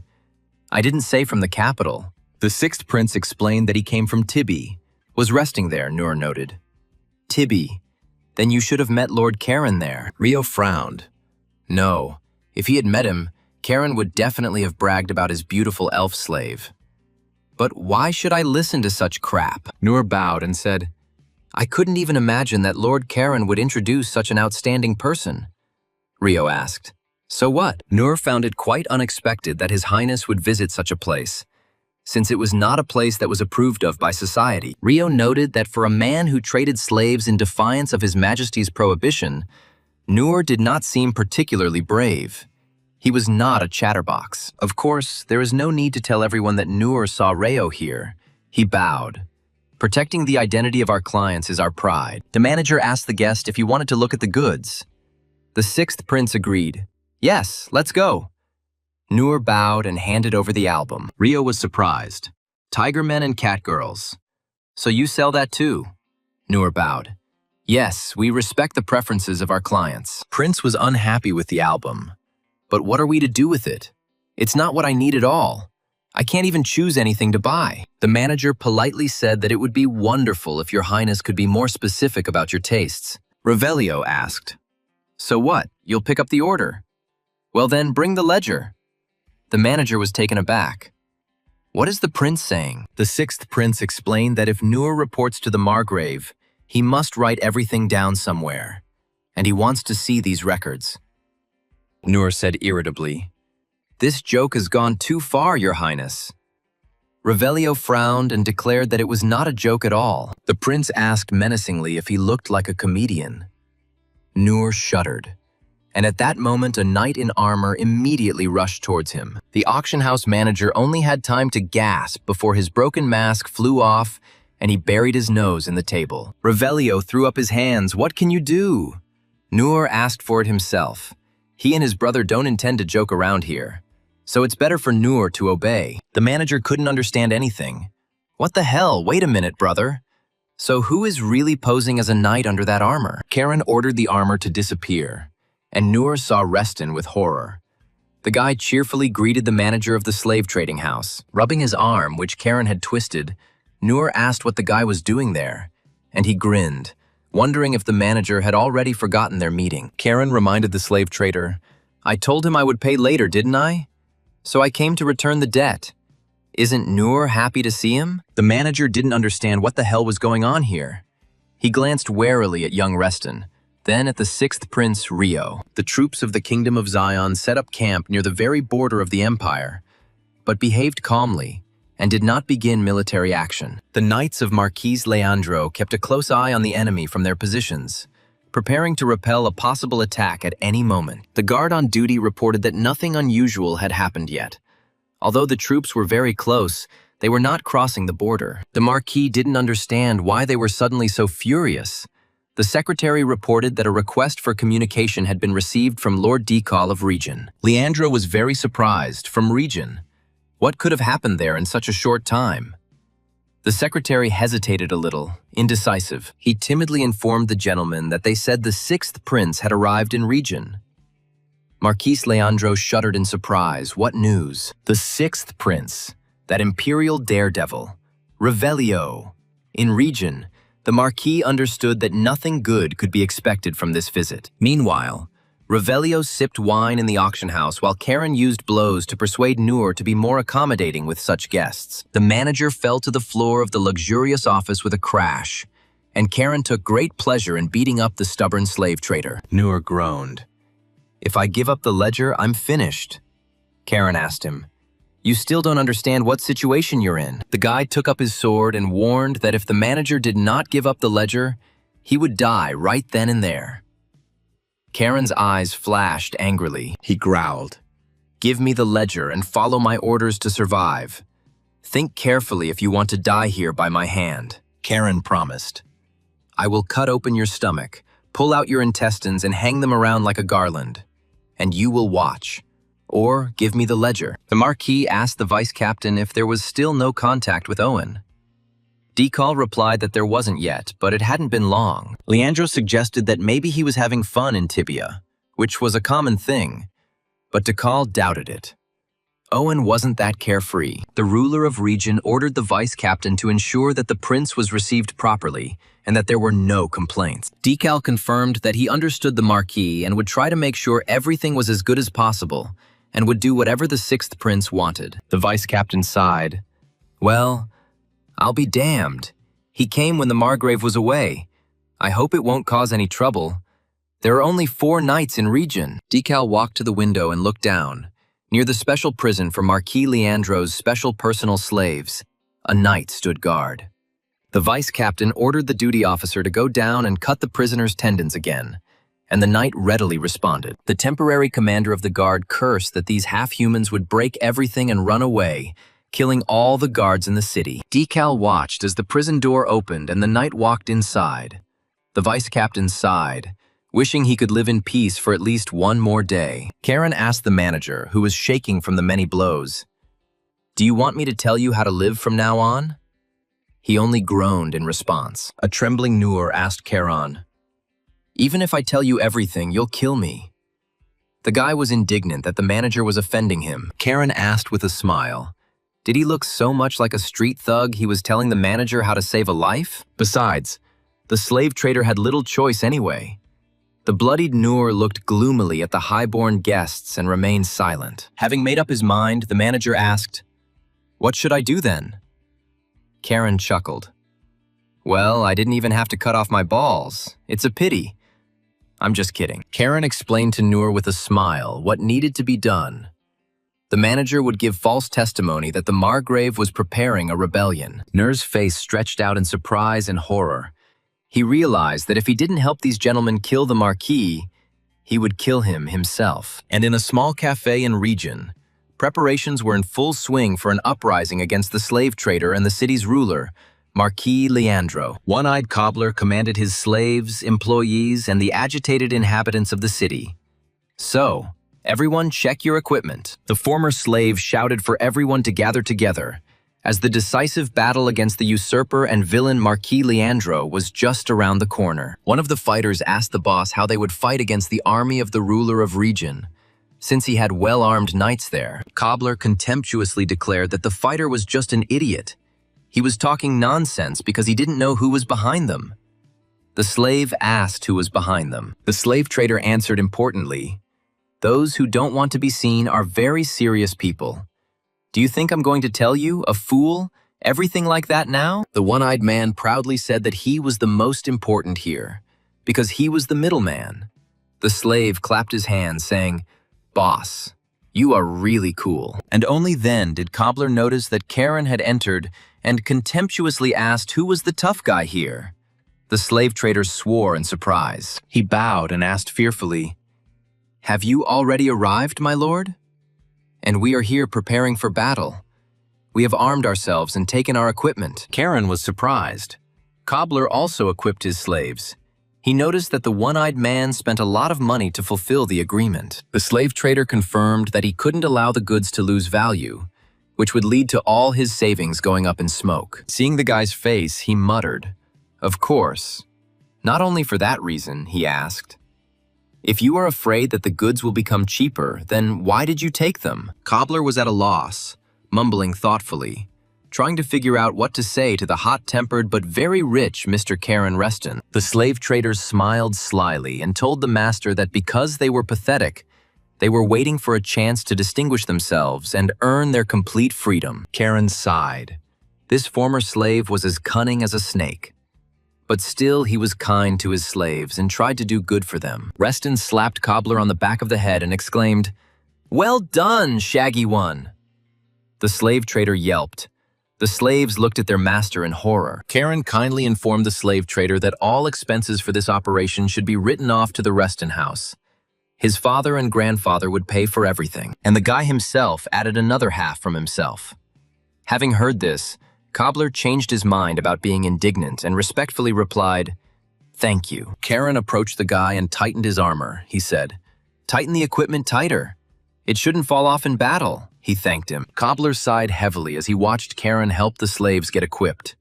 The boy turned to the slave trader and asked what was going on. He replied that there were only 50 of us poorly organized peasants. Karen was surprised. And so what if Cobbler sighed? The bald man asked, "Since we are going to go against the army of the Margrave, surely the Lord has a brilliant plan." "Lord, yes." Young Reston was surprised at the brilliant plan the bald cobbler was talking about. Everyone looked at the famous aristocrat with hope. But suddenly Karen declared that there was no brilliant plan. The frightened slaves looked at the strange guy in surprise, and he said, "We'll just tear everyone's asses apart, that's all." Cobbler was stunned with horror. "What? Do they really have to fight in battle?" The first target is a prison camp, which, they say, is personally run by the Margrave.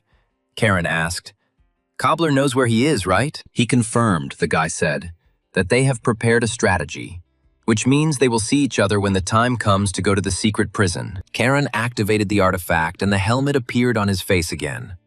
Cobbler and his slaves silently watched the mysterious young Reston. Cobbler sighed heavily and thought, "This strategy is, of course, reliable as a Swiss watch, but it is too late to give up. All they can do is trust this unusual gentleman, who, strangely enough, is so far doing everything as he plans." The next morning arrived, and the knights, as usual, stood at the gates of the inner city, protecting them from all the city rabble. Suddenly, the guards saw a strange picture. One of them even exclaimed, "Some small, ragged fellow was walking with a club towards the gate." Another one asked in surprise what was going on there. What kind of freak was going to the city gates early in the morning with a club? Maybe drunk. One of the knights exclaimed, "Yes, it looks like Cobbler." The second, looking more closely, confirmed that it was indeed the slave trader. "Apparently, he has some kind of friction with the Margrave," the knight laughed. "Does he think he can start a rebellion in region with this funny stick?" The knight shouted at Cobbler to leave before he got beaten up, and the second added, "If there are any complaints, come when the Margrave returns." But the one-eyed Cobbler raised his fist and made some strange sign, and the knights at the gate could not understand what he was doing there. The guard couldn't stand it any longer, and taking a spear, he rushed towards the one-eyed Cobbler, shouting, "What a bald bastard!" But the second knight stopped him. The officer asked what was going on, and instead of answering, the knight suggested that he look deep into the city slums, where some people were gathering. The knights could not believe their eyes. At Cobbler's signal, armed commoners were coming from all directions to the city gates. The slave trader gave a war cry, and his followers took it up in unison, marching towards the gates, brandishing their weapons threateningly. The guards were stunned. Is this an uprising? It can't be that this is a real uprising. But the city is now practically empty. There is no one. The two knights looked at the approaching crowd of commoners in confusion, all of them armed, their eyes gleaming with malice. Decal, having learned about the approach of an armed crowd of commoners to the city gates, could not believe that such a thing was possible in Regen. The vice-captain asked his subordinate if there was a mutiny there, and he stuttered and confirmed that a crowd of ragged people with weapons was storming the gates. Decal ordered the soldiers to be quickly assembled, but his subordinate replied sheepishly that this was simply unrealistic at the moment. There were no free men. The officer explained, "You see, the 6th Prince Revelio said that he wanted to announce something. That's why most of the soldiers were in the square." The vice-captain cursed silently. How inopportune. And this prince had arrived just when the mob had decided to start a rebellion here. Horror. What the hell is going on here? Never before have the people in Regen rebelled. Everything was resolved peacefully. But now it seems like everything is on purpose. Seeing who was leading the mutiny, Vice-Captain Decal angrily yelled, "You scum, Cobbler! What are you up to here, you bald bastard?" Decal growled menacingly at the slave trader. "How dare you! I'll rip your guts out, you bastard!" Cobbler chuckled. "It seems the soldier doesn't understand." The one-eyed slave trader said calmly, "We are not trying to rebel at all," the vice-captain barked. "Don't try to talk me into it." Suddenly, the commanding voice of Karen Reston was heard. The guy said that Cobbler was right, and then Decal remembered where he had heard that voice. Pushing the slave trader aside, young Reston calmly stated that they had no intention of starting a rebellion in this glorious city of Regen. The guy glared angrily at the knights and said, "We are here to stop him and cruelly punish the real rebels." The vice-captain did not understand what kind of rebellion this was, what this young aristocrat was talking about. The knights were also puzzled by this. Enraged, Decal asked the guy, "Who are you to say such a thing?" Karen chuckled. "Didn't you know who I am?" The mask disappeared from the guy's face, and Karen answered with a smile to Decaloo, the mad dog from the ducal house, the junior lord of the Reston house. The vice-captain winced, so he was not mistaken. This was Karen Reston, who had recently left with Owen and 10 knights from Regen. Decal frowned and asked the guy what he was doing here, and what kind of rebellion he had started here with this local rabble. The vice-captain angrily yelled at Karen to take advantage of the occupation of the Kingdom of Zion to join the rebels. A frightened cobbler cowered behind Karen. The vice-captain filled him with genuine terror, and Dekal continued to yell at the guy. This is a crime that seriously undermines the security of the Empire. And even a member of the Duke's House of Reston cannot escape responsibility. Karen calmly replied to the vice captain. And using border troops for the slave trade, in your opinion, is normal. According to the investigation conducted by Prince Revelio, there is evidence of attempted treason on the part of the Marquise. Dekal exclaimed, "It can't be. He would never do something like that." Karen shrugged. Whether you believe it or not doesn't matter. Karen announced that a man named Noor had already confessed to all the crimes and to the impending rebellion led by Marquise Leandro. Oh, and one more thing. Everyone is interested in what happened to their friends who were guarding him. Corona. Dekal was stunned. Just don't tell me that. The guy said that everyone, including Owen, the captain of the Region Knights, fiercely resisted arrest, so they were executed on the spot. Karen warned the guards that if they did not surrender peacefully, the same fate awaited them all, and there would be no mercy for anyone. The knights behind Dekal's back began to whisper, "Is this really treason? This is serious. If we get involved, we'll die too, just like those 10 knights." Others supported it. Then our families will suffer too. The Emperor will not spare anyone for such things. The vice captain barked that this was nonsense. Dekal shouted to his men not to fall for this nonsense. They were not rebels, but honest knights, faithful to their duty and to the Emperor. But the ordinary guards remained silent, confused. The words of the young duke and the sixth prince carried more weight than the words of the vice captain. Dekal cursed.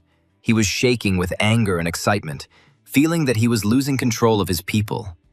It seemed that this boy had calculated everything. Karen chuckled, and the soldiers seemed to be quick thinkers, much quicker than their slave-trading commanders. The guy told them you were just following orders from your superiors, so if you help suppress the Marquise's rebellion, it will count. Young Master Reston frowned and added menacingly, "But if you persist to the end, like your commanders, expect no mercy." Karen swung his sword, his eyes flashing with magic. He threatened, "You will die as traitors. I swear by the name of my grandfather." The guards looked at the guy in silence.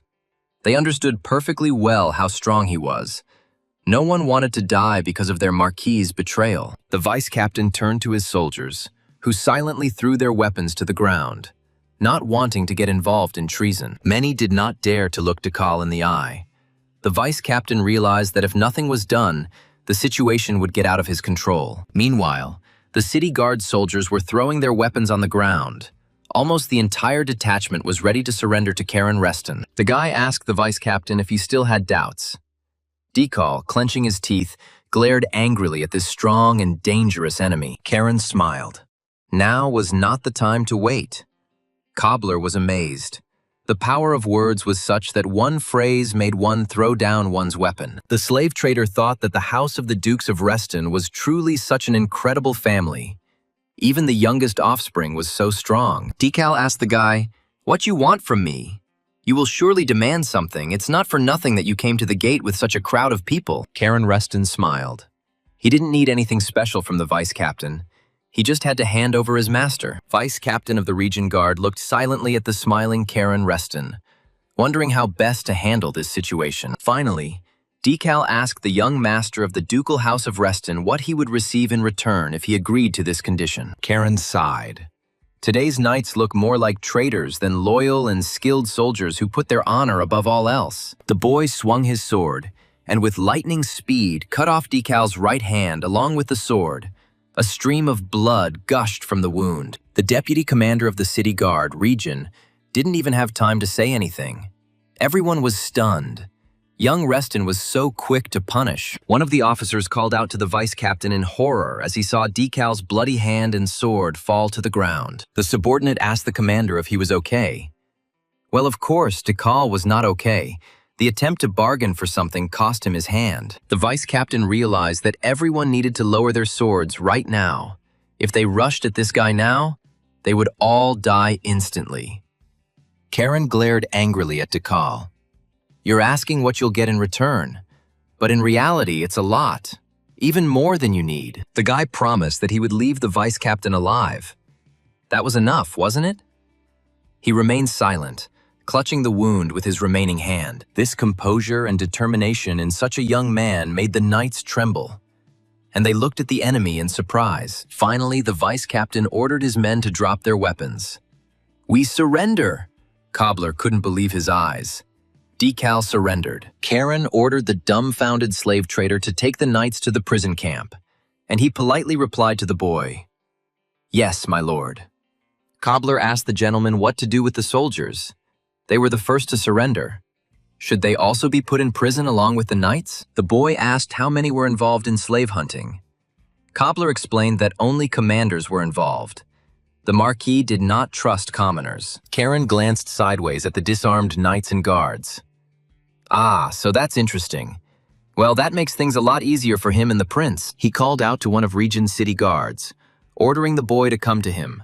The guard flinched. Young Reston asked the soldier who approached him what his name was, and the guard stuttered and told the boy that he was Kobe, a private. Karen asked Kobe if he could prove that he did not participate in the rebellion. The guard readily exclaimed, "Of course he was not guilty." The guy smiled. "Well, if Kobe is so confident, then let him go ahead, brother. Now they will check if he really is not in the Marquis' gang." Kobe was a little confused and asked what he had to do to prove that he had not participated in the conspiracy of the ruler of Region. Karen Reston, along with Cobbler and Kobe, went to that very secret prison, which was personally supervised by Marquis Leandro. The young master of the Reston house struck the powerful fence, smashing one span brick by brick, revealing a small courtyard behind the fence. Karen asked Kobe if this was the prison camp that the Marquis personally oversaw, and the guard confirmed that yes, it was guarded by knights. The boy thanked the soldier for saving him from unnecessary trouble, and Kobe cheerfully replied to Karen that he was happy to try. Karen appointed Kobe as the commander of the surrendered soldiers.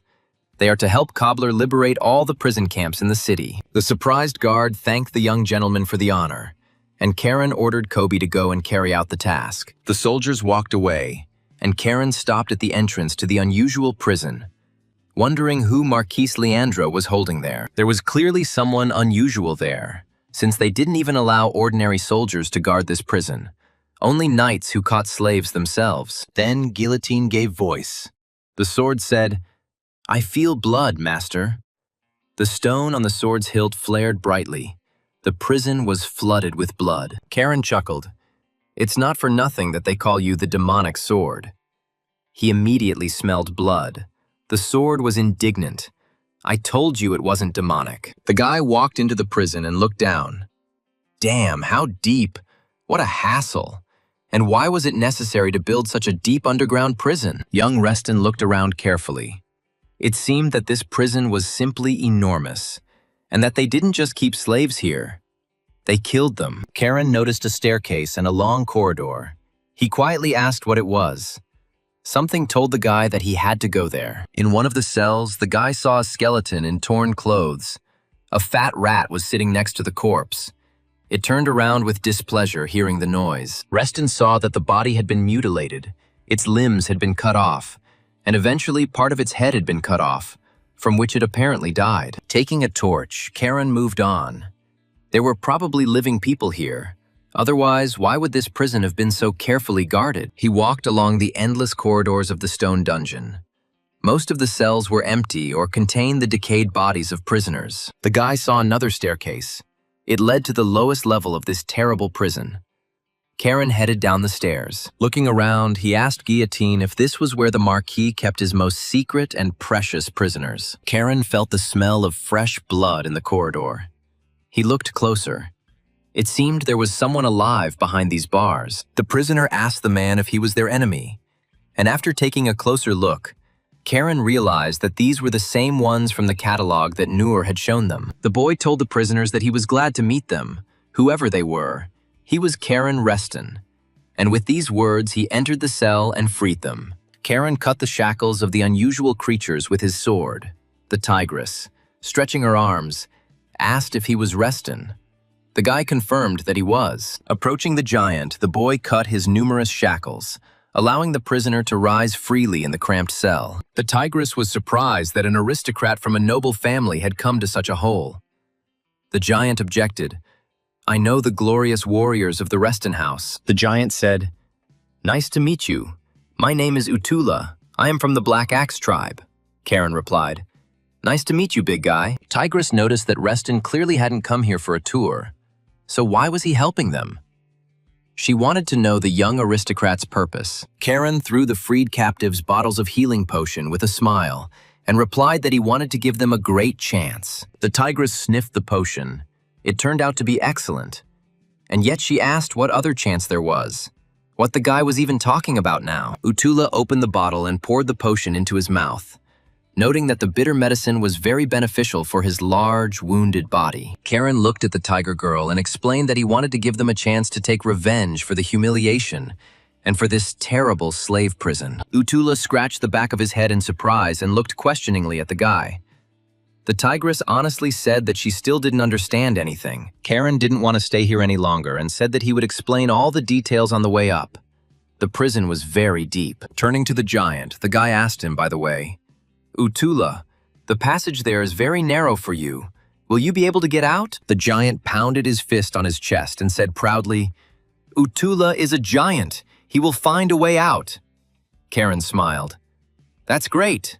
It's time to leave. Meanwhile, Cobbler commanded his slaves, trying to make them at least remotely resemble regular troops. He shouted to his slaves to line up, and the former peasants diligently stood in line among the rubble of the fence of the secret prison. Cobbler was grumbling at his subordinates. How could I show myself to the master like this, idiots? At that moment, Karen came out of the prison doors. Seeing Utula, the guy exclaimed, Wow, you can lose weight so quickly. He replied to Karen, We all can do that. All grown-up giants. The giant, having taken on his former form, offered Karen, Say, if you want to learn, I will show you, Cobbler shouted to the guy. Sir, he happily reported to young Reston, As you ordered, we locked the knights in the camp, he replied. Excellent. Good work. Looking at the prisoners freed by Karen, Cobbler asked the gentleman in confusion, Are these, apparently, our new comrades? The guy confirmed, Well, you could say that these are reinforcements. They will help us liberate the camps where Regen slaves are being held. The tigress's eyes flashed, and she asked Karen if he was talking about this revenge.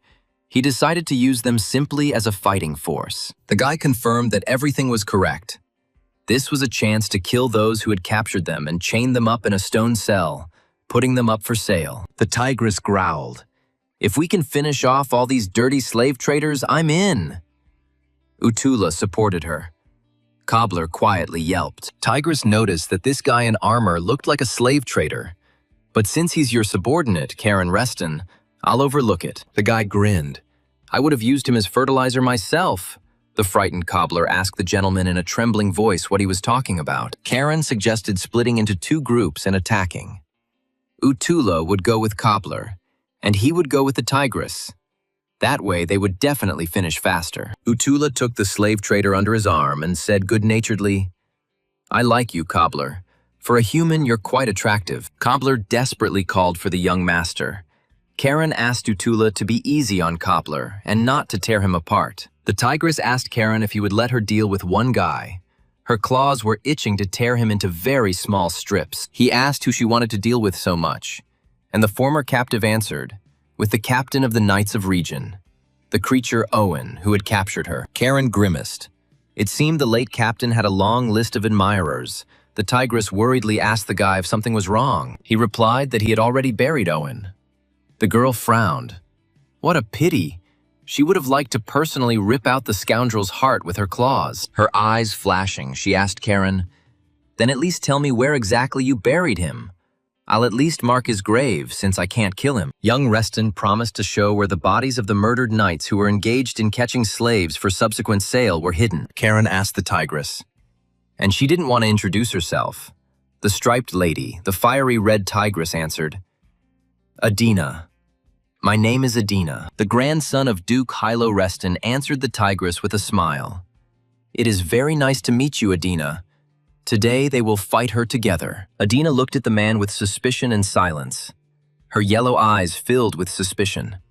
She didn't trust people after this captivity, but this man seemed surprisingly friendly. She sighed and asked him, Well, let's go. It seems they have work. Karen asked, Are you sure you can handle it? It doesn't look like you've recovered yet." She replied that she was used to working for her bread. She asked if the man in the square could be trusted. Karen replied that he would do what he had to. Adina snorted. It sounded dubious. Meanwhile, in the central square of Region, Revelio spoke to the townspeople. The prince addressed them.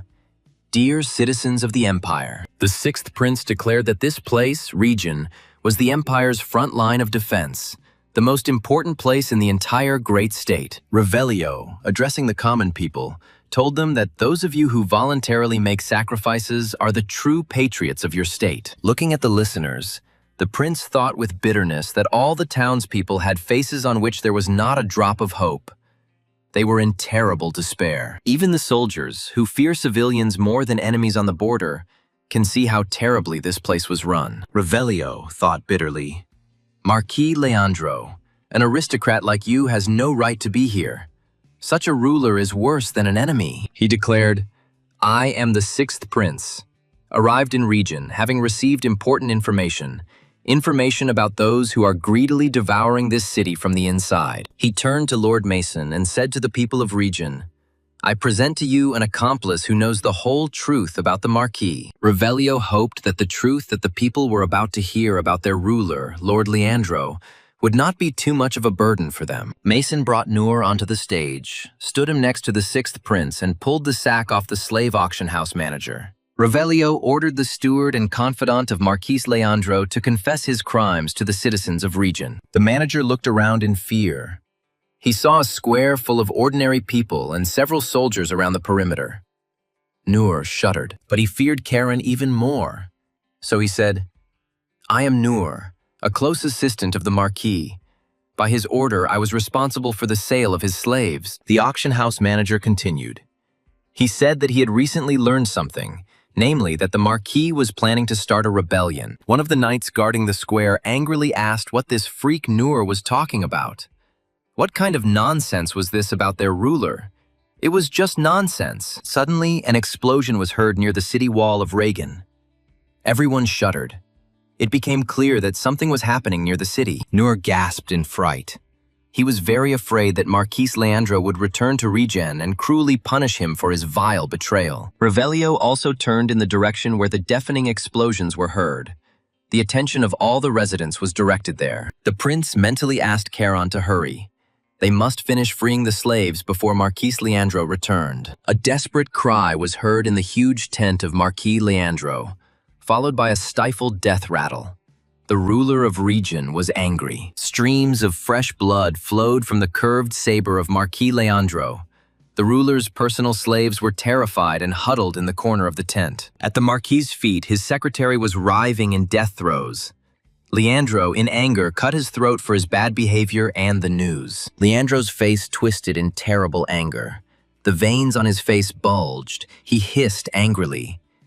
Karen Reston will soon come to an end. Despite the explosions thundering around them, the townspeople were animatedly discussing the shocking news. It turns out that their ruler, the Marquis, is a traitor. They spoke to each other, so the Marquis raised a rebellion. The other shook his head. This is terrible, because for treason against the emperor, they chop off anyone's head. The enraged knight shouted at the townsmen, "How dare you say such things about the ruler of Region, the merciful Marquis Leandro?" The townsmen tried to object, referring to His Highness the Sixth Prince Revelio. But the knight yelled at him to shut his mouth. The knight raged, shouting across the square, "How dare you accuse the Marquis? I'll cut out your tongue right now and shove it down your throat." And then Mason appeared on the square. He asked the knight what kind of setup he was talking about. The knight guarding Region fell silent in confusion, and Mason angrily asked, "So according to this insignificant worm, the prince set someone up," the officer mumbled. "Mr. Mason." The renowned warrior clenched his fist and harshly struck the insolent man for his brazen insult to His Highness the Sixth Prince of Revelio. It took only one blow from Mason for Region's guard knight to not only shut up, but also fall to the ground, choking on his own blood. Revelio's bodyguard remarked on the audacity of doubting the words of the Sixth Prince, the son of the greatest emperor Orias. At this point, the prince turned to Region's soldiers, saying that if they were truly loyal to the empire, they must renounce the traitor Leandro. Revelio called them to join him, and together they will punish the traitor Marquis Leandro. But they must choose. The rank-and-file knights were doubtful. They suspected that something was wrong with the Marquis, but at the same time they were very afraid of the ruler of region. And Revelio escalated the situation, shouting, "Remain glorious soldiers of His Majesty and the Empire, or become traitors." The sixth prince was horrified at what he was doing now. To think that the prince of the empire was inciting the people against the Marquis, and suddenly one of the townspeople raised his hand with a clenched fist and shouted loudly, "For His Majesty the great emperor of the country of Arias." Another ringing voice over the sleepy town square of region took up the cry and shouted for our great and invincible empire. And now the rest of the townspeople joined in, shouting, "Death to the vile traitor! In the name of the emperor! Give blood for the blood god!" Revelio looked at the square in confusion, wondering if he had really succeeded, while the people enthusiastically shouted to him for His Majesty. Emboldened, the people were already chanting boldly, "Hang the Marquis! Death to the slave traders! Shame! Leandro must pay with his blood!" Still gloomy, Mason heard loud cries from the square, people shouting, "For the Empire! In the name of the Emperor! Death to the traitor!" The face of the renowned knight broke into a smile. His master, Prince Revelio, had finally managed to wake these people up, and then the knight saw one of Cobbler's former slaves running towards him. The fighter turned to Sir Mason, who asked what was going on. Having caught his breath a little, the slave trader's messenger blurted out that Marquis Leandro would be here very soon, and something had to be done urgently. The ruler of region returned to the city with his troops. They are already standing near the city walls and are about to attack. Marquis Leandro, clad in armor, was beside himself with anger. He was absolutely sure that he would be able to quickly punish the conspirators. Behind the ruler of region stood thousands of well-trained and armed soldiers, ready to carry out any will of the ruler. Marquis Leandro growled angrily, "Karen Reston, I will hang your head on the main gate of the city as a warning to other insolent people." The ruler of region threatened the sixth prince that he would also answer for this. Revelio watched the approach of the Marquis from the city wall. The prince frowned. Leandro had returned earlier than Revelio thought. Many of the former city guard soldiers were in a panic. Next to Revelio stood the ever-faithful Mason Paul, frowning at the approaching army of the ruler of region Leandro. One of the Marquis' subordinates begged Caron in horror to spare him. He knew everything about his boss's machinations and was ready to tell about them. But Caron was adamant. He replied, "If you are guilty, be punished." With these words, the guy struck Leandro's accomplice. The unfortunate man's blood gushed out, splashing the young face of Duke Hilo's grandson. The boy, who traded slaves in region, showed no mercy to him. After looking around, the guy concluded that it seemed like they had almost figured things out here. "I wonder what Cobbler has going on. Is there really more to come?" And then he heard the satisfied voice of the one-eyed slave trader. He called out to his master Karen, chuckling, turned to Cobbler. He reported that they had finished. The smiling giant Utula walked behind them.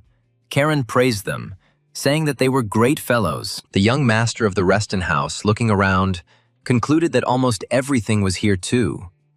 He looked at his cruel accomplice, the tigress. She was tearing apart another knight of the Marquis. Licking her lips, she asked Karen Reston with regret, "You say you're already finished?" Adina sighed. "What a pity. Now I won't have anyone to take my anger out on."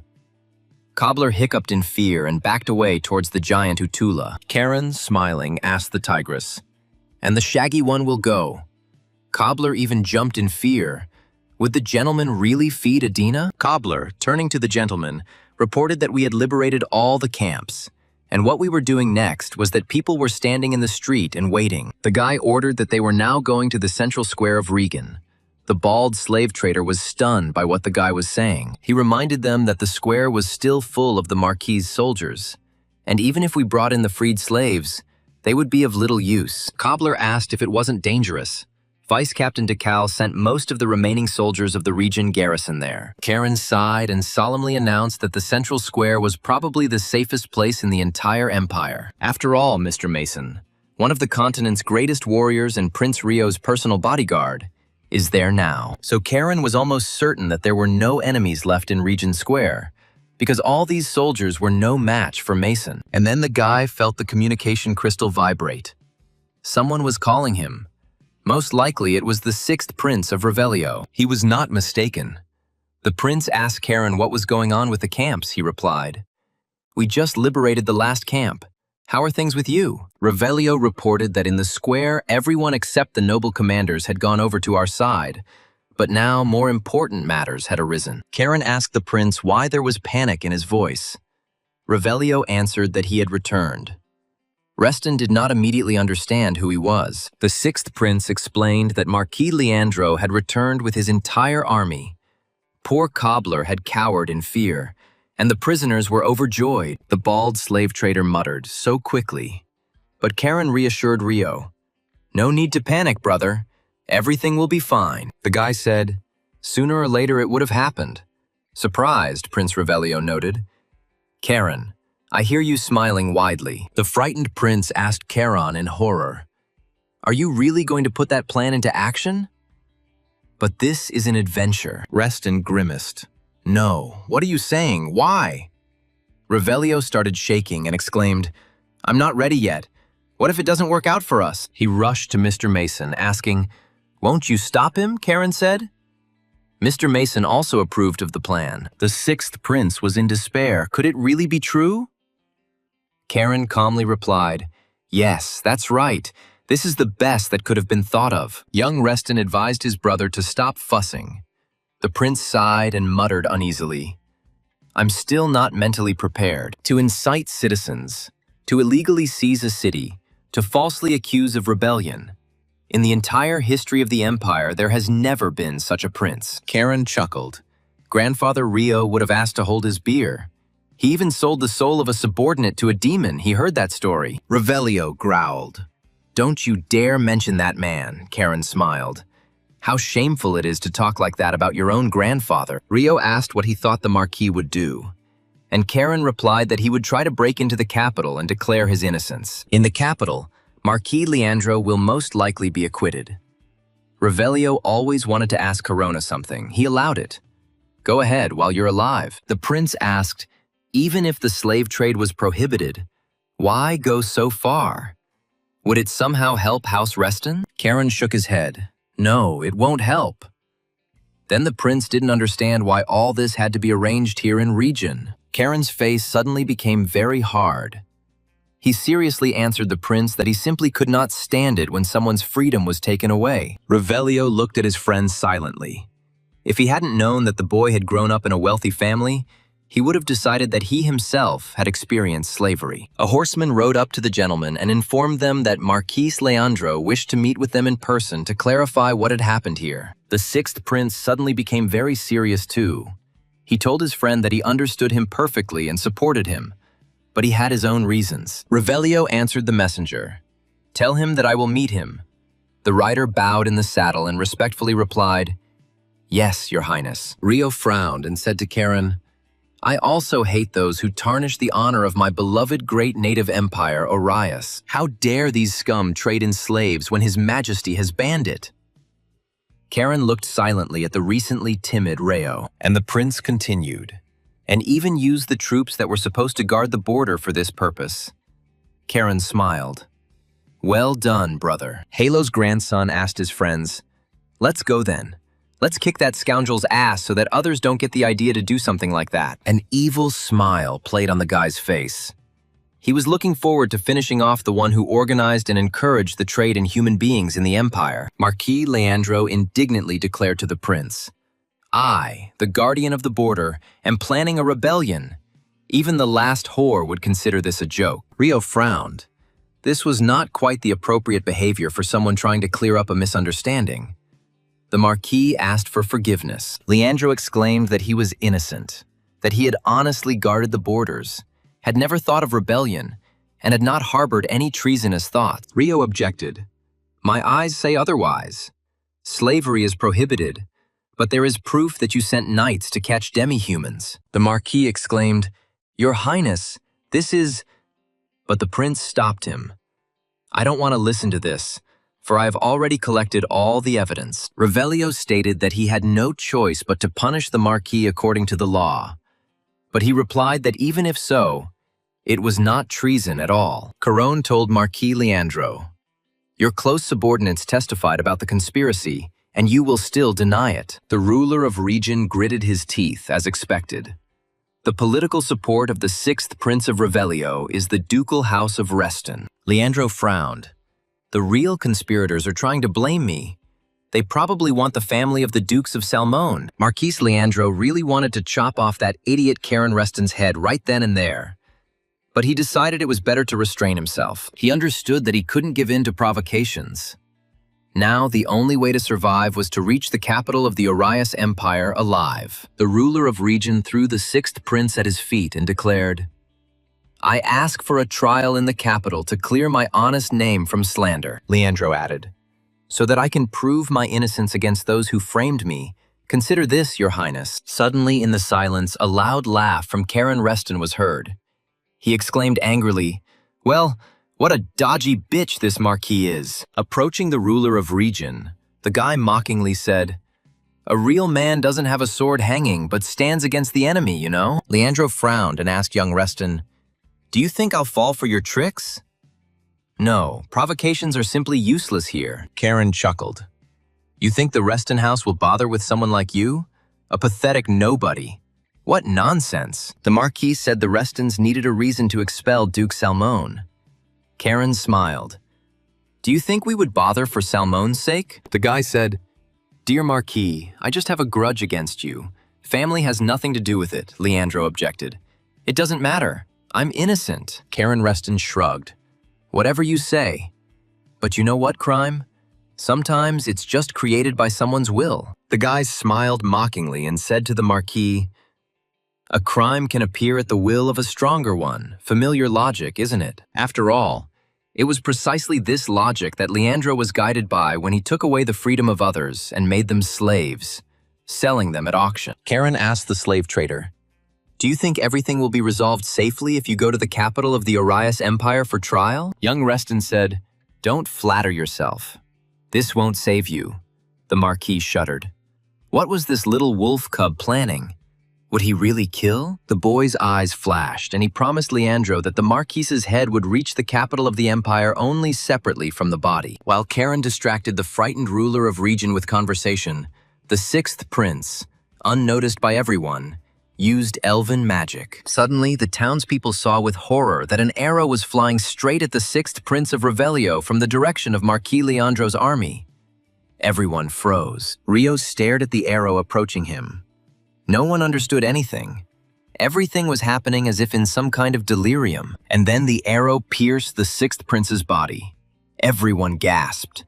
The emperor's son was wounded in region. Now no one could escape punishment. Revelio fell to the ground along with his chair. Marquis Leandro stared at the prince, not understanding what all this could mean. Cobbler asked in fear, "Your Highness, how are you?"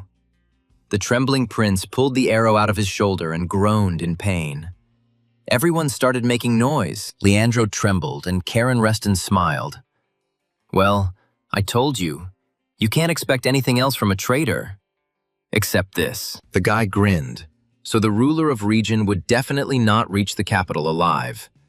The Marquis asked in confusion what was going on here. And then the chief slave trader of region realized that they had planned all this in advance, that it was a cunning trap for him. Leandro. Was the sixth prince really wounded by an arrow? It was very risky because the emperor's son could have been seriously injured. But at the same time, Lord Mason simply watched without interfering, which means he was aware of what was happening and was confident that the prince would not be harmed. The Marquis quickly realized that this was a setup. He glanced sideways at young Reston, wondering if this boy, almost a child, could have really organized all this. Karen loudly declared that everyone had seen how the traitor to the emperor had just now shown his true face as a traitor to the homeland. The rebel wanted to kill His Highness Prince Revelio, who had come to region and conducted his own investigation here. The Marquis rushed to his knights. He realized that he needed to run quickly. Otherwise, these idiots would finish him off right on the spot. Leandro could not believe that Prince Revelio was really ready to risk his life to set him, the Marquis, up for battle. He shouted to the knights. The Marquis shouted to his warriors. "They are going to declare us traitors and kill us.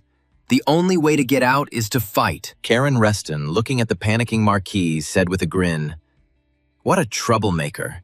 He's even dragging his knights into this. What a fool." He noticed that Rio should be performing on stage, the prince grumbled. "I didn't think I would go so far as to stage such stupid crap." Karen suggested that the sixth prince go inside the fortress and rest, promising that he would take care of everything else. Prince Revelio objected to his friend. "It doesn't matter how strong you are.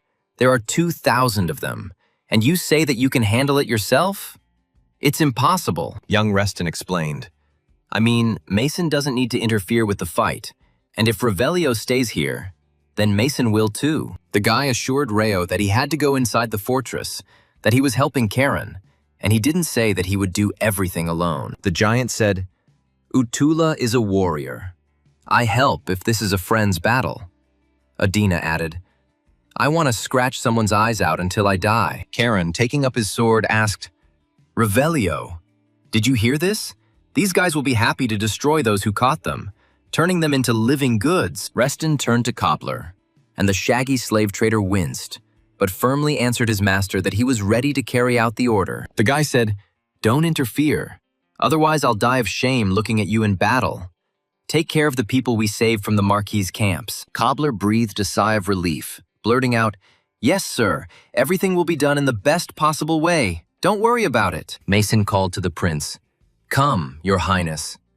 But he still stood there, watching as Karen and his two allies went into battle. Revelio asked Mason, "Everything will be fine, yes. Karen is acting as always, but now there are too many enemies how to defeat." The renowned warrior assured his master that nothing would happen to Karen, and that the sixth prince could rest assured. This mad dog of the Reston house is still very young, but has already reached 6 stars in the level of his combat and magical skills. He is strong. Karen addressed his unusual allies. "Before we begin, my half-human friends, do not come too close to me." And he also asked not to touch Marquis Leandro. The guy wanted to deal with him personally.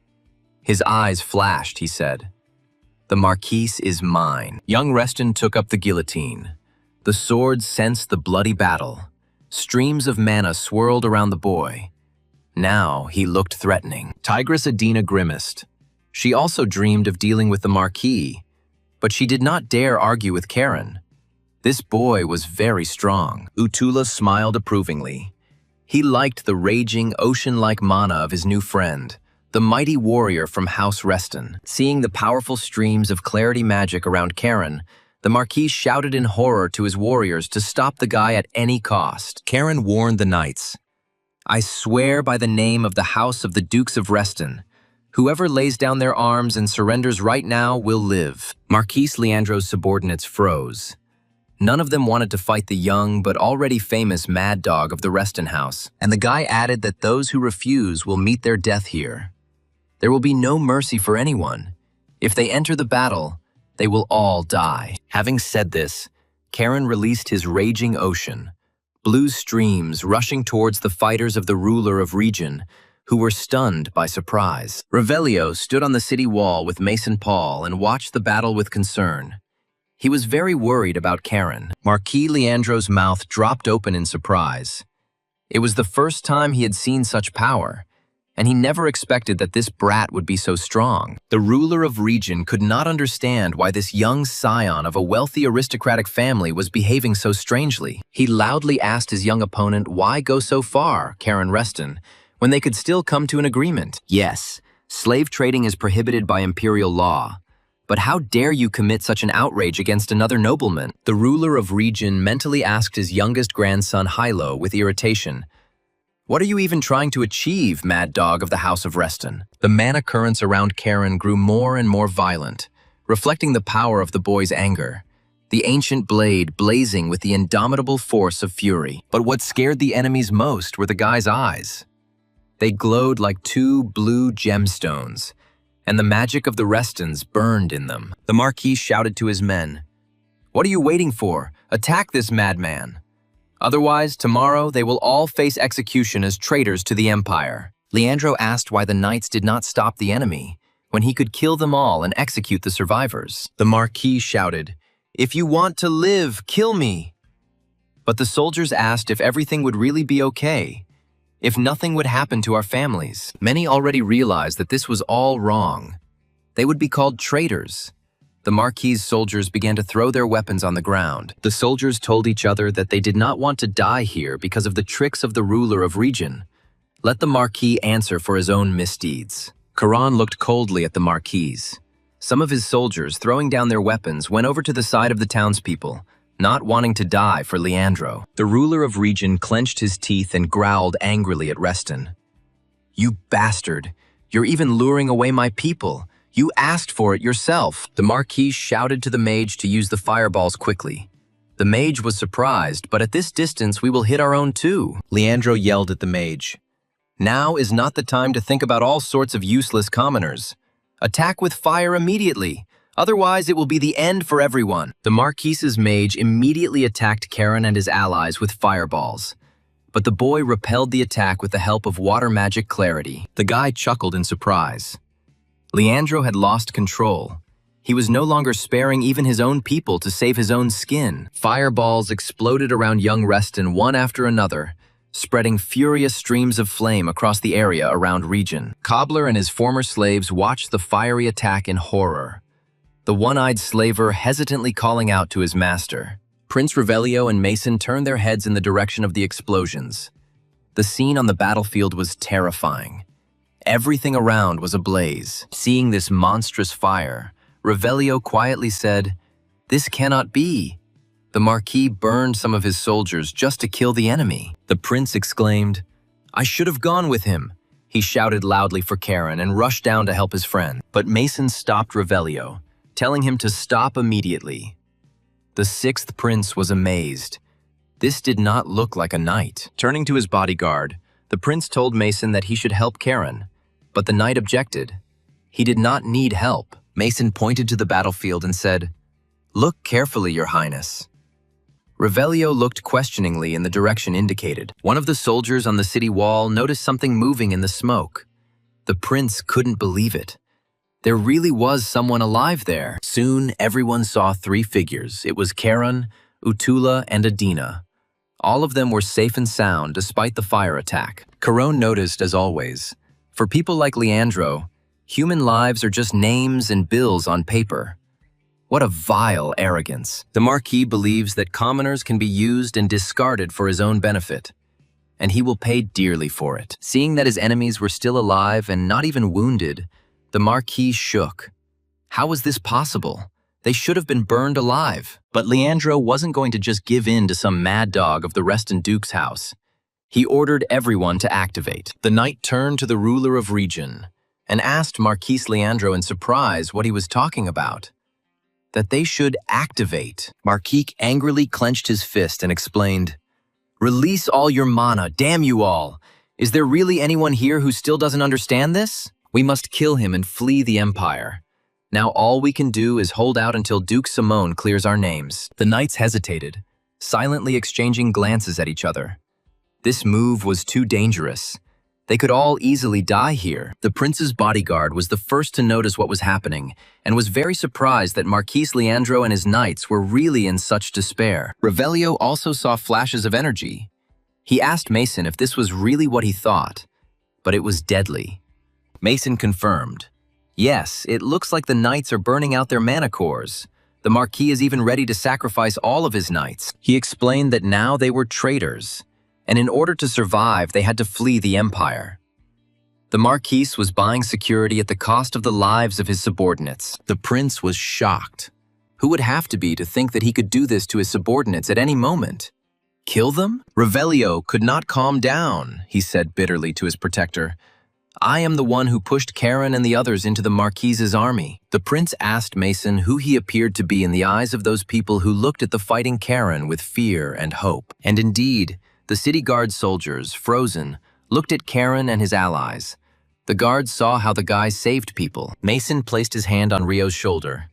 History would judge whether today's events were dictated by the common good or whim. Meanwhile, Karen was attacked by the Marquis Knights, who released their mana to the maximum for the final decisive battle. The guy hissed in displeasure. They were so stubborn they decided to part with their lives. Well, that was everyone's free choice. Karen's eyes flashed. He reminded the knights that he had clearly said that he would kill on the spot those who interfered. No hard feelings this time. Knight Leandro was surprised to see the guillotine sword flash ominously as Karen used one of his favorite sword techniques. As soon as the sword touched the ground, the battlefield was filled with a sea of splashing energy, and an energy of astonishing power swirled around Karen Reston. In the boy's burning eyes, the Marquis Knights read their death sentence. This young wolf had no intention of taking prisoners. Karen used the Huron Knight's sword style, Form 5, High Tide, and the Marquis men screamed as they lost their limbs. They looked at their feet in confusion. Instead of solid ground, water was splashing under their feet.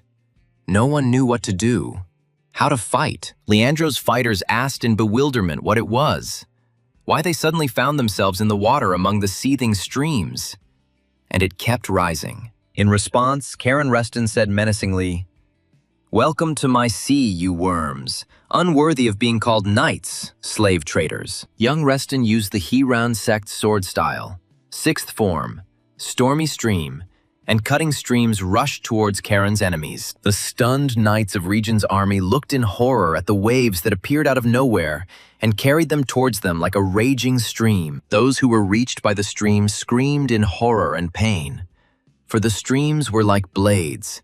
They cut the knights into pieces, destroying them. The blue waters of the Corona Ocean turned a bloody red, and body parts of the Marquis Knights flew in all directions, accompanied by the groans of their enemies. The soldiers of Leandro's army were terrified that one man, and one so young, could cope with a strong army of trained knights. The flood ebbed, and Marquis Leandro looked in horror at the mangled bodies of his strongest knights and the streams of their blood. The ruler of Region looked up at his opponent and again asked his youngest grandson, Hilo, why he was doing this to them. The Marquis, in despair, asked the young aristocrat why go so far, Karen Reston. Couldn't he do it differently? The guy casually asked in response, "Isn't it obvious? Because I so want to do something with such vile creatures." Marquis Leandro yelled at the young impudent fellow. "Explain yourself like a nobleman. You are not killing me because of politics." Karen replied with a smile. "Good morning. It finally got through. Who needs your politics? Of course not. This is my personal desire." Leandro still didn't understand. He continued to question. "Then why?" Karen answered the Marquis contemptuously. "You have manure in your head." The Duke's grandson's face became terrifying, his smile eerie. He told Leandro that he despised people like the Marquis, that the sight of them made him sick. The prince and Mason watched this bloody massacre of the Marquis' fighters. Revelio's bodyguard was silent. He was shocked. Analyzing the battle, Mason wondered what Karen Reston's strength was. 6 stars or even higher, he easily dealt with a large squad. Mason Paul has seen many who have been called geniuses. But the rate at which Karen's power has grown is on a whole other level. And it's astounding. What heights will he be able to reach very soon? 8 stars or 9? It's just a matter of time. His potential is enormous. But Mason was worried about something else. Karen was completely uncontrollable. And if he was uncontrollable, he could be dangerous not only for the prince. And Revelio, looking at Karen, exclaimed with admiration, "What a huge force! It seems he didn't waste any time in captivity." "Yes, Mason." The experienced Mason was very worried. He feared that Karen Reston could soon become a threat to the empire. The 6th prince stated that he could not simply stand by and watch his friend fight the Marquis' massive army almost single-handedly. Mason looked at young Reston and wondered if the boy would remain a loyal ally of Prince Revelio or become an enemy. If not, like an uncontrollable raging sea, Karen Reston could become a terrifying disaster that will engulf the entire world. Streams of mana swirled around young Reston again. He turned to Marquis Leandro and asked, "Well, shall we continue the battle?" Like a sea demon, the boy with a sword in his hands moved towards the army of the ruler Region. ready to destroy all 2,000 fighters. The waves splashed again under the knight's feet. The terrified Marquis Leandro hid behind the backs of his warriors, afraid of Caron. But Region's chief slave trader saw the gloomy young Reston approaching him inexorably, and the Marquis screamed in horror and began to shake. Mason advised the sixth prince, "It's best to stay away from Caron Reston, Your Highness." Rio chuckled in surprise. The prince looked questioningly at his bodyguard, who rarely spoke, and he explained to him that the Sea of Caron would swallow everything around. Mason added thoughtfully, "This moment will definitely come someday, and you will be no exception, Your Highness." Revelio listened to the knight, but did not answer. The Emperor's bastard clenched his fists. He had already made his decision. Rio's beautiful golden eyes were filled with sadness and determination. Yes, he was weaker than Caron, but he still had to help his friend. Revelio approached the fortress wall and answered Mason, "He is still better than me. Because of me, everyone around becomes unhappy." After a brief silence, the sixth prince added with a sigh of relief, "But Caron, it doesn't look like he'll be unhappy because of me. Maybe that's why he, Prince Revelio, simply can't stand aside when his sworn brother fights alone on the battlefield." Revelio leaned over the city wall and spoke loudly to the people of Region, asking them to listen to him, the Emperor's messenger. The prince also asked to listen to those who were freed from captivity by Marquis Leandro only this afternoon, by the warriors of Caron Reston. Revelio said that right now, outside the city gates, Caron is confronting the army of the slave trader, the ruler of Region, Marquis Leandro. If people truly want to achieve true freedom, they must unite and fight back against the oppressor on the battlefield. We must go beyond the city gates and help the glorious Caron Reston, who has spoken out against the slave trade in the glorious city of Region. The prince spoke passionately to the townspeople. "We may not have knightly armor, we may not have famous names to be proud of, but if the townspeople want freedom that no one can ever take away from them, they must no longer entrust their fate to other people's hands." Meanwhile, Caron was rushing around the battlefield, killing one after another the defenders of the ruler of Region, the slave trader Marquis Leandro. The prince closed his eyes, about to sum up his short but inspired speech that had burst straight from his ardent heart. Revelio's eyes flashed, and he shouted to the citizens of the empire looking at him, "Your souls belong to you, and to no one else." Cobbler looked guiltily at the sixth prince. As a former slave, he was hurt by his speech, and at the same time, he felt ashamed. The good-natured giant Utula smiled happily. He liked this man, even though he was the prince of the people his tribe hated. The fire tigress Adina turned around and looked at Revelio in surprise.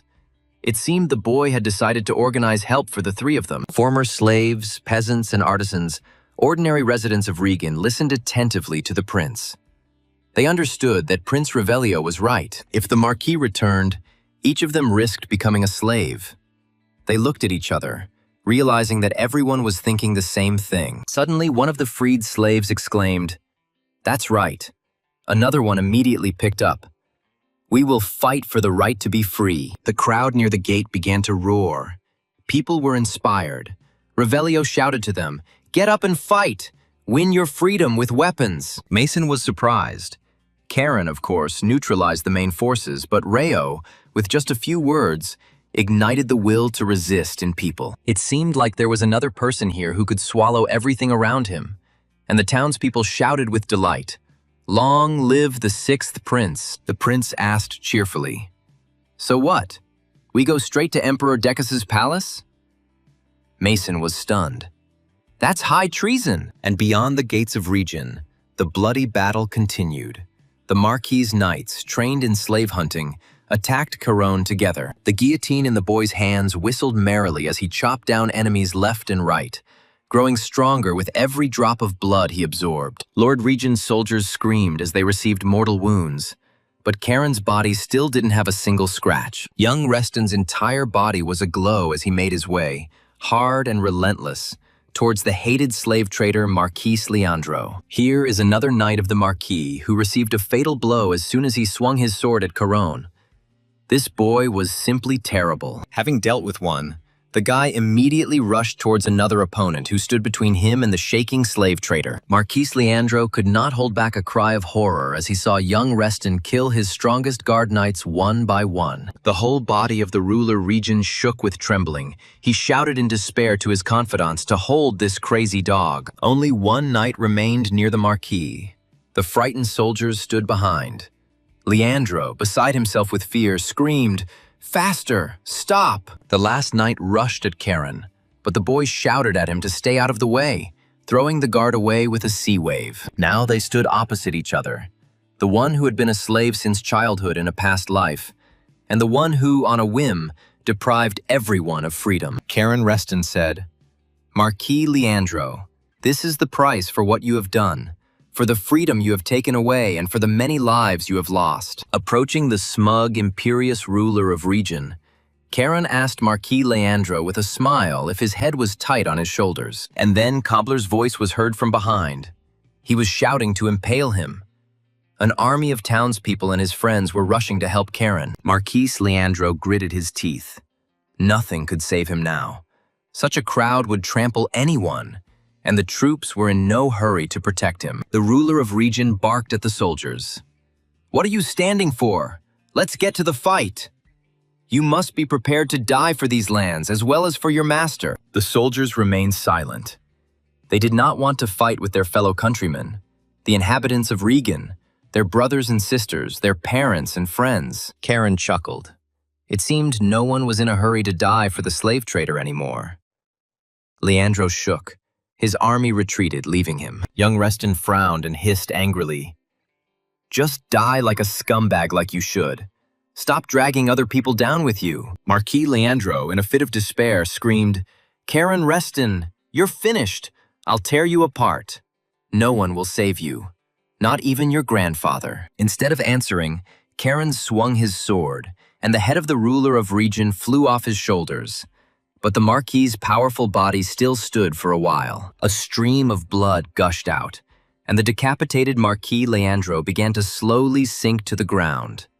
He was no longer a threat to anyone. Karen lowered his sword and stood and watched as his slain enemy fell, as his blood spilled across the ground, as the slave trader's head rolled away. Seeing the severed head of the Marquis falling to the ground, the townspeople stopped. The horror of the murdered ruler was great, and only the worried Revelio continued to run to Karen. He was still very worried about his friend and sworn brother Reston. The prince hugged the boy and joyfully ruffled his golden hair, saying, "You definitely spent your 4 years in prison usefully." Enraged by this attack of affection from the prince, Karen shouted that he would now blow Rayo's head off. But he laughed. "Oh, come on!" Having finally fought off the satisfied 6th prince, Karen looked at Mason. The knight was watching the guy closely, and Mason thought, "Brother, your grandson and Revelio. Thanks to them, the wind of change has blown across the continent. They will be the beginning of a new world." Halo remembered his conversation with Cain. He dreamed of ridding the world of slaves when he grew up, so that everyone could live the way they wanted. Cain asked his friend if this was even possible. Hilo corrected him. "Not to get rid of the slaves, but to abolish slavery, you idiot." Rather flared up. "The main thing is that you understood me. If I don't have a good education, this is not a reason to tease." Halo laughed. Young Halo Reston stood up and said thoughtfully that a world where everyone could live the way they wanted seemed almost an illusory dream. Without turning around, he asked his friend whether we ourselves would be happy in that world, since we are together only thanks to the struggle. Cain Rather silently looked after his friend, the rich and noble scion of a ducal family. But in one way, Hilo was certainly right. Halo asked why Cain decided he would be captain. He laughed. "Why not? I'm stronger. I can kick your ass." The head of the ducal house of Reston listened to the report and thoughtfully asked, "So, Karen defeated the ruler of region, Marquis Leandro?" The head butler Henry confirmed that this was indeed the case. He and the prince freed all the slaves that the Marquis had prepared for sale. Duke Reston ordered that all forces be thrown into the rapid stabilization of region. Henry bowed and replied, "Yes, sir." Halo thought to the late Cain, "The path my grandson chose. I hope it brought you some comfort." Karen was furious. He growled at the smiling prince. "What are you going to do? Keep touching me. Get your paws off me already." But Revelio paid no attention to his friend's grumbling. They walked arm in arm through the streets of Region among the enthusiastic crowd. Cobbler, dressed like an ordinary citizen, said with a smile to Karen Reston, "It's a pity you're leaving so soon, sir." The guy noticed, and you seemed happy about it. Shaggy. Cobbler was taken aback. This young gentleman understands everything incorrectly. The former slave trader objected. "It's not true. I'm sad." Karen reminded him that this does not cancel out his past misdeeds. Right. Cobbler bowed obediently to the young Master Reston, begging him not to be angry with him, especially since the townspeople of Region loved him. The bald man pointed to the people gathered in the square and said to Karen, "Look, many people here feel the same as I do." A little girl from among the freed slaves ran up to the guy with a wreath of daisies and turned shyly to Sir Karen. The girl said that these flowers grew near the shoemaker's house. He allowed her and her mother to live there for a while. The little girl wove this wreath for the sir. She blushed and muttered incoherently, "I hope you will accept." Karen was stunned. He asked in confusion, "Did you weave this for me?" The girl smiled happily and asked if I could put it on you. I tried very hard to make a beautiful wreath of daisies. Karen dropped to one knee and politely replied, "I'd be honored, young lady." Cobbler clapped his hands. "It suits you very well." The guy was touched almost to tears. He politely told the little girl, "Thank you. This is a wonderful gift, much better than any jewelry." Young Reston asked the confused girl her name. The former little slave replied that she was Leia. They were here with her mother. The guy said, "Since I received such a wonderful gift, when I return, I will also give you something, Leia." She thanked him. The delighted girl ran to her mother, and Karen turned to Cobbler. "Listen here, Shaggy One. Develop everything here properly." The former slave could not believe such happiness. Could it be that this strange gentleman, Karen Reston, would make him the ruler of Region? He said, "If you need to, use my name. You can even ask my father for help. But just do everything wisely." Cobbler thanked the gentleman with a bow, and he added, "Use your brain. Otherwise, you'll be looking at the surroundings while sitting on a stake." The former slave and slave trader shuddered. He had already managed to understand that this guy did not throw words to the wind and could carry out his threat. Karen Reston was stopped by the tigress Adina, who told her savior that she wanted to give him one very valuable item of the tribe. The guy was surprised. "It was a horn," Adina explained. "It was the sacred horn of the tiger tribe, a symbol of the oath. Those bastards kept it in the warehouse." Adina said that if you find yourself in the Great Eastern Forest and ask for help, the tiger tribe will repay you for your kindness. Karen asked the tigress in surprise why you were giving it to me. Adina, without turning around, answered, "Because you are my benefactor." Already transforming into a beast, the girl explained that the tiger tribe always pays its debts. "And now I will go. It is time for me to return to my home." At that very second, she turned into a powerful, fiery red tigress, with fire blazing from her eyes, and headed towards her forest. Utula gasped. Karen looked after Adina in surprise. She created a fiery portal and soon disappeared into it, leaving the hated Regen. The guy still couldn't come to his senses. "She became a tiger," the giant said. "The tiger tribe is amazing. They turn into animals." Turning to the giant, Karen asked him, "Utula, where are you going?" The giant chuckled sheepishly, not knowing how best to say it. Finally, Utula hit himself in the chest with his fist and declared, "Great warrior Karen Reston, I really want to become stronger by fighting beside you." The guy mentally grimaced. Could he really be serious? He just got rid of one, and then another companion appeared. What was this? Karen remembered the 6th Prince Revelio and thought irritably, "Why does everyone stick to me like flies to honey? It's infuriating." The guy agreed to take Utula with him, but warned the giant, "Just don't cause problems." He happily replied, "Okay, I won't." In a dense forest there was a village, surrounded by a high palisade. A clear moonlit night descended on the settlement. Everything was quiet. One of the guards noted that the monsters wouldn't run away from a glance. "Relax," the second objected. "We need to protect the village properly." The warrior tensed up. The second asked, "Did you see something?" But he doubted it. "Maybe I just imagined that there was someone there." Suddenly, a monster appeared near the village. The fighter exclaimed, "It's a hellhound! This monster can easily jump over the village fence." The hellish beast, its gaping, predatory mouth flashing, headed towards the people standing guard over the peace of the inhabitants of the small forest village. One of the guards stopped the warrior with a bow, saying, "Wait! There is a man behind the monster. It seems there are still knights in the forest." The archer pulled back his bowstring just in case. You never know what might appear in the darkness of the night in the thick of the forest. But there really were people in the thicket. The unknown person dealt the monster a fatal blow, plunging a sword glowing with mana into the hellhound. The defeated monster growled. Another warrior came out of the house and asked the guards, "Hey, what's all the noise?"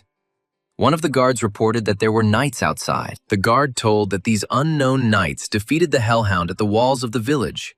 The warrior was very surprised where the knights came from. Having climbed the wall, the head of the village guard asked what the purpose of your visit was. The knights replied, "We were just passing by." One of the knights asked if they could stay here for the night. They were ready to pay well. The head of the village guard thought about it. He asked the knights, "They weren't from the kingdom of Chios, right?" They confirmed it. The guards sighed with relief. That's what he thought. Otherwise, they wouldn't have spoken so politely, and wouldn't have even ventured into a village like this one. There's nothing to gain here. It's all poverty. The boy shouted, "Good morning, Kirak." The warrior smiled. "On his feet since the morning, Komang," he said. "Father finished what you asked for." Having delivered the message, the boy shouted, "That's it. I have to go." Kirak warned him. "If you run away from the village again like last time, there will be trouble." Kirak sighed. Oh, if only the boy would listen. He would do everything his own way again. He would run away secretly from everyone into the dark forest thicket. He explained to the guests that this was the son of the Smiths, our tanners, a real tomboy. But it was nice to see him running around. A very small child. The village guard said that he was a good boy, but he was a real hassle. And the woman suggested that Kirak take some bread and have a snack. Kirak thanked Aunt Dorothy, but she replied, "You do so much for our village. This is the least I can do to thank you." The knight asked their companion, "Are you from here, Sir Kirak?"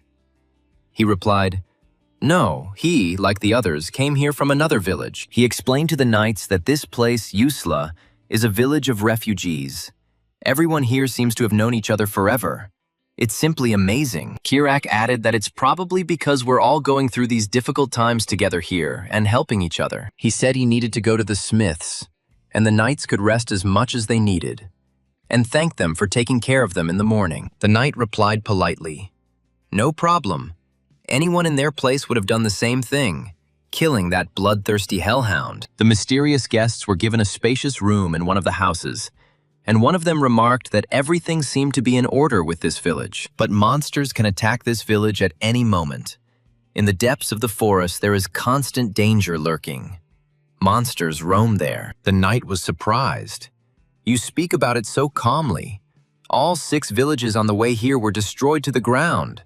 Not a single soul." The knight's companion said thoughtfully, "Something is strange. We did not find a single dead body in the villages, and this is very suspicious." After a pause, the knight said that the 2 of us couldn't handle this, and, as luck would have it, right now the connection with the order was lost. The girl answered, but they had asked the capital for reinforcements. Someone was bound to come to their aid. 4 years have passed. Maybe that guy, the Duke's grandson, will come. The second knight was alarmed. "What? Who are you talking about?" The young knight exclaimed, "It can't be, not him." The girl grinned. "And you, brother, I see, are very afraid of him." Leo pulled down his hood and explained, "It's because you haven't really seen him, sister. And the South is like a powder keg right now. It could explode." Leo was perplexed. Would they really send such a bomb man there? He could easily start a war. The girl thought, that's how it was. Meanwhile, Karen and Urha were walking through the forest. They needed to get to the kingdom of Chios and also find Leo and Chloe in the south. And then Guillotine gave a voice, calling out to his master, who mentally asked what had happened. The demonic, bloody sword. He replied that he felt dark magic nearby. Karen was surprised. It can't be. We are almost at the Great Forest. There are elves here. Guillotine snorted with displeasure. It's my job to warn. Karen remained silent. He was trying to figure out what was happening in the Great Empire. Dark magic next to the Great Forest was unthinkable. But at the same time, the guy knew perfectly well that the ancient sword was never wrong. They moved on cautiously with Utula. In the end, Karen was sent south to destroy monsters. So that's how it was supposed to be.